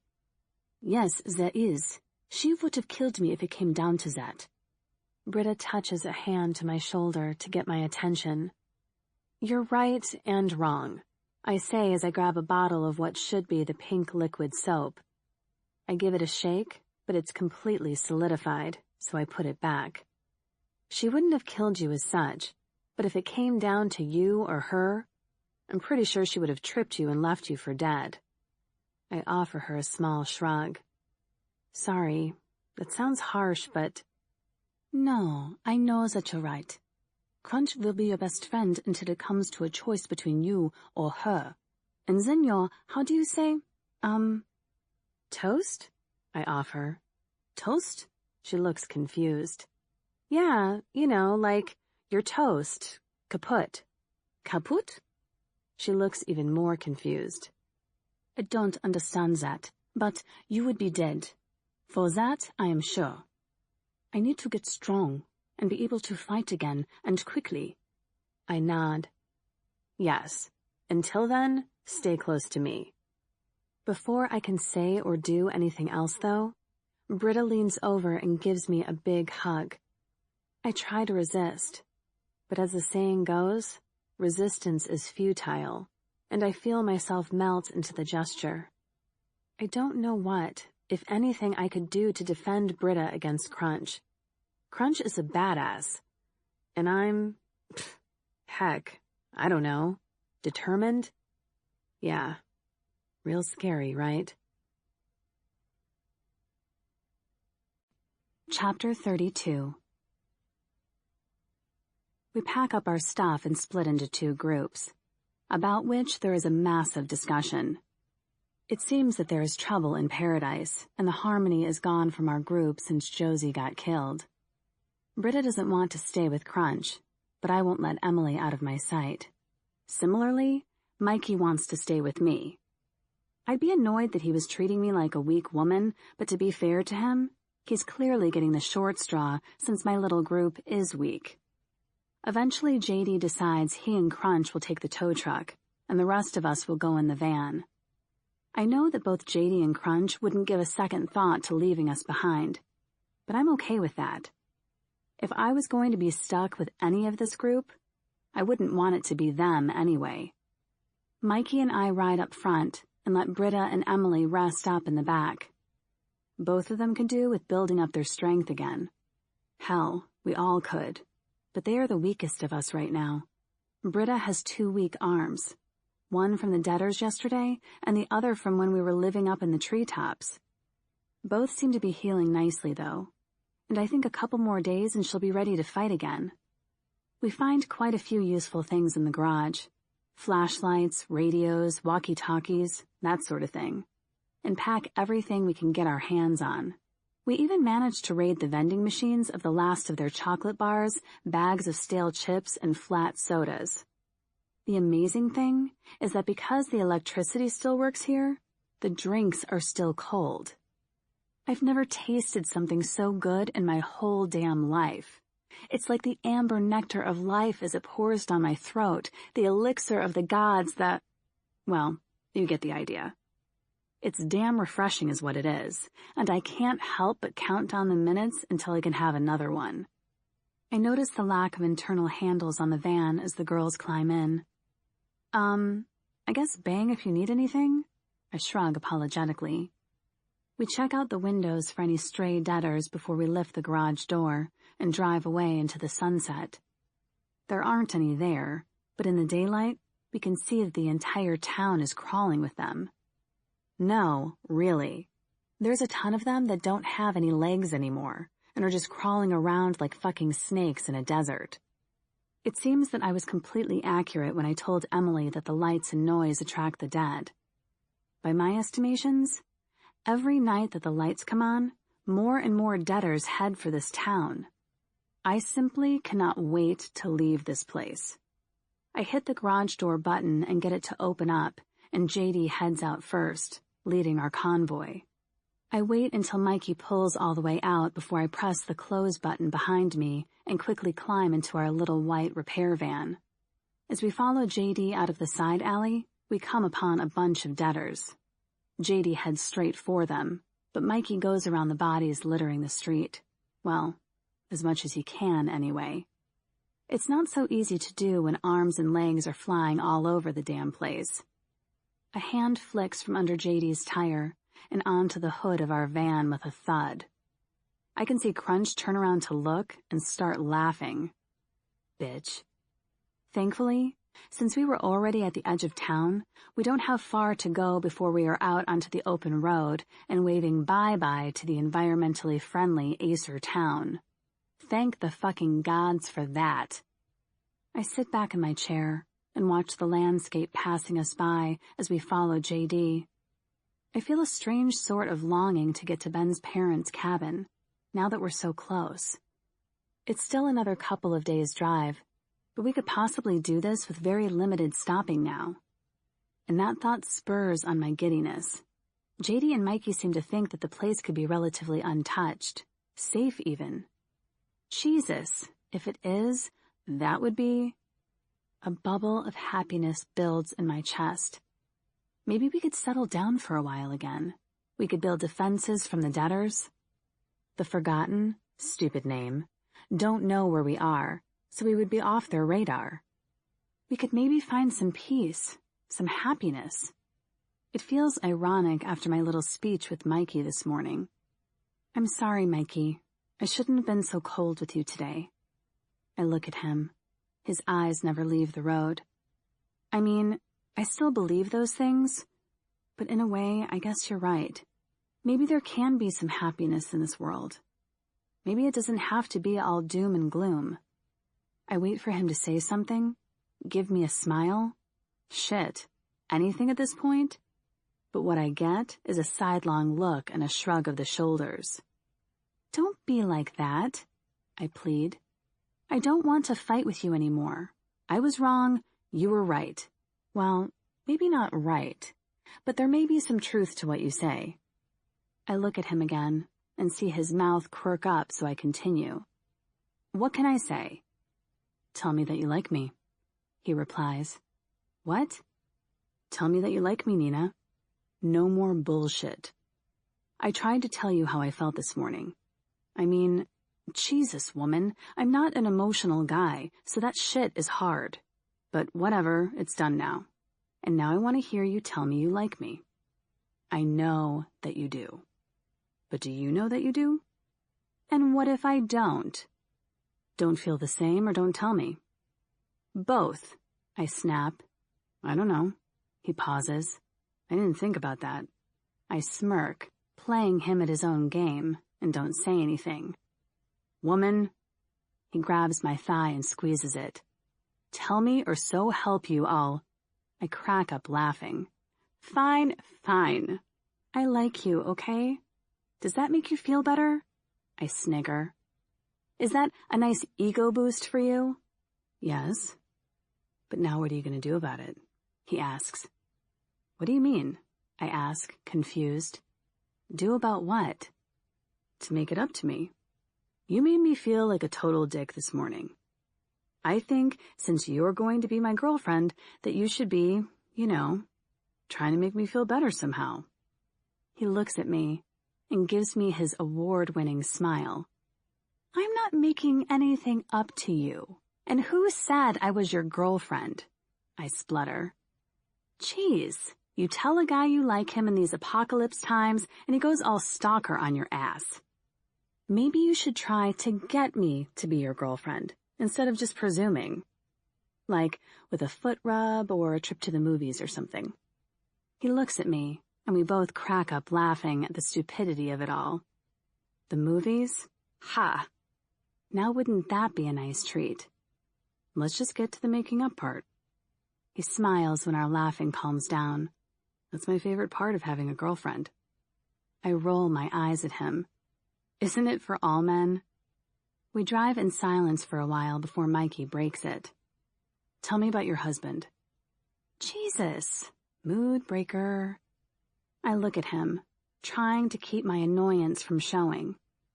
The last thing I want is another fight. I don't want to talk about him. Why not? You must have had some great times before. Well, just before. What was he like? I need to know what I'm up against. He tries to lighten the mood with a smile, but my heart breaks every time I think about Ben. I don't know. Maybe it's time that I put it all to bed. Maybe if I tell someone what happened, I can move on. I shake my head, the words forming a hard lump in my throat before they can even get out of my mouth. He was called Ben. I let the words settle between us, thinking about all the things that I could tell Mikey about him. How great he was at making me feel special all the time, but especially when I was feeling sick. How awful he was at fixing things, how ambitious he had been, but how he lacked motivation. Every memory makes me think about all our arguments in the weeks before he died, and the guilt builds in me. I killed him, I blurt out. Silence spans between us for what seems like miles, but can only be a couple of seconds. Did you mean to? He finally asks. I nod my head yes, and tears form in my eyes. Yes and no. I can't talk about this, Mikey. I'm sorry. I look at him. He gives me a sidelong glance and nods. It hurts too much to talk about it. Do you understand? I ask in a pathetically pleading voice, which I want to slap myself silly for having. Yeah, we've all done things we regret, Nina. He glances at me, and his look tells me that he isn't just saying this to make me feel better. I let the silence swallow up the moment between us. What happened to you, Mikey? People always seem to like talking about their stories, and what happened to them when the world went to shit. Here I am joining the popular crowd, trying to revisit a past that doesn't matter anymore. But in truth, it does matter. It's been eating away at me since it happened. Maybe I can open up if he does. And maybe we can both unburden ourselves. I normally hate this kind of thing, but with Mikey I feel safe, and like I won't be judged. Now that, I don't want to talk about. He forces out a laugh. I look at him in confusion. Why? I regret asking instantly. I didn't want to talk about Ben, and I should know better and respect his privacy. But it just feels strange. I've never come across anyone who didn't want to talk about their story. That's my thing. I just don't like talking about it. Tell me about what happened to you. He glances at me again.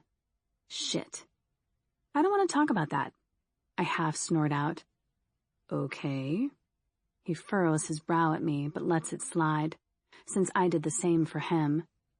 What was it like behind the walls? I don't want to talk about that either, I half whisper. This really isn't going very well, is it? He huffs. I shake my head, lost in my own memories. I stare out the window, watching a couple of debtors stumbling down the road. They seem to speed up a fraction as we pass them, in the hopes of catching us. But thankfully, debtors can't run. I think back to Lee and wonder what he's doing now. What all the other people trapped inside are doing. My mind flits from image to image of the horrors I endured while behind their so-called protective walls, and a shudder runs through me. They were supposed to protect us. I begin.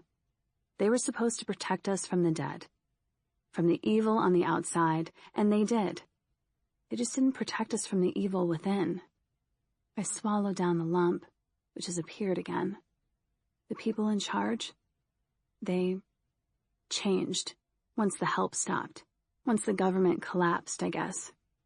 There were no more food drops, no more first aid drops. About 6 months in, when it all started to go to shit and we knew no more help was coming, everyone started to rebel, thinking it would be better on the outside, or thinking that they would be better being in charge. I huff out my anxiety and chance a look at him. His face is stony, a mask of indifference, but his grinding jaw gives him away. When they started to rebel, some of the weak ones got picked off and you know what happens when you die. I think back to that first person behind the walls coming back to life, the panic from everyone. One of the men there, Lee, He was a nobody, really. He had a gun. He shot her. The woman that turned, and then he turned and shot the guy that was in charge and declared himself the new leader. Then what? The image of Lee standing there with his gun in hand, declaring himself in charge, is vivid in my mind. The bloodshed, the tears, the pain. Nina. I look back at Mikey. I hadn't realized that I had stopped talking. That wasn't the end of it, though. I swallow. Once we were all dependent on him, he took our weapons. He made us work for food, for water, for anything. We paid with whatever we had. And if we didn't have anything or didn't want to, they either took what they wanted from you or they killed one of your family. One less mouth to feed, they said.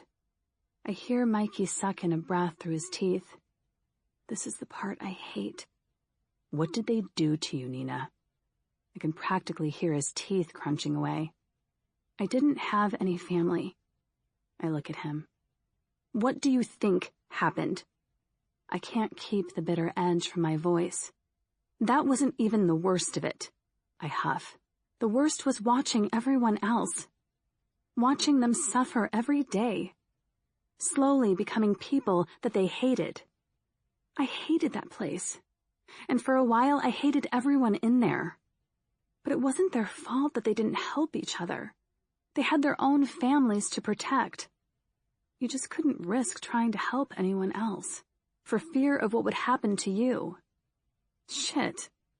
Look what happened to me when I tried to protect Emily. We never knew, he whispers under his breath.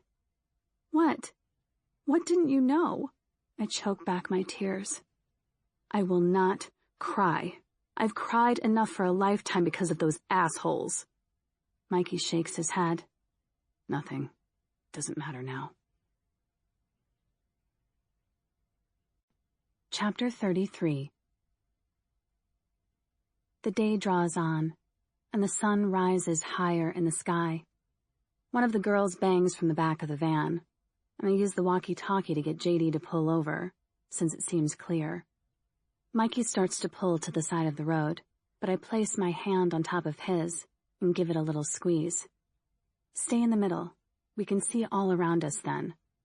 He looks confused, but nods and stops the van smack dab in the middle of the road regardless, yet somehow still managing to stay close enough to the tow truck. We all climb out and I open the back doors for Emily and Britta. They both jump out, looking hot and sweaty and pissed off. It is not comfy in there. Emily storms off to the side of the road to pee, and I chase after her. Don't go on your own, Em. Never go on your own. I look at the side of the road and double-check all the way along to make sure no debtors are playing peekaboo with us. Satisfied? I nod my okay to her and turn around to give her some privacy. This sucks. It's too hot in there.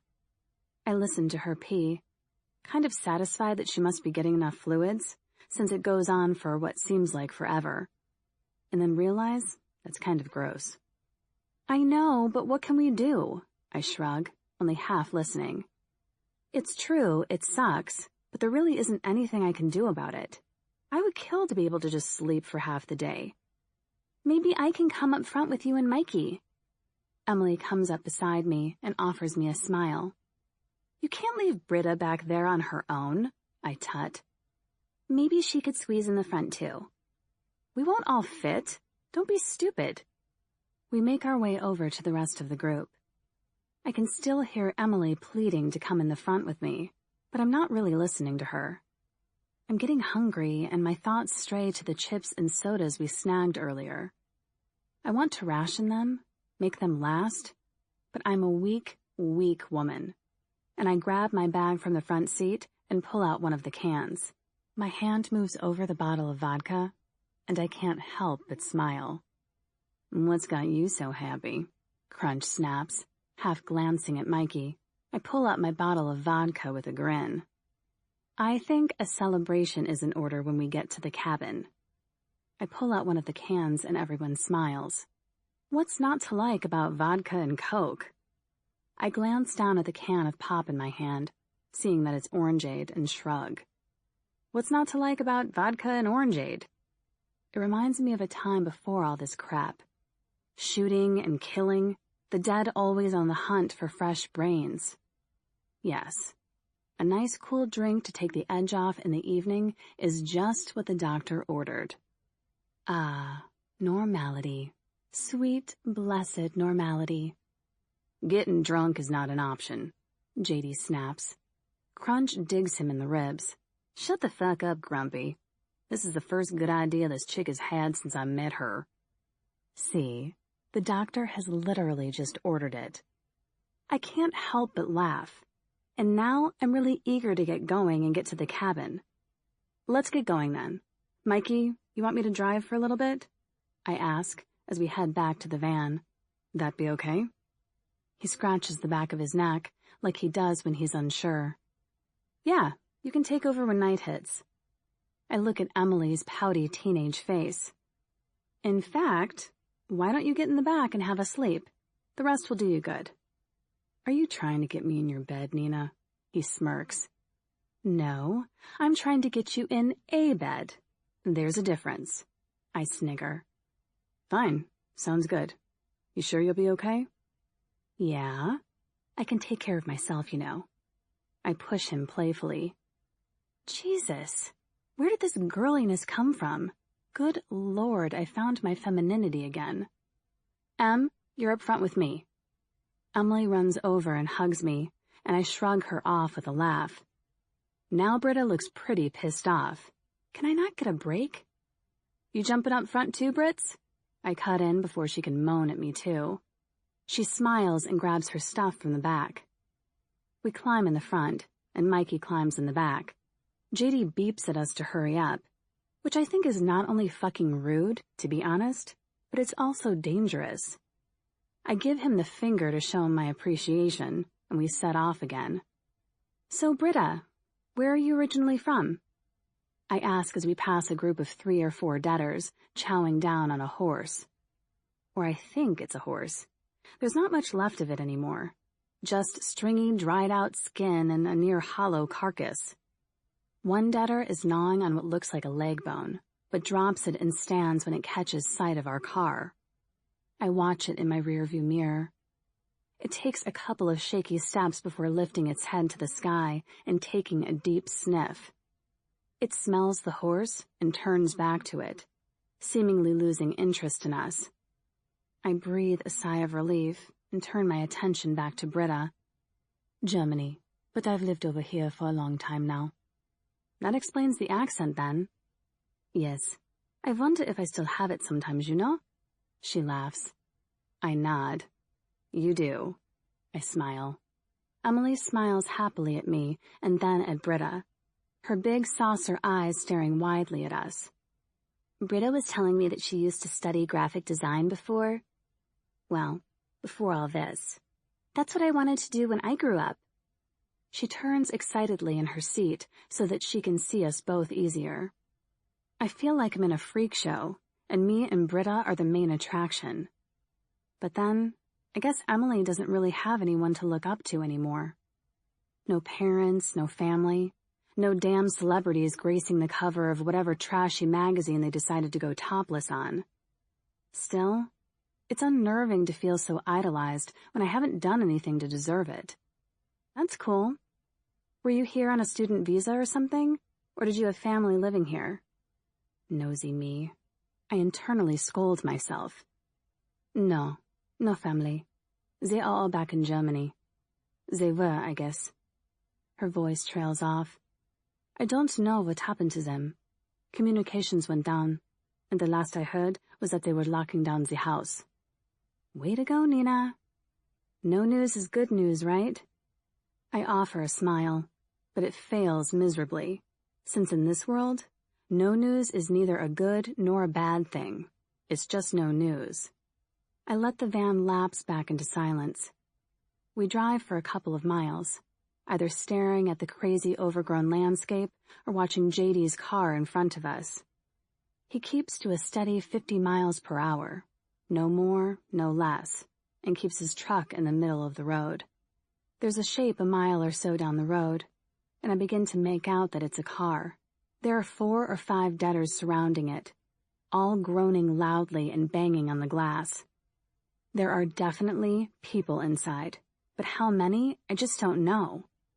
I slow the van down to get a better look, readying myself to stop. But then I see Emily's terrified face and know that I can't. Shit! I wish Mikey were up here. JD speeds right on past without a second glance, and I presume without a second thought, too. Damn him for not giving a shit. Yet as we get closer, I slow down again. Even from inside the van, I can hear the screaming coming from inside the car. I can't just leave these people to die. I make a split-second decision. Emily, my machete. I bark out the order and slam on the brakes. When she doesn't pass it to me, I reach between her legs and grab it myself. Britta, you can drive, right? She nods at me sullenly, chewing on her bottom lip. A debtor turns from the car and groans wickedly. I swear it fucking smiles at me, too, happy to see a new meal on the horizon. You get her out of here if anything happens to me. I jump out of the van before I lose my nerve, looking back once at Emily. I love you, Em. And I do, too. I run at the debtor stumbling toward me, raising my machete high, and slash it across its neck. Well, I aim for the neck, but I'm a terrible fucking shot and instead slice it across its face. But it still does the trick in stopping brain activity, and the debtor drops where it stands, with an unhappy, disgusting, and sloppy thud. Another debtor turns from the vehicle, its milky eyes focusing in on me. The new food source, and it moans and groans toward me. One of its feet is dragging along the ground, leaving a black smear behind it. I can hear screaming and banging and an engine trying to turn over, but I don't dare look away from the debtors in front of me for anything. Another debtor has caught my scent. Its head is in the air as it sniffs me out like a bloodhound, and it turns to come for me too. Only when it does do I see that it has no eyes. Black holes fill the space in its filthy, sunken-in face. Debtor number 1 is close enough now, and I swing for it in a panic. My first one misses, and I swing back wildly, cutting it through the stomach. Its insides spill onto the blacktop with a sound somewhat akin to vomit hitting the ground, but it comes from me regardless of its loss of intestines and capacity to hold any of my fine, meaty face within it. I scream and swing back and hit its arm, slicing it off. Its other arm reaches for me, and I dodge back and stumble to the ground with another loud scream. I hit out without thinking and slice at its legs. I hit one of them, and the debtor falls to its knees, and I jump back up and away. The car and people that I had tried to save finally revs its engine and screams away in a ball of smoke. God fucking damn it! I kick at the debtor scrambling at my feet and run back to the van. Britta throws the door open before I get there, and I dive in, slam it shut, and rev my own engine before driving away myself. Half a mile down the road, I finally let out the breath that I've been holding. Emily is sobbing next to me, with Britta's comforting arms around her. You better pull over, Britta says, and I look at her. Why? My voice is hoarse from screaming. Mikey, she simply says. It's then that I hear the thudding and shouting coming from the back of the van, and for a minute, I wonder if a debtor got inside somehow and Mikey was fighting it. I look around us quickly, stop the vehicle and dive out. Going around to the back of the van, I pull open the doors as Mikey's shoulder barges them at the same time, and he falls to the ground with a loud thud before scrambling on his knees for his machete. He jumps up and looks around us frantically, his eyes wide, almost bulging from their sockets. What the fuck's going on? He grabs me by the arms. There was another car in trouble, I begin before he cuts me up. What? Tell me you didn't stop. You never stop for anything, Nina, he shouts, and then looks around us again before dragging me to the front of the van. Is everyone okay? Both Emily and Britta nod at him. Emily quickly resumes her crying. "Why is she crying?" he shouts again. "Stop fucking shouting at me! She's crying because... I don't know." I turn to her. "Why are you crying?" "Because they nearly got you," she sobs. "What? No, they didn't. I was fine." My voice drifts off as I remember falling to the ground. I had it all under control. "Where's JD?" Mikey asks. "He took off." I shrug, trying to appear nonchalant, like I'm not bothered, even though I am. Okay. "Girls, get out. You're in the back again. I'm driving." Emily stops her crying and climbs out, giving me a filthy look as she goes around to the back of the van. I'm not sure if she's pissed that I just put us all in danger, or that she has to go in the back again. Either way, I'm going to need to do some sucking up later. "Get in." Mikey gestures to the van, and I climb in without questioning it. He slams the door behind me and climbs in the driver's side, his face stony as he starts the vehicle, and we set off again, going faster than before. I say nothing through it all, feeling guilty and a little shocked by how pissed everyone is at me. I can't believe that any of them would have just taken off and left the car and all the people inside to die. Then again, the bastards never even tried to help me or thank me, so maybe I should have left them to it. I hadn't lived in this world long enough to judge people, I guess. "You never stop your vehicle. Do you understand?" Mikey cuts into my thoughts. I nod my agreement, but don't say anything, not wanting to provoke him further. In the distance, I can see a vehicle, and I wonder if it's JD. As we get closer, I can see that it's the car that I tried to save. They've crashed into a tree. Smoke pours from the front of the car, the alarm blaring. I look at Mikey, ready to ask if we should help them. "Don't even think about it," he snaps as we pass by them. I look into the car as we do, glad to see 2 males and 1 woman, all unconscious. In the distance, I can see the Deaders approaching, attracted by the noise from the alarm. I shiver and look away. They left me for dead, and that doesn't make it right leaving them for dead. But either way, the choice is out of my hands, since I'm not the one in charge of the wheel. I close my eyes to block it all out, but I can't. These are people who need help. "Mikey," I plead. "No," he shouts again. I huff and fold my arms. Chapter 34. At some point, I must drift off, because when I wake, it's much darker. Not quite nighttime, but not quite daytime either. I sit up and stretch, glancing sideways at Mikey.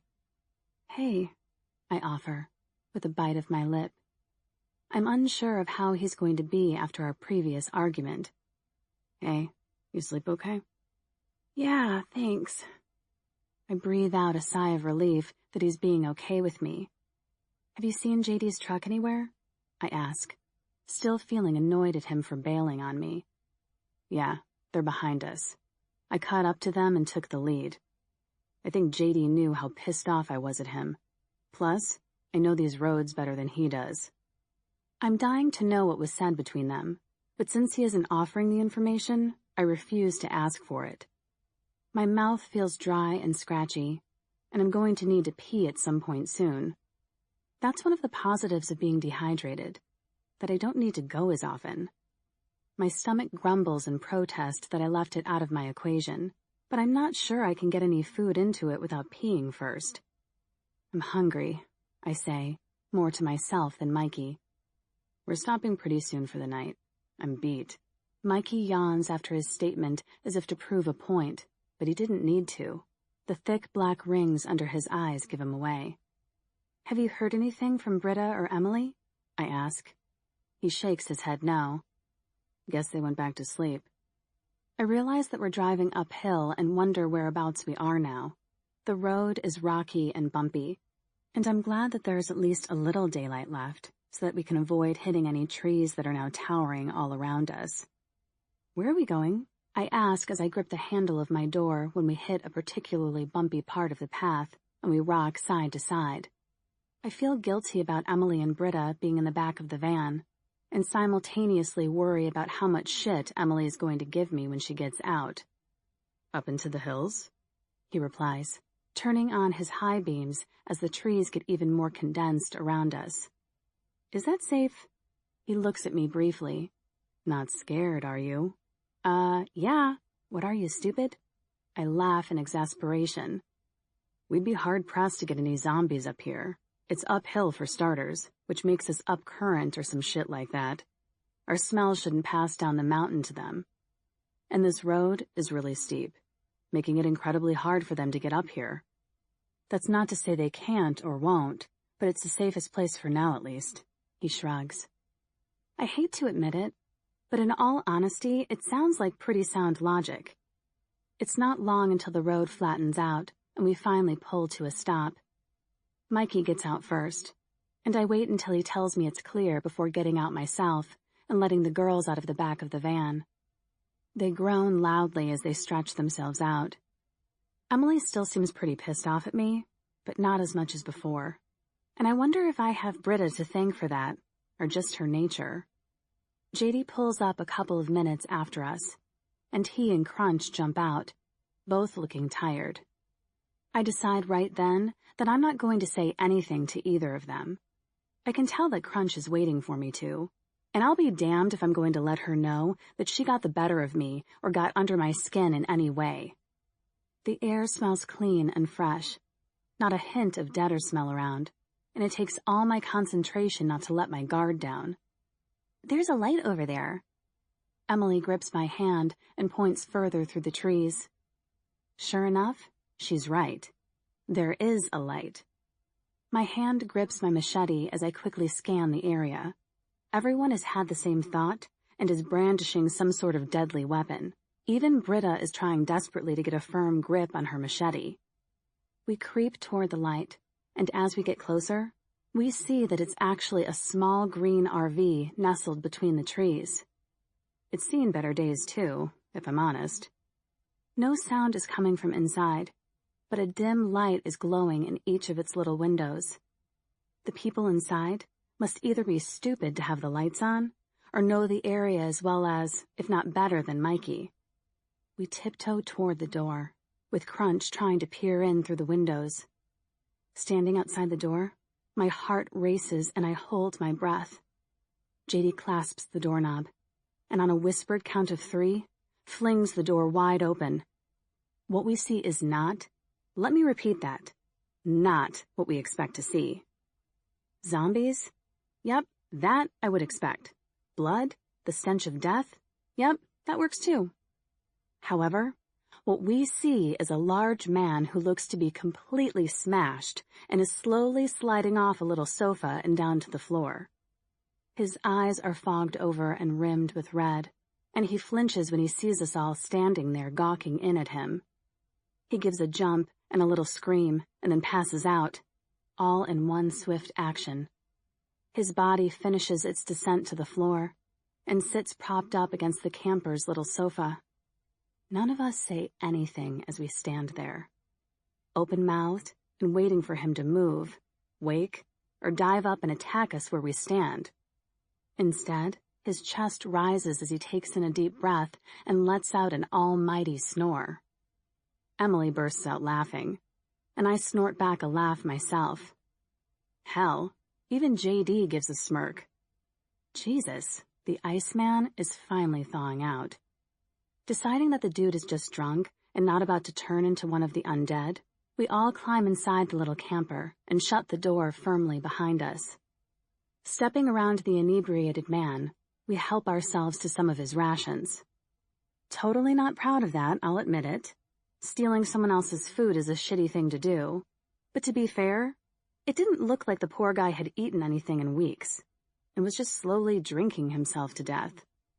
We all rest up, alternating between napping, eating, and talking about the best route to Ben's cabin. After a couple of hours, drunk guy is still snoring on the floor, and even drooling a little down himself. And JD and Crunch discuss killing him before he wakes back up. Britta takes his side, or what she presumes is his side, since he's passed out. I don't want his blood on my hands either, but before I can argue my point, he starts to stir. His eyes flicker open for the briefest of moments before closing again. We all stop talking and stare at each other. A few moments later, he shifts positions and opens his eyes once more. "Oh God, it wasn't a dream," he slurs. He doesn't seem as drunk as before, but he certainly isn't sober. He closes his eyes again and resumes snoring. "We should just kill him," Crunch whispers in between eating some dry cereal. "I can fucking hear you," the drunk shouts, but keeps his eyes closed. "Pass me the bottle, will ya?" "I think you've had enough, buddy," Mikey coaxes. The man opens his eyes back up. "I'll tell you when I've had enough. When I'm dead. That's when." "Told you we should have killed him," Crunch snaps out, louder this time. I'm pretty sure to make sure that he can hear her. "Maybe you should have. I don't give a shit anymore anyway." The man opens his eyes and pulls himself back up onto the little sofa, and Emily scrambles to the other side of the small space to get away from him. He turns and frowns at her before running a hand across his face. "So zombies still walking the earth then?" he asks with a hint of mirth to his voice. "Yep," I nod. My hand is wrapped tightly around my machete in case he makes any attempt to turn on us. He seems to have sobered up far too quickly, but looks set to start drinking again soon. He stands up and sways, pushing past Crunch in his tiny kitchen, and opens one of the lower cupboards, pulling out a bottle of dark liquid. He unscrews the lid and takes a long swallow of it before turning to stare at us all and letting out a loud belch. He holds the bottle out to us. "You want some?" We all shake our heads, and he shrugs and takes another swallow. "I think you should probably go sleep off the first round before you drink any more, my friend," Mikey offers. The big guy laughs, quite loudly in fact, and it makes me feel uncomfortable. "The name's Steve, and I haven't been sober for, I don't know. I can't remember the last time I was sober, to be honest." He runs a hand down his face.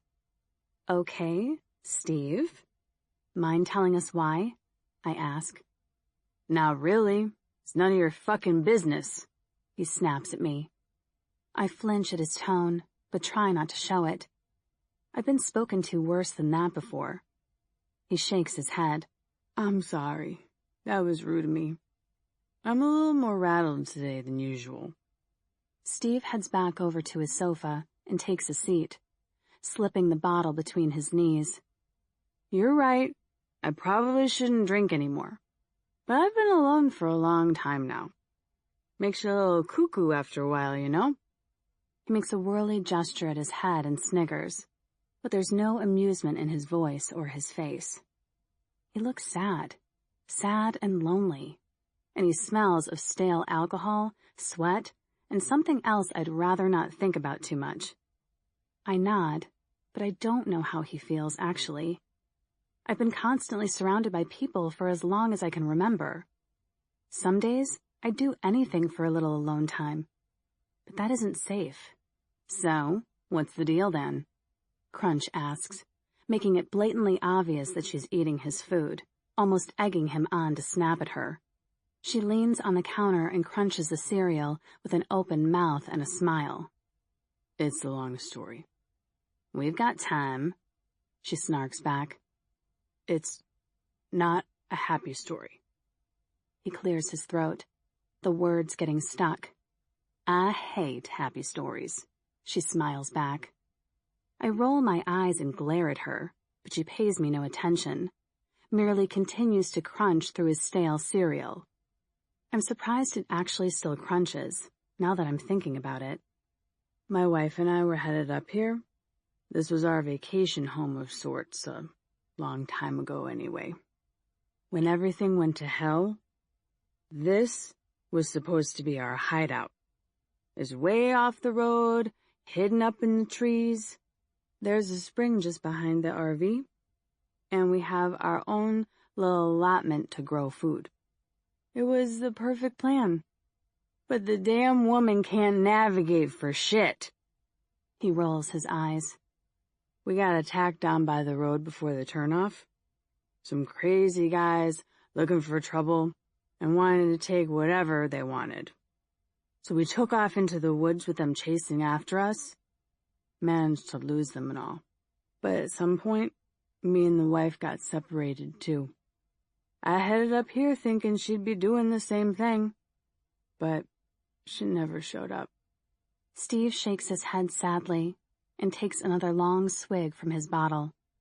I must have told her 1,000 times how to work out north from west, but she never listened to me. Damn woman. Sounds like my life story. I can't help but think. How long ago was that? Britta asks. He shrugs. Couple months ago now. I searched for her every day for weeks. And I'm a fucking atheist, but I'll be damned if I didn't pray to every type of God available for them to bring her back home to me. He wipes at his eyes.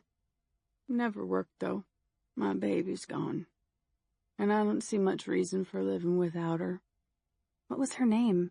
I ask, though I'm not really sure why. He takes a deep breath before answering. Jane. My baby's name was Jane. She could still be alive somewhere. I shrug. He looks at me, a darkness settled in his eyes. I think we all know she's more than likely one of the undead now, sweetheart. None of us speaks for a while. We let his sad words settle all around us. The only noise to be heard is Crunch's incessant, well, crunching. Steve seems like a nice enough guy. He lets us crash, even says we can use his bed to sleep on. Emily and Britta aren't sleepy, though, since they slept pretty much all the way here. I'm okay for sleep now, too. But JD, Crunch, and Mikey all look beat, since they did most of the driving. JD doesn't want to leave his safety up to me, though, probably thinking of earlier today when he left me to fend for myself. Asshole. He's probably right. I would quite happily let him be eaten alive. I roll my eyes at my own angry thoughts, knowing that I wouldn't. Damn my moral compass again. I really need to smash up this stupid thing. Crunch and JD are eventually convinced to sleep in the bed, and Mikey takes the couch. He says he can sleep through anything, but I'm almost certain he just doesn't trust me not to get into trouble again without him nearby. He looks uncomfy sleeping upright, his arms folded across his chest. Every now and then, his own snores shake him awake, and his eyes flit open, scan the room until they land on me, and close again. Every time he does it, Emily laughs. The night is long, but thankfully uneventful. No groans, no moans, just nature. The wind in the trees, the call of some birds, and the snores from our sleeping group members. Steve eventually nods off again, too, his face on the table in front of him, creating a little pool of dribble underneath. I can't help but wonder where the heck he got his alcohol from. In the years since the debtors rose up, I've hardly seen a drop of the stuff. Hence, why I'm dragging the bottle of vodka around with me everywhere. Yet Steve seems to have an endless supply. I'm nervous, but excited for the morning. Another new place, another new nightmare, yet this place feels different somehow. Not just that, but we're within spitting distance of the cabin. A thought has been nagging me for a while, something which I've thought about since I first suggested to Emily that we head to the cabin. What if Ben's parents are still alive? Chapter 35. Mikey jumps awake for what seems like the 100th time, his deep brown eyes peering around the camper until they land on me. He gives me a little smile, and then leans his head back and closes his eyes again. Jesus, when did this happen? The protectiveness? Anyone would think that I'm a helpless woman, for goodness sakes, not someone who survived the apocalypse by herself. Well, maybe not completely by herself, but I only had myself to depend on. I sure as hell couldn't rely on the other survivors. I stand and stretch, working the creaks out of my bones. Morning broke a few hours ago, but everyone is still sleeping. Everyone but me. I wonder why that is. Why I'm the only one who can't seem to sleep anymore. Whatever. The reason is irrelevant. I'm hungry and awake and sick of listening to everyone else snore. I creep to the door and sneak out. Once outside, I take a moment to sniff the air, much like the deaders yesterday, only I'm not sniffing out prey. I'm sniffing out the dead. The air smells clean and fresh, beautiful almost. The scent of pine and damp soil clinging to it with a sweet desperation. I can smell something else too, but can't put my finger on it. I only know that it isn't death. I swallow hard. It's been a couple of days of nonstop death on our tail, and this blessed reprieve doesn't go unnoticed. I stray from the RV and find a secluded corner to do my business, but when I get back to camp, Steve is standing in the doorway looking all bleary-eyed and tired. In the daylight, I can see that he isn't as old as I first thought. He's only 30-something. And though he's looking older than his years, his face still holds a baby-like charm to it. He smiles as I approach, and I return the gesture. Morning. He nods his hello. You want coffee? I look toward his little fire pit with a pot swinging over the top. Are you serious? Coffee? Real coffee. I jog over to the fire and peer down at the bubbling, inky liquid in the pan. Holy crap! I realize that my voice has gone up an octave or two. I can't remember the last time I had real coffee. JD had some crappy sachets of the stuff back at the tree houses. But this is the real deal. I plunk myself down by the fire and let the vapors wash over me. My gut churns in expectancy, and I lick my lips. Steve smiles and stirs the pot. Satisfied, he pours a cup and hands it to me. For a few moments, I merely hold it under my nose. Not drinking, not even sniffing it. Just letting the scent slowly into my lungs. I don't have any milk, but I do have a little sugar.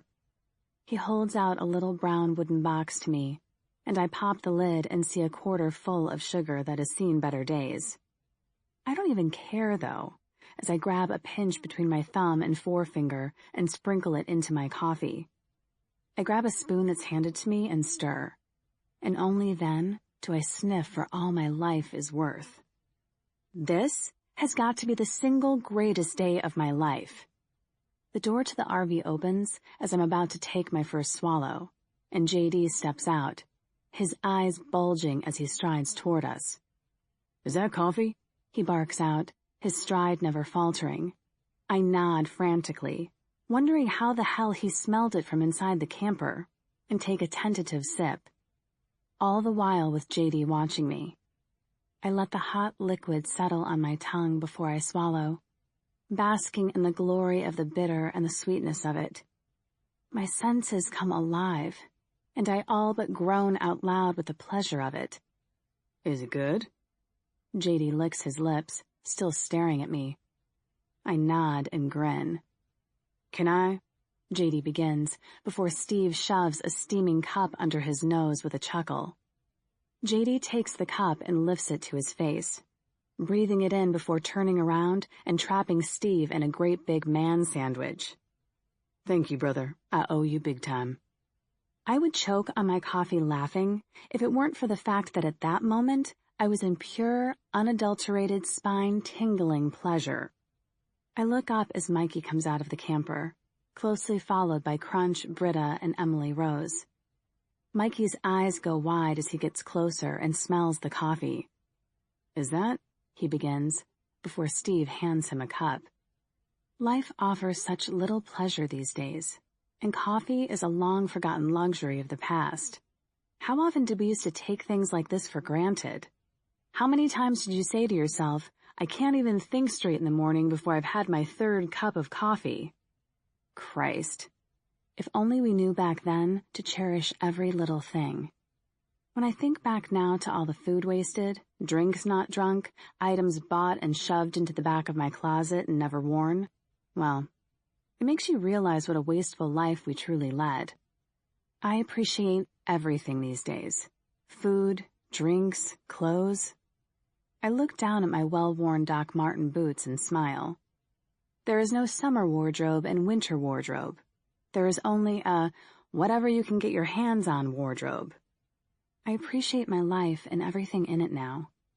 Even these people. Apocalypses will do that to a girl.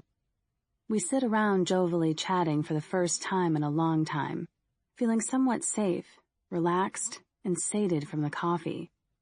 It's like a blast from the past was all that we needed to give us the energy to carry on. Britta seems to be getting better. She can hold her weapon now, and the gash on her arm is healing nicely. No leaks or infections, and hardly any pain. Everyone seems to be better for the rest. Steve stands and stretches. Anyone want some breakfast? The camp, so full of chatter and laughing, falls silent as we look at this god among men. What magic card will he pull out this time? Alcohol, coffee, what next? A pack of bacon, a newspaper, and some slippers? Yeah, I speak hesitantly. Need any help? I stand before he replies and follow him as he heads to the RV. My heart sinks when I think he may go inside and get out the box of stale cereal that Crunch had been munching on the previous night. Instead, he goes around the back of the camper, and I follow like a little lost puppy. The image behind the camper makes my jaw drop, and my stomach growls so loudly that Mikey comes running from the fire to see what's wrong. He slams into my back as he sees what I see. Fruits and vegetables. Strawberries, blackberries, raspberries, tomatoes, peppers, carrots. You name it, it's growing. Well, that's what it seems like anyway. A wooden fence with a net sits over the top of it all, protecting it from animals. My mouth is dry, and I can't seem to form any words at the moment. Lucky for me, Mikey steps in. What is this? Where? He rubs a hand across the back of his neck and swallows. My eyes have gone dry from my lack of blinking. The wife and I used to grow all sorts up here. We used to keep the animals, too. Nothing too spectacular. Couple of chickens and a pig, mostly. Had to put the pig out of her misery a few months back. Zombie got her. Poor girl. She never stood a chance. Came out one morning to find it chewing on her hind legs. Guess everyone loves bacon. He gives a little chuckle and shakes his head sadly. Still got a couple of chickens, though. He strolls off to the back of the RV and pulls open a little hatch along the bottom. A gangly-looking chicken hops out, blinks rapidly, clucks at us, and wanders off. Shouldn't you catch her? Mikey asks, licking his lips. Nah. Livy there's a quick one, and she always comes back. She knows a good thing when she has it. Steve chuckles again and reaches into the little compartment. He struggles for a moment, and I'm almost tempted to go help him until he comes back out with another chicken in his hands. Now Martha here, she's the shy one. Hates being out here, almost like she knows something ain't quite right. He drops her and shoos her away. Little Martha gives Steve a dirty look with her little beady eyes, or what I would classify as a dirty look anyway, and pecks at the ground. She looks set to run back inside her hidey hole at any moment, and I can't help but laugh. Go on, girl. Get. Steve shoos her further away, before he reaches back in and pulls out a drowsy-looking chicken. The sort of chicken that I would think was terminally ill if I saw it at a farm. The sort of chicken that looks like it needs to be put out of its misery, sooner rather than later. Is that one okay? I ask with a grimace. Steve laughs. Yeah, this here is Tammy. She's as dumb as a bunch of rocks. Ate some of me and the wife's special plants a couple years back, and never quite recovered. He cuddles Tammy to his chest, stroking her like a kitten. She clucks softly and nuzzles into him. You're a good girl, aren't you, Tammy? He kisses the top of her feathery head gently. Yes, you are. I glance at Mikey, whose expression I can only imagine mirrors mine. It's sort of a, what the fuck kind of look. Can we eat them? Mikey asks. Hell no. You can't eat my girls, Steve snaps, and pulls little Tammy closer to him. Can I eat your little girlfriend there? Mikey and I exchange glances, and I try my best to hide my smirk. I dig him in his side. Dude, you should say sorry. I smirk. You can't go around threatening to eat a man's chickens and expect to get breakfast afterwards. At least not without apologizing first. That's just plain rude. I raise an eyebrow and suppress a chuckle. I look across at Steve, who nods in agreement. Shit, I think even poor old dopey Tammy agrees with me. Sorry, man. Mikey looks confused. Steve huffs and starts to show us his vegetable patch. It's not big. Certainly not as big as I first thought. I guess my eyes saw it as a Garden of Eden type. Instead, it's more of a patch overflowing with food. You can have what you want. I hardly eat a thing these days. But it was the wife's garden, and I feel responsible for keeping it going, you know? I nod and smile at all the right times. But really, my thoughts are on eating. Eating a lot. I want to indulge, splurge, and gorge myself on everything I can see. I'm pretty sure I'm drooling. Damn ration packs and dry cereal bars are finally taking their toll. Steve sets Tammy down and reaches back inside the chicken's little home. What do you know? The girls have laid us a couple of eggs. Must have known I had company. How about I cook us up some scrambled eggs, mushrooms, and fried tomatoes? I want to cry. Not figuratively, but literally. Steve strokes his chin, looking thoughtfully at his fruits.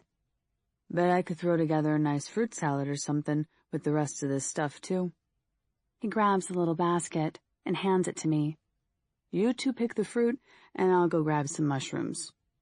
He wanders off before either of us can say anything. As he strides away, I don't see a man.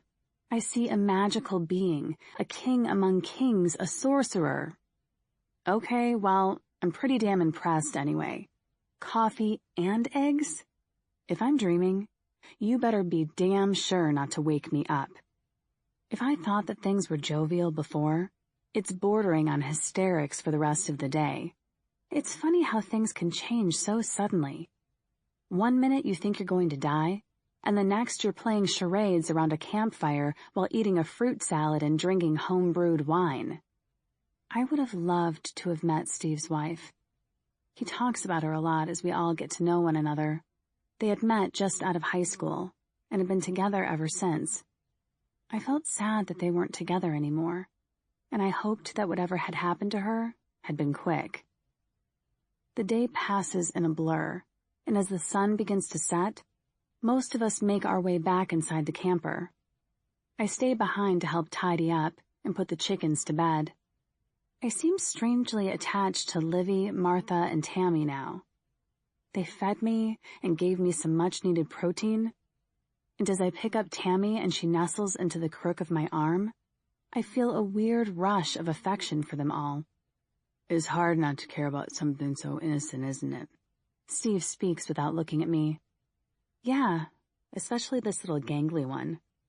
I chuckle as I tickle her under the neck, much like you would a puppy. This has got to be the weirdest thing I've encountered in a long time, I muse. Steve stumbles and falls onto his ass, and I laugh lightheartedly at him. He grumbles but smiles back. You should quit drinking, you know. I put Tammy into her little home, and she toddles over to a little bed of leaves and dried grass. That stuff will kill you, I say, only half joking. I know. Steve wipes at his eyes. Just doesn't seem much point in surviving without her. She was my everything. She would want you to live. She would want you to at least try and find some kind of happiness in this world. It's what you would want for her if the situation was reversed. I pat his arm to offer the big brute some kind of comfort. I think of Ben and how I had felt when, well, I think of Ben. Sadness creeps in the edges, but I refuse to let my bad memories spoil what is the first truly happy day I've had in years. I know. I can see that now. It's been hard being on my own all this time. But you're right. She would want me to survive this. He smiles and finishes covering the vegetable patch and then closes the hatch on the chickens. Night, girls, he whispers into them. I smirk. Night, ladies. As we go back inside the camper, I feel a strange kind of melancholy settle over me. I feel like I'm finally letting go of all the pain, guilt, and loss that I've been carrying around with me for years now. It all seems to be drifting away. And while I'm glad about that, I'm also sad. I didn't know when or if I would ever be ready to say goodbye to Ben, to the things that happened to me behind the walls. But I think this is it. I'm ready to forgive all of the others. Maybe even Lee. I shake my head. No, I don't think I'll ever forgive him and his fucking goons. But I can forgive the other people. They were scared and trying to protect their families. I get that now. Life is about moving forward. And whether I want it to or not, that's exactly what is happening right now. And maybe it's time for that, to let go. Chapter 36. Steve has been steadily drinking his home brew throughout the day, and as nighttime approaches, he decides to pull out the big guns, regardless of what we had talked about outside. Damn, man. Is that what I think it is? JD holds the bottle of, well, JD up to the light. Jack Daniels. I've missed this stuff. He unscrews the lid and takes a deep breath of it. Yeah, help yourself. Steve reaches over and grabs some glasses from one of the cupboards in the little kitchen. I've been saving that bad boy for a special occasion. He looks at me and winks. But if this isn't a special occasion, then I don't know what is. JD pours the whiskey into everyone's glasses. I even let Emily have a little drop. I know she'll hate the stuff, but this may be her only opportunity to ever try it. To lost loves. JD raises his glass. To survival. Mikey clinks my glass. To friendship. Britta clinks my glass too, and I blush a little. Damn, these people are making me go soft. To better drinks. Emily splutters after taking a sip. I laugh at her and hold up my glass. To, come back to me. I shrug. To killing zombies. Crunch stares deep into her glass. I'll second that one. JD raises his glass again. To Jane, Steve mutters. He raises his glass high and we all do the same. To Jane, we echo. I never got to meet Jane, but she must have been a damn good woman for him to be so affected by her loss. Or maybe it's the not knowing that's eating him up inside. Who knows? I guess he never will. Not unless he's unlucky enough to stumble across her walking corpse. It's later that night, after everyone has gone to sleep, that I find myself wide awake. Again. Mikey is asleep opposite me at the table, face down. Steve is snoring heavily on one end of the little sofa, his near-empty bottle of Jack Daniels in his hand. JD is on the other end, snoring like a baby, too. Emily, Crunch, and Britta have taken the bed after much persuasion from me. Britta still doesn't trust Crunch, and I don't blame her. But I know she won't do anything here. Certainly not while we have a good thing going. She has too much survival instinct for that. Crunch may trip you to save herself, but she isn't a cold-blooded killer. I certainly wouldn't leave Emily alone with her if I thought for even a second that she was. I want to sleep, but I'm not sleepy yet. The day's events are still weighing on my mind. My head feels a little foggy from the alcohol, but thankfully, I'm not too worse for the wear because of all the food I've eaten. For the first time in months, My stomach actually feels full, bloated even. It's a good feeling, one I could get used to. I wonder if we could all stay here, maybe build a little hut or two of our own, build some security around the place perhaps. There really isn't a lot of difference between this place and Ben's parents' cabin from what I remember, just the home comforts, and we're here already. I watch Steve snoring soundly. I know he would like the company. I bet Livy, Tammy, and Martha would too. I grin.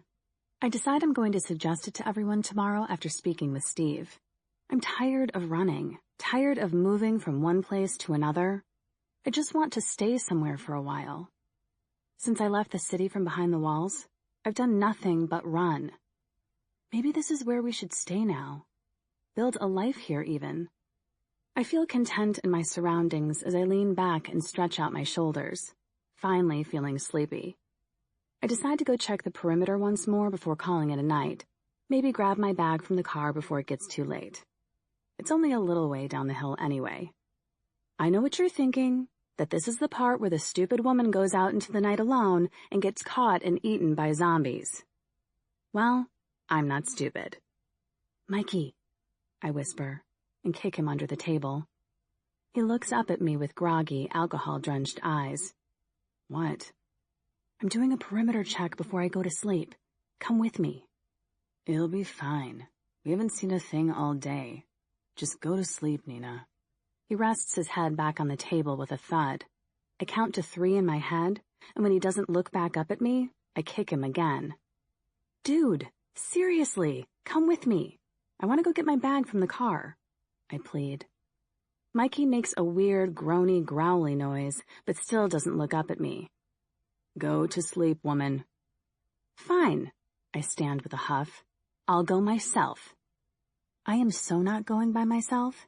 Even if there are no debtors out there, it's still freaking dark. I take a couple of tentative steps toward the door, my hand touching the handle before Mikey does this weird growly thing again and stands up. Fine. He picks up his machete from under the table. But you owe me. Fine, I snap back with a smirk. It's dark outside, the moonlight only just peeping through the treetops, but like earlier, the only things I can smell are pine and damp soil. No debtors, no death, and no rotting corpses. Similarly, there's no moaning and groaning of debtors hungry for brains. Well, not including Mikey, obviously. We skirt around Steve's little fence and wire rig, using my solar flashlight as our guide. We go around twice, but find nothing. I can't help but smile, and as we go around the second time, I dip my hand under the vegetable patch netting and nab a tomato with a grin. You really like it here, huh? I look at Mikey as I bite the tomato, and it spurts onto my tongue. I give out a little moan of satisfaction and nod at him. We walk down the hill, shining the flashlight around us into the trees to make sure there aren't any debtors sneaking up on us for a midnight snack. But as with the area around camp, there's nothing. Well, there are trees, obviously, but no dead people. Our vehicles are just where we left them, hidden away from the path under the canopy of a particularly large tree. I climb up and sit on the hood of the van, and Mikey joins me, his grumpiness finally dispersing as the fresh air sobers him up. I do. I like it here. I feel safe, and the food? Oh, man, the food is amazing. I laugh. He laughs. I hate to say it though, Nina, but the food won't last. And this isn't the safest location. It's good, but not great. Don't ruin it, I pout. Me don't ruin it? Isn't it normally you who's the voice of reason? Yeah. I smile as I look at his face. Maybe you've converted me, huh? I chuckle.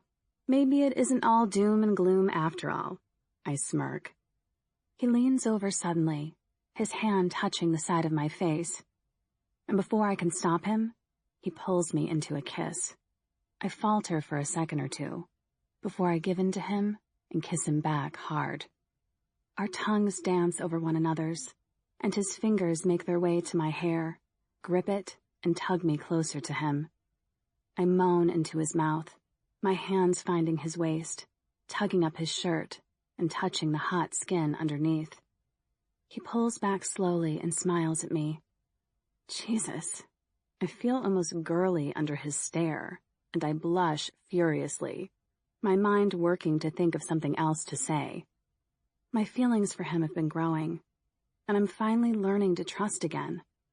I don't want to do anything to jeopardize that. But then my new motto seems to be the whole moving forward thing. And this is moving forward, I guess. I smile and clear my throat. So, before all this, what did you do? You seem to have a few tricks up your sleeve. They can't all be post-apocalypse, surely. I lean back to stare up at the stars. You'd be surprised what I've learned post-apocalypse. He laughs. He looks back at me, seeming unsure of himself. He takes a deep breath and continues. But, yeah, I guess before all this, I was a thief. That doesn't really surprise me. The knack for getting into places with locked doors kind of gave that game away. I shrug. I was a bit of a bad boy. He laughs, as you women like to put it. Don't tar us all with the same brush, Mikey. We're not all as dumb as a box of rocks, you know. I laugh. Sorry. He shrugs. It was my thing. Mikey drags a hand across his face in embarrassment. The bad boy thing. I laugh loudly. He leans back next to me, one arm across his face. Shit, this is embarrassing. Yeah, the bad boy thing. What made you so bad then, eh? So you did a bit of breaking and entering. What's the big deal? I can't believe that I'm not more bothered, actually, and I'm brushing his criminal past off so easily. But these days, it doesn't exactly matter what your past was. And I tell him so. What if your past follows you? He asks quietly, staring up into the trees himself now. It wasn't just breaking and entering. It was worse than that. I mean, I never killed anyone or anything, but I don't even know why I'm telling you this. I turn my head to stare at his profile. I haven't seen this side of him before. I've seen protective Mikey, funny Mikey, dangerous Mikey, but this version baffles me and, strangely, makes me like him all the more. It's all good, baby. I watch as he turns to look at me. I don't need to know about that person if you don't want to tell me. It's who we are now that matters. It was a clean slate when the world went to shit. Do you really believe that? I shrug. Yeah. Everyone deserves to have a second chance, I guess. I mean, obviously it depends what you did, but a little breaking and entering is okay. Like you said, you never killed anyone. I think about Duncan, and know that everyone really does deserve a second chance, especially if you try to make up for all the bad you did previously. Mikey has helped every one of us more times than I can count. So I guess that gets him a get-out-of-jail-free card. Silence echoes around us, and I think of Ben. My stomach does a flip and tugs at my insides. I close my eyes and look back up into the sky, finding it hard to breathe. Hey. Mikey's hand touches my chin and turns me to face him again. What's up with that? Nothing. Like I said, we've all done bad stuff. Things that we regret and things we had no choice but to do. It just doesn't make it any easier. I swallow. That being said, we have to learn to let things go and move on. Mikey nods in agreement, and I take a steadying breath. It's time to put things like that behind us. We need to forget the bad and work on more of the good, because there just isn't enough of the good to go around these days. So maybe you're right. I look at him, and he sits up to get a better look at me. Maybe it really isn't all doom and gloom after all. I smile at him. You're a good man, Mikey. Everyone can see that.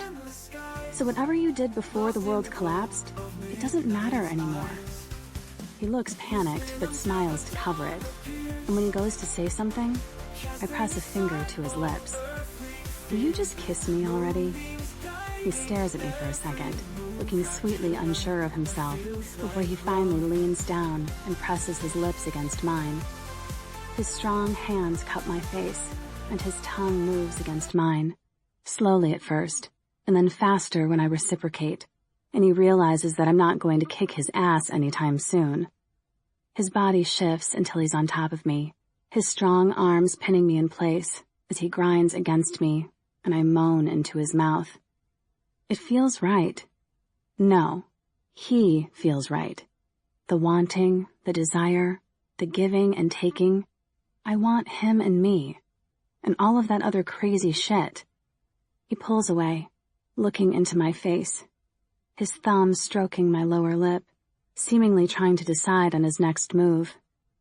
I smile and reach for his face, and pull his mouth back down to me.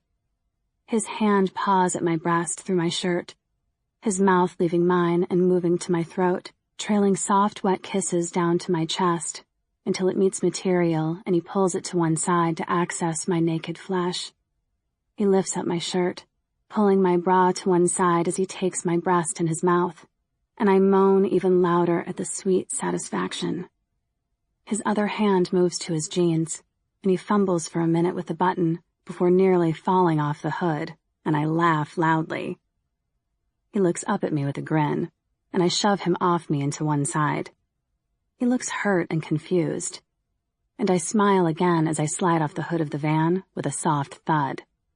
I straighten my shirt as he sits up, his eyes following me as I go around to the side of the van.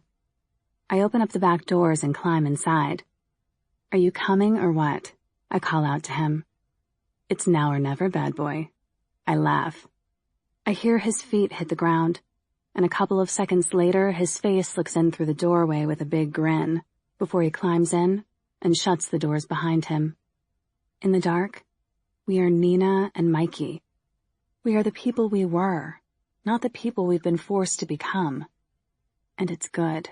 It's so good. His body on mine, his hands touching me and wanting me, and hell, I fucking need it. I need to be touched like this, and I need to feel truly wanted again by someone, not just used. With each touch and caress, I feel my walls breaking down. With each thrust, I feel myself melting, and my heart letting go of the pain and guilt that I've carried with me. I cry out, my head tilting back towards the ceiling of the van, and he nibbles on my chin, sliding his tongue down my throat as my body racks with pleasure. When we have wrung every ounce of pleasure from each other, he rolls off me and holds me in his arms. I flinch, waiting for... something? I don't know what. The pain to start, maybe? The memories of the wall, the pain and abuse that I suffered, don't fade that easily, I guess. But as I lay in his arms, and he kisses the back of my neck, I know now that they just might, given time. I'm not saying it's love, but it's possibly as close to love as I'm ever gonna get. It's still dark inside the van, though I know it's morning by the sun gleaming in from under the door. My head is resting in the crook of Mikey's arm, and surprisingly, he isn't snoring for once. The air is stuffy in the van, and I begin to dress after untangling myself from Mikey's body. He stirs and opens his eyes, looking up at me with a smile. "I could get used to this," he says groggily. "Me too." I lean over and kiss him with a smile. "Come on, though. I can't wait to see what we're having for breakfast today. Maybe Tammy laid another egg." I laugh. "You wanna?" Mikey grins. "No. Last night was just fine for me. Right now, I want to eat." I slip my feet into my boots. "I feel used." He feigns shock. "Get used to it," I smirk. "Just not right now." "Really?" He grabs me, and when I try to pull away, he drags me down on top of him. We kiss, and I can tell we're both getting carried away, but my stomach rumbles for food and breaks the spell. I laugh and roll off him, and he dresses by the light of my flashlight. "You ready?" I ask, opening the van doors and stepping out into the bright day. Jesus! I pinch my nose to get rid of the smell, as my eyes widen to the size of saucers. "Mikey?" I scream. Chapter 37. My one moment of happiness is broken, crushed, trampled upon by the undead that surround the van and tree line around us. "Mikey!" I scream again and reach for my machete. My hand hits air where my machete normally hangs, and I stumble backwards in search of it and bump into Mikey. He pushes me behind him, and I drop to my knees in search of my machete and holder. The moaning is getting louder, the smell of us reaching the dead and drawing their attention to us. My hand finally lands on my weapon, and I strap it around myself and pull the machete out. Mikey has already jumped down and is fighting with the deader. My heart skips a beat, and in that moment, I know that if he dies now, if the dead get him and I'm left in this shithole without him, that I may as well be dead myself. I run the length of the van and jump out with a guttural scream and my machete raised high. Probably not my wisest decision, since noise attracts the creepy dead dudes, but I'm sure it looks pretty awesome. I land awkwardly on the ground, but stand up quickly and chop through the center of a deader like he's a prime rib and this is a 5-star restaurant. Now all I need is a tasty side sauce. I kick at him as I pull out my machete. His insides are mush, and my machete slides out of him with relative ease, releasing his intestines to the ground. I slice across his neck and take his head from his shoulders, a splatter of black blood and gore spurting out from the hole in his neck where his head once proudly sat. "Crunch! JD!" I scream their names as more of the dead surround us, and the air gets harder to breathe with the stench of the cold, rotting bodies. We move to the back, our weapons slashing wildly around us and cutting down anything that gets too close as we try to make it around to the front of the van. Jesus, they're everywhere. There must be 30 of them. Where the hell did they all come from? Steve said he hadn't seen any in weeks, and even then only the odd 1 or 2. I can hear more fighting toward the RV, and I hope to God that it's Crunch and JD and not Emily. I know that she can handle herself, but the thought of her fighting makes my stomach crawl. A deader reaches for me, and I take off his arm in a swift movement that takes even me by surprise. He looks down at it in confusion before reaching for me with his other hand. I take that too, and nearly laugh as his little forehead furrows in frustration. His brain, or whatever it is that makes them tick, still telling him to grab me. But with what exactly? The deader comes forward, face first this time, and I kick out at him, my foot hitting his left kneecap with a crunch and making him collapse down to the ground. I kick him in the head, he falls backwards, and Mikey stomps on his face, crushing it under his heavy boot as we continue our backward scuttle. I chance a glance around me and catch a glimpse of Crunch doing a flying kick, both kukri knives held high. I don't see what happens when she lands, but I don't hear her scream in pain either, so I'm guessing that's a good sign she's okay. My heart is beating wildly, the sound of blood whooshing in my ears making it hard to think straight. And the smell. God damn, the smell is palpable in the air. I cough and splutter, biting down on the inside of my cheek to stop the vomit from rising, and slash out at a short, curly-haired deader with half its face missing, leaving me with a prime view of the inside of its mouth and teeth. I scream as I do it, a war cry to get it to back the fuck away from me. But it doesn't back away. They never do.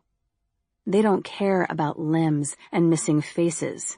They care about brains and new flesh to feast on. I think of Emily, and fresh panic surges. A switch in me clicks, and my fear drops into a bottomless pit. I breathe out, step away from Mikey's back, and fight my way back to the RV. Thoughts run wild in my head, but a single goal is in mind. I can't lose her. I can't lose him. I can't lose them. Lose? No, I can't. I won't. No fucking way. Zombies surround the camper, and I want to cry as they pile in, and I hear screaming coming from within. I run up behind them, decapitating several that are jammed in the doorway. Several more are inside.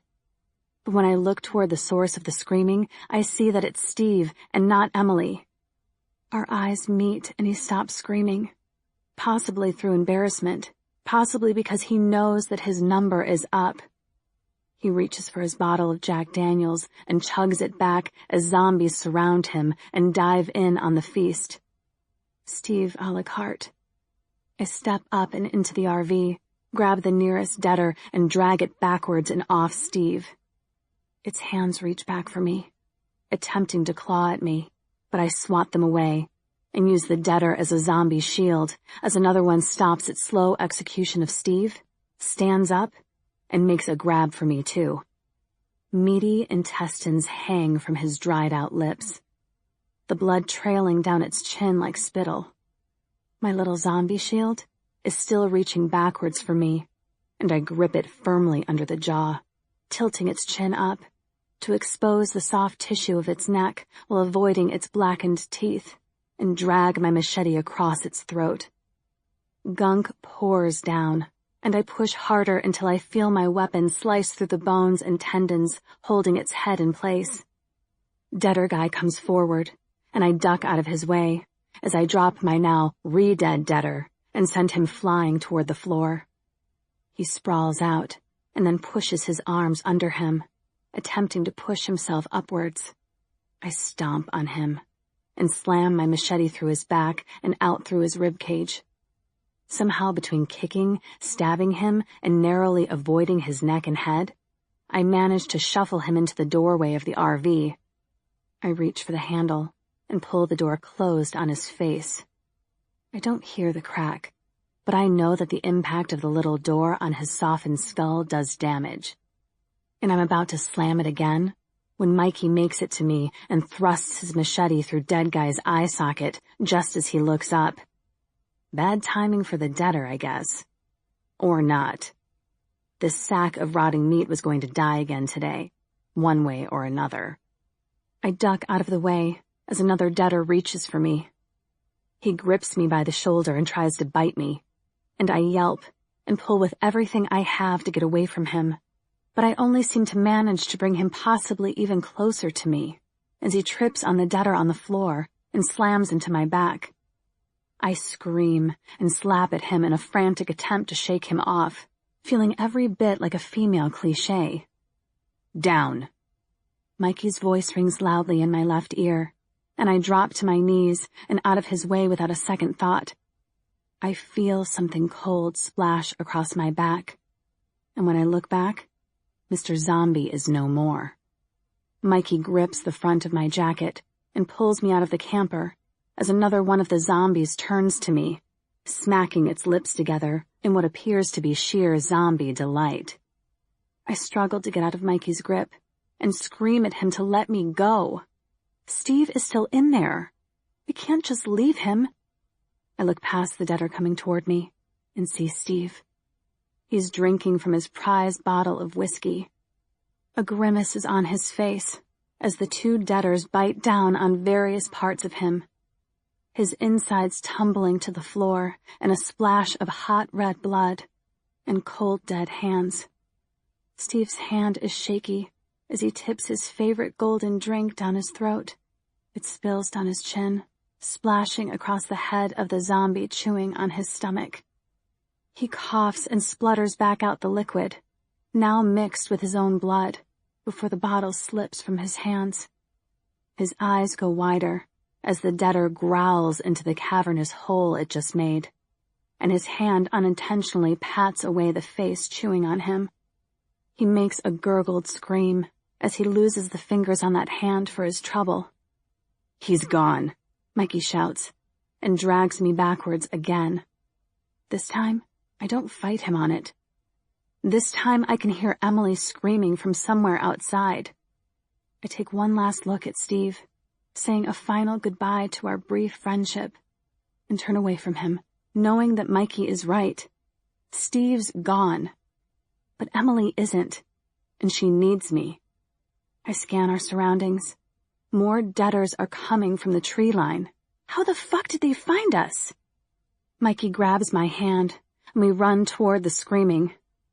Emily and Britta are fighting off some deaders. They're surrounded, and damn it, I'm teaching Emily how to shoot if we make it out of this alive. She's still using her stupid little Swiss Army knife, like that's going to help. Britta, on the other hand, has a long knife in her hand and is swiping away at the zombies. She's faring well considering she's still injured, but with more deaders on the way, I know she can't keep it up. Mikey and I run toward them, picking up a bloodied Crunch and JD en route. Crunch is limping and clearly in pain, but she looks focused on getting to the tow truck. I realize that if she gets there before any of us, she'll most likely leave us behind. Shit, I breathe out. Mikey looks at me, and then at Crunch, possibly coming to the same conclusion. Either that, or he's just appeasing me. Because he nods and pulls me, and we run faster. Either way, we are all going to have to fight. The deaders are surrounding the tow truck, and JD has the keys. Mikey slips on the uneven forest ground, and we slide down the incline and end up in the thick of a fight between my girls and the deaders. I grip a zombie by the scruff of its neck and fling it to the ground. Mikey stabs it through the face as I grab another one and toss it to the other side, stabbing my own machete through the center of its head. Thick, black blood bursts up from around the wound. It's still tinged red, and I can only assume it hasn't been dead long. We stumble and push our way toward the tow truck, only stopping for a breath when my legs collide with its front bumper. I kick out at a fat zombie, with deep, oozing gashes down its face. My stomach gurgling in protest as my foot sinks into its stomach. "Ah!" I yelp out as I lose my balance. Thank God I'm by the tow truck, or I would be on my ass and the zombie would be chowing down. I grip the bumper and try to shake the damn thing off, but it's like sinking sand.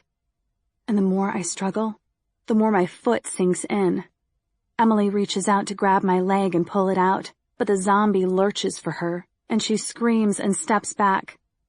JD strikes it across the back of the skull, and when it goes limp and begins to fall down, pulling me with it, he wraps his arms around its meaty waist and pulls my foot free. He drops Fat Guy and almost instantly connects his elbow with a zombie's face and makes a run for the door of the truck. We edge around the side of the vehicle, aiming for the back of the truck. I look in through the window and see Crunch staring out at me. She mouths something to JD beside her, and I shiver. I know what she just said. I look at JD, our eyes meeting briefly before he turns the key and starts the truck. My heart leaps into my throat as he revs the engine harder, and a grin spreads across Crunch's face. Chapter 38. "No!" I scream out, tears springing to my eyes.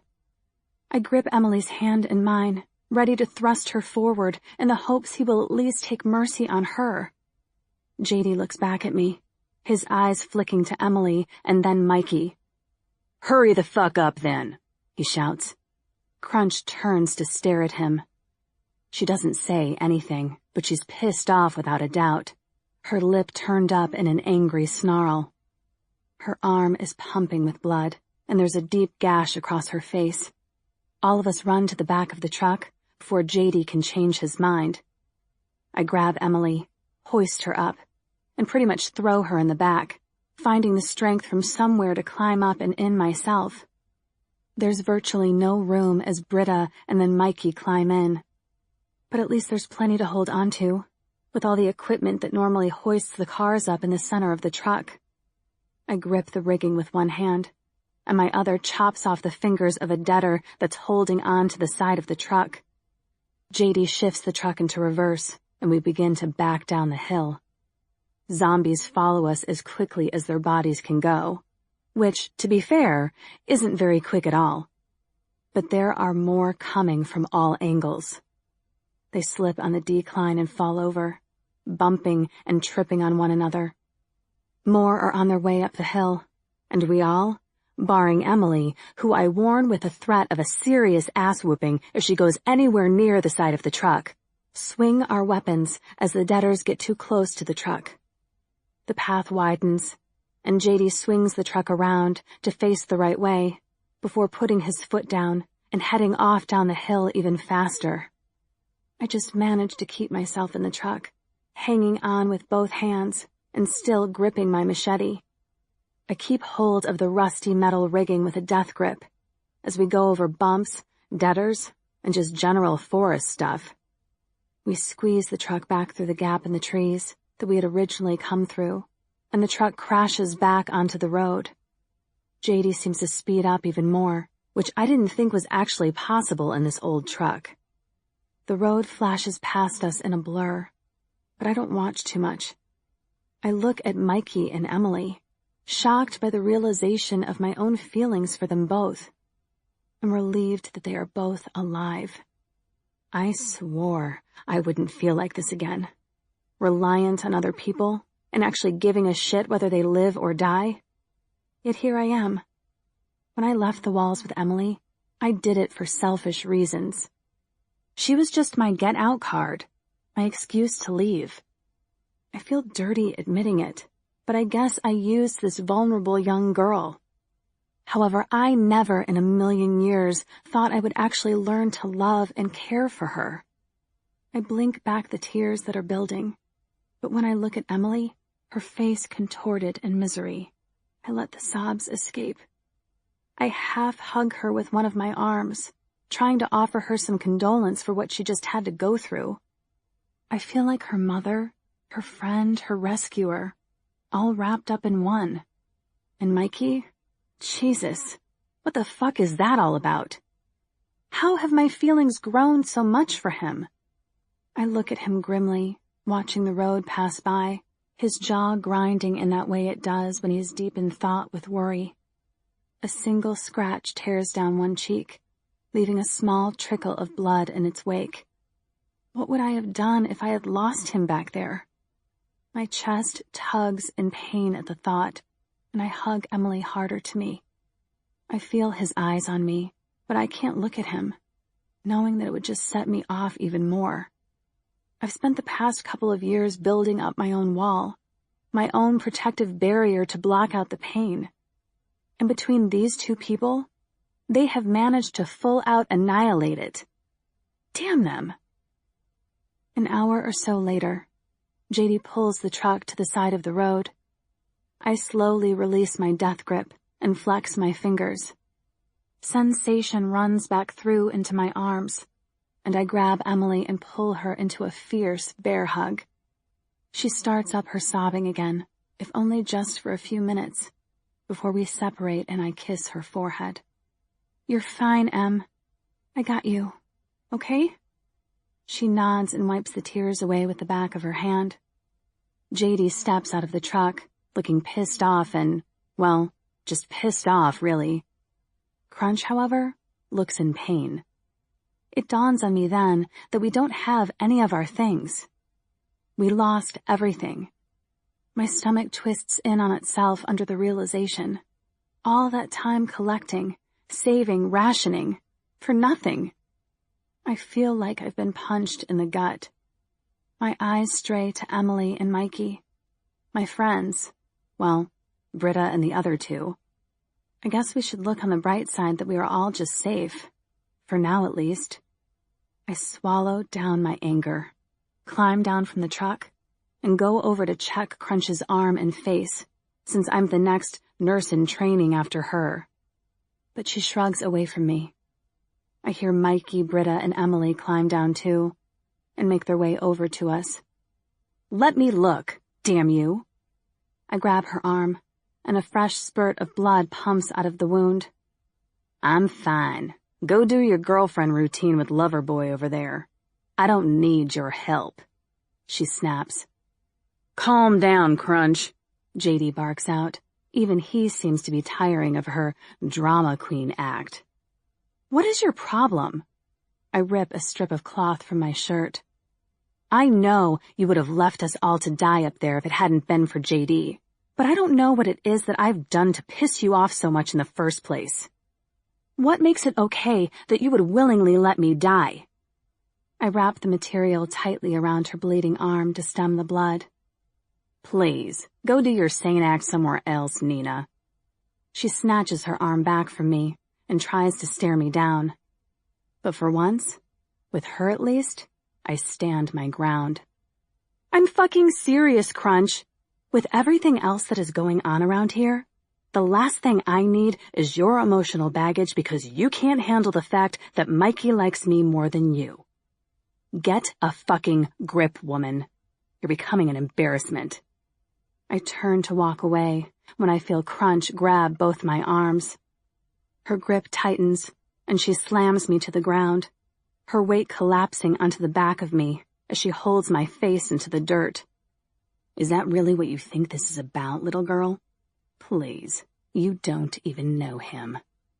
Her mouth is close to my ear, and I swear that if she were a snake, her little V-shaped tongue would be hissing down my ear canal right about now. I struggle to shake her off, and by the sounds of it, so is everyone else. Not that I can see with my face in the dirt.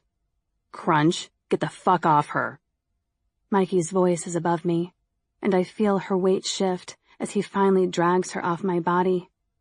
I climb up and turn around to meet her venomous stare. I know what I need to know, Crunch. You don't know shit, she laughs.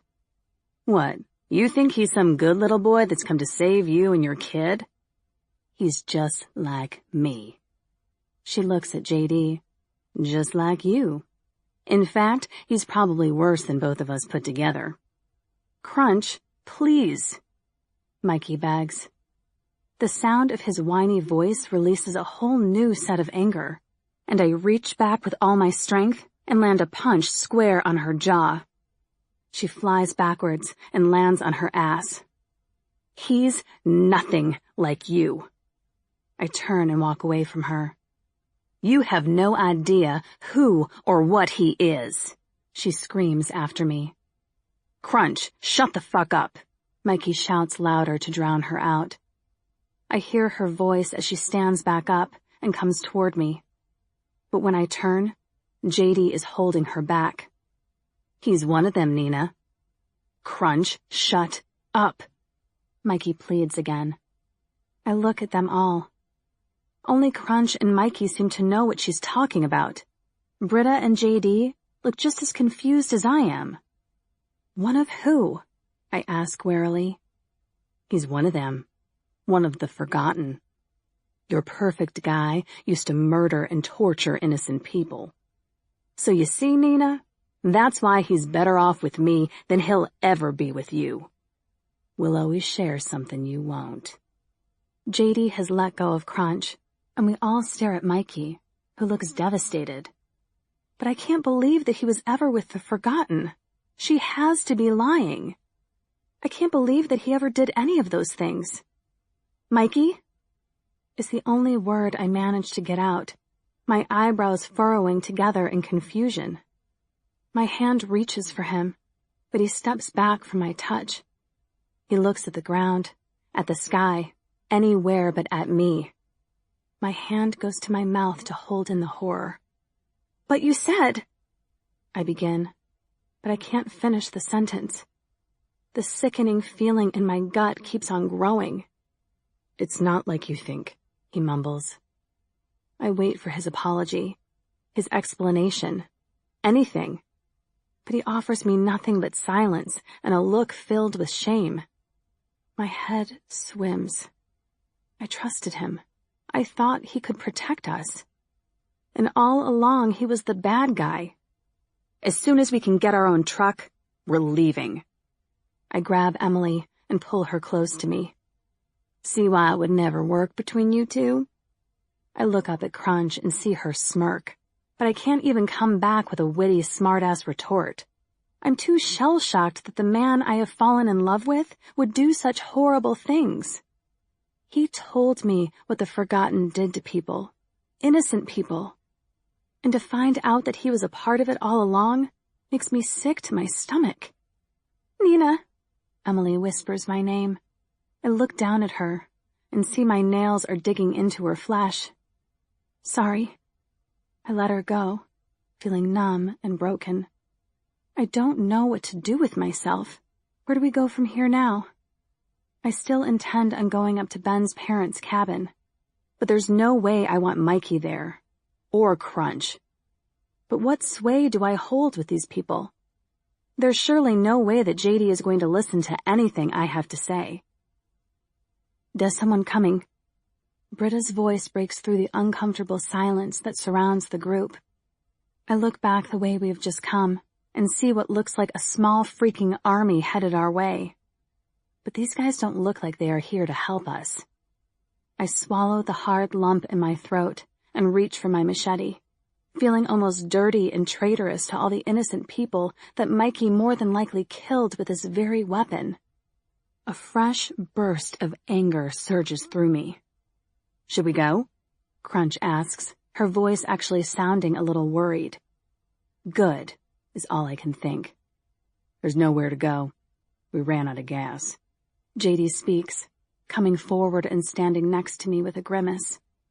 I could be wrong, but it almost feels like he's shunning Crunch.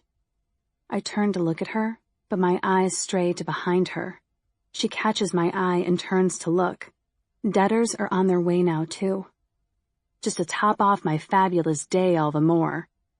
We're trapped between a rock and a hard place. Fuck. Mikey is behind me, and it's the first thing he has said in quite a while. The sound of his voice gives me the urge to turn around and punch him square in the jaw like I did to Crunch. But I somehow resist the temptation, keeping my focus on the enemy coming at us from both directions. Living army to the front, zombie army to the back. Fucking fantastic. Chapter 39. What do we do? I ask, my voice sounding way more confident than I feel. Same as we always do. JD glances down at me. Stand and fight.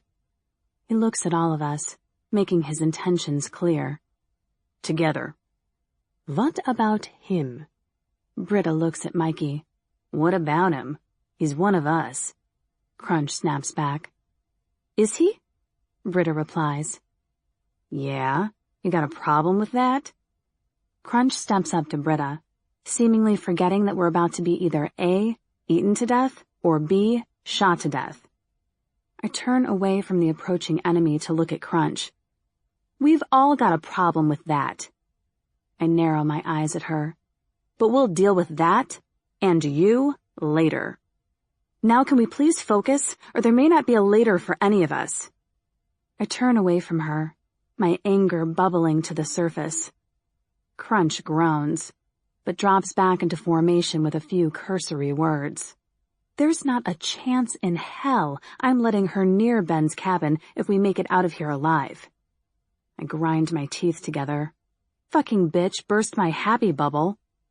The vehicles are getting closer, and so are the dead, the smell of them drifting toward us like rotten meat cooking on a barbecue.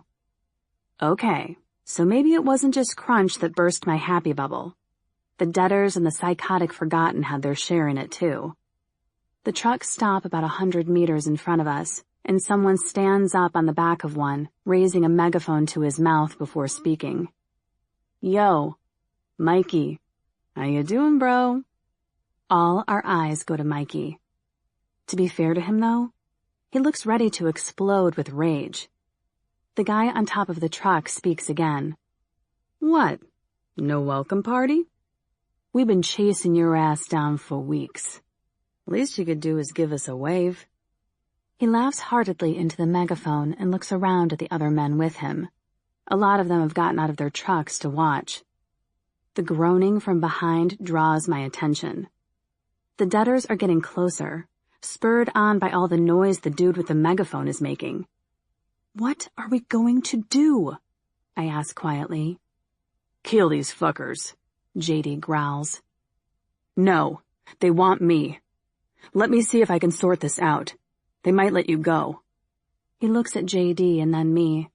He looks sad and angry all at the same time, but I'm just pissed off. Go on then, I snap. My gut wrenches, the guilt flaming in me even as I say it. You're not going over there on your own, Mikey. I've got your back. We can take them. Crunch shoves me out of the way. It's me they want. He looks at us all sadly. I need to do the right thing for once. He places his hand on Crunch's shoulder in hopes of calming her down, but she seems even more annoyed by it all. No, you fucking don't. We need to kill these fuckers. Crunch! I start to talk, but she spins around on me and grabs me in a headlock, her knife quickly trained at my throat. I stop struggling against her, knowing that she's a ticking time bomb and has been waiting for this moment to kill me. Shit. She really wants to kill me. The realization makes me struggle again. This isn't just some over-the-top jealousy. This is some fucking mental stalker shit going on. Somebody did not get all the dollies when she was growing up and is having serious issues now. Everyone steps away from her in a panic. Emily screams, and I'm sure I can hear the guy on the megaphone laughing. But the panic in Mikey's eyes is all I can see right now. Because if he's worried, then I'm worried. I'll fucking gut her right now, Mikey. You're not going over there. Not without a fight. We can take them. She looks to JD for help. If we stand together, just us three. My feet are struggling for purchase on the ground, my hands clawing at her arm. She's cutting off my air supply, and I'm not even sure she realizes it. In fact, I'm pretty certain she would prefer to gut me like a pig instead of just suffocate me. But there it is. The smell of the dead is getting closer. Or maybe that's just my death? Shit. It seems like one way or another, I'm going to die today. If I had a choice, it would definitely be this way and not by being eaten alive. Maybe I should be grateful to her. Black spots swim in front of my vision, and my face feels full and swollen. The whoosh of the blood in my ears sounds slow and sluggish, and my eyes close against the overriding sensations all around me. I hear a dull thump, and I drop to the ground, my eyes opening upon the impact of my face slamming into the dust. I stay down, gasping for air. Dirt is flying up all over me, and Emily is by my side, crying again for fuck's sake. I'd roll my eyes at her if I wasn't trying to concentrate so hard on breathing. I shift onto my side, pain shooting through my lungs as they expand and fill with air. I know I need to get up.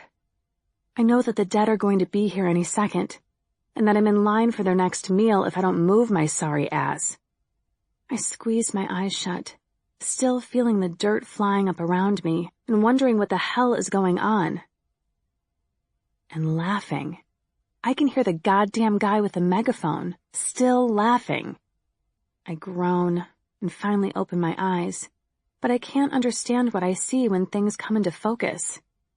Britta is on the ground, her back against the side of the tow truck, a small slither of blood trailing down from the corner of her mouth. Her eyes are unfocused, her chest unmoving. My hand goes to my mouth to contain my scream. Britta. I hardly recognize my own voice. It's rough and cracks as I try to form words, but end up in a coughing fit. I look around me, clambering up to my knees quickly, half leaning on Emily for support as I do. JD, Mikey, and Crunch are still fighting. Crunch is fighting. Shit, what seems like both of them until Mikey grabs her and slams her to the ground. She lands on her back in front of Britta with a thud, and cries out at what sounds from my position like something just broke inside of her. And I'm talking about ribs, not her fucking broken heart. She grabs her side and curls up into a ball, shouting randomly, and with enough curse words to make even me blush. I was just trying to get you to see sense, Mikey. Fuck all of you, she yells out. rolling onto her side and taking a deep breath. JD shakes his head at her, still as calm as the day I met him. "Britta?" I ask. Mikey drops to his knees in front of her and checks her pulse, though I know it's just a charade. We all know she's dead. He looks across at me and then back to her with a shake of his head. "She saved your ass." Shit. I knew Crunch was going to be the death of her. I look at Crunch still curled on the ground, shouting and struggling for air. "Did she do it? Did she kill Britta?" "I don't think she meant to. It's reflexes, you know." Britta snuck up on Crunch and caught her unexpectedly. He shrugs. "She knew exactly what she was doing. And if it wasn't for Britta, I'd be dead." I snap, my body flushing with hot anger. "Well, that was all very interesting." More laughing from the guy with the megaphone. "But can we just get on with this now? Or would you prefer to be eaten alive by zombies? I'm not really very picky which way you go, as you well know, Mikey. But I do have my orders." Mikey looks up at the Forgotten, coming toward us on foot. They're looking pretty damn happy with themselves. And I have no idea what's about to happen, but I grab Emily to my side. I'll die protecting her. Of that, I'm sure. A scream from behind me makes me look away from the Forgotten. Britta has reanimated and is now chewing on Crunch's arm. They are both thrashing around wildly on the ground. Britta to get a better hold, and Crunch to try to get Britta off her. Crunch screams and smacks out with her one good arm. Blood sprays the ground as Britta frees a chunk of flesh from Crunch's arm. She swallows the lump of meat and moves in for more. Crunch scoots up to her knees, but is pulled straight back down to the ground as Britta wraps her arms around Crunch's body and falls on her, mouth first. Crunch wails and screams in pain as the debtor that was once my friend starts feasting on her shoulder.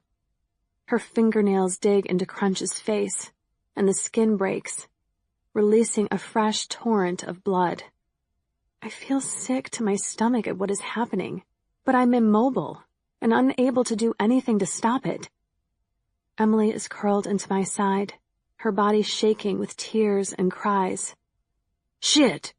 JD steps in to help Crunch, stabbing his knife through the center of Britta's forehead in one quick and merciful movement. She stops moving immediately, her jaw releasing Crunch, who scrambles up and away from her, crying loudly, her hand clutching at her face where blood is gushing out. JD pulls his knife out slowly, the knife sticking slightly on Britta's hard skull. The other debtors finally arrive, and they come forward reaching for us. But so do the Forgotten, who, for some crazy reason, are finding it all hilarious. "Better choose, Mikey. What are you gonna do?" I push Emily behind me and slice my machete through the air as a debtor gets too close. I slash at its head, and black gunk squirts out of the large gash in its face. I slash again, taking its head clean off, and it drops to the ground. Old debtors are the easiest to kill, but they stink worse than anything I can think of. I back up as another debtor gets too close, my machete slamming through the center of its brain. It jams inside the debtor's head, so I keep my grip on the handle of my weapon, put one boot on the debtor's stomach, and kick out while I pull my weapon free from its putrid body. It falls backwards with a spray of black and rotted blood and guts, and my foot sinks into its stomach. This is the second time this shit has happened to me now, I grumble. Mikey is fighting off a couple of debtors, and so is JD. But I don't see Crunch anywhere. Then I hear it, her gargled screams from somewhere behind our truck. A shiver runs down my spine for her. I don't think I would want that to be anybody's ending, even my enemies, which for some reason Crunch decided I was. No one deserves to go that way. Not even her. More and more debtors are coming out from the long grass on either side of the road. The smell of them is overriding all my other feelings. Fight, stomach lurch, fight, don't vomit. Even the Forgotten are killing them now, but there's much more on their team than on ours. "Mikey," I cry out. It's involuntary, but it's the first thing that comes out of my mouth when 3 Deaders approach me, and I know that I can't fight them all off at once. I look at him for a split second. I can see how torn he is, the confusion resting heavily on his shoulders. More Deaders are coming from the surrounding fields, as if they have been lying in wait for us. There's no escaping them. We simply can't kill them all. Take us all, John, or I'll go down fighting and you'll never get what you want. Mikey cuts another Deader from crotch to throat, tearing it in half. Its insides tumble out and onto the ground in a little pile. JD comes over and shoulder barges a Deader to the ground. Another one trips over the first one's body, and JD puts his foot on its head and stamps down angrily while he puts one of Duncan's guns in the other Deader's mouth and blows the back of its head away.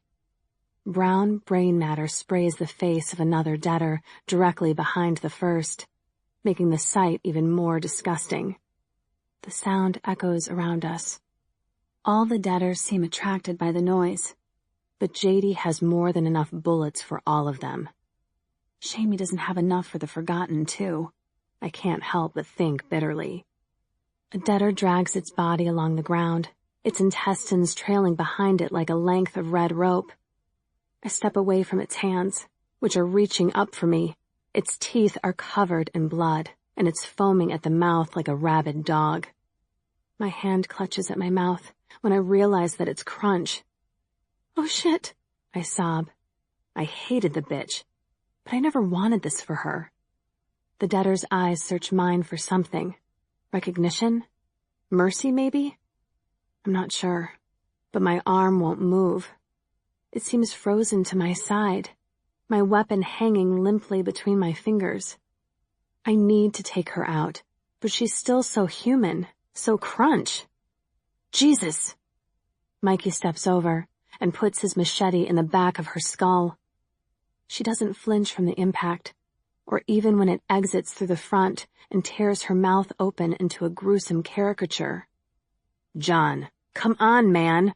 Mikey shouts louder. More Deaders are coming with every shot of JD's gun.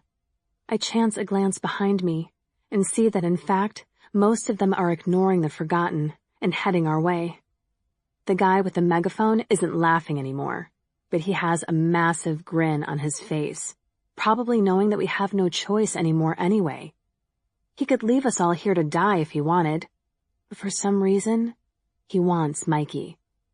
Thankfully, Mikey wants me, and I want Emily. I'm not sure where that leaves JD, but I'm not leaving the big guy behind if I can help it. Fine. Get your asses over here before we're overrun. He speaks into the megaphone, even though there's no need to use it. Maybe it makes him feel more important, or maybe he's just an idiot. Either could be true, I guess. JD, get over here. Mikey grabs my hand, and we turn and run, dragging Emily with us. I don't know what sort of shit I'm getting involved in by going with Mikey, but I don't have a choice. And if we're going to die, I want us to go by the gun, and not the dead. We reach the Forgotten's trucks and are pushed around the back of one, where a guy with a couple of teeth missing steps forward, holding out some rope to us all. I flinch away from him, and he laughs in my face and grabs Emily instead. And when I reach for her, arms grab me and pull my hands behind my back. A thick rope wraps around my wrists before I can do anything to stop them. I look around, realizing that JD isn't with us, but I can still hear his gun going off, the constant boom, boom, boom, thudding in time with my heart. He's surrounded by Deaders. There are too many of them, but still he refuses to let them win. His face is a mask of anger and pain as he shoots with what seems like great precision into the crowd of Deaders. He shoots one in the chest and another in the face. And then his gun finally clicks on empty, and he brings out his scythe and begins slashing away at them. In the void left after the noise of the gun, I realize that I am screaming.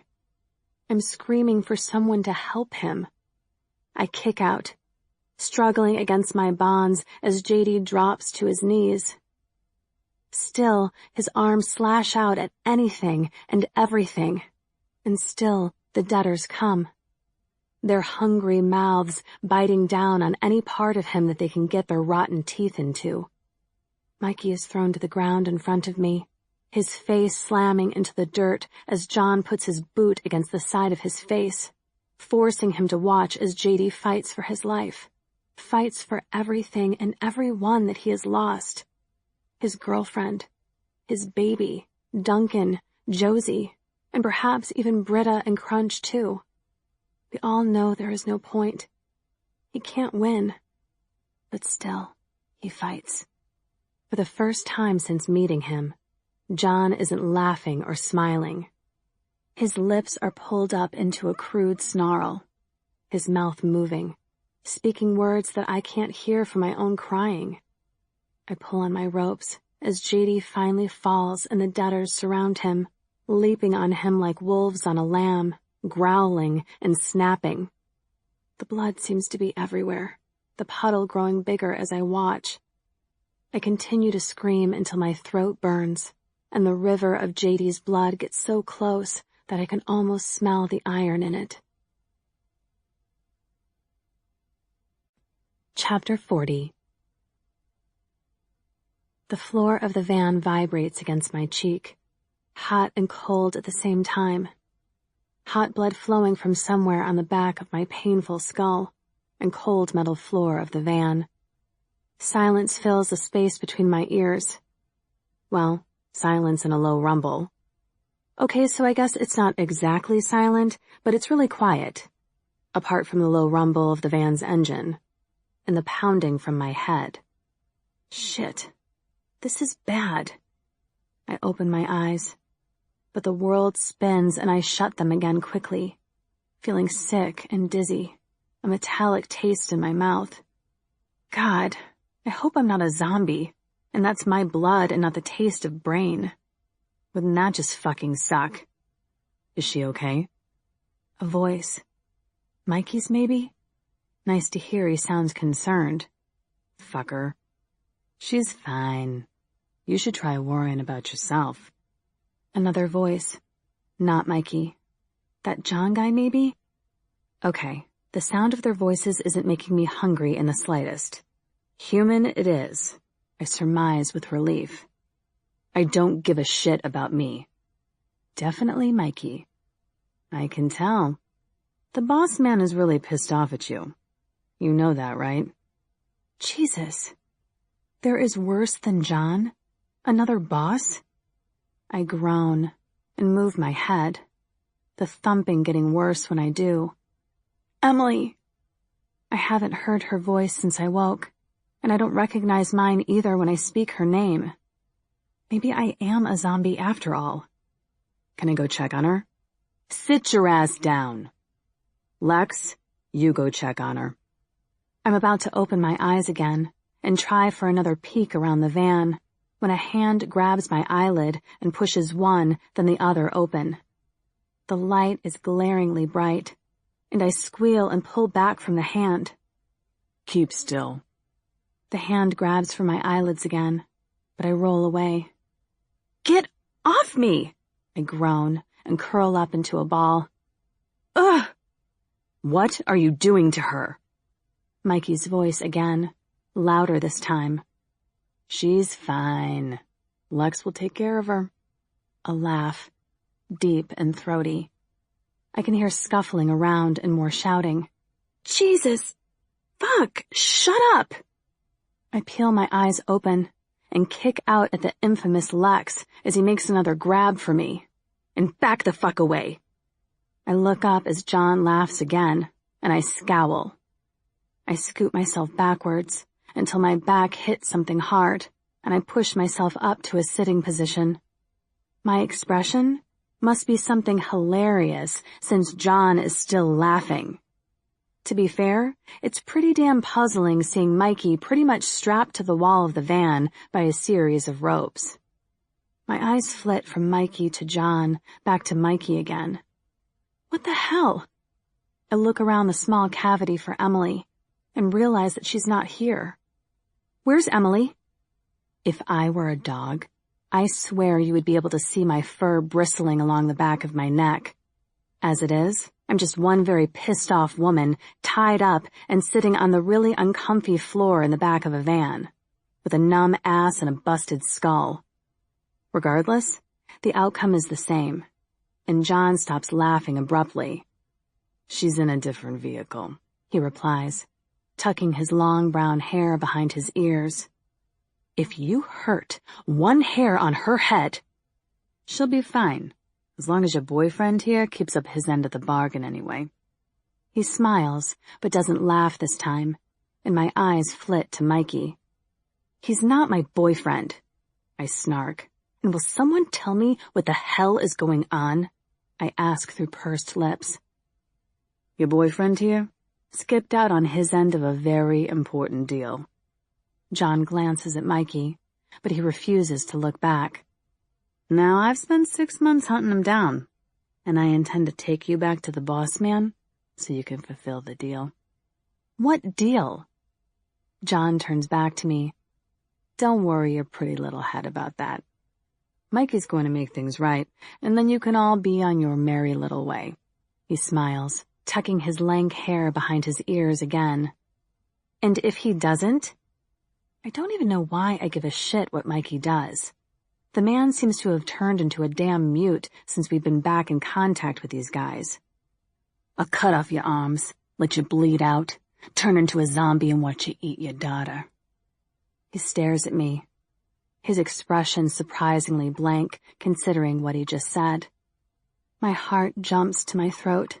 I don't know if it's the abruptness of his words that catch me off guard, or the fact that I believe him. But my inner bitch seems to settle back down, and I decide to shut the hell up. I don't even bother to tell him that Emily isn't my daughter. It all seems irrelevant when you consider having your arms cut off.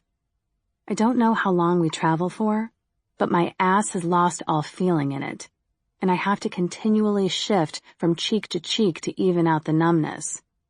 Nearly there, princess. John smirks at me again. Fucking asshole. He doesn't scare me. I survived behind the walls with worse than him. I worry for Emily. If anything happens to me, what will she do? How will she cope? I wish I had never met Mikey. My eyes flit to him. He's still strapped to the wall of the van, all limbs kept separate like he's doing a jumping jack, and his head is to one side with his eyes closed. He hasn't moved for so long that I can't decide whether he's sleeping or not. That would be typical of him, to go to sleep at a time like this. Men. He finally moves, probably sensing the evil glares I'm throwing his way. He looks up and catches my eye before quickly looking away. He looks broken, and I feel some of my anger sliding away. Please, is Emily okay? I ask, my voice barely a whisper. John watches me for a minute before speaking into a walkie-talkie. Anthony, the kid okay? We keep eye contact while waiting for Anthony's reply, John still smirking, me giving my best death stare. I don't care about me, or about Mikey. I only care about that little girl who has no one else in the world to take care of her. Yeah, she's sleeping. Should be heading in about 20 minutes. John raises an eyebrow at me, and I nod. Mikey isn't looking at me. I can't blame him. I'm surprised that he hasn't self-combusted with the amount of hate I've been mentally trying to send him. But I need to pull my shit together. We're not going to get out of this and rescue Emily hating on each other. So how's this going to go down? Mikey asks without looking up. John leans back, stretching his arms above his head and revealing his taut stomach in a lazy gesture. Oh, I don't know. If I had it my way, I'd fucking kill you. Gut you like the traitor pig that you are. He looks at me. You and your bitch. Like to see you try. I narrow my eyes at him. Shit. I need to shut the hell up. She's got fire in her belly, Mikey. Just how you like 'em. He laughs again and swats my leg, making me slump sideways. Yeah, John's a real comedian. I scowl. Well, it's a good thing it's not up to you then. Mikey looks at me on the floor, his face pulling into a grimace. So again, I ask, how's this going to go down? Boss man wants you to stick to your end of the bargain, man. You do your thing, the women go free. John pulls his hair away from his face again. God, I want to cut that fucking mop off. What about Mikey? I ask. What about him? Dude's a dead man walking as far as I'm concerned. And I'm pretty certain as far as the boss man's concerned. John slaps a hand across Mikey's face. Little bitch shouldn't have run. But you can't kill him. He's helping you, isn't he? I struggle to get myself back into a sitting position, careful to keep my legs far from John, lest he push me back over. Not my decision. He leans over, so that his face is close to mine. Or yours. Now shut your mouth before I put something in it to shut you up. He smiles again, and I close my mouth abruptly. I've dealt with worse than him before, but that doesn't mean I want to recap on it. Now if I could just work out what the hell they want Mikey to do, work an angle on it, get myself untied, find Emily in a truck, and get the fuck out of here, things would be just dandy. Real fucking dandy. I scowl again. Chapter 41. John, cover her up. The walkie-talkie crackles to life, and I pause in my random brain ramblings. John stands, well, half crouches, and pulls out some scraps of material from his back pocket. He reaches over to tie it around my face, and I dodge out of his way. He knees me in the stomach, and I cough and splutter while he puts the blindfold around my eyes. John! Man, you didn't need to do that! Mikey shouts, and I can hear him struggling against his restraints. Be glad that's all I did to her. I didn't have to bring either of them in. My orders were to find you, Mikey. Just you.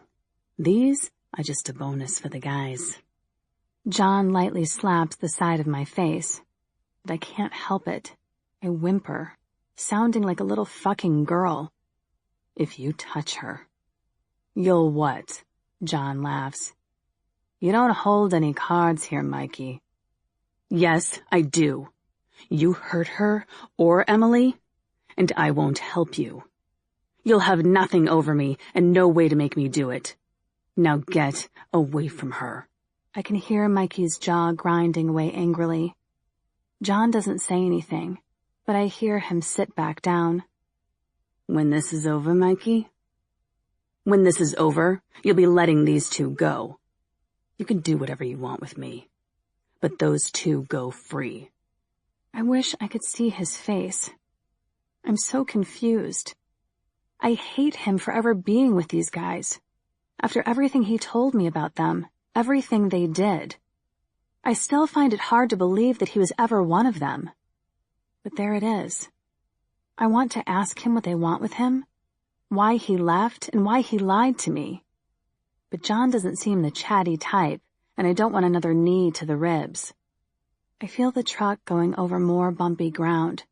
My ass is banging against the hard metal floor, and my head whips back and forth, making me dizzy again despite being blindfolded. The vehicle slows, and I can hear talking before it moves off again.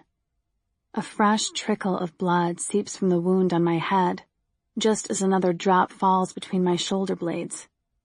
I think about what Mikey said, about the forgotten letting us go. I have no idea where we are in relation to Ben's cabin, never mind whether we would be safe there. I think of JD, Britta, Crunch, Josie, and Duncan. So many new people, New names and new faces. And now they are all gone. Maybe they had the better end of the deal, being dead. The van pulls to a stop with a slight screech of brakes. The doors open, but I can't feel sunlight on my face as I'm dragged out of the van. In fact, it smells like we're inside somewhere familiar. But I can't place the smell. It's a smell from before all this happened. A time from my past. Of that, I'm sure. I'm pulled along what I assume is a corridor. The smell follows me. My feet sinking into softer flooring than previously. People's voices echoing off the walls and ceiling. I hear a door open, and I'm pulled inside. Fallon, I'm sorry, man. I'm really sorry. I hear a hard smacking sound, and Mikey grunts. This is woman? Yeah. I hear a click. I know that sound. I recognize it right down to my toes. That's the sound of a gun cocking. Wait, don't. Mikey's voice again, to the left of me. I try to be strong, refusing to cry, but my chin trembles anyway, and a stray tear slides from under my blindfold and down my cheek. I don't want to die. It's as simple as that. Not now, and certainly not without getting Emily somewhere safe. Why the fuck shouldn't I? After the shit that you pulled? Loverboy says he won't go through with it if we kill her or the kid. That was definitely John's voice again. Well, pretty girl like her doesn't need all her fingers, does she?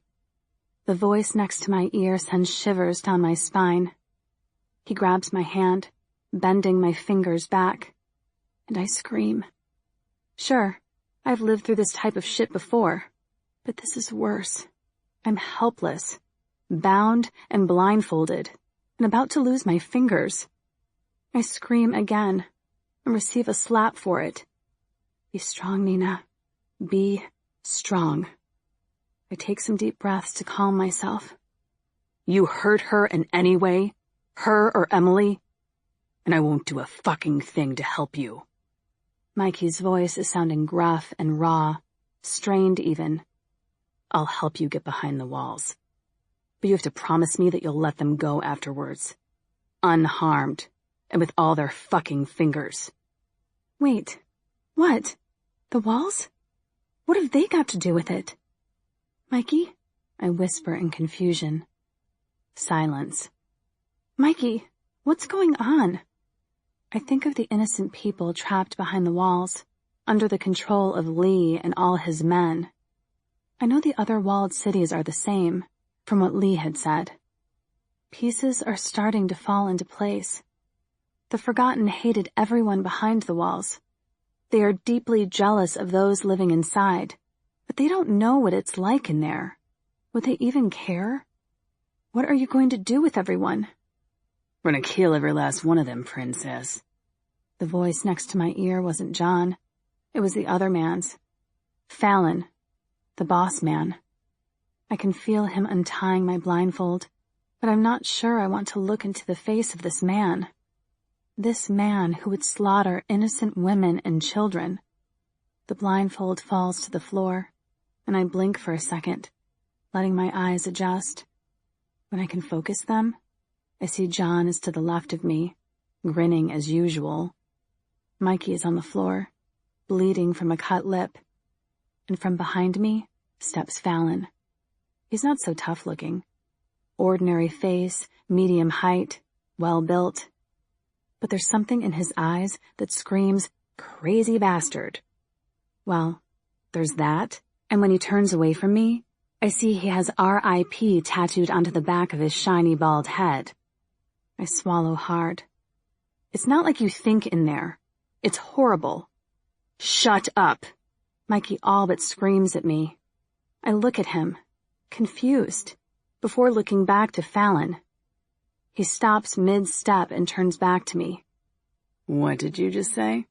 He smiles. Several of his teeth are missing, making him look like even more of a psycho than I previously thought. I said, Shut up! Mikey shouts at me again. Seriously, what the fuck is his problem? It's not like you think behind the walls. It's more of a living hell than out here most of the time. I swallow again. The murderous glare coming from Fallon, making my skin crawl. Fallon, I think she's like a half-wit or something, man, Mikey pleads from the floor. She doesn't know what she's talking about. Fallon looks to Mikey, and then back to me, and I realize my mistake. Mikey always said that the Forgotten hated anyone who lived behind the walls. I guess that includes me right now. That right, pretty thing? You a half-wit? He smiles again. I nod. I can't speak, and anything I might say would most likely dig my hole deeper right now. Best to nod and agree to being a half-wit, as embarrassing as that is. Embarrassed is better than dead, right? Funny. You don't look like a half-wit.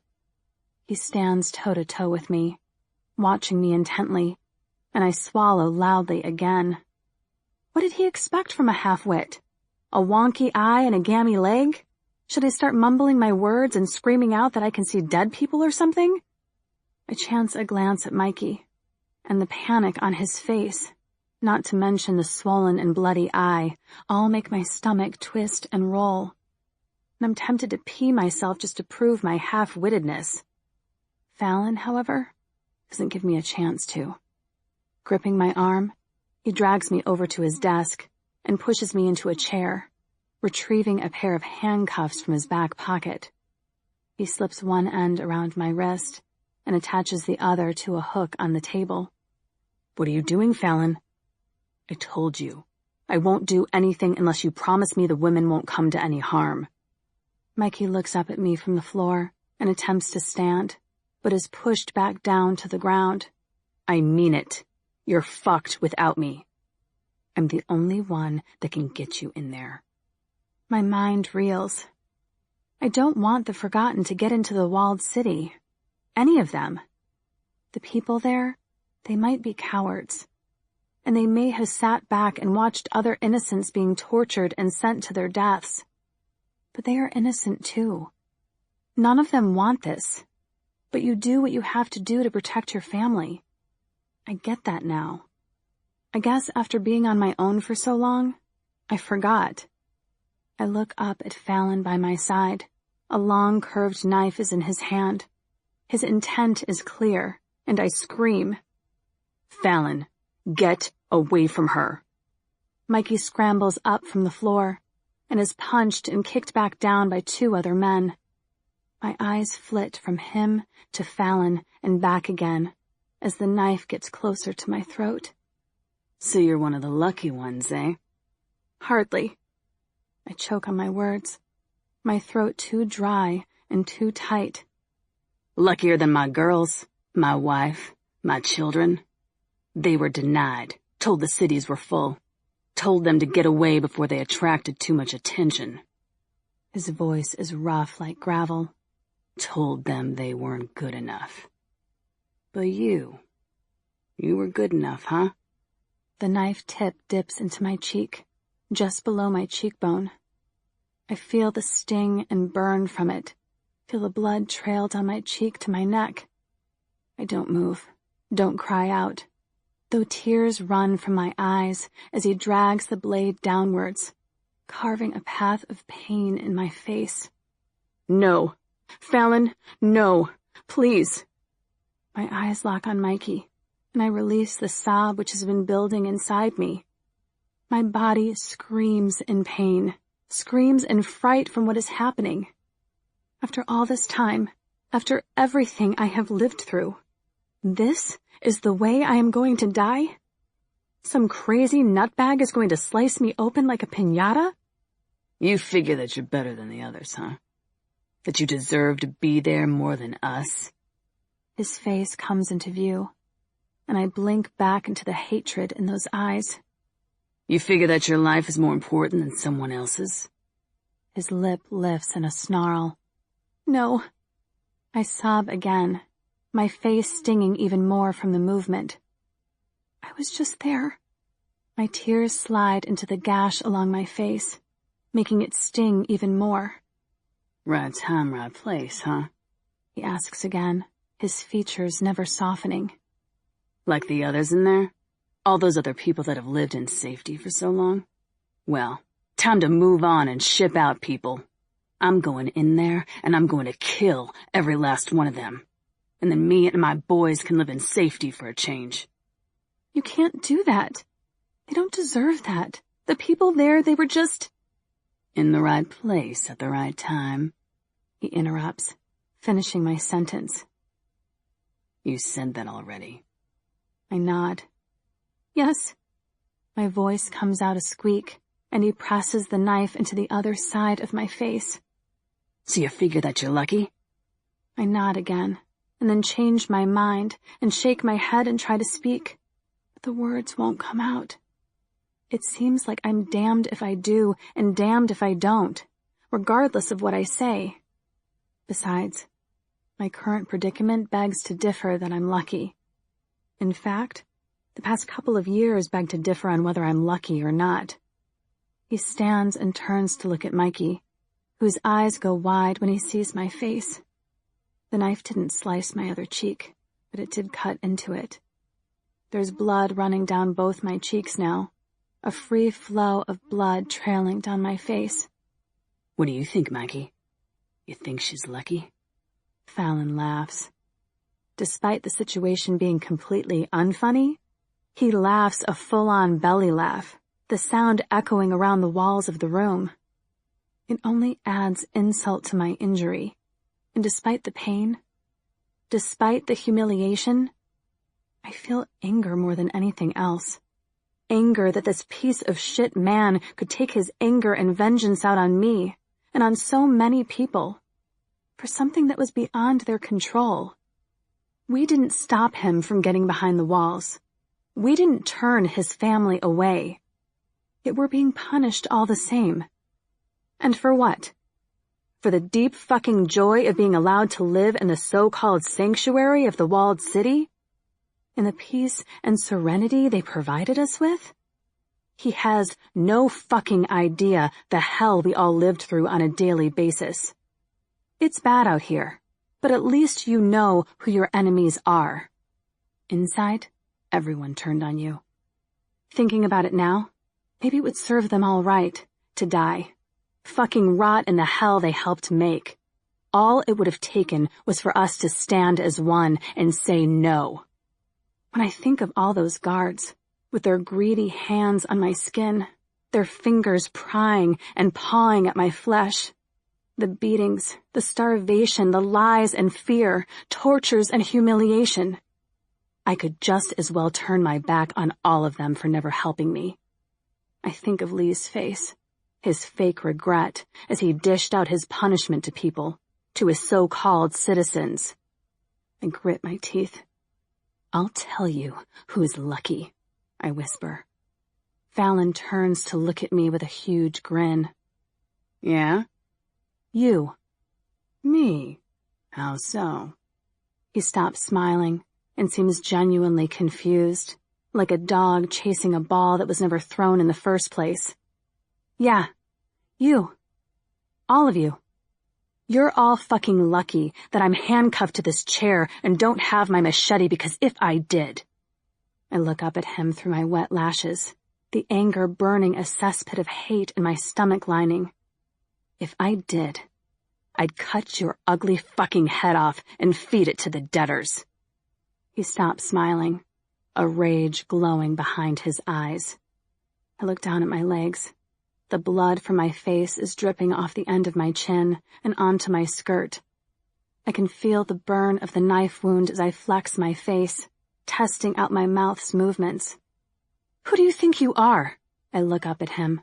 You don't know what it was like behind those walls. Who are you to judge anyone, you piece of shit?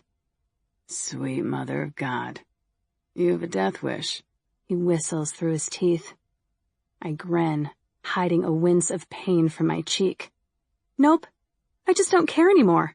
I'm sick of men like you trying to rule me, trying to be the boss of me.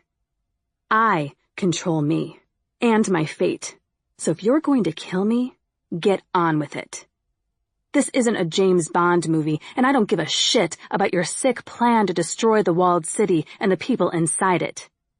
Most of those people would be better off dead than trapped behind there anyway.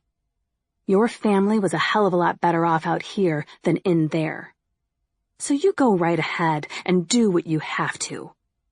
I keep my eyes fixed on him, my body rigid even as he raises his knife up to me again. I can't wait to be rid of this world. I close my eyes and pray I see Ben again soon. The pounding of feet in the hallway outside forces me to open my eyes back up, just in time for the door to slam open. 2 men run in, dragging a third behind them. "We got a breach, boss?" says the first guy, a blonde-haired, intense-looking man. He helps to lay the injured man carefully on the floor. "He bitten, Malcolm?" Fallon moves away from me, only glancing backwards once. He goes to look at the man on the floor. My eyes connect with Mikey's. He mouths sorry to me. He looks broken, like he's half the man he was several hours ago. In my eyes, he is. He was part of this. His handsome face makes my skin crawl. And the sickening thing is, I know I still love him regardless. "Yeah, boss, left shoulder." "What the fuck are you bringing him in here for, then? Kill this fucker and get on with fixing the breach." Fallon turns back to look at me. The 2 men that dragged the injured man look at each other uncertainly. "Boss, this is Noel. He's a good guy." Fallon swings around to look at Malcolm again. "Correction. That was Noel. Now he's a dead man." He spits. "But..." Fallon kneels down in front of Noel abruptly, takes his knife, and plunges it through Noel's skull before anyone knows what is happening. Noel's hand reaches for the blade a second too late, and then flops back down to his side. Blood pumps around the hilt of the knife, and Fallon takes it in his grip, one hand on the side of Noel's dead face, and the other wrapped around the knife as he pulls it out of his skull. "I hate having to do the grunt work."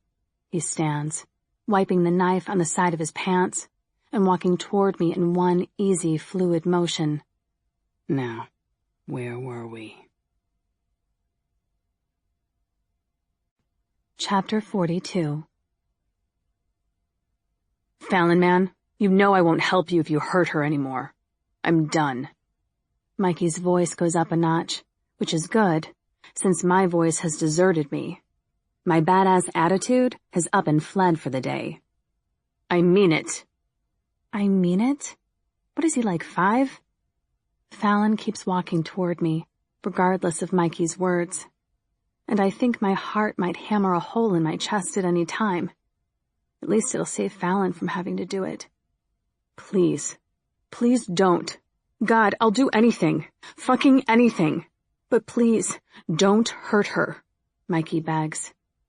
Fallon stares at me for a long time.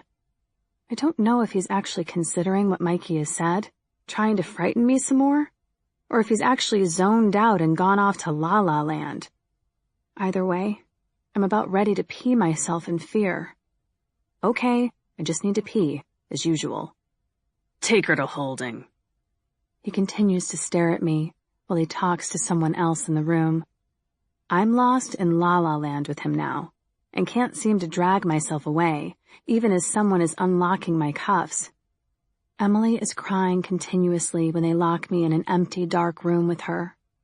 So much so that I ask her if they have done anything to her.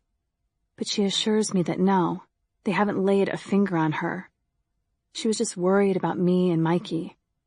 I'm touched by her concern, and worried about how she's going to be when Fallon does decide to kill me. Because without a doubt, he is going to. I'm not stupid. Mouthing off to him just about sealed my fate, and if it wasn't for poor old Noel, I would be dead now. Thanks, Noel, and, sorry, I guess. Emily cleans my cuts as best she can, using some material from her shirt. We can't dress it, and there are no mirrors to see the damage, so I can only go off her assurances that it isn't as bad as it looks. Strangely, that doesn't fill me with a lot of confidence, Go figure, huh?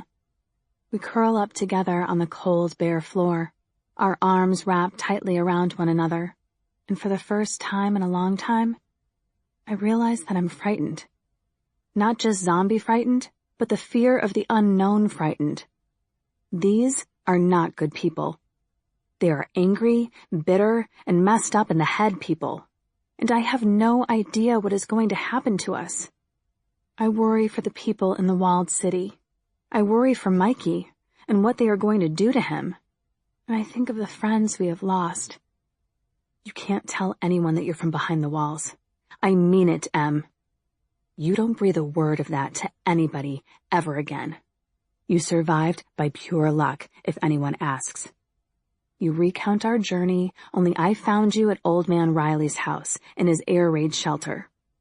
You were safe there, and there was no reason to leave. That's what you tell anyone. That's what you tell everyone. You got it? Emily nods and continues to sob. If I manage to live through this, which seems highly unlikely, I'm going to teach this girl to grow some balls. She's too soft, and unfortunately, she's reaching an age where she's going to be more than just eye candy for men. She needs to toughen up quick if she's going to survive. I'm going to miss Britta. Emily's voice whispers up to me in the darkness. Me too, I reply sadly. She was so brave, trying to help you and fighting Crunch. Yeah, and look where it got her. I regret saying it instantly. Not only do I sound ungrateful that someone lost their life for me, but I've upset Emily now. Britta was her friend, and mine. I'm sorry, Em. It's okay. I know you don't mean it. She really cared about you. She said that you were one of the good ones. What does that mean? I ask, speaking into her hair. I don't want to let her go. I need to keep her close. For her sake and for mine. I have no idea, but she said you would save us all. Emily's arms tighten around me. Well, clearly she was wrong, I whisper, more to myself than Emily. This has turned out to be the worst day ever. From waking up, I've nearly died over 6 times. I mean, that's way more than my usual ranking. We've lost yet another home, yet more friends. God knows what they are going to do to Mikey, or what's going to happen to us. My face hurts, and Emily's hair is sticking in the dried blood, but I don't move to get it out. Exhaustion finally takes me, and I give in to sleep, though it is by no means a restful one, but one that's filled with nightmares and sadness. I dream of blood and death. Friends, family, loved ones, hated ones. Everyone dies. Sooner or later, everyone dies. The dead will rise and eat you alive. I wake up shaking and dripping in sweat, still wrapped in Emily's arms. I can hear breathing from behind me, and flinch away as a hand touches me. Whimpering, I cower and pull Emily to my chest. It's okay. It's me, Nina. Mikey's voice is soothing, and I release Emily and turn to look at him. It's dark, but I can see well enough to tell he's taken a beating. Instinctively, I reach for him, wrapping my arms around him and pulling him to me. We stay holding each other for a long time, until the tears I didn't know I was crying dry up, at the very least. I'm so sorry I got you mixed up in this, Nina. He pushes my hair back from my face. It's not your fault. Well, it is, but shit, I'm sorry. I don't know what to say, Mikey. How could you ever be with these guys? I hold his hand, trying to show him that I'm not judging him, not anymore. Too much has happened, and it feels like we're too close to death's door for all that pettiness now. I met them when I couldn't get behind the walls. There were a bunch of us with families. They said it was full, any more would cause overcrowding. He takes a deep breath. I had my little girl with me. She was 6. They wouldn't even let her stay, no matter how much I begged and pleaded with them. They had a database of names, and my name was on the list. It was a prison list. I'd been to prison for a couple of stints, and because of that, my little girl couldn't be safe. We'd traveled so far to get to one of those fucking cities, and then they just turned us away. The dead were everywhere, and there was nowhere else to go. Then Fallon turned up with his family. He had a big-ass army truck and told me we could go with him. Mikey stops and takes another breath, his hand clutching at his ribcage. We traveled for a while, meeting up with other people that had been turned away from the cities, helping them. Our convoy got bigger and bigger until we found this place. He gestures around us and looks up at me, his eyes glistening. That's when it all went to shit. This place was infested, but we didn't realize it when we first got here.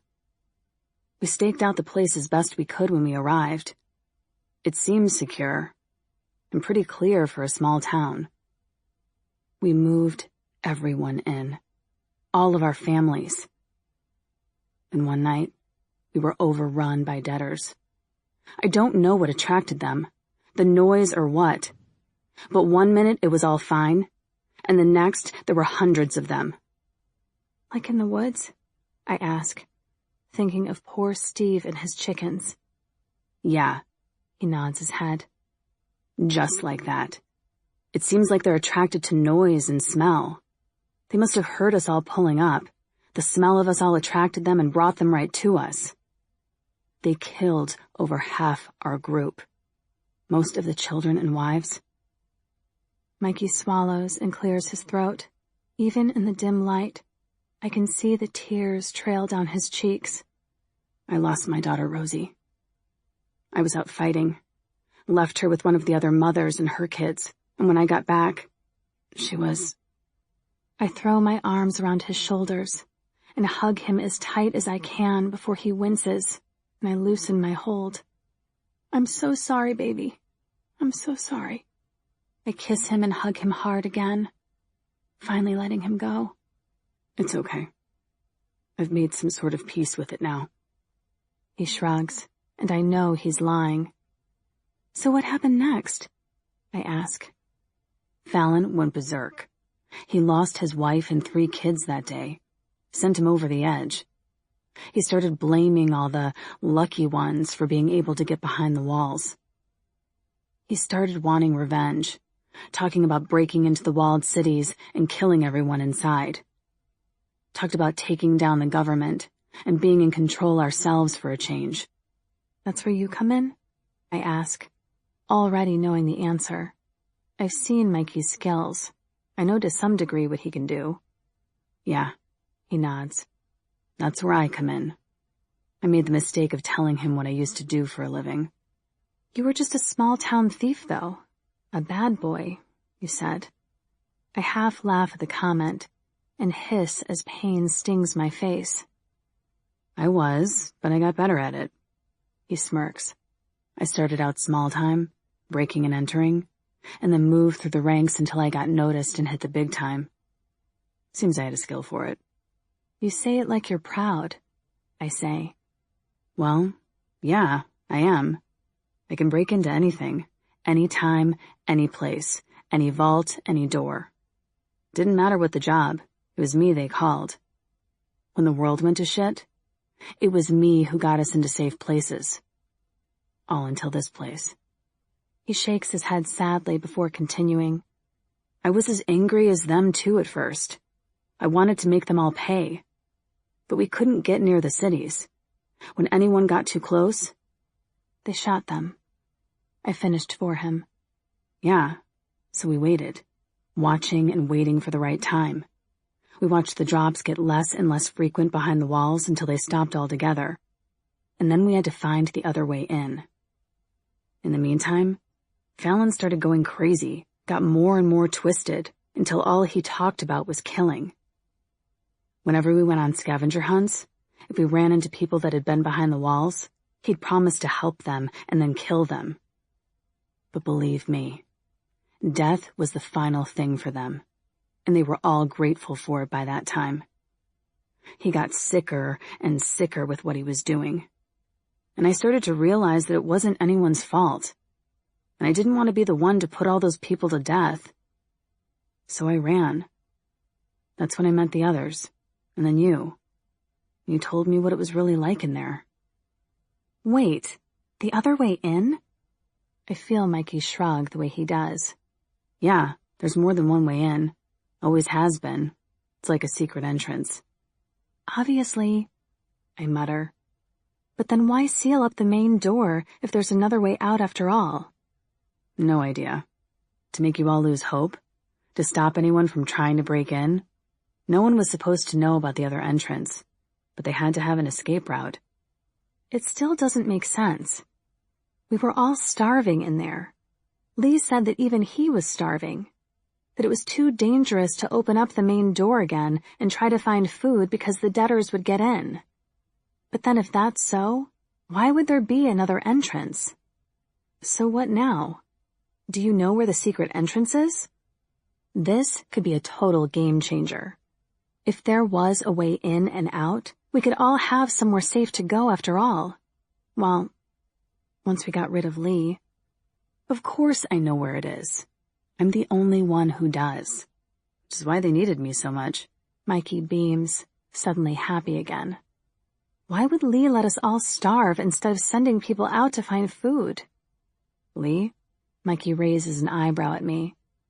He was our boss man. I mock. He's obviously just a coward. Too frightened to put himself at risk. Most leaders normally are. It all makes sense now, how such a simple, bland little man like him was in charge. Why he was always so severe with everyone. He needed the fear to control everyone, to stop them from wanting to leave. He told us all that the world was rotted and black. But in reality, it is very much alive, though still as dangerous as ever. But there was still food available out there. And with an army like his, it's more than possible to protect the citizens. I think I feel more hate for Lee right now than I have ever felt before. I want vengeance, and I want him to suffer. Maybe if we explain to Fallon what it's like in there. Maybe I could talk to him, get him to understand, I plead. No, he's too far gone. Mikey takes my chin in his thumb and forefinger, trying not to touch the cut that runs down my face. He doesn't care who he hurts or who dies. The only way to stop him is to kill him. I snort. Looks like we're shit out of luck then. Not necessarily. I still have friends here. Didn't seem like it when they were ready to let us die by the roadside. I bite out. No, not them guys. They're just as bad as Fallon. They lost too many people. They've been too brainwashed by him. But there are others. Others that I think we could convince to stand with us. The thing is, this place is pretty damn secure now. A few more tweaks to the security, and we could be safe here for good. That's what everyone wants these days. Not vengeance. Maybe things aren't as bad as I first thought. Maybe there is hope for us. For Emily. I look at her curled up. Her eyes are open, and she's watching us with tears in them. I hadn't realized that she had woken up and heard everything. You okay, Em? I ask, my hand stroking her head. I will be. She sits up, her arms going round both me and Mikey. Once we kill Fallon. I flinch. Those are words a child should never have to speak. Murder, death, killing. But this world has made it all part of her life. In order for us to survive, for her to survive, she's had to grow up, and quickly. If we don't stop Fallon, and soon, she's going to lose all her innocence, all her purity. And without our children having those things, what type of world will this be? Surely not one worth living in. There has to be certain things in the world. Hope, innocence, love.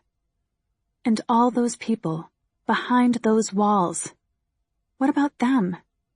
This world isn't safe for them, but surely they deserve better than what they have. Mikey, we have to kill him. We have to kill Fallon, and then we have to help them all. Help who? He pulls back to look at me. Everyone. We have to help everyone behind the walls. This has been Odium, the Dead Saga, written by Claire C. Riley, narrated by Jennifer Riley. Copyright 2013 by Claire C. Riley. Production copyright 2014 by Claire C. Riley.